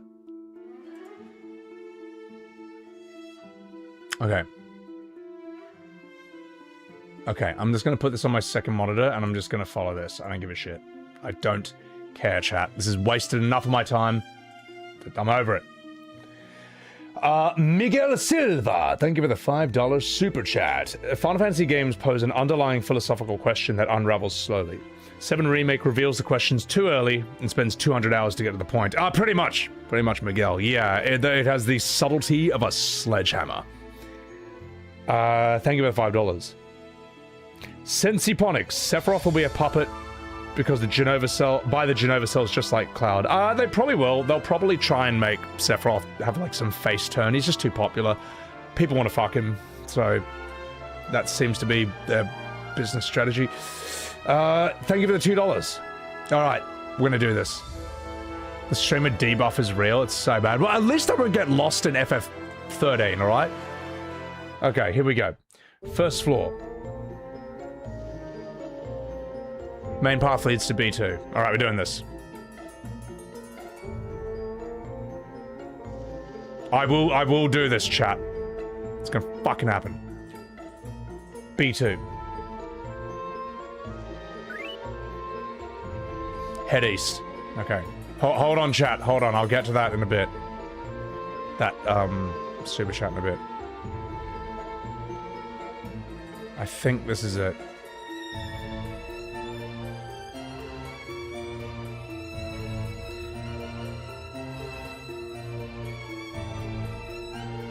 Okay. Okay, what now? Intermediate rooms that will just...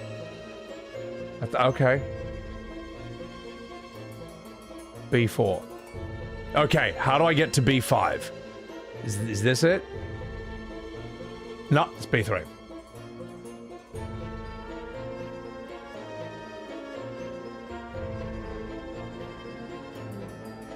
Are you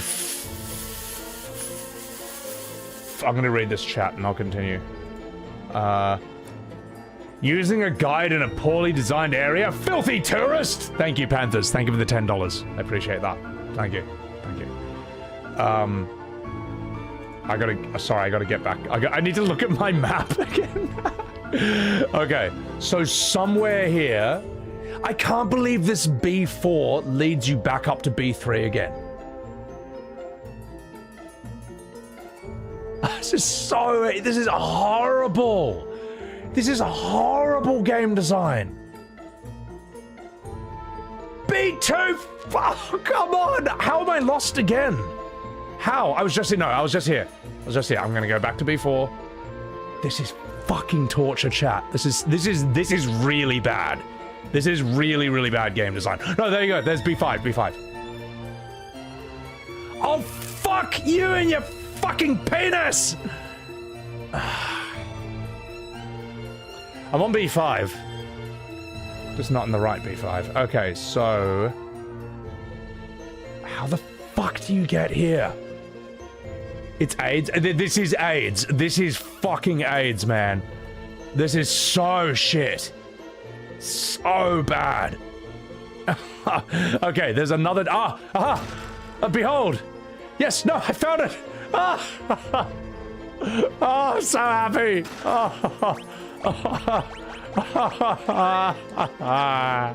I'm so happy. I'm so happy. Get me out of here.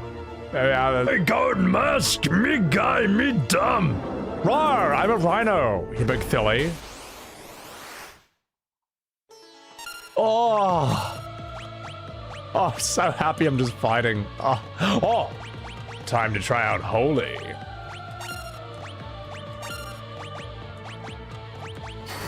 Okay, let's see how Holy works. Thank you again, Panthers, for the $10.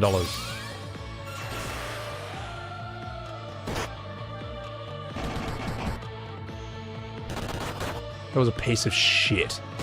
That magic is terrible. It's rubbish. 22 from Holy. It's dog shit. It's supposed to be some of the strongest magic in the entire game. That is rubbish. Rubbish. Alright. Get everyone Holy. This will make it do more. Alright. Hornless. At least there's a quick save option. Yeah.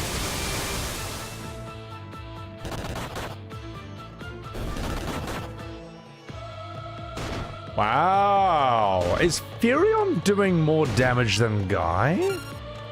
No way.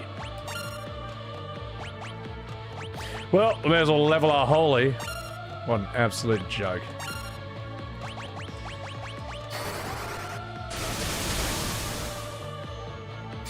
I missed the Tekken final. Who won the 50-50? Who was luckier this time? Who won the 50-50 guessing game that is Tekken 8 at this point? You thought I was gonna stream it? Stream it? I didn't know it was on. Holy's probably not good until level 5? Okay. Chat save you. I was browsing the Sonic subreddit. Then you saw some Sonic Shadow shipping comic. I told you not to look at the Sonic fandom. I told you not to look at Sonic fan art, alright? I told you. But you had to go play silly games, alright? I did it for you! I was trying to save you! I was trying to save you from what's out there. You played Tekken 8 too much and killed it? It killed itself, that game. So, alright. Whoa, that was fucking dreadful. Oh, I'm so happy. I'm so happy. Oh my god.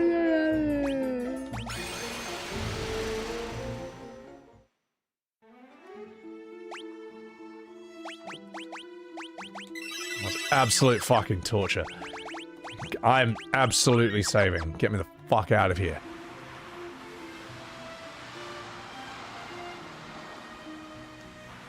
Where am I supposed to go now? I'm supposed to save...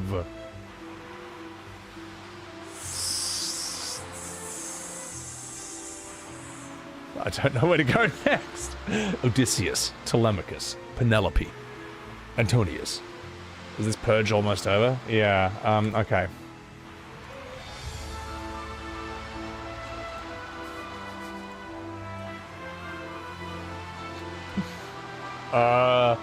Where do I go after I get the black one? See, someone else has already asked this. Return to the cave of Mysidia. Head inside, use that on the first one. Oh, okay. Oh, fucking hell. This game is horrible. This game is terrible. It's horrible. I'm cheating. I'm playing on journalist mode. I've turned off encounters. I've got like 4 times XP and Gil. I'm looking up where to go on the internet and it still sucks. So bad.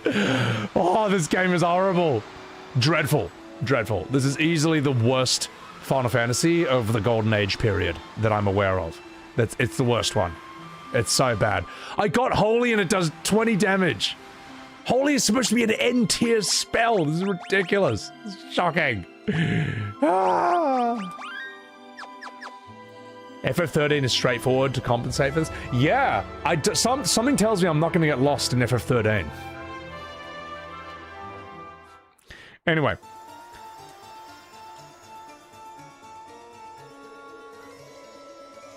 What do you mean nothing? Oh, this is not the cave of Mysidia.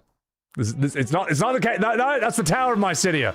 The cave of Mysidia is somewhere else. Wait, where is the cave?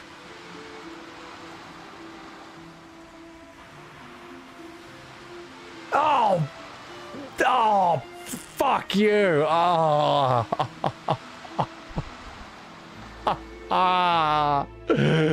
Why would you do this, Sakaguchi? Why would you do this to me? What did I ever do to you?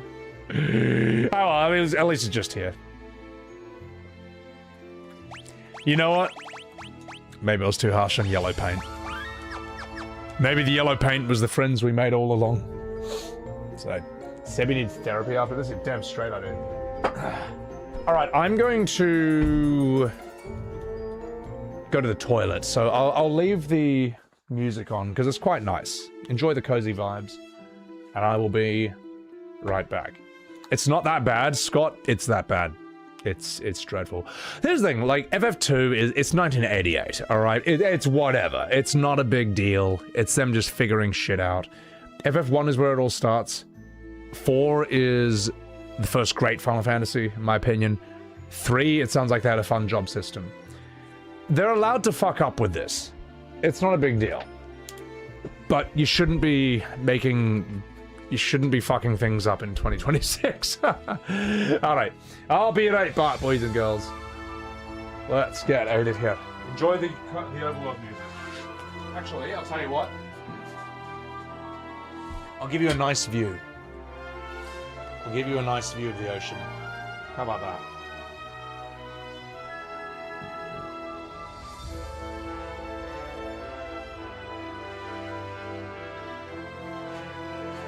There you go. There's your cozy JRPG vibes. Alright, now I'll be right back. Ow.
Alright. Fucking back.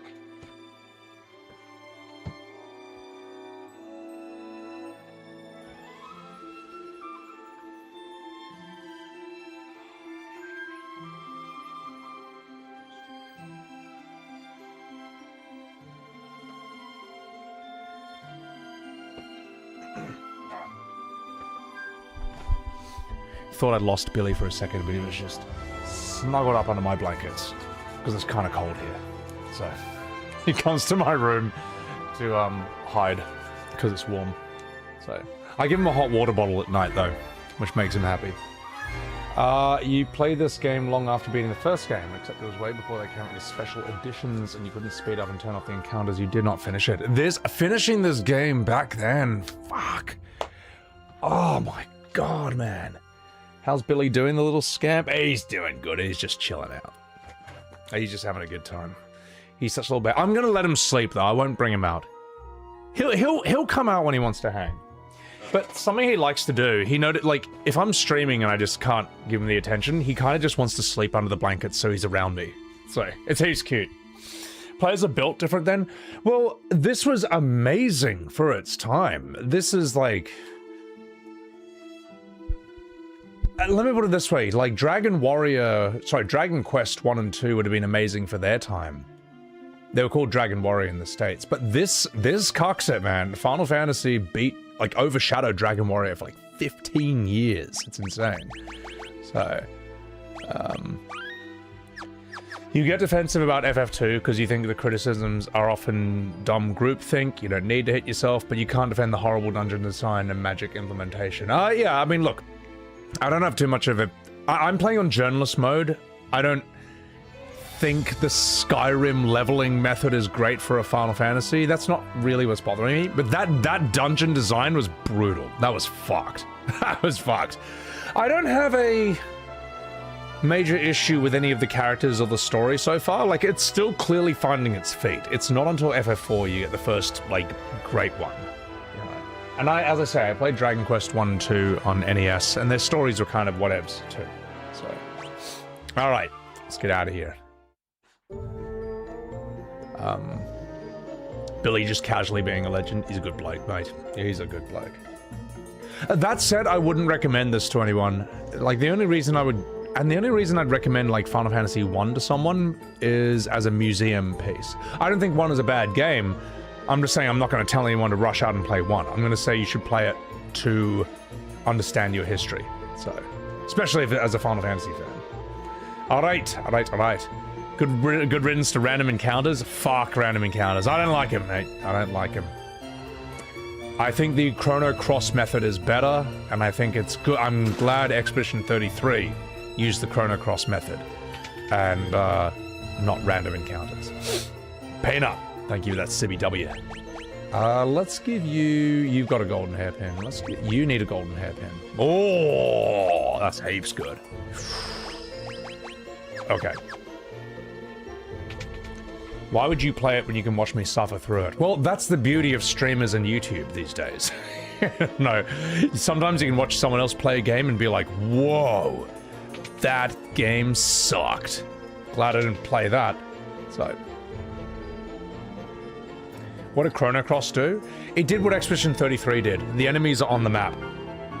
Except in Chrono Cross, I think you have to run into them to fight. Whereas in E33, they'll run at you. But I like that. I think it's fun. It's funny being chased by them. So... like, when you get to that area, you know, with all the huge hand creatures? That is and you're just underleveled. That is a fun level to run around and try to pick up all the good items while they're chasing you all over the place. That was fun. That felt like some old game. We're just like, while they're just coming after you. So, do you think Sandfall can live up to the expectations of Expedition 33 for their next game? Well, the challenges are going to be... I'm not going to spoil anything, but let's say you know about their world and stuff. That was a big reveal in the main game, in the first game, and you can only pull this trick once. So they should have some kind of cool twist. That's always a fun thing, but the twist is going to have to be something else. Could be a character thing, you know, or like a story thing.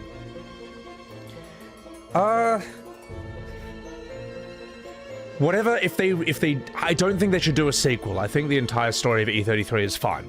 It's everything it needs to be. I wouldn't add anything more to it. As for if you're making a new world or new story, new characters, that's a tough one because they're gonna have to measure up to the originals.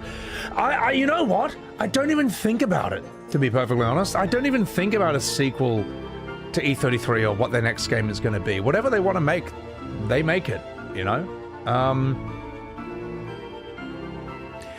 If Clair Obscur is all we get, then I'm okay with that. Because it should have never happened at all, alright? Like, when I first saw it, I couldn't believe it. Clair Obscur felt like the Final Fantasy you weren't allowed to have. That's how crazy is it. That's how crazy it is that it existed at all. So, if they make like a Souls-like, if they make a fighting game and strategy game and what, it doesn't matter what they make. It can't ruin the original. Unless they make Clair Obscur remake, where Gustav starts moonwalking out as like, huh, I'm actually young for my age. It's like, no, axe it, cut it, don't do it, don't do it again. So, I don't know. Something like that. But I don't think they're going to do that. They're not going to do it. I think they seem to know what the fuck they're doing. So, alright, let's get out of here. Let's do this. The doppelganger is motionless. The purity of Firion's heart is stifling the defiled heart of the creature.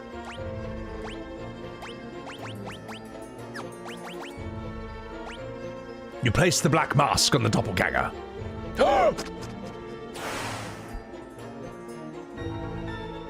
The mask and the creature vanish, much like your sex life. Okay. Be fun if E33 was in fact the prototype of something even bigger. Yeah, the thing is like, you can do a lot in that world. I mean, could they do something with the riders? Again, I just don't even really think about it. Valibor, welcome in. Thank you for enjoying the voice acting of Sebiwebs TV. Yeah. Yeah, exactly, Ari and Tadita. They could just... I don't really mind what they make. That's it. Panthers, thank you for the YouTube membership.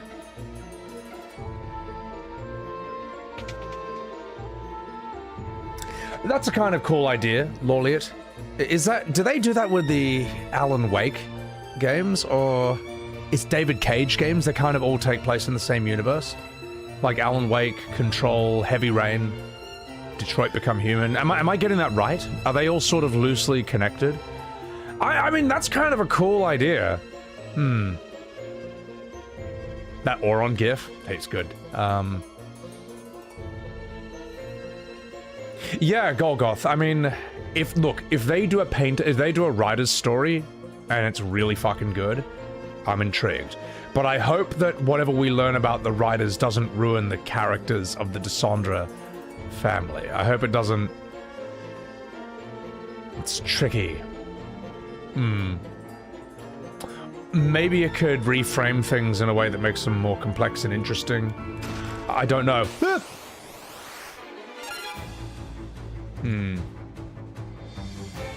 Bombs. You don't think Alan Wake is David Cage? Oh, okay, well then I'm wrong. What does David Cage do? He did Heavy Rain. He did Detroit Become Human? Alan Wake and Control are connected? Why do I... Okay, then who does... Hang on, sorry chat, I'm like actually a bit noob with this. I haven't played these games. What games did David Cage make? Okay, Heavy Rain, Beyond Two Souls. Oh, that's okay. That's yeah. I'm getting some of these mixed up a bit. I don't know these two. Okay. Who made Alan Wake? Remedy Entertainment. Okay, and then my bad. I got them wrong. But I think Detroit, Heavy Rain, Beyond Two Souls. I think they're supposed to take place in the same universe or something. I don't know. That's Sam Lake you're thinking of? Johnny Cage isn't related to David Cage. Yeah, did David Cage make Johnny Cage? Did David Cage make Mortal Kombat? Alright, here you go, you fuck. Thunder! What's up, Trep? How are ya? Oh! I should be leveling my holy, shouldn't I? What do you mean that's all my Blizzard did?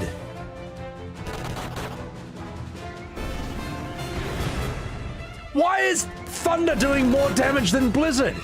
It's stupid. No. No! Stop self-destructing on me! Stop it! Stop it! Suikoden 2. Yeah, people seem to like that. David Cage, Nicolas Cage, Johnny Cage, all in one game together. The Ogre Killer. I will not be using that. That's good enough.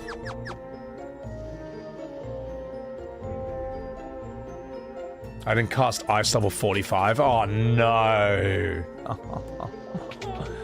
This is not a D&D game. But Blizzard works well against Bomb because Bomb is fire. That's how it works, mate. That's how it works. Thanks for ignoring my... I'm not ignoring your questions. I don't know what the question is. What is it? Is a true RPG measured by deep stats, or how many times a boss breaks your emotional spirit? I mean, it's kind of like the feeling, the vibe, if anything. But chat, I don't mean to ignore anyone's questions. I can't get them all. Like, just look at this. I can't sit here and respond to them all. Like, I'll glance to the side while I'm playing, but I can't. I just can't. I'm sorry, guys. All right, let's get out of here. The best I can do is, like, try and play while doing this. So, how dare you, Aubrey? I'm sorry. Don't blame Maria. She's cute. You get a white knight for her. Maria's character design is cute. The pixel sprite art is just really cute in general. He's huge heads and tiny little bodies. And huge hair. Unfollowing Nina! Notice me, senpai? Oh, alright. Alright, what do we have in here? I did casual. I just want to get FF2 done. Maybe I'll open next stream. Let's begin next stream with a Carbot reaction video. How's that sound?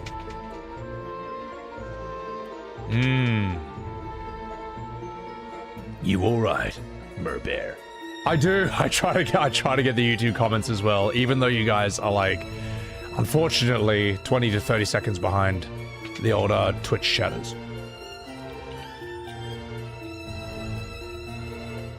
Alright. Monsters? Huh. That's not a problem for a first-class soldier like me, Zack. Alright, let's do this. Sorry, I'll stop. I will stop. But I'm glad I learned that now. I'm gonna do that. I'm gonna use that as a card up my sleeve.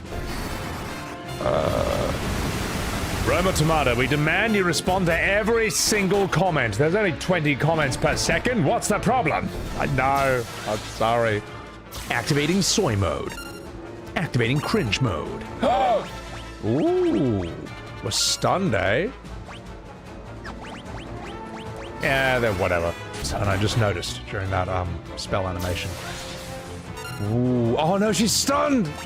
No, I can't cast magic! See her amazing bobs again.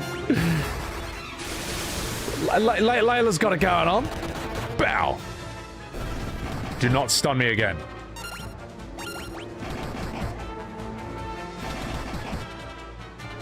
Nailed it! Conflict resolved. That wasn't a... You're no match for me. Shinra Soldier First Class. Zack. Sorry. Oh, that's so... Oh, man. You should have never argued with me when I said Zack was a bad character. You've made it so much worse. You've made it so much worse for yourself, mate. Everyone who has defended Zack has just made it so much worse. for everyone else. Do you realize what you have awoken in me? Do you realize this is going to become my new favorite thing to do all the time, non-stop, forever? Ooh. Yeah. Third time's the charm. Soldier, first class. Zack with a crystal rod. Anyway, mind if I, time for me to teleport out of here. I couldn't think of a funny thing to say, but whatever. Alright, back on the world map. My favorite. Now let's see what's over here. Maybe it's Gongaga. Oh, this is bad. This is bad, chat. This is actually really bad. Let's cure you up. This is only... Can't say that. That's why Maria does so little damage. Oh my goodness. Zack is the hero of every game I've played, apparently. Yeah.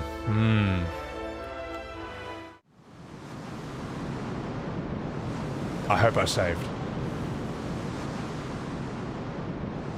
Oh no!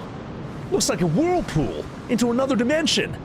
Oh well, since I'm Zack from Soldier First Class, I guess I'll just say, see ya! See ya, world! I'm getting sucked into another Kingdom Hearts dimension. It's Nomura time. I'm Zack. So he does that. He does that non-stop, man. He does that in Rebirth. Oh god. Anyway, let's get out of here. Keep it up. You love want to slag off modern FF. It's why you watch. Good. You came to the right stream for such entertainment. All the Zack lovers are gonna come for me. Ha! Let them come. I was gonna make a really bad joke about coming after that, but I'm not gonna do that. Let them come. Let's see how they handle a Soldier First Class. Or should I say, Streamer First Class? It's me, Zacky Webs, your new husband. Oh, God help me. Threadnought, thank you for the $6.70 super chat. Zack really isn't a bad character. He's just the most consistent victim of character assassination of the cast. Even more than Cloud. It's impressive. As I say, like, in OGFO7, he doesn't do anything offensive at all, really. But you all saw my Crisis Core streams. You all saw Rebirth. You all saw it. I should totally get myself a Soldier First Class outfit and a Zack hairstyle. I should get a Zack. I should get a Zack wig. Oh, that's such a good idea. Anyway, where are we? Layla! Layla's missing! Oh, fuck. Alright. Okay. Let's go save Layla.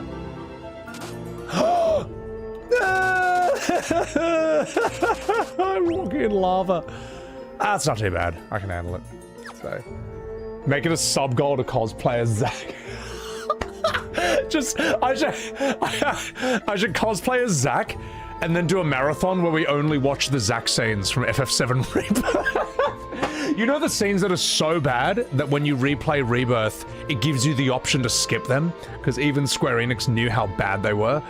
Oh, that'd be so brutal, man. Oh, that'd be so bad. My stream went down for a few seconds. Is it still okay on YouTube? Still seems to be alive on YouTube. That's weird. It seemed to stutter for everyone. That's an evil idea, man. That is an evil idea.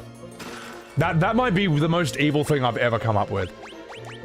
That's so bad. Ooh, twist headband.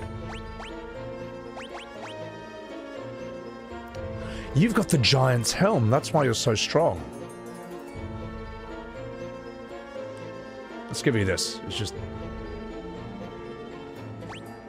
better. Let's have a look at you. We can make your attack go up even further. Why not you? Why is that not affecting your attack? Whatever. I'll leave that for Hojo to figure out. This is bad, chat. This is really bad. This is like a monster is brewing within me. Something evil is brewing within me that I didn't even think possible. Power Sash. Ooh. A hand on shoulder meme as an emote. That could be funny. Yeah. The FF Nazguls are attacking. Be careful. Power Sash.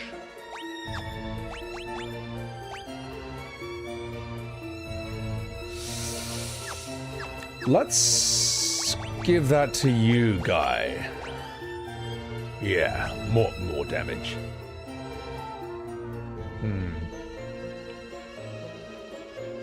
A wave of Nazguls is approaching. Fire hurts you? Listen, mate. Don't tell me what to do.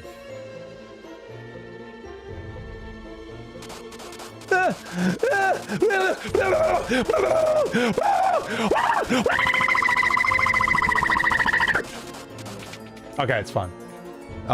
Let's... I might need a heal after that. No, see, I'm actually fine. I'm actually fine. Sorry, chat. It's about 8.5 hours into the stream. I'm on my 3rd whiskey, and this is when shit gets a bit silly. So, that could be a fun little short, though. Look, we gotta make some FF2 shorts. We're gonna... That's just heaps stupid. Alright. Sebi, big fan! Shogun Sensei, thank you! Thank you. Welcome to the stream. We're in stomach acid, mate. This is very Dark Souls, isn't it? Well, actually... It didn't... No, this doesn't originate with Final Fantasy. This is in Dragon Quest 1. Or Dragon Warrior 1. If you're a real boomer. There was a part where there's just tons of poison on the floor. And on the world map as well. Oh, God, it's so bad. So shit. This area sucks. Ooh. Who are you, Mr. Cool Helmet? I know who this is. This is Ricard, the Dragoon. Is it Ricard Highwind? Is his last name... Hang on. I might be wrong. It's Ricard Highwind. No way. Oh. I gotta show you his artwork. It actually looks sick.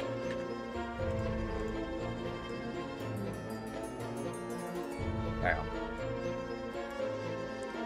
Look at that, man. Wow. That's what a real man looks like. It's like looking at, like OG Warcraft 2 artwork. You know when the orcs look really brutal and violent, and now it's just like a smiling orc with a camera being a tourist. It's crazy. Like, this is not some kid's shit, man. I mean, it's cool. I mean, you know, a kid could play this game, but it's just trying to be the coolest thing possible. Like, look at this, right? And then look at this, alright? Just stay right there. Hold the line.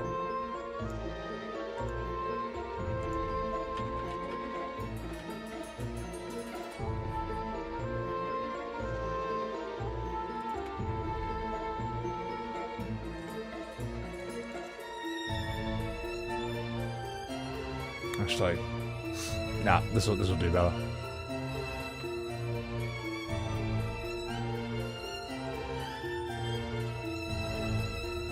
Look at that. Look at this. Can you spot the difference between this? Wait, where's my picture? And this. Alright? Really let that sink in. Look what happened to Final Fantasy, mate. Just fucking look at it. Give me that image so I can contrast it.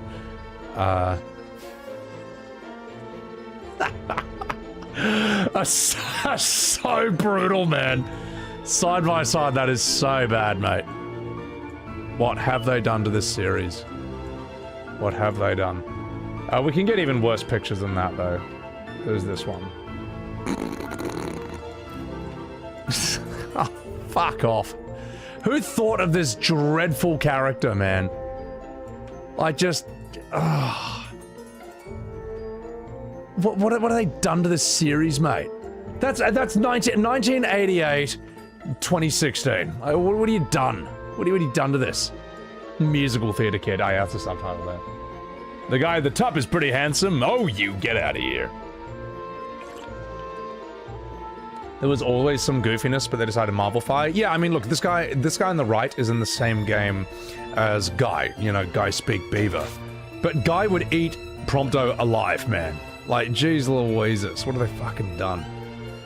Yeah, it's 95% the same. Well, the thing is, modern FF fans actually will tell you that. They'll look at these and they'll just say it's exactly the same. And you're crazy for thinking otherwise. Panthers, thank you for that. Subaru, appreciate that. Dark Typhlosion, thank you for the $5. Do you think this is why Sid in OGFF7 is a Dragoon and fights with the Lance? I don't think the Highwind needs to be the connection there. But, it's probably just a reference. Sid Highwind may be a reference to Rickard Highwind. I don't know if there's any other Dragoons who have Highwind as their surname. I mean, it could be an influence. I honestly don't know. I honestly don't know. So... Guy eat beaver. Yeah.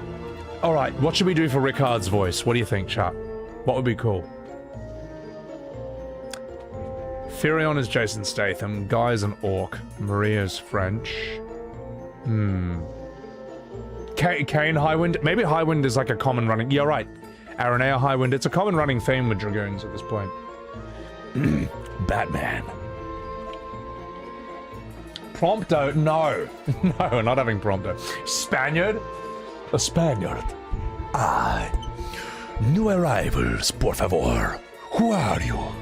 I can work with this for a bit.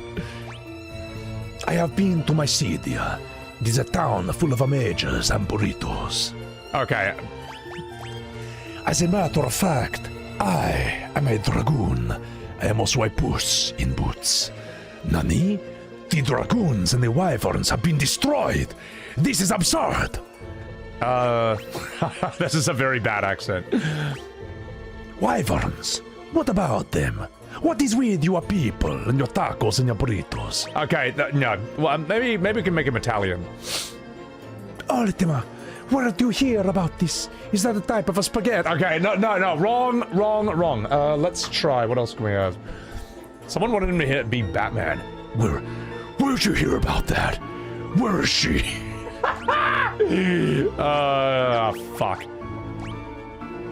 So, you guys were also after the Ultimatome when you got swallowed up. Well, since we're looking for the same thing, we might as well team up. There's a... Oh, this is hurting my voice. Hang on. We'll just work this in.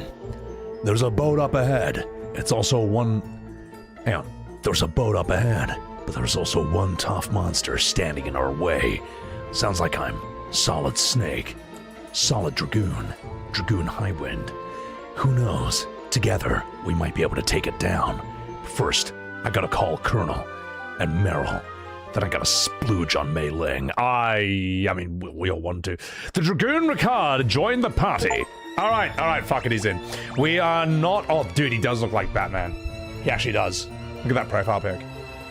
Man, Guy looks so fucking dumb next to everyone else. You can't make Guy look like this. He looks like the missing link.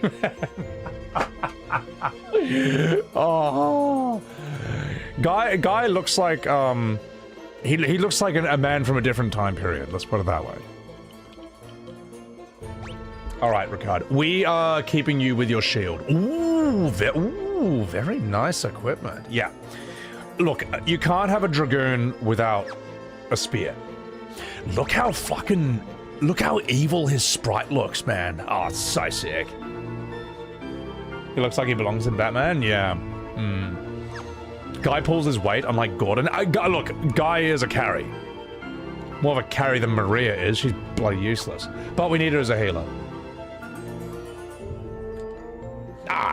Well, this is just great, ain't it? I suppose we're to live our lives out in here, where the floor is literally lava. This sucks. Hey! You pushed me in the lava, you elephant. I do declare, none of this would have ever happened if it weren't for that old man and his stupid crystal rod. Oh, yeah? 10 years! 10 years I've been living here. Stay a while and listen. There's no way out. I'm sure of it. The sooner you give up and accept it, the easier it'll be for you. Well, that's miserable. Leviathan! We all know it's coming. Leviathan! He's the beast that protects the seal of this tower. It looks like it swallows anyone up who has a crystal rod or a dirty room, which is why you should clean up your goddamn room, bucko. You see? I've got a crystal rod right here. Oh, fuck, that's terrible. Up yours, woke fantasy. We'll see who cancels who. Alright, that was rubbish. Okay, can you Google Amano's work for Guy? I wanna, yeah, I'll tell you what. Yes, absolutely. Amano... Hang on. Artwork. We'll start with Guy. I want to see all of them. Maria. Who else do we have? Furion. Por favor.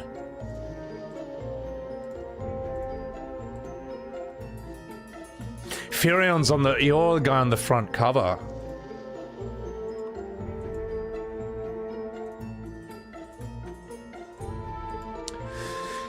Look at that headband he's got.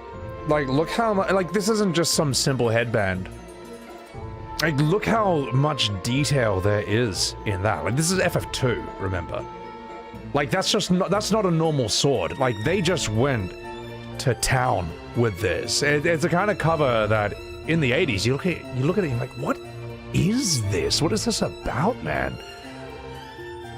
It's a combination of so many different things, so many different cultures all in one. You know what he kind of looks like with his headdress? This kind of reminds me of Gogo from FF9. Sorry, FF5. Sorry, FF6. Fuck. Gogo from FF6. You know how he's like, he or she or whatever Gogo is. They're covered in just like elaborate... what's the outfit called? Robes, rags, just everything. With like a million different patterns. And that's the best sword in the game? That's the blood sword. Ah. My thumbnail. We don't talk about the thumbnail I've made. Yeah, it's sort of Arabic clothing. But he looks kind of like half white, half Asian. He looks like a JoJo character. Like, this looks like the guy who does Thundercross Split Attack on JoJo. On, Dio. Alright, let's see Maria. No way. Oh, wow. I was actually, like, taken aback by that. That is so fucking sick. That is so good. That is so cool. This is not how modern Final Fantasy feels at all, doesn't it? Like, this is almost, I don't know, there's something magic about it. Amazing leg here. Just look at the detail on that calf, on that shoe, on that thigh. My God, she's perfect. I'm in love with her. Ooh, little bombs in the background as well. Yeah. She's super pretty. No, she is. She's awesome. Step aside. I think this kicks the shit out of Fran, mate. Yeah. There's a bigger version of it.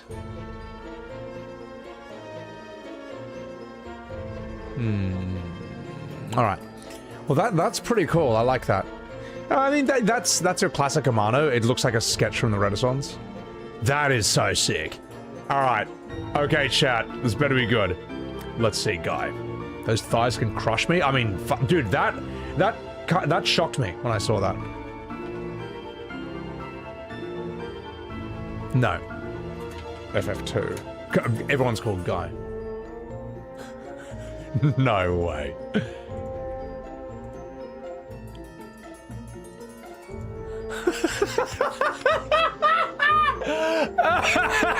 That's... Oh my God, man.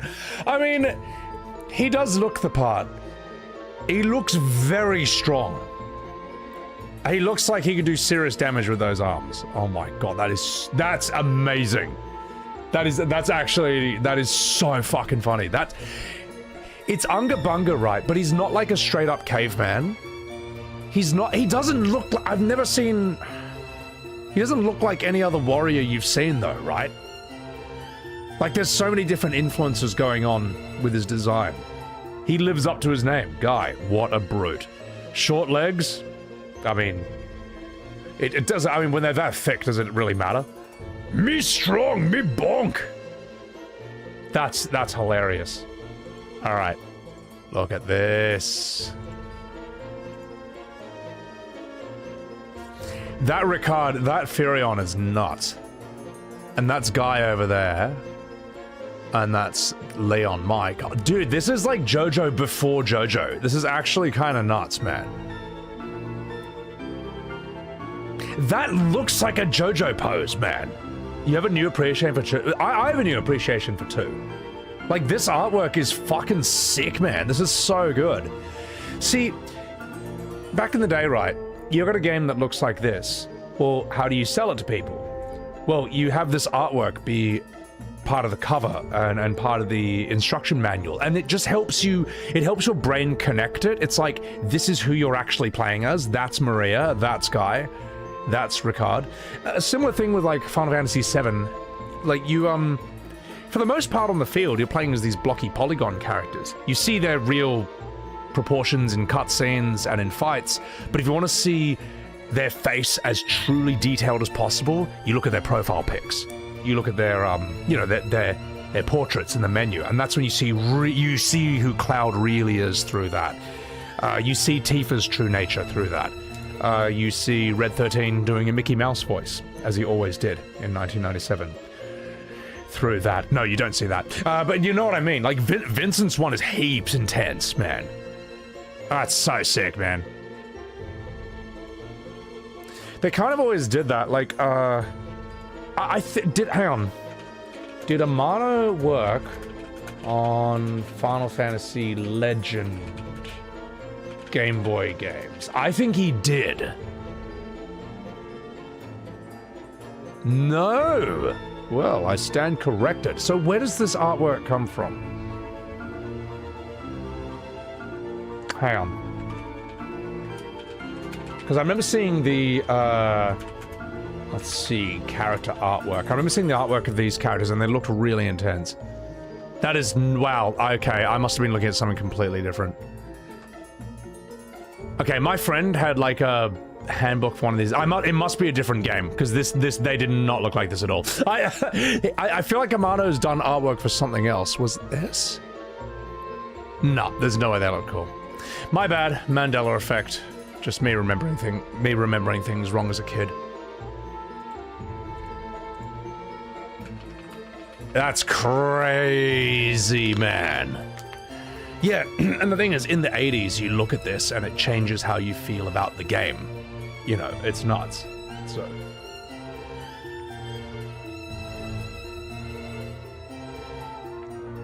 Minwu and Layla? Ooh, okay. Good call. Hang on. Let's see Minwu.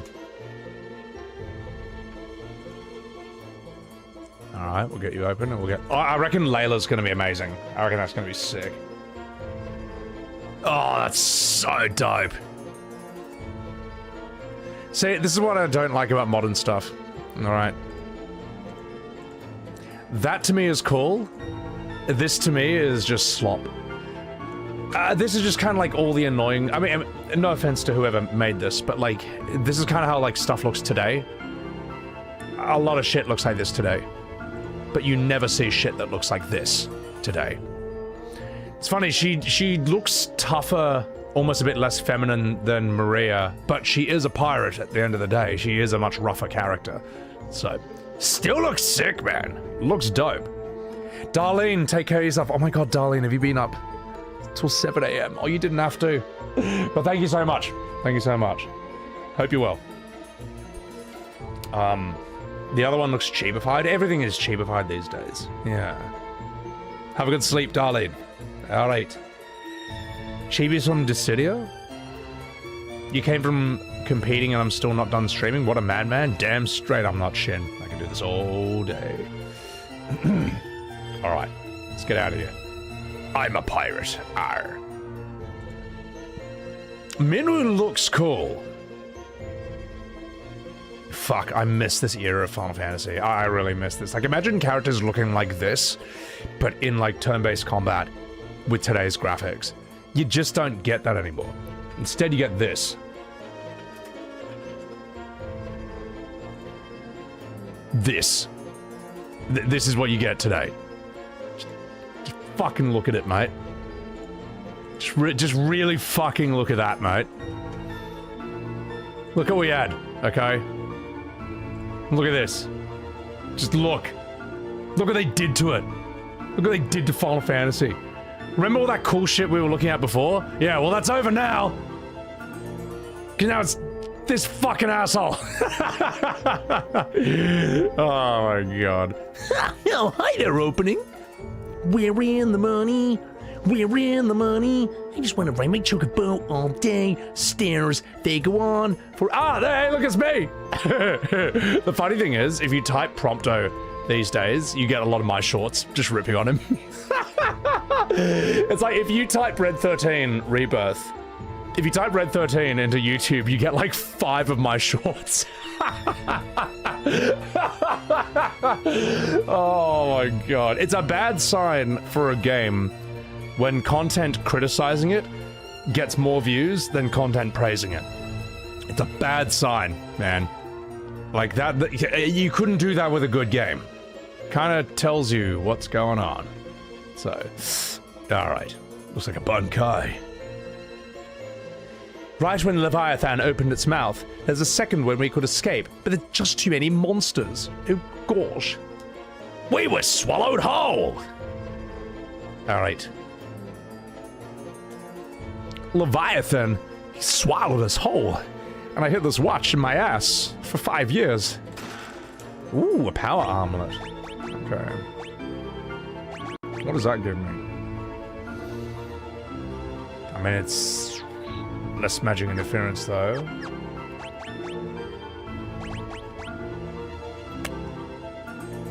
I feel like the magic interference is handy, though. That's like your magic defense, right? So. Nice walking. Thank you. I should cosplay Guy. Oh, God, no. I'm not jacked enough. What inside? Leviathan's stomach. And this watch is inside my ass. Alright, let's get out of here. Let's skedoodle. Silent Observer, thank you for the 10. Wait, did I miss? Oh my god, guys, I'm sorry, I missed a couple of super chats. Devereaux, thank you for the 100 bits. Can I do Ace Ventura? No, I can't. Jim Carrey, you can't really do, because his way of speaking is kind of an impression itself. Doing an impression of an impression doesn't work, I don't think. He's amazing, though. Silent Observer, thank you for that $2. Been here 10 years, no food but other people. Where are they getting the food from? Are they just eating... Are they just eating pieces off the side of this Leviathan? Oh my god, it's its teeth. This is a cool dungeon idea. The Gaia Blade. How do I like the open world in FF2? It's horrible. Am I strong enough to beat you? I think I am. I think I'm a bit outlandishly strong. Here it is, a roundworm. Oh, here it is, a roundworm. Make it past this thing, and we can get the hell out on that boat. Back to Shadow Moses. Roar! I'm a worm. These enemies are so tiny as well. We just go, oh my god! Just 1 second, chat. Get up.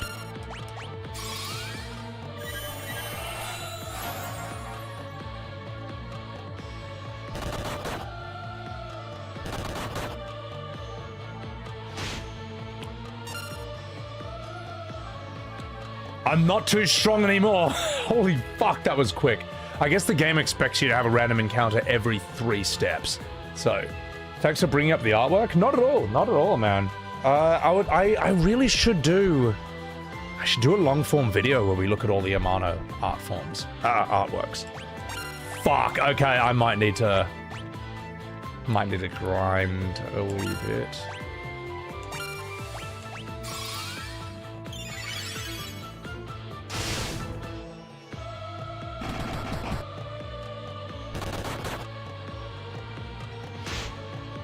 It's okay. It's okay. It's only Rickard. Gotta lock in here, mate.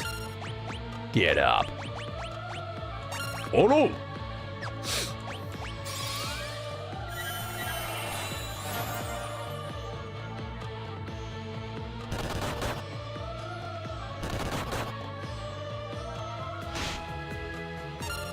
You can handle it, Guy. I believe in you, mate. Let's cure you. Oh, you're both gonna die in one hit. Let's cure up. Let's make sure you survive.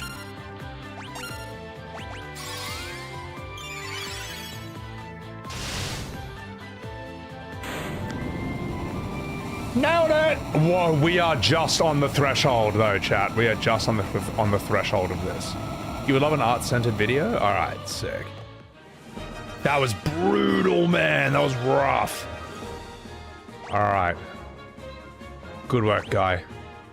Good work, Rickard. 12,000 gil. Xenoblade? Nah. All right, let's cure it up, boys. There we go. Ah, Shin Megami Tensei. No. I know it's really popular for what it is. Why do people big up Shin Megami Tensei over like Persona 3, 4, and 5? Or are they the same thing? I don't know, man. I actually know nothing about this. Why is Guy's Evasion 0? Why not? Alright, let's go. Fuck. Shit, is there anything down here? Ah! Oh no! Alright, you fuck. Let's do this. These absorb magic. Yeah.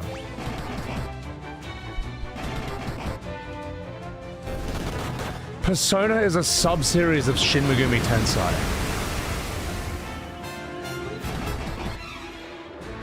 Persona is much more accessible, Shin Megami Tensei is hard. Persona is the more popular series.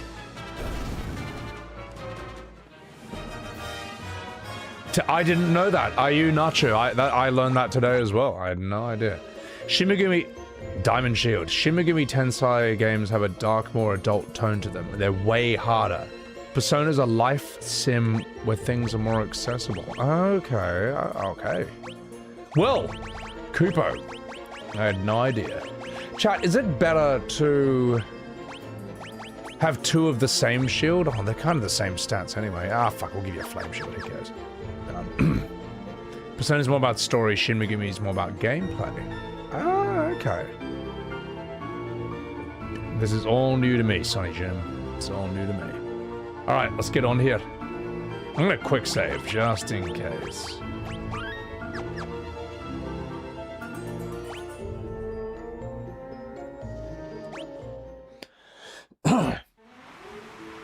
Oh!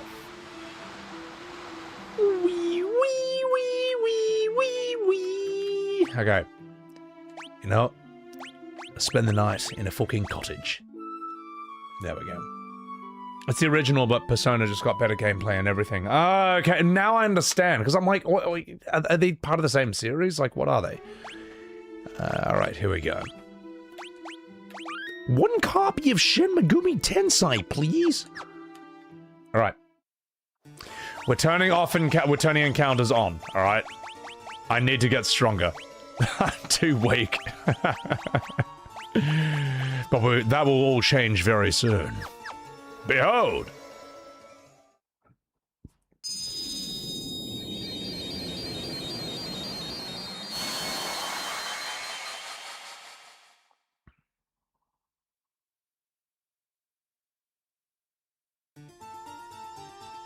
The Mysidian Tower! Is this the tower Preach got trapped in?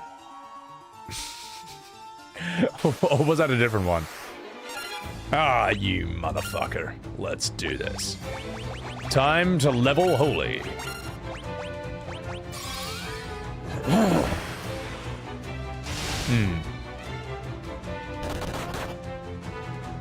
Okay.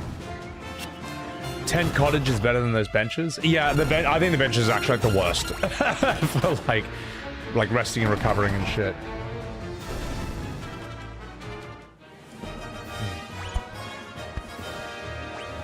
Holy leveled up, shield leveled up. All right, let's keep going. Ether. God damn. Would I play a new FF game that had turn-based ATB and materia? Well, ATB is turn-based, but with one extra step.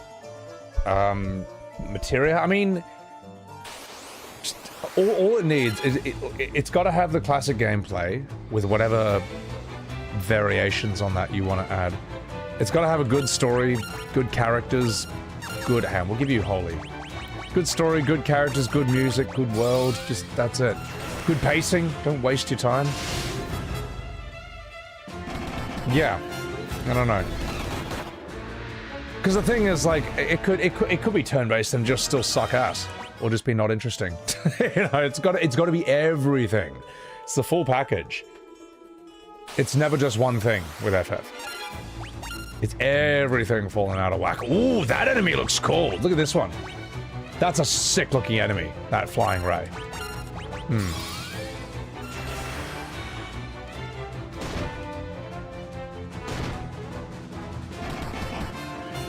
Get fucked. Alright. Holy leveled up. Damn straight, brother. Staff.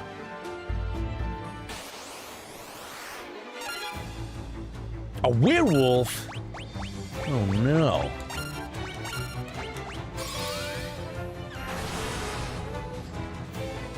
It needs more than just those three things. As I say, just look at Expedition 33, that's kind of everything.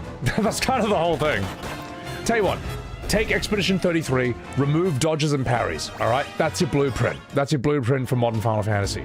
And anyone who says Square Enix shouldn't copy other games, Clair Obscur is basically modeled after a Golden Age Final Fantasy, just if it was made today. And then with whatever, like, you know, adding some other stuff, like Chrono Cross's encounter system, Dark Souls bonfire system, Sekiro parries. I'll piss off you and your poison. Like, that's it. That pacing, that kind of great story, great characters, great music, that intrigue, interesting new world and stuff. Just that's it. That's it. Just learn from the people who learn from you. How do they not know they fucked up with Prompto? Well, Prompto makes sense if you want to appeal to the musical theater crowd and the Kingdom Hearts crowd, the Disney adult crowd. He makes perfect sense if that's what you want to do. Oh shit! Damn it! Ah, he'll be fine. He'll be fine. Holy's leveling up. Let's get you back up. There we go. Just 1 second. Just gonna open my window. Prompto isn't human, he's a clone, that's why there's no feeling. I feel like the whole episode Prompto is just damage control. Just damage control. They realize they fucked up with him. It's like, what if there was he had his own game where he's actually, like, serious and cool? No. Not good enough, mate.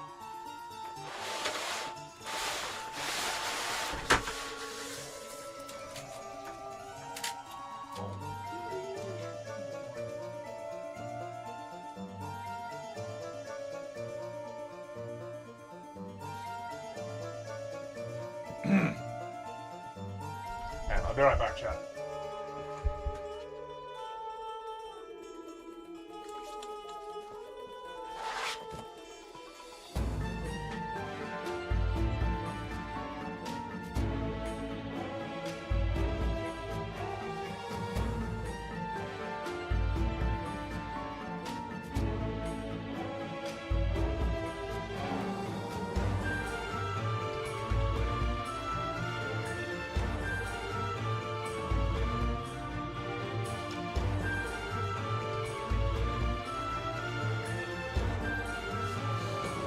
Alright.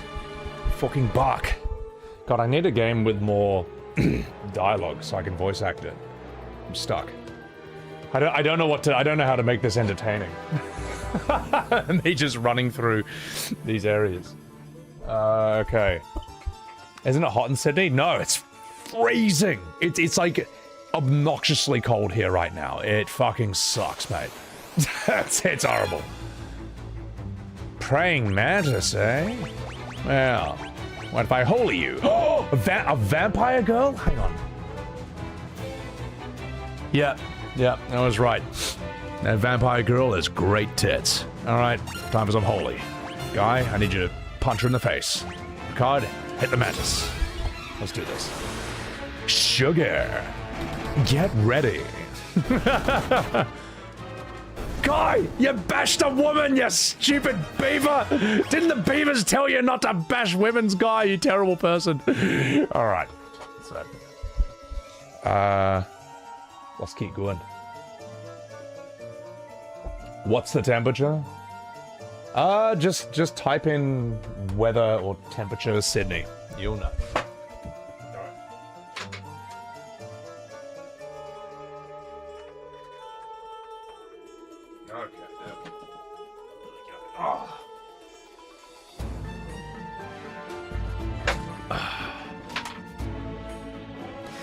Am I interested in playing Ocarina of Time? Yes, absolutely. I got some Final Fantasy to do, unfortunately. But I'll get there. That's another game. Yeah. There's so much I want to do, but this shit takes priority first, so. Okay, let's get out of here. You're in Ireland. It's been 25 degrees forever. You don't like it. I still gotta get myself to Ireland at some point. And the UK in general. Tensei? Shin Megami Tensei! Yeah, but Tensei sounds cooler. So that's what I'm gonna say. Alright? That's the rules. I mean, it's not really a good excuse. Yeah, I mean, that's an actual Japanese word, so...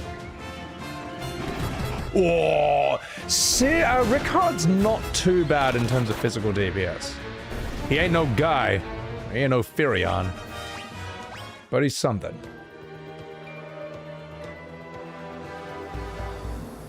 Mysidian Tower.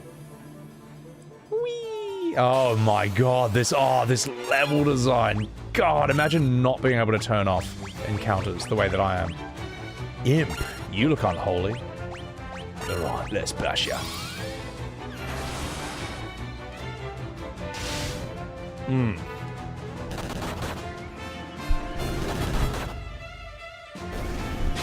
Oh, no. My bosses in Demolition, half of them were Irish, but that was in Australia. No, there's just tons of Irish in Australia. There's tons of Irish anywhere you go in the world. In fact, anywhere you go in the world, you're gonna find the Irish, and you're gonna find the Chinese. So, I'm kind of the natural result of that at the end of the day, because I am... I am ethnically UK through one of my parents, and ethnically Chinese through the other. I'm a half and half. Alright. Oh, fuck off. But yeah, the Irish and the Chinese have gone everywhere in the world. Everywhere in the world you'll find like a Chinatown and a bunch of Irish people. Let's give you this. Here we go. You'll find an Irish pub anywhere you go in the world. Alright, let's bash you. TRD, good night. Have a good sleep. You love the Irish? They are fun. Heaps fun.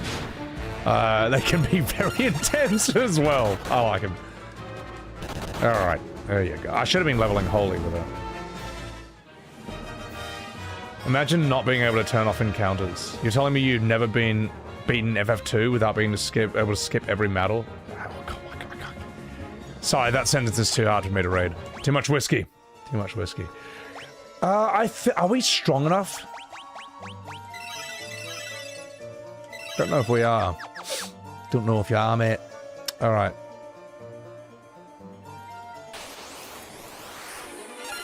You know what? We're strong enough after this battle, alright? Alright, the joke's worn thin. Holy, it's not fucking worth it. Get him. They are really intense. Which side of you hates the English more? Neither, mate. Neither. Oh, that's funny. Irish outnumber Italians? I actually don't know how many Irish or Italian people there are, if you had to compare. With luck, you can finish the game today. How far am I from beating this game? I don't think I'm beating it today. I mean, streaming 9 hours, 10 minutes. I don't want to be fucked. I don't want to be stretched too thin. I think 10 hours is probably a good stopping point, a good thing to aim for. We'll see. Sebi is the modern Johnny Walker. All right, that's it. That's it. We're done. All right, we're done. I think I'm strong enough. I'm gonna turn that off. Get out of here. Get out of here. Oh, that feels so good. Oh,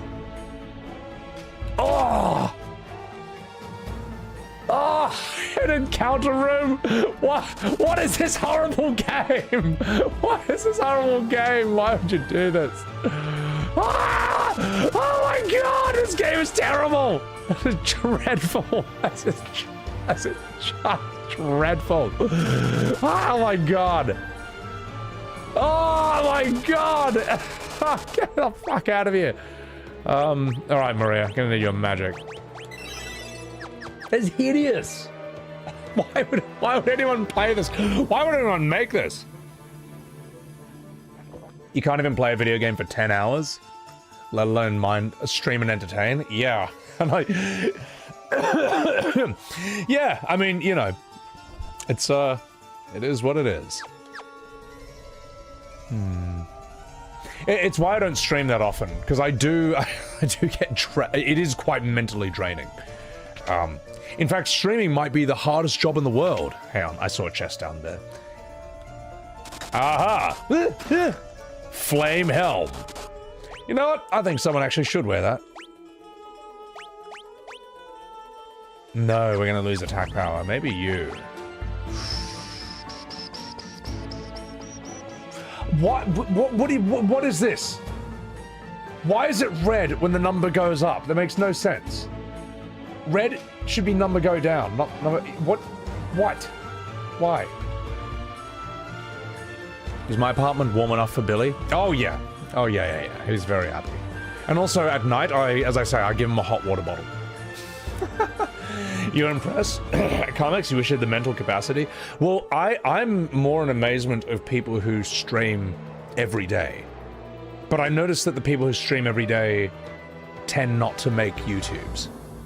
Whereas I think I've got a pretty strong YouTube. My YouTube's like 3 times bigger than my Twitch stream at this point, which is fucking insane.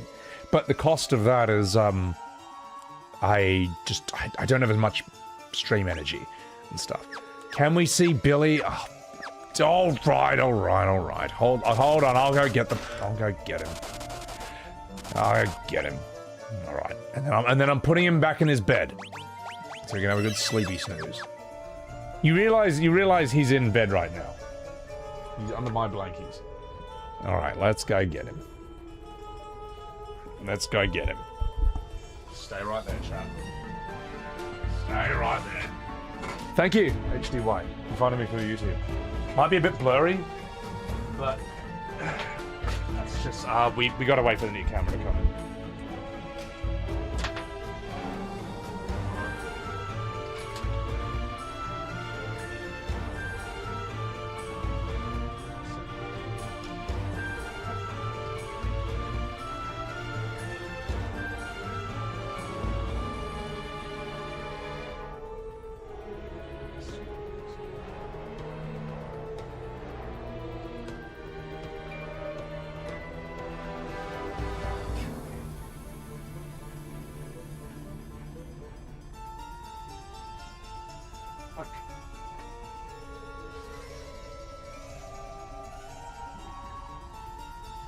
I can't believe, chat.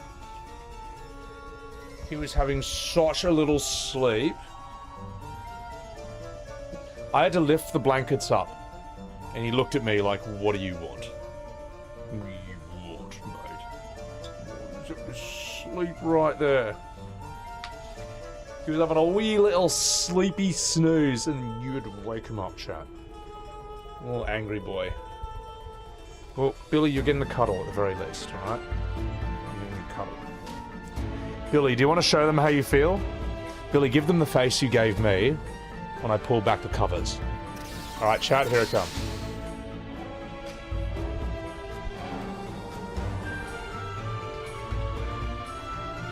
That's the face, alright? That's the face you gave me. Okay. Devereaux, thank you for the 5 gifted subs. Thank you very much. Put him back? Oh, okay. You alright, buddy boy? You alright, buddy boy?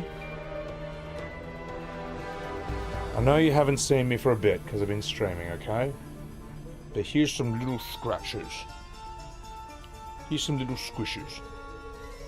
To let you know you're loved, alright? He's so wrecked.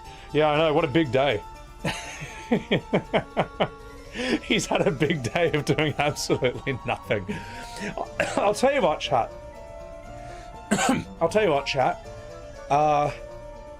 If you have difficulty relaxing, learn from cats. If you don't know how to chill out, learn from cats, alright? You know, the Chinese learned, like, animal kung fu? Like, tiger style? Learn cat style. Hey, look at that. He's going to sleep. You are going to sleep. Alright. Alright, I'm going to put you back. Heavy gear makes magic worse. Seema, thank you. Thank you for letting me know that. Thank you for the $2. Billy, I'm going to put you back to bed, alright? I'll put you back to bed. But first, Billy, before I put you back to bed, you're going to give him a smile. Alright, here comes chat. Say goodbye, Billy.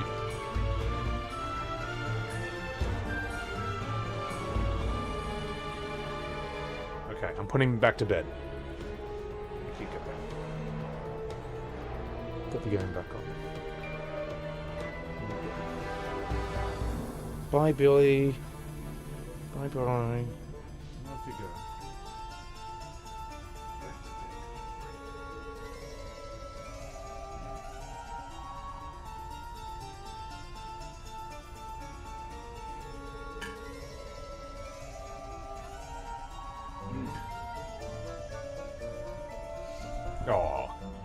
Oh, he left. He left, he's leaving. He's leaving in a huff. Proud of yourself, chat. There he was, having a snooze. Like a real prince. Like the prince he is. And now he's like, no. No, you've ruined it. You've ruined it, now I'm leaving. I shall take my business elsewhere. His discontent is understandable. He'll be fine, he'll be fine. Do you have any idea how spoilt that cat is? Have you any idea how spoiled that cat is? He's got me wrapped around his little finger, his little paw. So heavy gear makes magic worse, Zima. Okay, cheers. And thank you again, Devereaux. Thank you for that 5-pack. Alright, Billy gets special treats. Does Billy make any noises at all? No. Have you ever heard Billy make a single sound? Like, literally ever? There was a chat I wanted to read here really quickly. Kenji Daru! Hey Sebi, I just want to say a huge thank you, man. Not to sugarcoat it, but you've in many ways saved me. I've been having a super bad year, and my YouTube algorithm was full of shit, and then came you, to talk about a subject I thought I was alone with. How fucking bad FF7 Remake is. So thank you, man. You alright. You know what, Kenji? You alright. I saw your chat, I couldn't respond to it in the moment, but I was like, I'm responding to that one, alright. So, Billy is mute? He didn't meow? No, Billy can meow. He just doesn't feel like it. He just doesn't ever want to do it. He just he doesn't have the instinct to for the most part. So, if he was a Siamese though, those are much more talkative. But yeah. What a legend. You're a fucking legend, mate. So, it is one of my favorite comments to get. Like, sometimes people are like, man, I thought I was crazy. I thought I was crazy. And then I discovered this channel and realized I wasn't. And I appreciate that. So, PLK, I still have to fight Claire and Lampmaster at some point. I just can't. Not yet. Not yet, mate. I got other shit to do. I'll come back to it. We'll come back to it. All right. Is he a short hair? I don't know the different breeds of Burmese. He's just your standard. He's your standard Burmese, mate. How old is he? About 3.5 years. What's my opinion of this game so far? I wouldn't recommend this to anyone. I think that, like, it's just kind of like, I feel like I'm playing like a stepping stone, like a museum piece. I feel like this is like a transitionary fossil. You know what I mean? You know, like you see transitionary fossils where like lizards are evolving to birds that can fly. This is like a lizard with really shit wings, or like wing stumps. It's not nearly there yet. FF4 is when it's got wings and it flies. So, yeah. The mage is tap dancing. The mage is loving it, mate. He's just chilling. So, better than 12? I wouldn't play either, given the choice. But 12, you can't compare them. 12's like, this is 1988. 12 is like, what, 2006 or something? Like, there's no point even doing that. You're studying natural selection and fossils right now. I love evolution, believe it or not. Do you know that's another one of my passions, chat? I just rarely ever talk about it on stream. Not unless I have to, you know, because some people get really sensitive about it. Listen, mate, Earth is flat and the moon is fake, all right? It's a light from Hollywood with a T-Rex on it. Better or worse than Dragon Quest II, its main rival in the 80s? Oh, fuck. Dragon Quest II is really bad. I think Final Fantasy is better than Dragon Quest. I've always preferred it. Like, massively. And I've never... After playing Dragon Quest 1 and 2 on NES, there was nothing else to play, man. I just think FF's always been better. You know. So... Yeah, I don't know. I'm playing this for research. I'm playing this because I have to, not because I particularly enjoy it. But I like streaming it. The thing is, chat, I think it's become a bit of a meta on my stream for you guys to sit there and watch me suffer through just terrible games and watch the life and soul get sucked out of me. You sick emotional vampires, all right? Every single one of you. So, I mean, you saw that with FF12. I thought FF12 would destroy my view count and destroy my channel. But no, it boomed better than ever, all right? Because you sick psychopaths just wanted to see me live in pure misery. While I think the people who actually love FF12 were sitting there trying to convince me that 13 was worse. Just like any criticism I had of 12 was like, oh, you think that's bad? Oh, wait till you hit 13. It's much worse. You know what I mean?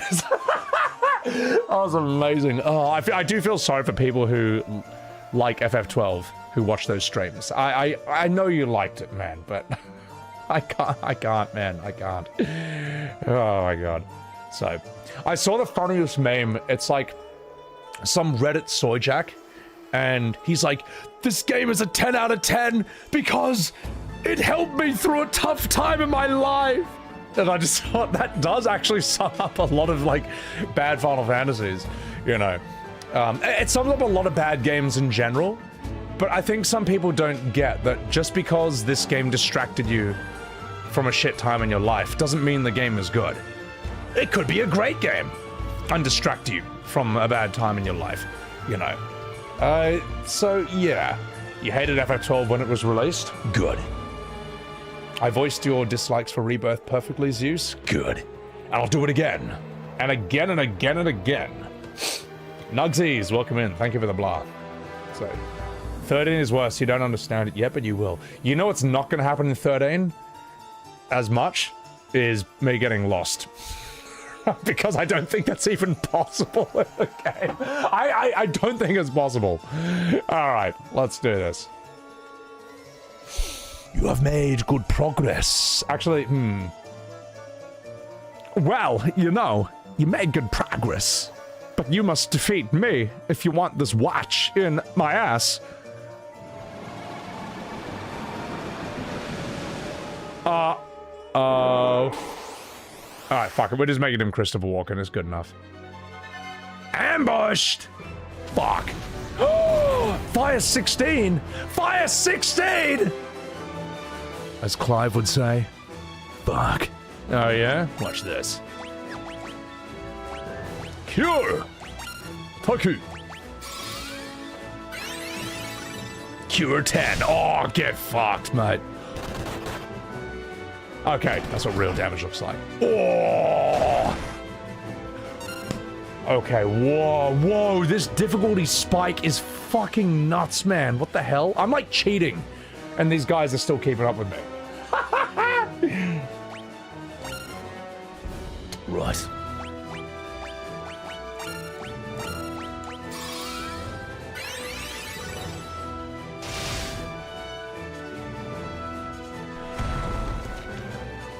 It'll be fine.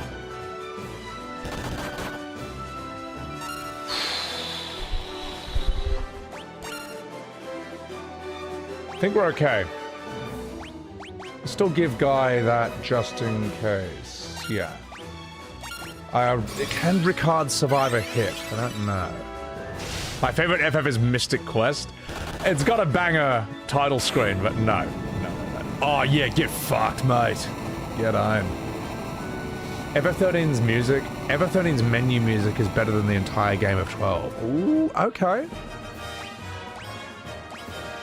Was 13 the first one to do... 13 is the first one to do menu music, isn't it? I don't remember it in 12. It's definitely not in 1 to 10. Legend Dragoon was the only one that did menu music before that. Because before that, it was FF15 that had it. FF15's menu music, I think, is actually great. I really enjoy it, man. So...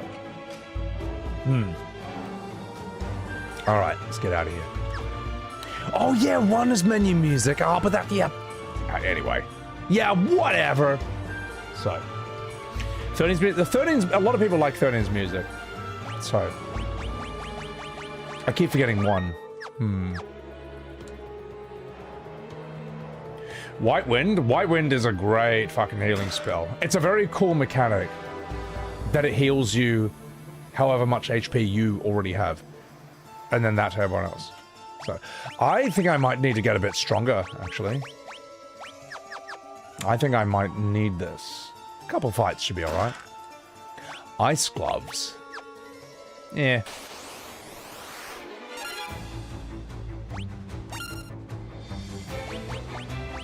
Let's level Holy on you.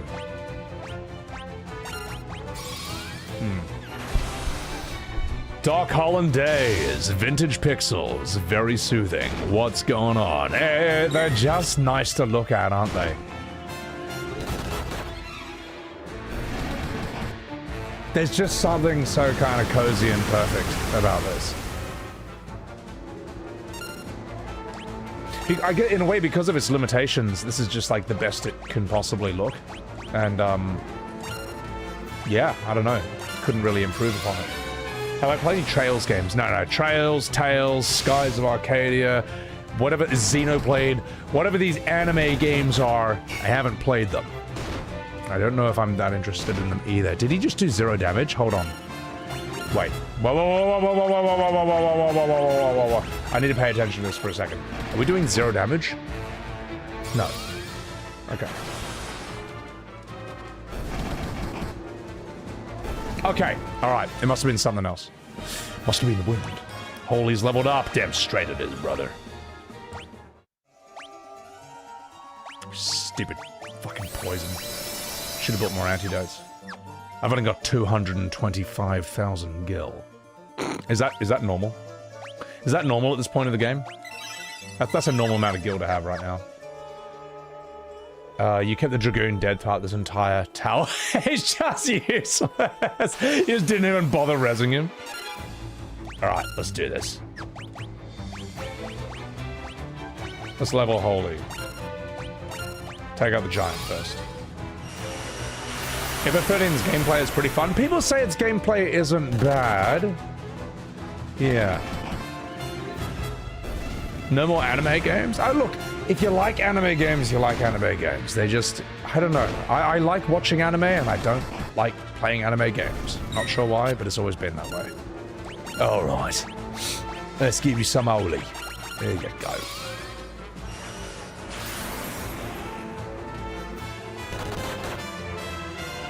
Oh man, this.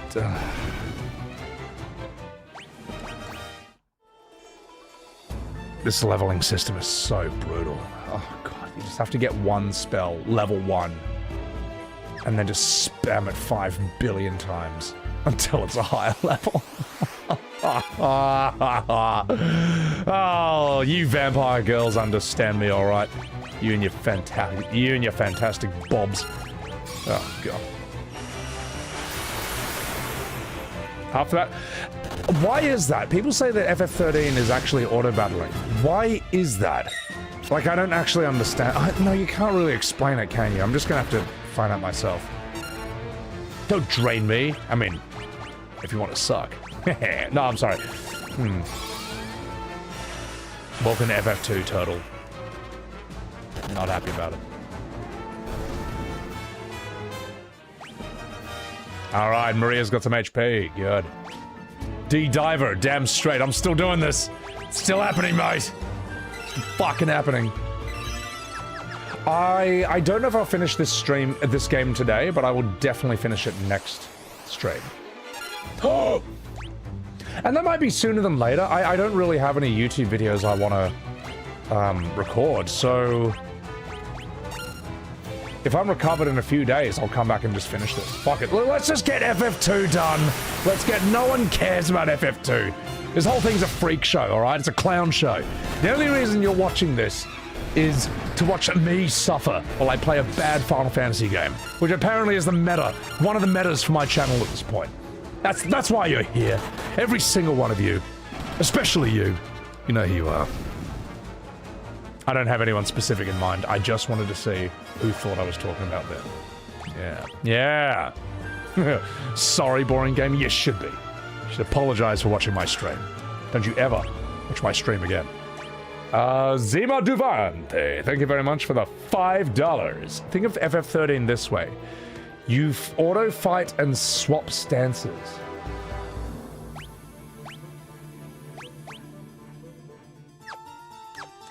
So you would have, like, aggressive stance or defensive stance. Or magic stance. You swap it and then you just have them auto-play that.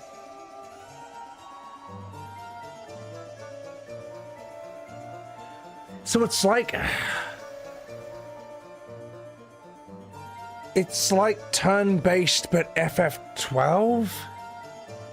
People enjoy watching the streamer. People don't enjoy watching the streamer not suffer. You like watching the rants? Washable bear? Appreciate it. Appreciate it. Suffer swap was always the meta. Oh, God, it's torture. Torture, bloody torture. I'm close to the end of the game? Okay, fuck yeah. Sick. You're watching my marvelous voice acting, Hannah. Oh, you. Are you getting a spanking? Maybe. Moon Hughes, thank you for enjoying the suffering. Me? Silly old me, eye drops. Yes, you. Especially you. Buff, heal, DPS, debuff, stagger, stance. You're here to see me disliking the game you liked. I don't hate this. Here's the thing. There's bad games and there's offensive games. So this is not an offensive game. But I do think it's kind of bad. Does that make sense? Like, to me, okay, FF7 Remake is an offensive game to me. And all modern Final Fantasy from X2 and 12 onwards is kind of offensive to me because it didn't need to change. It's quite clearly they changed because they wanted a different audience. You know, you weren't good enough, by the way.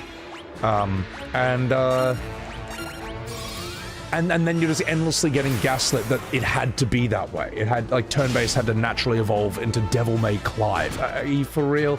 That's insulting to my intelligence. It's insulting to yours as well. Like, let's be honest about it.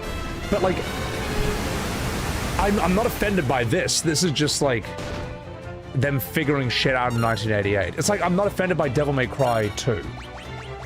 That just feels rushed and unfinished. What other bad games I'm trying to think of that are not offensive?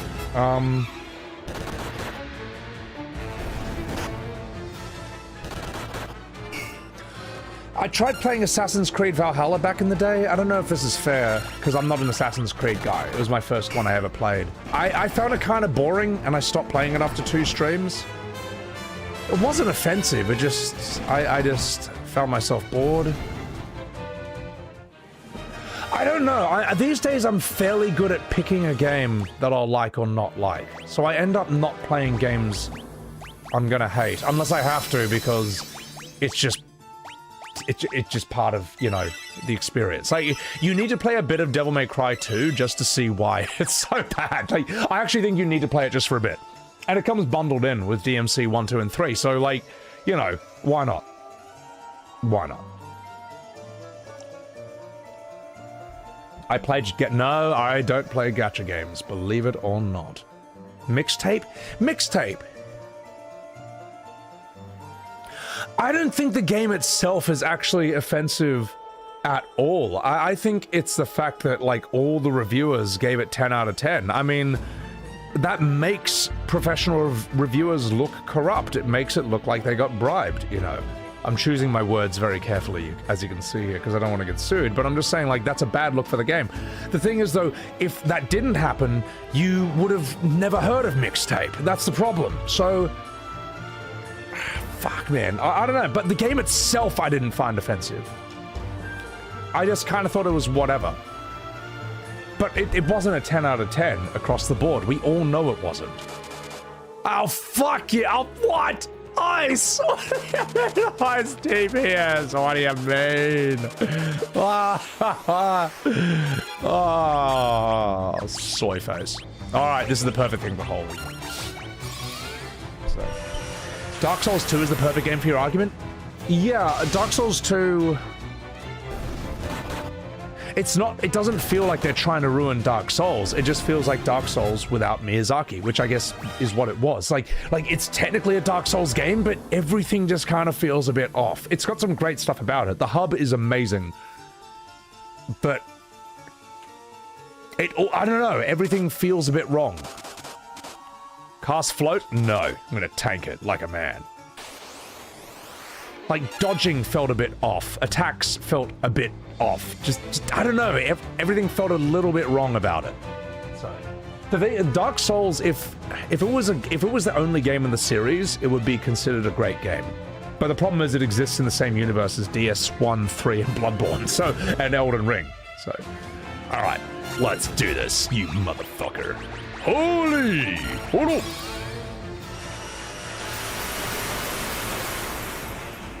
Sometimes you gotta tough love people by telling them their opinions are shit. Well, there's an art to saying it in the nicest way possible.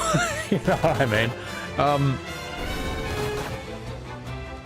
There are some people who are extremely good at giving other people bad news. And I don't know, I think it's an art form. Hang on, wait a minute. Are you confused? Oh, fuck.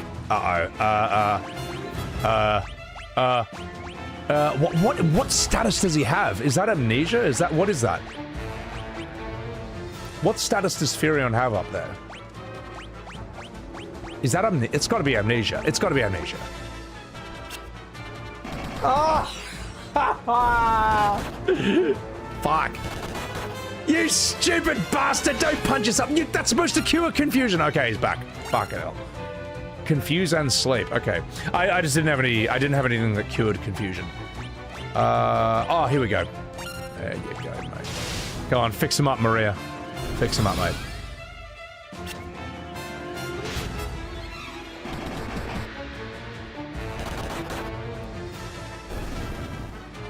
What do you mean, Azuna missed? Don't leave her there! And they all fled, leaving Maria's body dead in the middle of a monster-infested dungeon, and she was never seen again. What do you mean? What do you mean? Oh, good thing I bought a lot of Phoenix Downs. Apothecary, thank you for that 32 months on Sebiwebs TV. You artfully tell people what is shit. Yeah, I mean, like, look, business people, guys who handle, like, company mergers and stuff and negotiate, like, contracts or negotiate, like, deals and shit, they have to be very good talkers. Anything they don't like, they have to kind of learn how to say it in a way. But then again, there is also the tactic of being like, listen, you motherfucker, you don't take this deal, I'm gonna put my balls on this table. And then they do. Oh, okay. Alright, we're back up. We might need to give her an ether. Yeah. They do that in the TV show Silicon Valley, which was incredibly funny. At least I enjoyed it. For the first 4 seasons. So. Cheaty webs is the only way to play. Dude, cheating rules. This game would be completely unplayable in this day and age without cheating. Completely unplayable. Like, it would be so fucking bad if you couldn't just cheat endlessly. This is horrible. This game is horrible. It's terrible. This game is dreadful. Oh my god. So.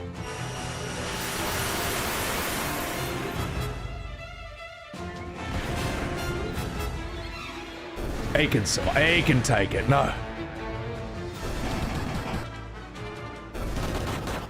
Come on, Guy, do your thing. No! It's alright. I'll be okay.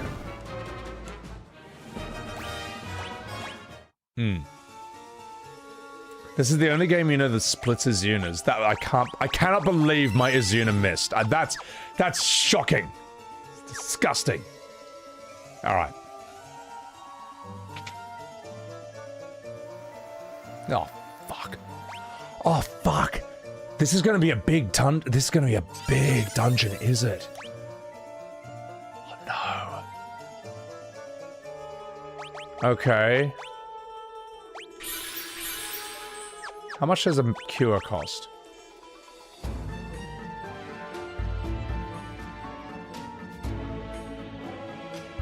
Okay, we can handle a few.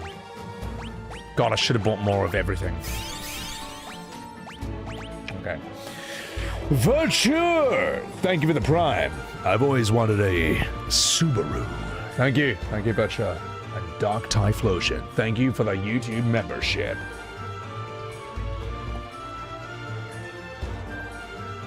$10 floors! Am I okay with you clipping the stream? Yeah, you can clip. That's a good question, Ismala. If skills only upgrade when you spam them, how could a bomb use self-destruct 7? Exactly. Exactly, yes. So I say blue mages don't follow the rules that everyone else does.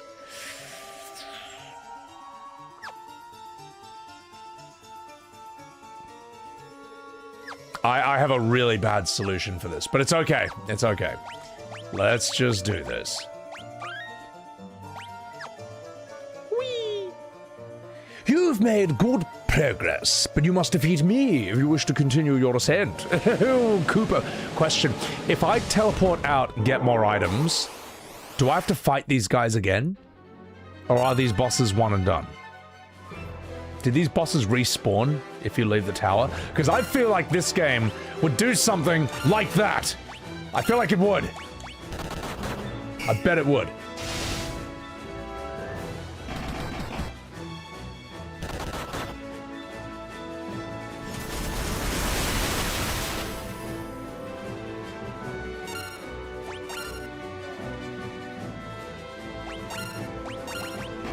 They're one and done? Okay, good. Good. Alright, I have a solution for this.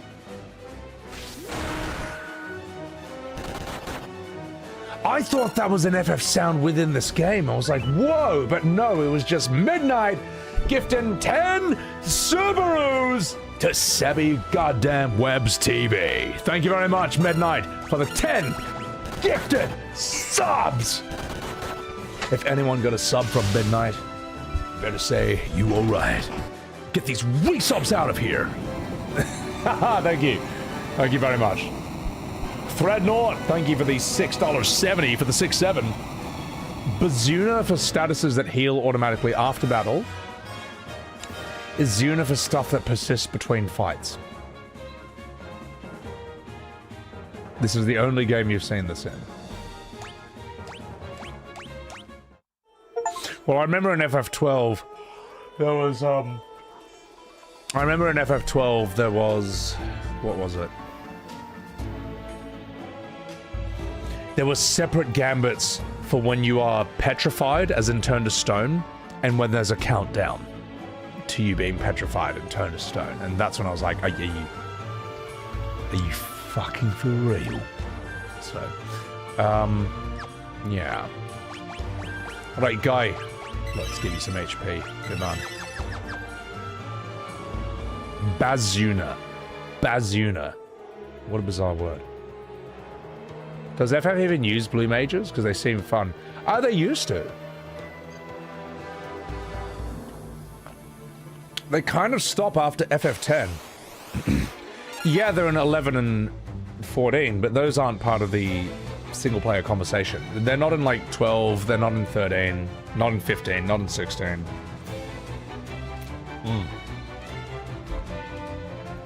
Yseria, you just saw that clip of Stone and Pen. I was so pissed off, man. The thing is, some people are like, oh my god, he's melting down over this basic mechanic. Because I know, this is 10 hours into the stream. Alright, this is after 10 hours of Final Fantasy 12.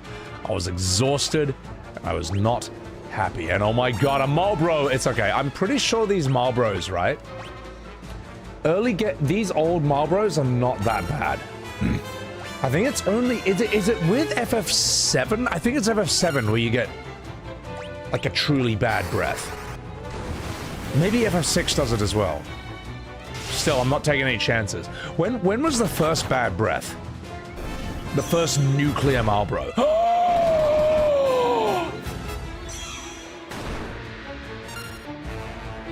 What? Oh, that's it, you smelly soup sausage. Alright, get them out. Get them out.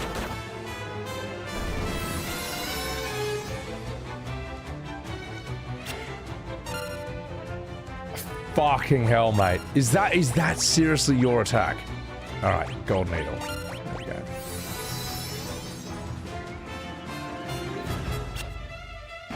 It's just got a high miss rate. Okay. FF8's Marlboros are insane. They are really dangerous, man. I was like, man, that's a lot more than just 8 statuses. That's like nuclear. Yeah. FF6 had the bad breath ones? Okay. Alright. Ismaila, the first time in FF10 you hit the calm plains, the Marlboro gives you every single status ailment. I got one even worse. There's that endgame dungeon in 10 that has the blue Marlboro. The blue Marlboro has first strike, and it hits you with bad breath as soon as the battle begins. And it just wipes you. It fucking just destroys you. The only way I could beat that, or the way I figured it out, was I had Tidus in my party and he had first strike. His first strike took priority over the Marlboros. Soon as you see one, swap Tidus out for Yuna, summon, and just summon. Summon anything. Because summons are immune to literally every status. And then you just beat it. That's what I had to do, man. That thing is too scary. I'm not taking any chances. Floppy chess balls, thank you very much. For the 10 months, been watching your E33 VODs.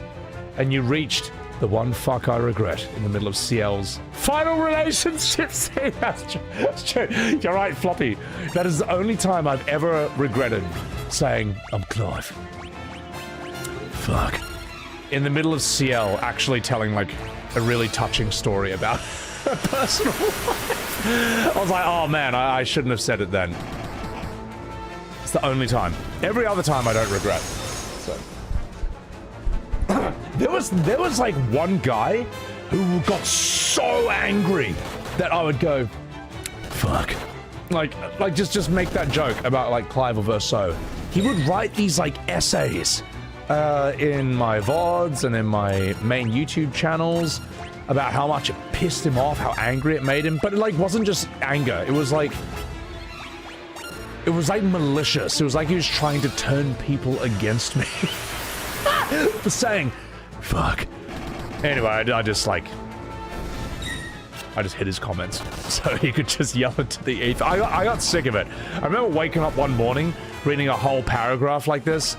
If you just say, like, I hate you, it's whatever. But I have no time for people just being really manipulative and calculating and cruel over shit that is not a big deal. All right? I'm out of patience, so I was like, I don't want to say this again. Get the fuck out of my channel. All right. I think we're pretty strong.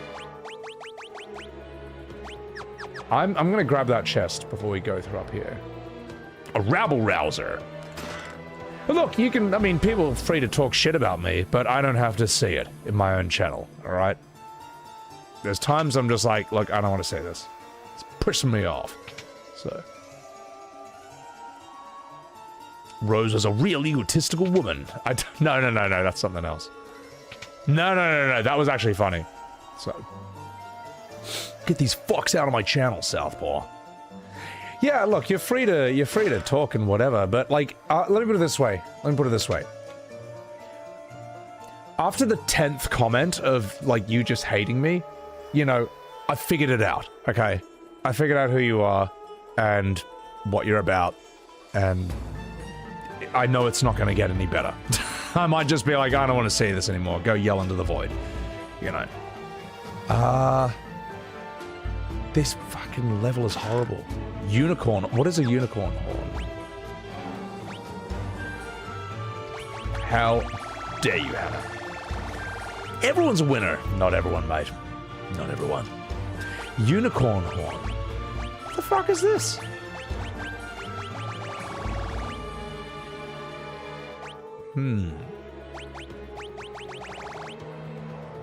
I've lost it. Is that a key item? Maybe it is.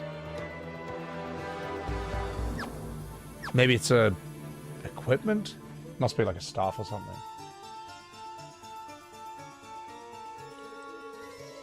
Was he a Rebirth fanboy? No. He hated that I would say, I'm a Clive. Fuck it. In E33, outrage. Like hated it. So I don't know. Maybe he's a 16 fanboy. So, you're a winner. I think I've done okay in life. Hermes shoes. It's a shoe, not a hand. Where? What do these do? Ah, it's haste. Okay, that's sick. Nice. Hello, boys. It's me, Sephiroth. I don't know where that came. That is so stupid. Don't know where that came from. Get these soy faces out of here.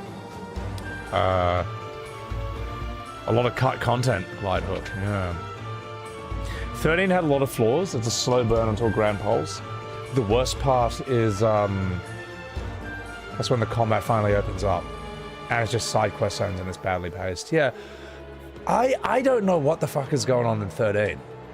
So is 13.2 where they started having like sort of town areas with NPCs and stuff? Because as I say, I was watching Preach stream 13.2 and he was in a casino area where he could go and talk to random people.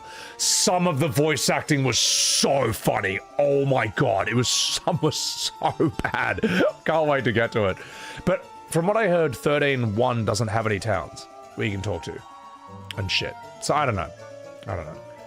Some people can't accept that their favorite game is not perfect. At 16, it's just so easy to point out 16's flaws. You can like it. I think there's a lot of cool things in 16, but it's obviously not perfect. Like, blatantly not. Okay. Just thinking what I'm gonna do with you. Alright, you motherfucker. Let's do this.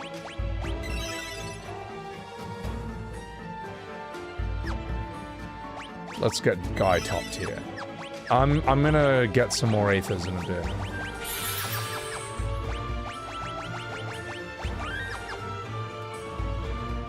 You may go. You have to do this. You have to do 10 floors of this. It's a good thing they give you a teleport spell, because that is awful. It's dreadful. 10 floors. Oh god, it's like an FF12 where you had to go up like 40 or like 100 floors or something. Like, are you for real?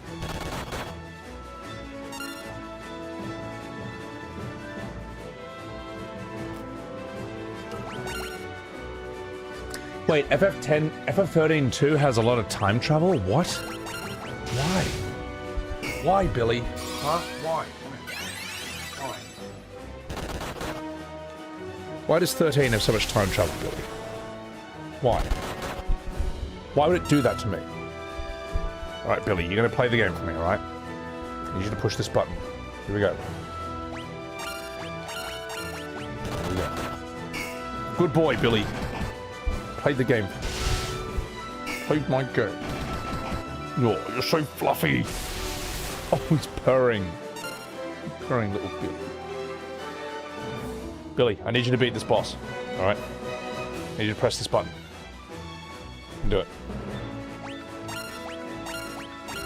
I'm not actually pushing his paw onto it, I'm just putting it here. You crazies. Good work, Billy. Look, he's playing it. He's playing Final Fantasy 2. Alright, Billy. I believe in you, mate.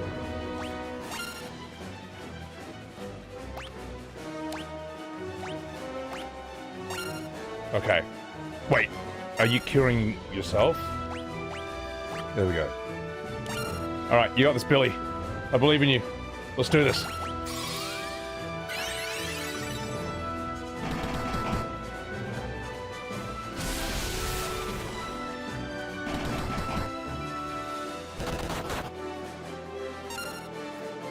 Alright, Billy. I need you to do this. Come on, I need you to play the game.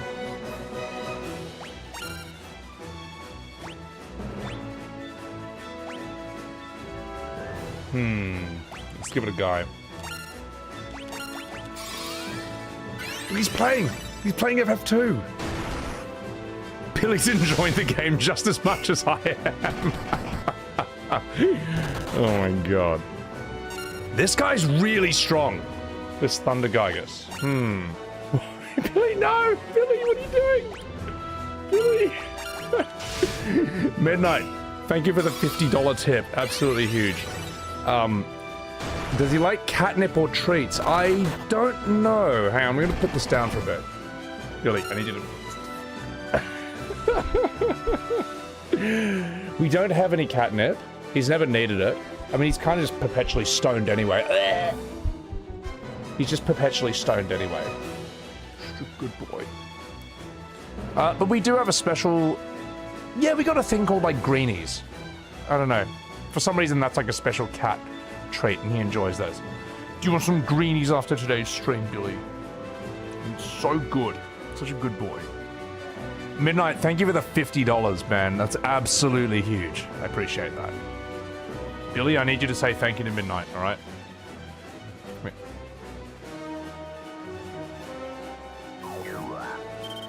Oh my god, Mr. Luxury Recliner over here? Mr. Luxury Recliner, I'm sorry, Your Majesty. Was today's duties too difficult for you? Are you all worn out after your many tasks? Would you? I suppose you'd like that catnip on a platter, wouldn't you? Wouldn't you, young Billy? I suppose you'd like some fairies to show up with feathers, some nymphs with feathers to fan you. He looks so nonchalant, it's amazing. Oh, suffering from success, aren't we, Billy? Just suffering from success. Just bored of all these peasants. Alright, I need Billy to be like, get these chatters out of here. Oh, Billy. Alright, I'm gonna... He's reading chat. It looks like he is reading chat. Oh my god. Alright. Come back here. Say goodbye to chat, Billy. I'm gonna put you on your bed, alright? I'm gonna put you on your bed.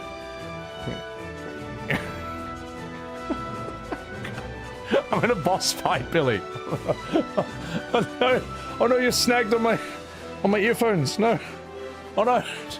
There you go. Here you go. Hang out up there, alright? 1 second, chat. Let me just readjust my earphones. You silly goose.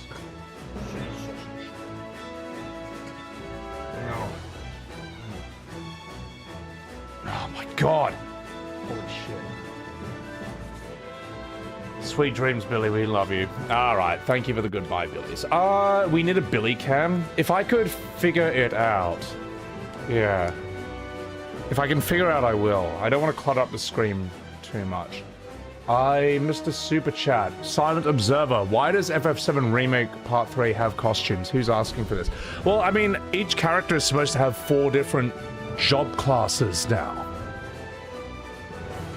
Yes, FF7 but characters have 4 separate job classes, which you don't need because that's what Materia does for you. Like, Materia takes care of that, which I find bizarre. I think it would be better if it was just cosmetics, man. Just fuck it. Go cosmetics.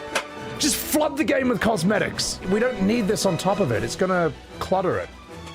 It's gonna make it confused. More confused than it already is. So, yeah. And Midnight, again, thank you for the $50 tip. That's absolutely massive. I will just spoil Billy the best I can. Red Rain, thank you for saying hello to Billy. Thank you, chat. Thank you for saying hello to him. All right. All right. Not a thought in that head, Mozzie. Only vibes. He's just ignoring Grofile. He's a good boy. Apparently action combat wasn't enough. Well, as I say, they're just kind of throwing anything at the wall and seeing what sticks at this point. I think they're just making it up as they go along. I don't really think they know what they're doing. Like, this was... These 4 job classes, these job outfits for each character in Revelations, this was not planned since 1997, okay? This is not the 30-year cook. This is, we've made a mistake. How do we keep people buying this? Like, I don't know, man. How do we soup up interest? So, Witcher Alexis, thank you for catching a live stream. Welcome in. Oh my god, this is torture! Torture! Mewpool, the Rebirth's ending is so bad, eh? It's so bad. I got a plan here, chat.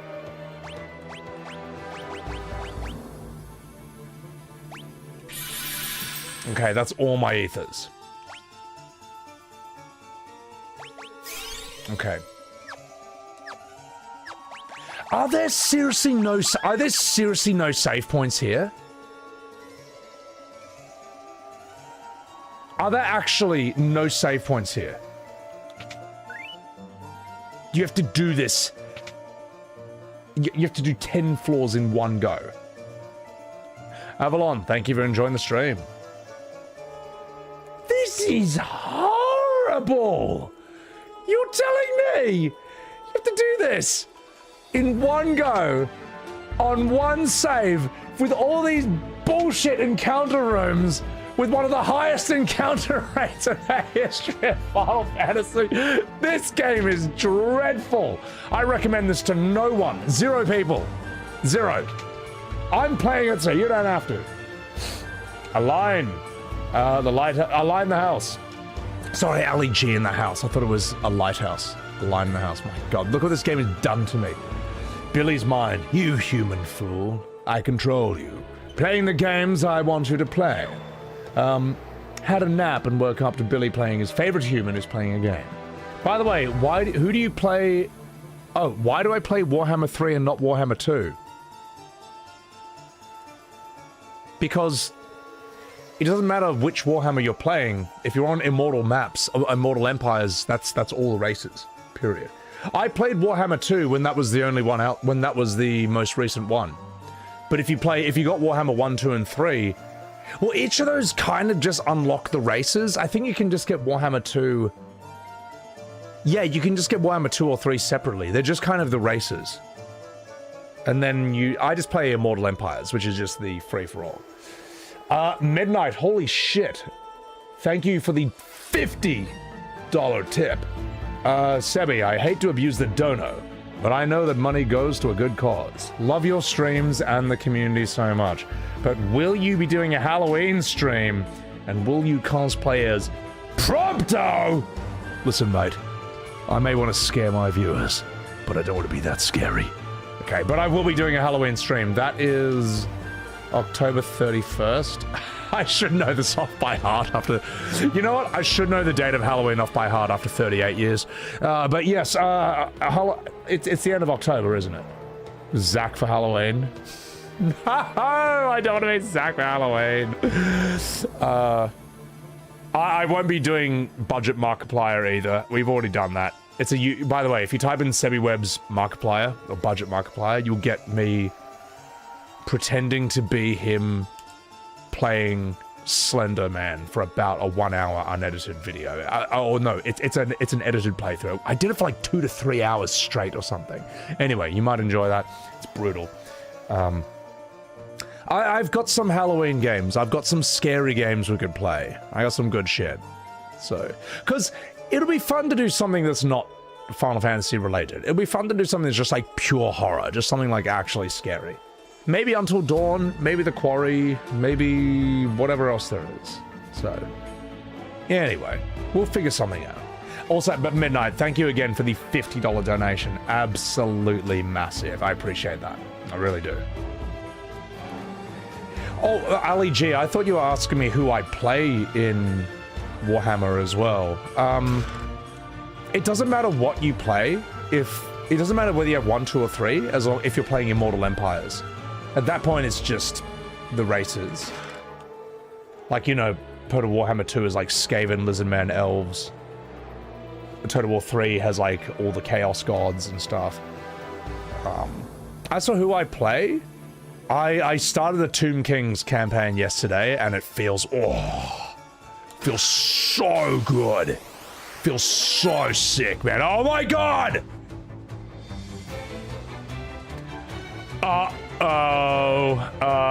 This, I could be okay. It could be okay. Because I wasn't happy with my Tomb Kings playthrough 6 years ago. It was co-op with a friend, which was great, but if they stop playing, the campaign's over. And also, I was playing as Arkan the Black. He's cool. I don't think you should start with Arkan. Arkan is like he's the bad guy. All the other Tomb Kings hate him. And he's got like vampire units. That's not really the Tomb King experience. So now I'm playing as Cetra the Imperishable. And it's so sick. Oh, feels so good. All right, you smeg bucket. Let's do this. Holy! Blue Eyes, White Dragon. How strong is this guy?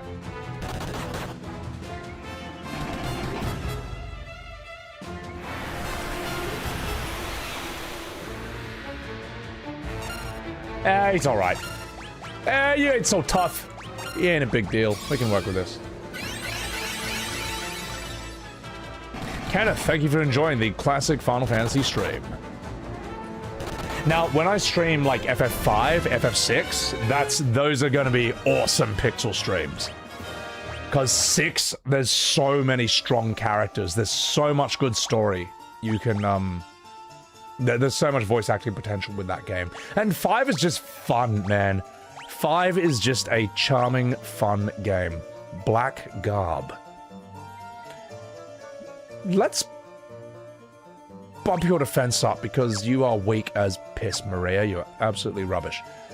Do I have any good new stuff? Ice gloves. Yeah. Whatever. Black robe. Ooh. Ooh. Magic defense. Ooh, okay. What about you, Guy? Anything new? Oh, the power sash is really good. Rickard's alright. He's doing okay. Let's give you ice armor. Fuck it. Why not? Whatever. 5 are the best job system in FF. 5's job system is so good that it gets away with not having the most memorable cast or story. You know, 5 is sandwiched between 4 and 6, and 4 and 6 are both very strong in the story character department. But 5, you can just do so much cool shit, man. I love when you make characters monks. One of the girls, I think, has like little Chun-Li buns in her hair. It's so cute. And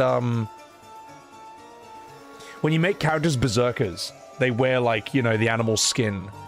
Kryles is hilarious. She looks so cute, man. She's like this little girl in this tiny little cat outfit with little ears. But she's a berserker. She just will not stop attacking. It looks hilarious. I'll see if I can find it. It's pretty funny. Let's see. FF5 Kryle Berserker.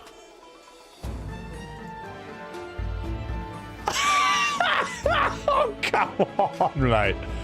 That is so cute. That is so dumb, man. That is so cute. Like, that's how you look in game. And like, you can't even see her nose or her mouth, just little eyes poking out. It's like Kenny from South Park or something. That's so dumb. That's a really brutal class, by the way. It's very physically strong, and you can't control it. It just attacks non-stop. So what I would do is I'd make everyone a berserker, and then I would give them unarmed, like a monk. And I just wouldn't have to fight any battles. They just punch everything. They just... See? I played the FF12 way. Ooh, I can't wait to meme on that when I stream it. Alright. Let's get out of here, skedaddle. Get out of here. Billy is an FF character? I mean, pretty much. So... Faris. I think Faris is the pirate girl. She's cool. And Galoof is pretty cool as well. Are you for real? Are you...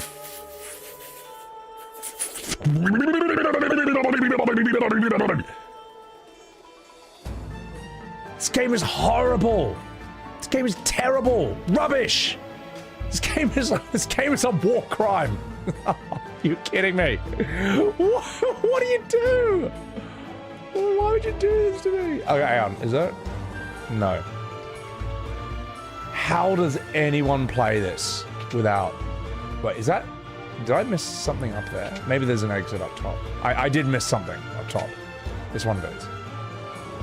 No, maybe it's the other one. It's the second door. Yeah, I just wasn't paying attention. No, that's the right way. Oh god, this fucking game, man. The 10th floor. Is this it?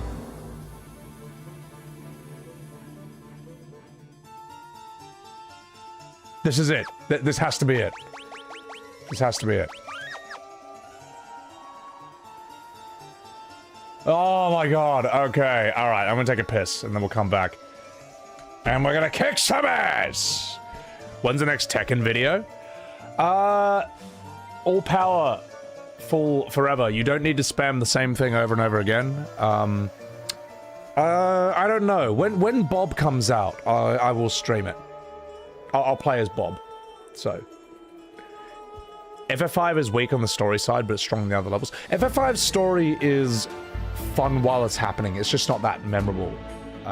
Yeah, I don't really remember it too well.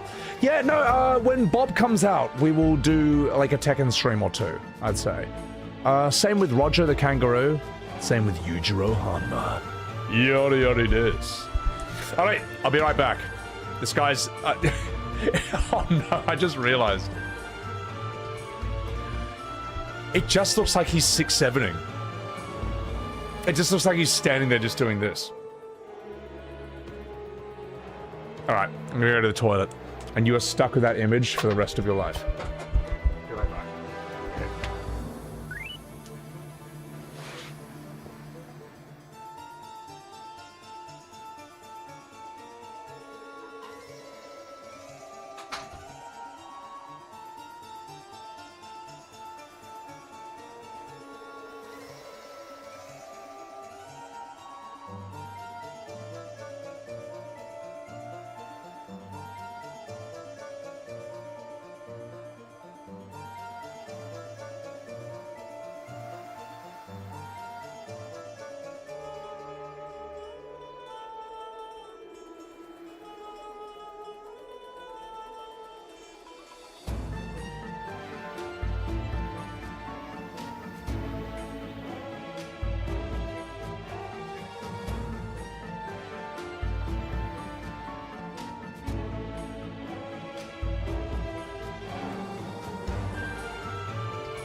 All right, this is the last whiskey.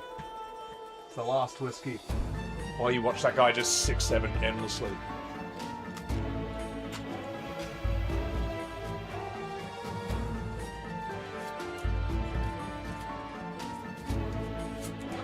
Alright, let me get this super chart.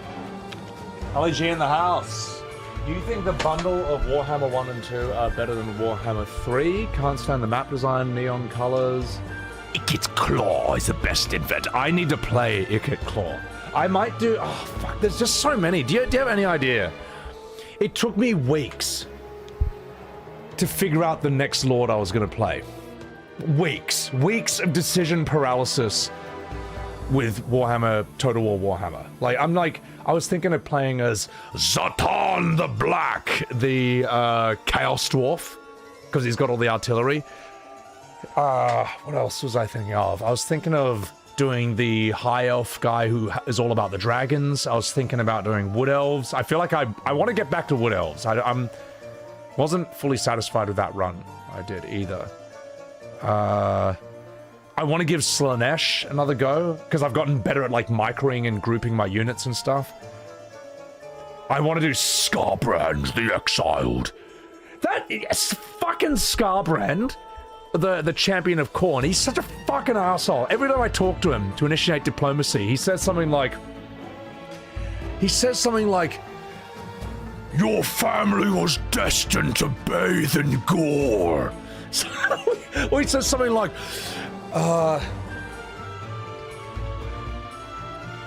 he's the biggest fucking asshole ever, you know? You click on orcs and they're like, make it quick or I'll rip out your throat. It's like, bro, I'm just... I just want to pass through your land without you attacking me. I just want a non-aggression pact. Fucking relax, Jesus. Yeah. I want to try Zench. I don't know who to play next, man. Like, they're all so cool. So I figured I'll just do Tomb Kings. I'll do a proper Tomb Kings run. You want to watch a Warhammer gameplay stream? I guarantee you it's not interesting. Warhammer is good long-form YouTube content. It's good short content. It is terrible live stream content. Like, name me the great Warhammer streamers. They don't exist. No one watches Warhammer streams. It's just not a thing. But they make for great videos. Henry Cavill. Well, yeah, if Henry Cavill streamed Warhammer, I'll be there. All right, you know that's a different thing though. So, also Ali G in the house. Thank you again for that $5. I don't know. I don't think about the HUD too much. Look, here's the thing. If I want Total War, if I want fucking the Chaos Gods, I gotta play Warhammer 3. So, cringe. Who was my A team when I killed Kefo in FF6? Oh, you can find it. Just type in Sebi Webb's FF6 ending reaction. There's a full main YouTube video about that. There's also one about Kefka destroying the world. No, it's there. It's there. I forget exactly because it was like 2022. That was 4 years ago. Very long time ago. Yeah. I am the only streamer you know. Not a great argument. Well, fair enough. Ninja Rats profile? Oh, damn straight, mate. So, no, Warhammer is good. It's not good live stream content. I don't know any Warhammer live streamers. So, all right. Listen, you motherfucker. Stop 6-7ing me. Turin live streams at Andy? I don't know who that is. I need to check him out then.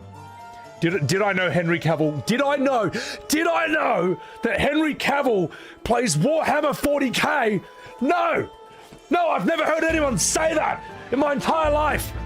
I've not heard people say that 6 to 7 times every day for the last 6 to 7 years. No, I didn't know that at all. And I didn't know he built his own PC either. No, I think Henry Cavill's dope. I think it's funny that the phrase, did you know Henry Cavill likes Warhammer, is, it's the next version of did you know Aragorn broke his foot when he kicked that helmet in Lord of the Rings. Like, it's like the thing we can't stop saying, because it's pretty cool. It is pretty cool. I think he's mad. And, I hope he does a good job with the Warhammer animated series. I hope he does a good job with that. So, you knew neither of those things, friendly? Well, guess what? You know now. And you'll know them again. And again and again and again. I did not play Vagrant Story, Kenji, so I can't comment on that. But I know it was one of the big ones back in the PS1 era.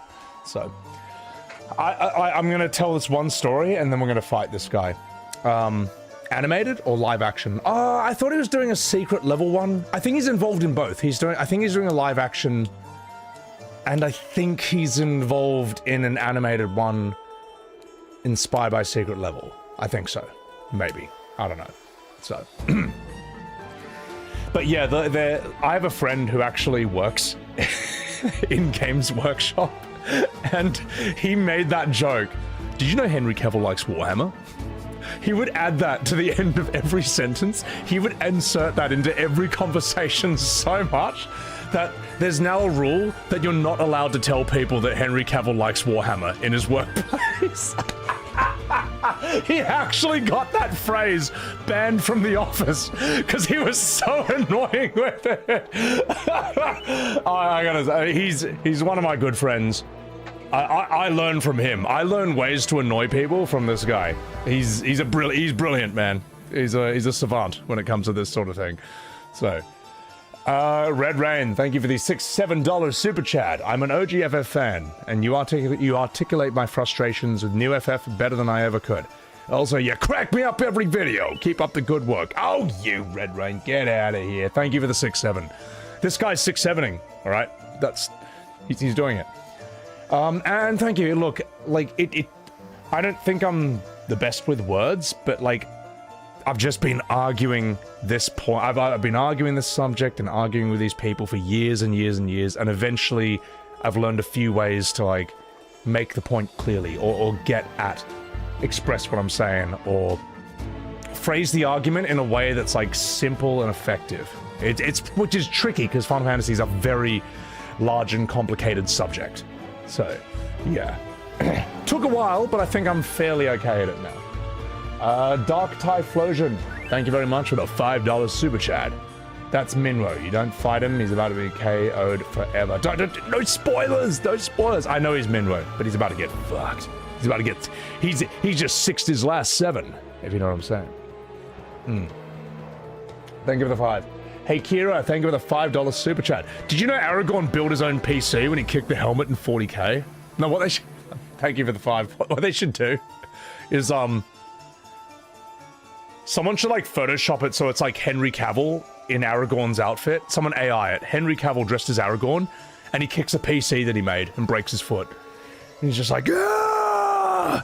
And then Legolas gives him, like, a Warhammer 40k figurine, and he paints it to feel better. There you go. That's the meme, all right? That's the argument. That's how it feels. So, thank you for the 5, guys. Thank you so much for the super chats. Thank you for the support. I really appreciate it. So, all right, we're gonna do it.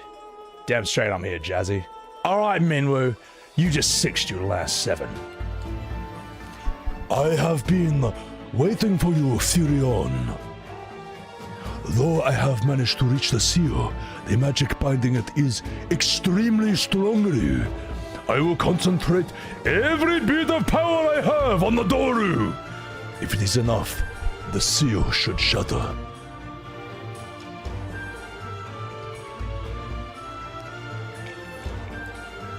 Everyone, stand back, Karu!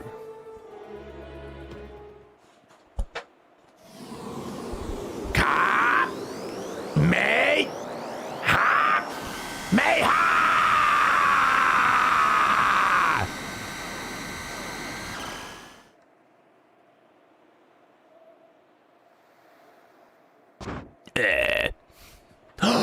Minwoo! Go through the door. You must take Ultimaru. Do not grieve. This was my destiny. Firion! No, wait, Minwoo! Sorry, that's my name! I said my name instead of the line! Minwoo! Oh, fuck, I ruined your death scene. Oh, I'm Firion. Oh, oh that, okay, that's not good. Oh, you know what? Even though I ruined that death scene, that was still alright. That was fine. That is what it is. You know, that's... For 1988, not bad. Not bad. So... This game seems to have more deaths than, FF4, man. I mean, not main party members, but... Joseph, Minwoo, they both died well. I think those are both good death scenes, man. You know? He gave his last breath doing a Kamehameha. Threadnought, thank you for the $6-7. FF7's better than Parasite Eve, better than Vagrant Story, better than FF12, better than Dragon Origins. I don't know what else fits into that progression. Or do you mean it leads into that? Yeah, people saying Dragon Age Origins was like FF12 but better. So... You know what?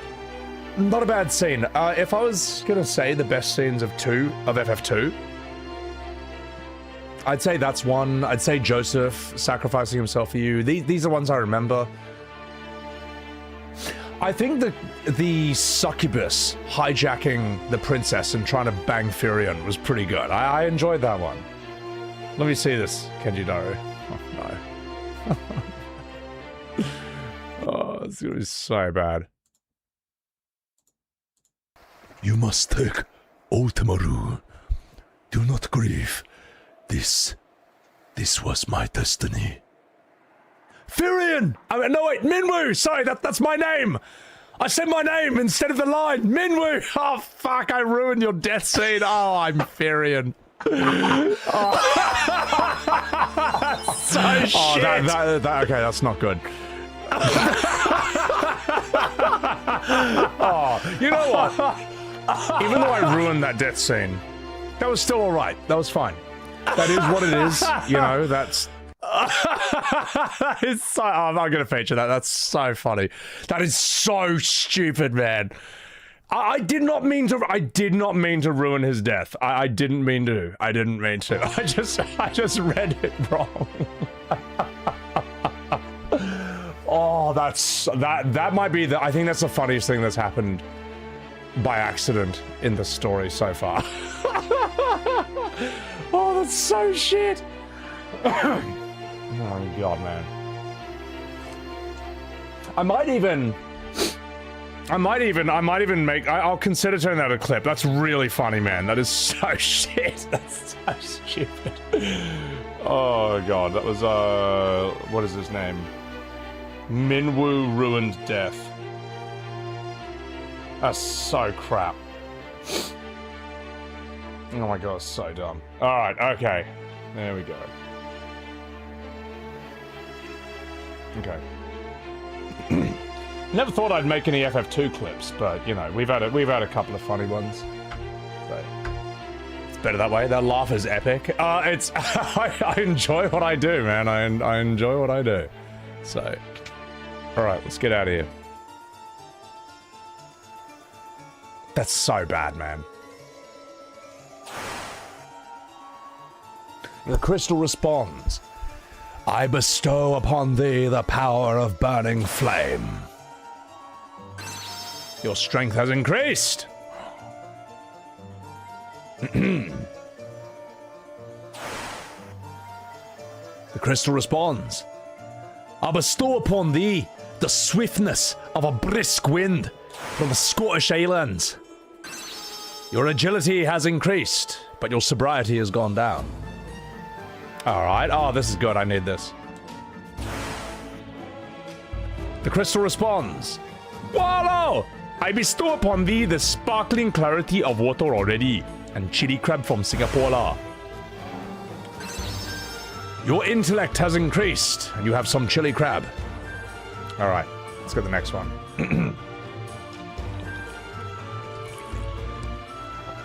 Mr. Boo Boo, welcome in. I don't know if I'll do Resonance, but the fan base has not really sold me on it with their loving and tolerant behavior.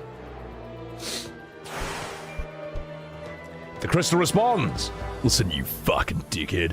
I bestow upon thee the quiet solitude of Earth and a VB long neck. Your spirit increased. You also have a packet of Winnie Blues. Alright, here's our last one.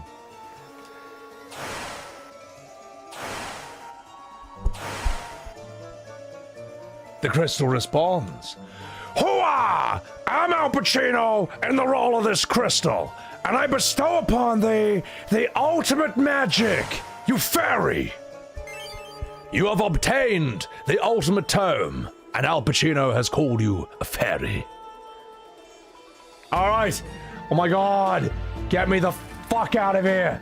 Get me out of here. This place sucks. Wait, hang on. Is there a chest up top? You never know. All right. Get me the fuck out of here. It's horrible. Go.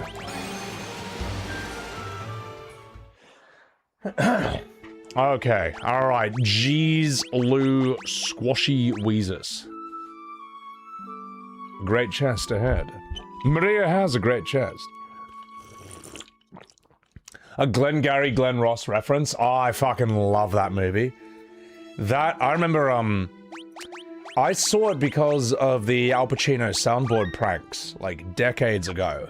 Because I was like, where are these lines from? They're not from all these other movies. But yeah, Glengarry Glen Ross has so many good lines. Al Pacino's such a fucking asshole in that. Why'd you learn your trade? You stupid fucking C-bomb, you idiot. I can't say the C-bomb, because that will demonetize the VOD. Who told you you could work with men? You fucking child. He's such a bastard, he's so good. Such a good actor. So the way Ultima works... Okay. A child gives you Ultima in FF7. Yeah, they just found it lying on the ground. They're just like, ah, it's good enough. What a line. Oh, it's so good. Glengarry Glen Ross has so many lines that are amazingly quotable. Yeah, what's your name? What's my name? Fuck you! That's my name! Yeah, whatever. Hey, you see this watch? This watch costs more... what does he say? This watch costs more than the car you drove here. Yeah, that's your fucking name. Such a sick movie, man. There's so many things they say in that film you just can't say today. It's too offensive. So you just get in trouble for it, man. Yeah. Well, the crazy thing is Alec Baldwin's part in Glengarry Glen Ross is not even in the play. It's originally a play by David Mamet, I think back from the 1980s. And Mamet himself worked in a real estate agent's office for about 6 months. That's how he knew that kind of person. That's how he could write such brutal dialogue.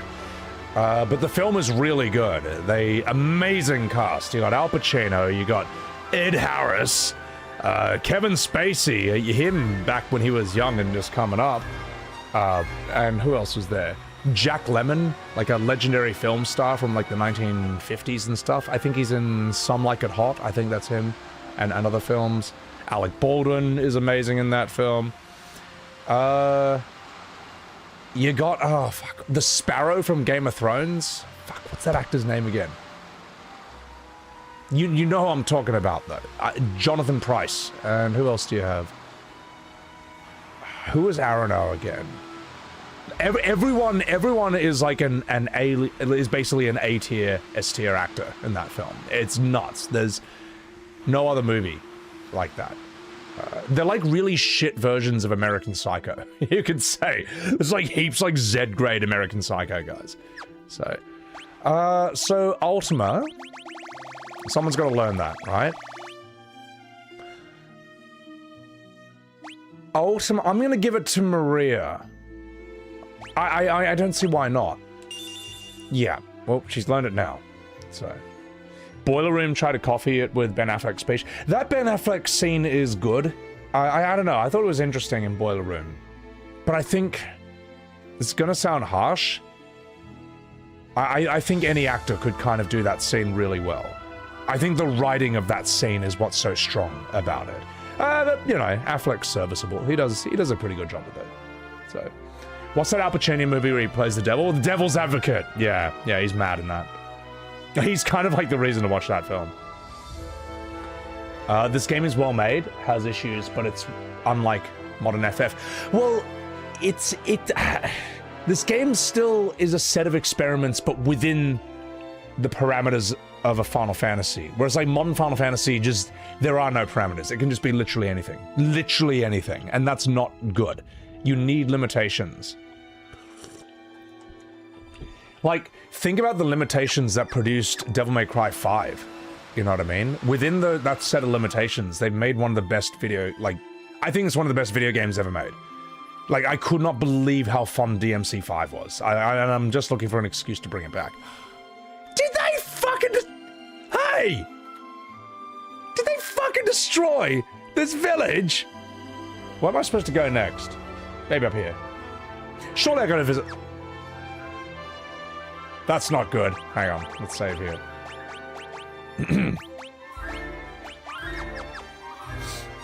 Scent of a Woman? That is such a... It's such an Oscar bait movie, but it's like, Scent of a Woman shows you how much better Oscar bait used to be. Yeah, like, today's Oscar bait, it's just too obvious, it's just too on the nose. Scent of a Woman is Oscar bait, but it's really good. It's still really entertaining. It still gave us Al Pacino saying, "Hooah!" You know what I mean? And Heat is like peak Al Pacino, like pure coke Al Pacino. I think he was coked during that movie. But it makes the performance better, you know what I mean? Apparently Hank Azaria was trying so hard not to laugh in his scenes where he's like, why do you think I banged her? Because she had a great ass! And you were all up in it! Like, Hank Azaria is just trying not to break, like, trying not to... Imagine trying to act opposite this person, man. It's so fucking... It's too funny. It's actually too funny. And it's Al Pacino, alright? If he wants to do a fucking line of coke the size of a Toblerone on set, who are you to tell this great man no, alright? Are you a better actor than Al Pacino? Didn't fucking think so, alright? Let the man do his coke. Alright, Golden Shield, these are okay. Nah, it's whatever. I think we need items, that's what we need before we move on. That Odyssey rap want to make you take drastic measures? Yeah. Apparently, okay, so apparently Chris Nolan's Odyssey is still somewhat entertaining. A lot of the stuff people are mad about on Twitter, it's really only like a few minutes of the film. It's still pretty shit, right? Like, there's still a lot of stupid things they did. Like, they removed the scene where Odysseus meets the ghost of Achilles in the afterlife. And has a great scene with him. It's actually a very important scene. And they've removed that scene to instead have him have a scene with Elliot Page, where Elliot's playing like a character, someone called Scion, who just tells him off for a bit. I don't know, it's just stupid shit. And the reason it should be Achilles' scene is because the ancient Greeks had this term, I think it's called kleos, and kleos means like untarnishable glory. It's like glory that lives on long after you're dead, which Achilles has. You know, he was the greatest warrior ever, but he died when he was like fucking in his 20s or something. And I think Odysseus says to him, was it worth it? How do you feel about having kleos? And I think Achilles is like, it sucks, man. I'm dead. What's the fucking point? I think Achilles has a line where he's like, I would rather be some 80-year-old slave on some farm somewhere, because at least I would have had a life. I may be getting some details of this wrong, but I think that's what Achilles says in the Odyssey. And that shows how both ancient and how advanced the Greeks were, because kleos is like an ancient concept, but through Achilles' conversation with Odysseus back then, that also shows that they thought about this, and like, it may not be all that it's cracked up to be. Like, you only really attain kleos by dying really young. So, yeah, your name's immortal forever, but you live for like, what, 25 years tops? It's not great, man. So, yeah, Odysseus has a critique of this ancient value called kleos, this untarnishable glory, this endless glory that lives on after you die. I don't know why they removed that from the film. That alone pisses me off. That alone tells me that they didn't know what they were doing. That alone tells me that they didn't have the best intentions. They're rewriting history. They didn't have respect for the source material. You know. Because what they swapped it with is not better, okay? It's not an improvement. Yeah. Sinon is the one who tricked the Trojans into bringing the horse into the city. Okay, that's cool. Not better than Achilles, though. So, you know what I mean? Yeah. Yeah, there's a lot of modern audience shit, which I just think is dumb. And I saw that, oh my god, I saw that stupid script. I saw that scene where they find, I think the Greeks find, like, some giant child. They think it's a human at first, but it's just a really big kid in armor. And they say something like, where are we? Where are you from? And the kid's just like...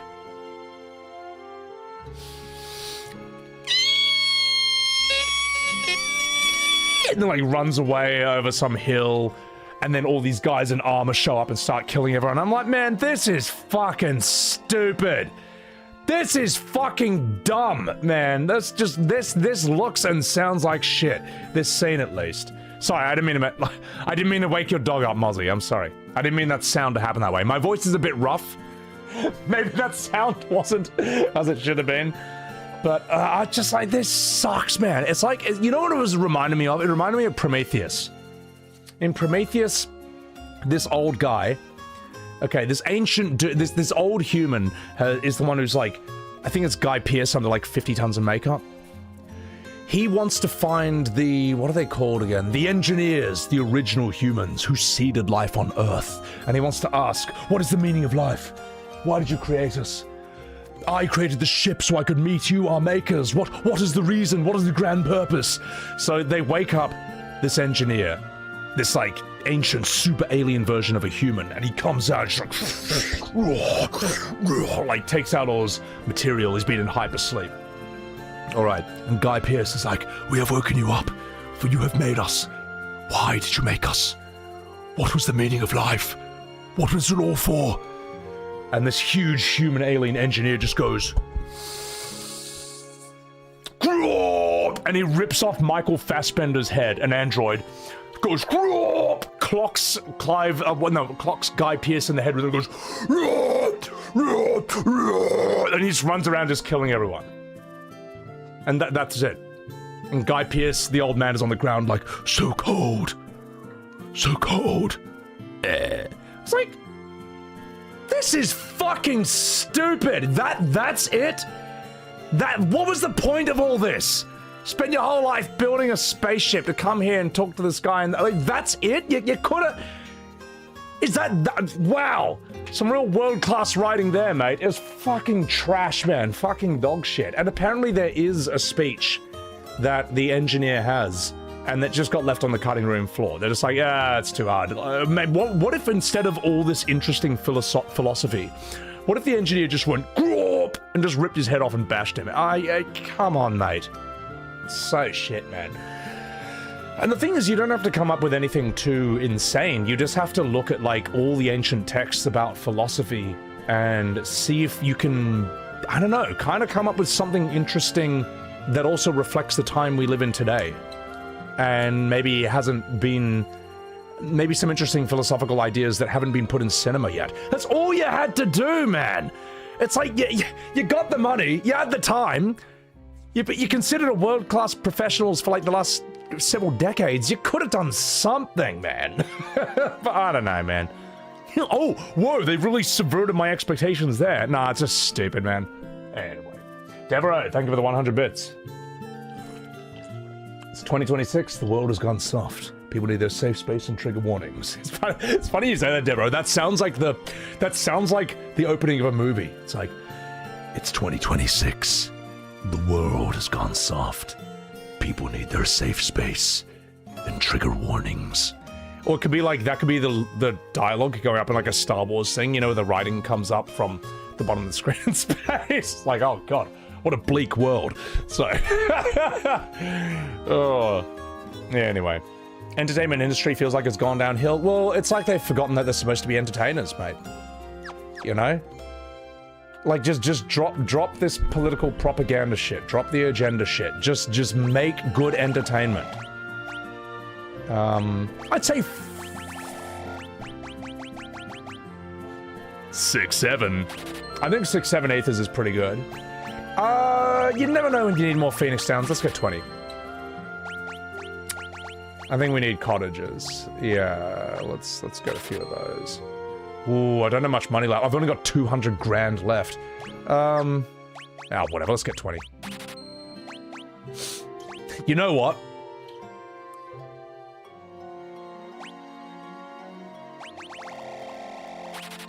We may as well never run out of MP ever again. It's important, okay? It's important shit.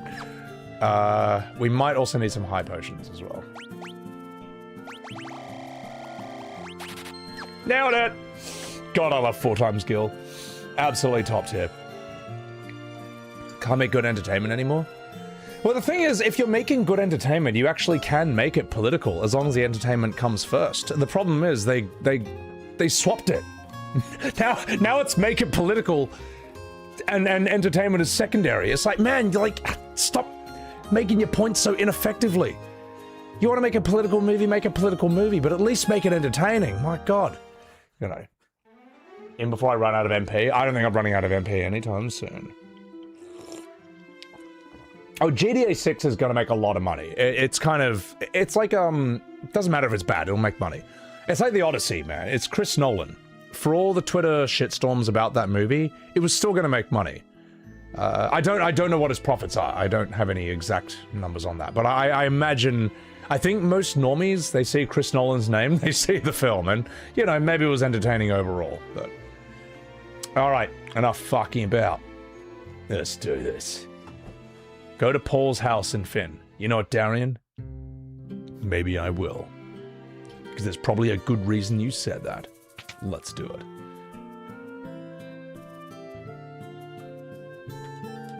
Well, fucking well. Even if we had an army of you, mate, it wouldn't help us this time. How can we fight a bloody cyclone? God, I hate this system. Okay. Is there anything important I'm supposed to do here? Nothing important at all. I can see your messages, Hannah. Oh wait, you're on Twitch. Alright, enough fucking about. Let's get out of here. Anything else? What about this house? Maybe there's something cool over here. There's a hidden room with a blood sword. Oh, well, that makes it... Okay, that's a good point. Alright, Paul. It's been a lot of fun, mate. But I'm gonna steal your shit. And this isn't Chrono Trigger, alright? So there's no consequences. There's no consequences for me breaking into your house and stealing your shit. You see nothing out of the ordinary. How do I get in there? This game is really bad at telling you where to go next and what to do. It's so bad. So bad. Yeah.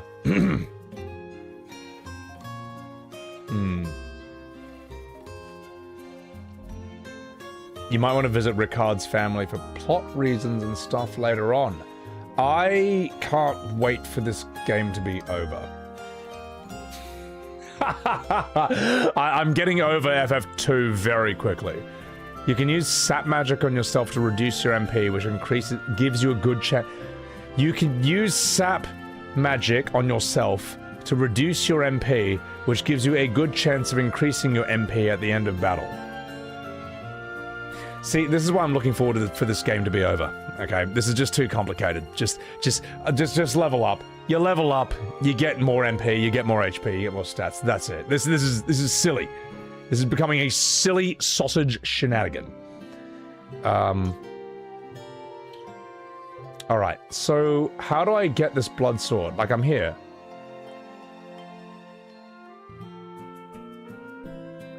Speak to Hilda in Finn Castle. Learn Cyclone password. Find Paul's house. Talk to Paul. Ah, Tiny. Thank you. All right, I've got it. You increase the stats you use, Razareth. Thing is, as I say, certain games this works. Like, when you're just friends swapping Valheim, you know, you're playing Valheim with a mate in Discord just talking shit. It is fun to just be jumping all the time. I'm leveling my jump, you know. Also Skyrim or whatever, but it just feels wrong in this. There's a reason they've never used this ever again. So, yeah.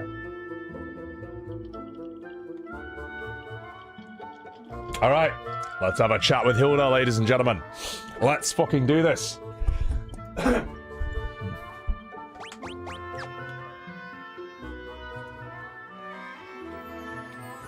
Oh jeez, the ultimate magic is in our hands, but what good does it do for us? The cyclone will kill us before we even have a chance to use it. Oh jeez! Unless we sprout wings and learn to fly, I don't see how we can get into that cyclone. Nani? Alright, let's have a chat with you. Oh gosh, the Emperor's foul magic can control even the winds. Poft, Palum, Altair, Galtria, each was destroyed in turn. And now the cyclone is headed for Finn. Oh, fuck. The Emperor himself is controlling the cyclone, I have no doubt about it. Long ago, we summoned wyverns by reflecting the light of the pendant off the castle's mirror. Fuck. I need to find a pendant, don't I? There's no key items to learn, no key terms to learn. Fuck you. Arr! When the storm kicked up and the ship went down, I got separated from ye. I thought you were dead for sure. It's good to be wrong now and again. Now, if you're not doing anything right now, Furion, why did you come round to the back of the castle for a little blowy joey? Arr! I'll make it nice and teethy. Sorry, I'm sorry. Okay, we need the cyclone password then. Cyclone. Okay, alright. Alright, I guess we just go down and use the word cyclone? Jesus, Silas Hayes, bad. That's really bad. Isn't that a chick? It is, but she's a pirate, so she gets a pirate voice. So... yeah, no, that was in the original Japanese translation. They just had to, you know, change it for Western audiences. Right, let's continue. And if you don't agree, you hate Japan. Right, let's get in here. You fucking... You're planning on going into that thing? You do realize that's insane, you fucking dickhead. Listen, mate, I've been keeping a few things stashed away. I want you to bloody have them. Try feeling around the wall near my bed, mate. I've got a fucking Gatorade bong and a couple of cones. Alright, here we go. Oh! Nailed it! Wow! Oh my goody gumdrops. Look at all this. Holy sh... Oh! The blood sword. Who should use the blood sword? I don't think the blood sword is going to be stronger than my bare fists. Like, everyone is so absurdly leveled up. I don't know. I don't know anymore.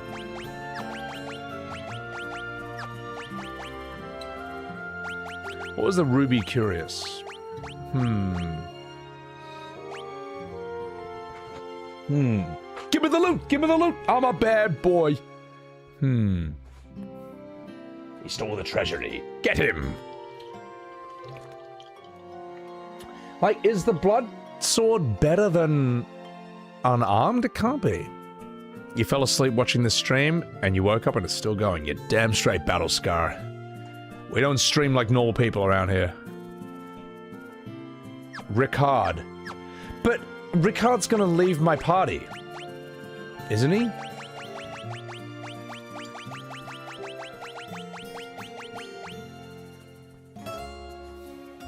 And he's gonna steal it. Blood sword is for insurance later. It does 1/16 a monster's HP times your... Oh! Graffotta, that's it. It can kill the last boss in 2 hits with the right buffs. Oh! Well, I'm not intending to do that. I may be overpowered, but I'm not going to do that. So it's like Demi. Ah, that's why. I see. How brutal, how intense does Ricard's pixel sprite look? Like, you can just tell he's strong. You can tell this guy's intense. Perfect for the final boss. Okay, cool. Okay. Chat's here is slower than Twitch. Hannah, unfortunately, YouTube is. Unfortunately. Magic interference? I think that's spirit. I think that's like your magic defense. That's how old this game is.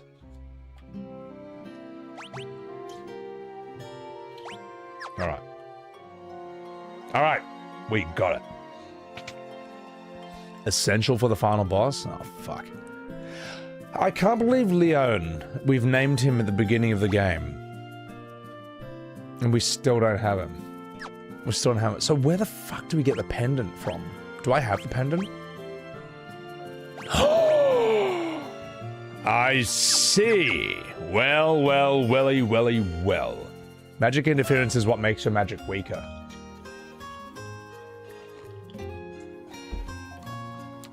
What? Oh, fuck.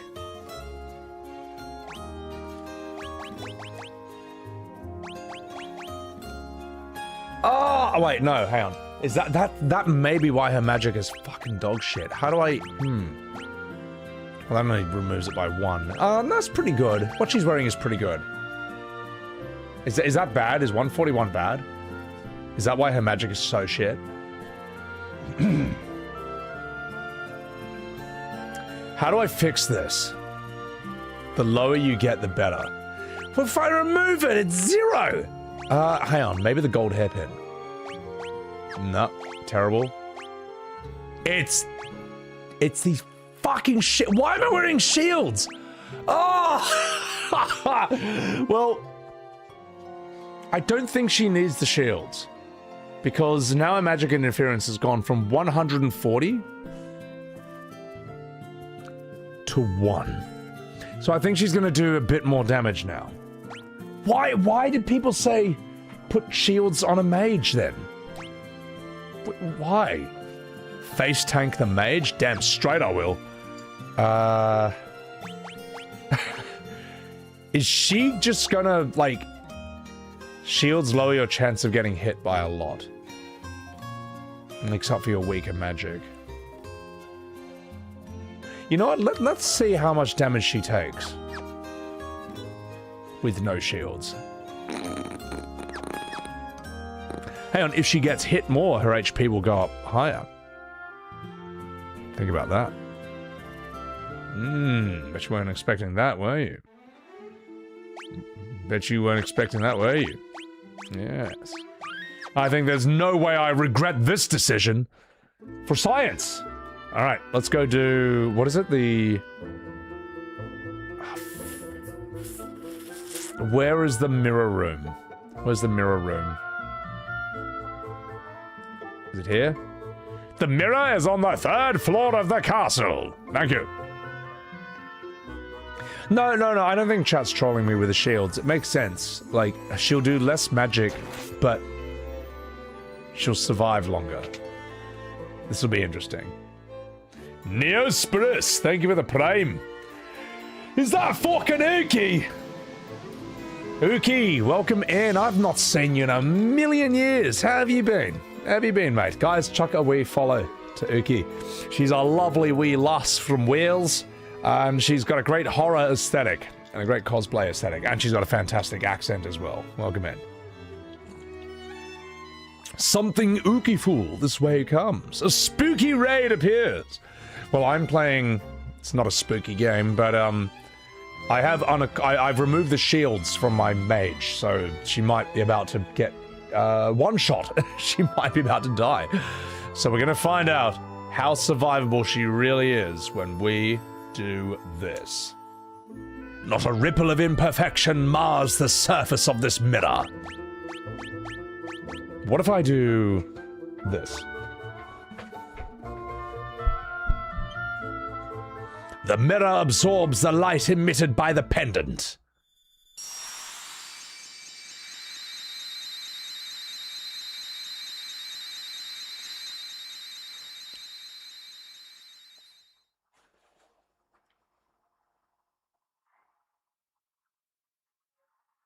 The image of a young wyvern shimmers in the mirror. The last wyvern egg is finally hatched, and the wyvern is speeding towards Finn. Whee! Rolling around at the speed of sound. My name is Wyvern and I'm going on adventures. All right.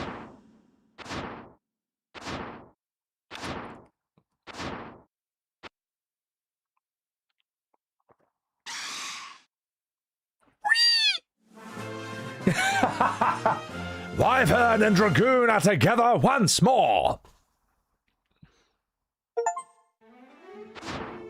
Whee!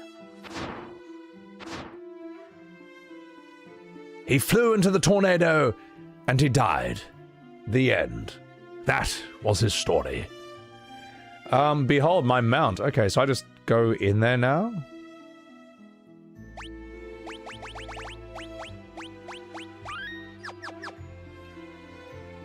Why do dragons look so cute in pixel FFs? Well, you can tell they're brutal, but the pixels are like a really cute representation of them, so it just kind of works. That was heaps cute.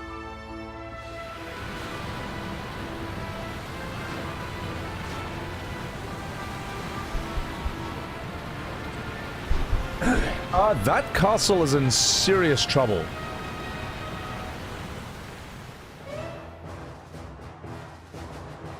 Can you handle a 13-hour stream? No. No. This... I'm gonna hop out here. I know how to get in there now.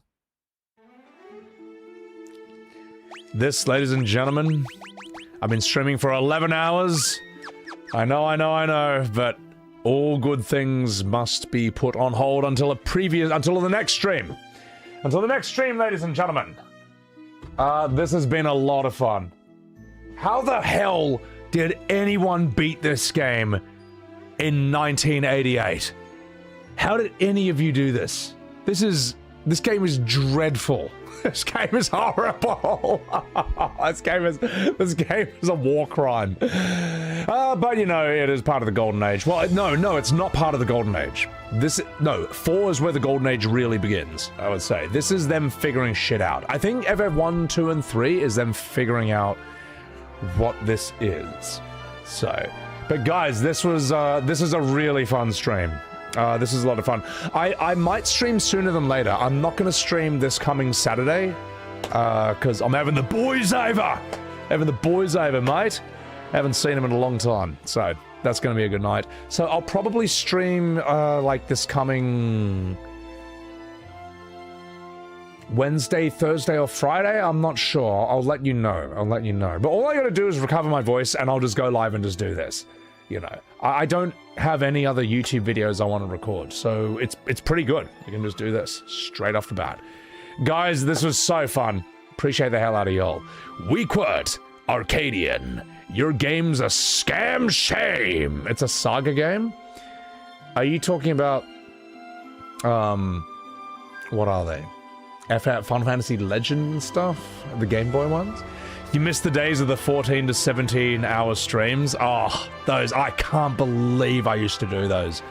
I think it's because Max Powers, you remember the 17-hour streams too. I think it's because this was all so new to me. I had so much energy stored up from... I just had so much. And... I don't know, man. It was just... It was also riding off like the whole COVID boom and stuff. But yeah, the thing is, these days are just more chill. Like, things are just better overall now for the channel. You know, it's actually... The YouTube is actually a thing. It's actually functional. The shorts are good, and I can always make more when I want to, when I need to. So, 18-hour streams, Arjun? Yeah. Yeah, for those of you who are new to the stream, if you watch my Baldur's Gate 3 streams, those are often 16 to 18-hour streams that are broken up into 4-hour blocks. And you can see by the end that I'm just like heaps disheveled, but I just love the game so much. I'm having a good time. So, yeah, you're a madman, Moonhoos. You're damn straight I am. Chill is good, Faith, Fatty. Yeah, well, the thing is that I can just go, you know, you've all seen me go intense when I need to. You know, I can still bring it out when it's necessary. FF2 is one of your faves, Josh? Yeah, it's not one of my faves, but I have enjoyed streaming it. And I think a great thing about the Pixel remasters is that you can just turn off encounters and you can make your XP and guild go up 4 times faster. Because you know what? It's not 1980. It's not 1988 anymore. We ain't getting any younger, Sonny Jim. Sometimes you just want to do the story. Sometimes you just want to run from one end of the map to the other without it taking 8 business days. Filthy journalist, you're damn straight I am. You're damn straight I am. I apologize for nothing. So, Holly, I did a 30... Oh, yes, Holly, I did a 33-hour New Year's Eve stream once. Never again. It took me about 2 days to feel normal again. That was not a good 2 days of recovery. No eating that entire time either, just beers. There was so many empty beer bottles on my stream at the end of that. That was not great. So, guys, thank you so much for enjoying today's stream. Thank you, everyone. Dark Typhoon, thank you for the $2 super chat. You're amazing. Love your streams. Oh, you stop. Guys, thank you so much, everyone who has followed the stream, everyone who has gifted subs, everyone who's subbed, everyone who has super chatted, everyone who has cheersed bits. I do apologize if I miss the 100-bit cheers at times or the $2 super chats. My alerts don't go off unless it's over 300 bits or over $3. Claire Obscure 33 stream, you're damn straight, brother. So, what else is that? And thank you for the raid, Uki. Appreciate it. Hope you're doing well. Guys, thank you for enjoying my riveting Final Fantasy II streams with my Academy Award-winning voice acting.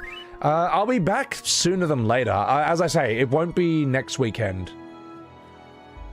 Probably do it on like a Wednesday, Thursday, Friday. I'll finish this game then, at the very least. So, Super Tramp, awesome band. Thank you for the $10 super chat.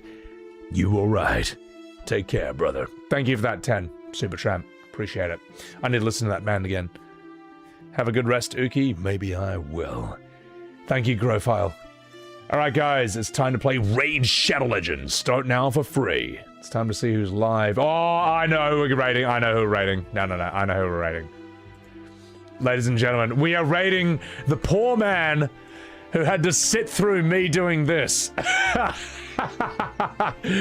We're raiding the guy who's, this is his TTS, by the way. This is Cloud from FF7 Remake. You can TTS him, and I wrote this. You've got to help me, Barrett. Sephiroth given me Mako poisoning, and I'm going crazy. You've got to help me before I go crabble, cribble, blibble, wibble, fibble, googly, moogly, poogly, wobbly, wobba, baba, dabba, whoa, whoa, whoa, whoa, wobble, lubba, dub, dub. Oh my god. Oh my lord. All right. Okay, I'll give you the other one. I used TTS to make it sound like Cloud was getting Mako poisoning, and this is Tifa getting Mako poisoning. Cloud's one is funnier though. Bang, it's me, Tifa Lockhart from Final Fantasy VII.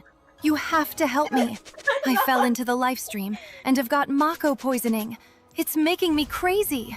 You've got to get me to a doctor before I wibble, wubble, wobble, wobble, flabble, hoo, aha, hey ho, hoo, blibble, nibble, gibble, weeby, phoebe, hua, hoo, bazoonga. Do you think I should help her? Bazoonga! Oh my god. Alright, I'll give you the link to the Tifa clip. That is so stupid in chat right there. Guys, we're gonna raid my man, Bang TTS. He's a good bloke. This is what it means to be friends with me, alright? You gotta put up with a lot of silly sausage shenanigans, alright? You gotta put up with this kind of behavior. So, yeah, he is currently streaming. What are you streaming right now, Bang? What are you fucking doing, mate? Where are you? Come here. Come here. We're raiding you, mate.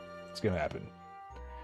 He is streaming Restory Chill Electronics Repair.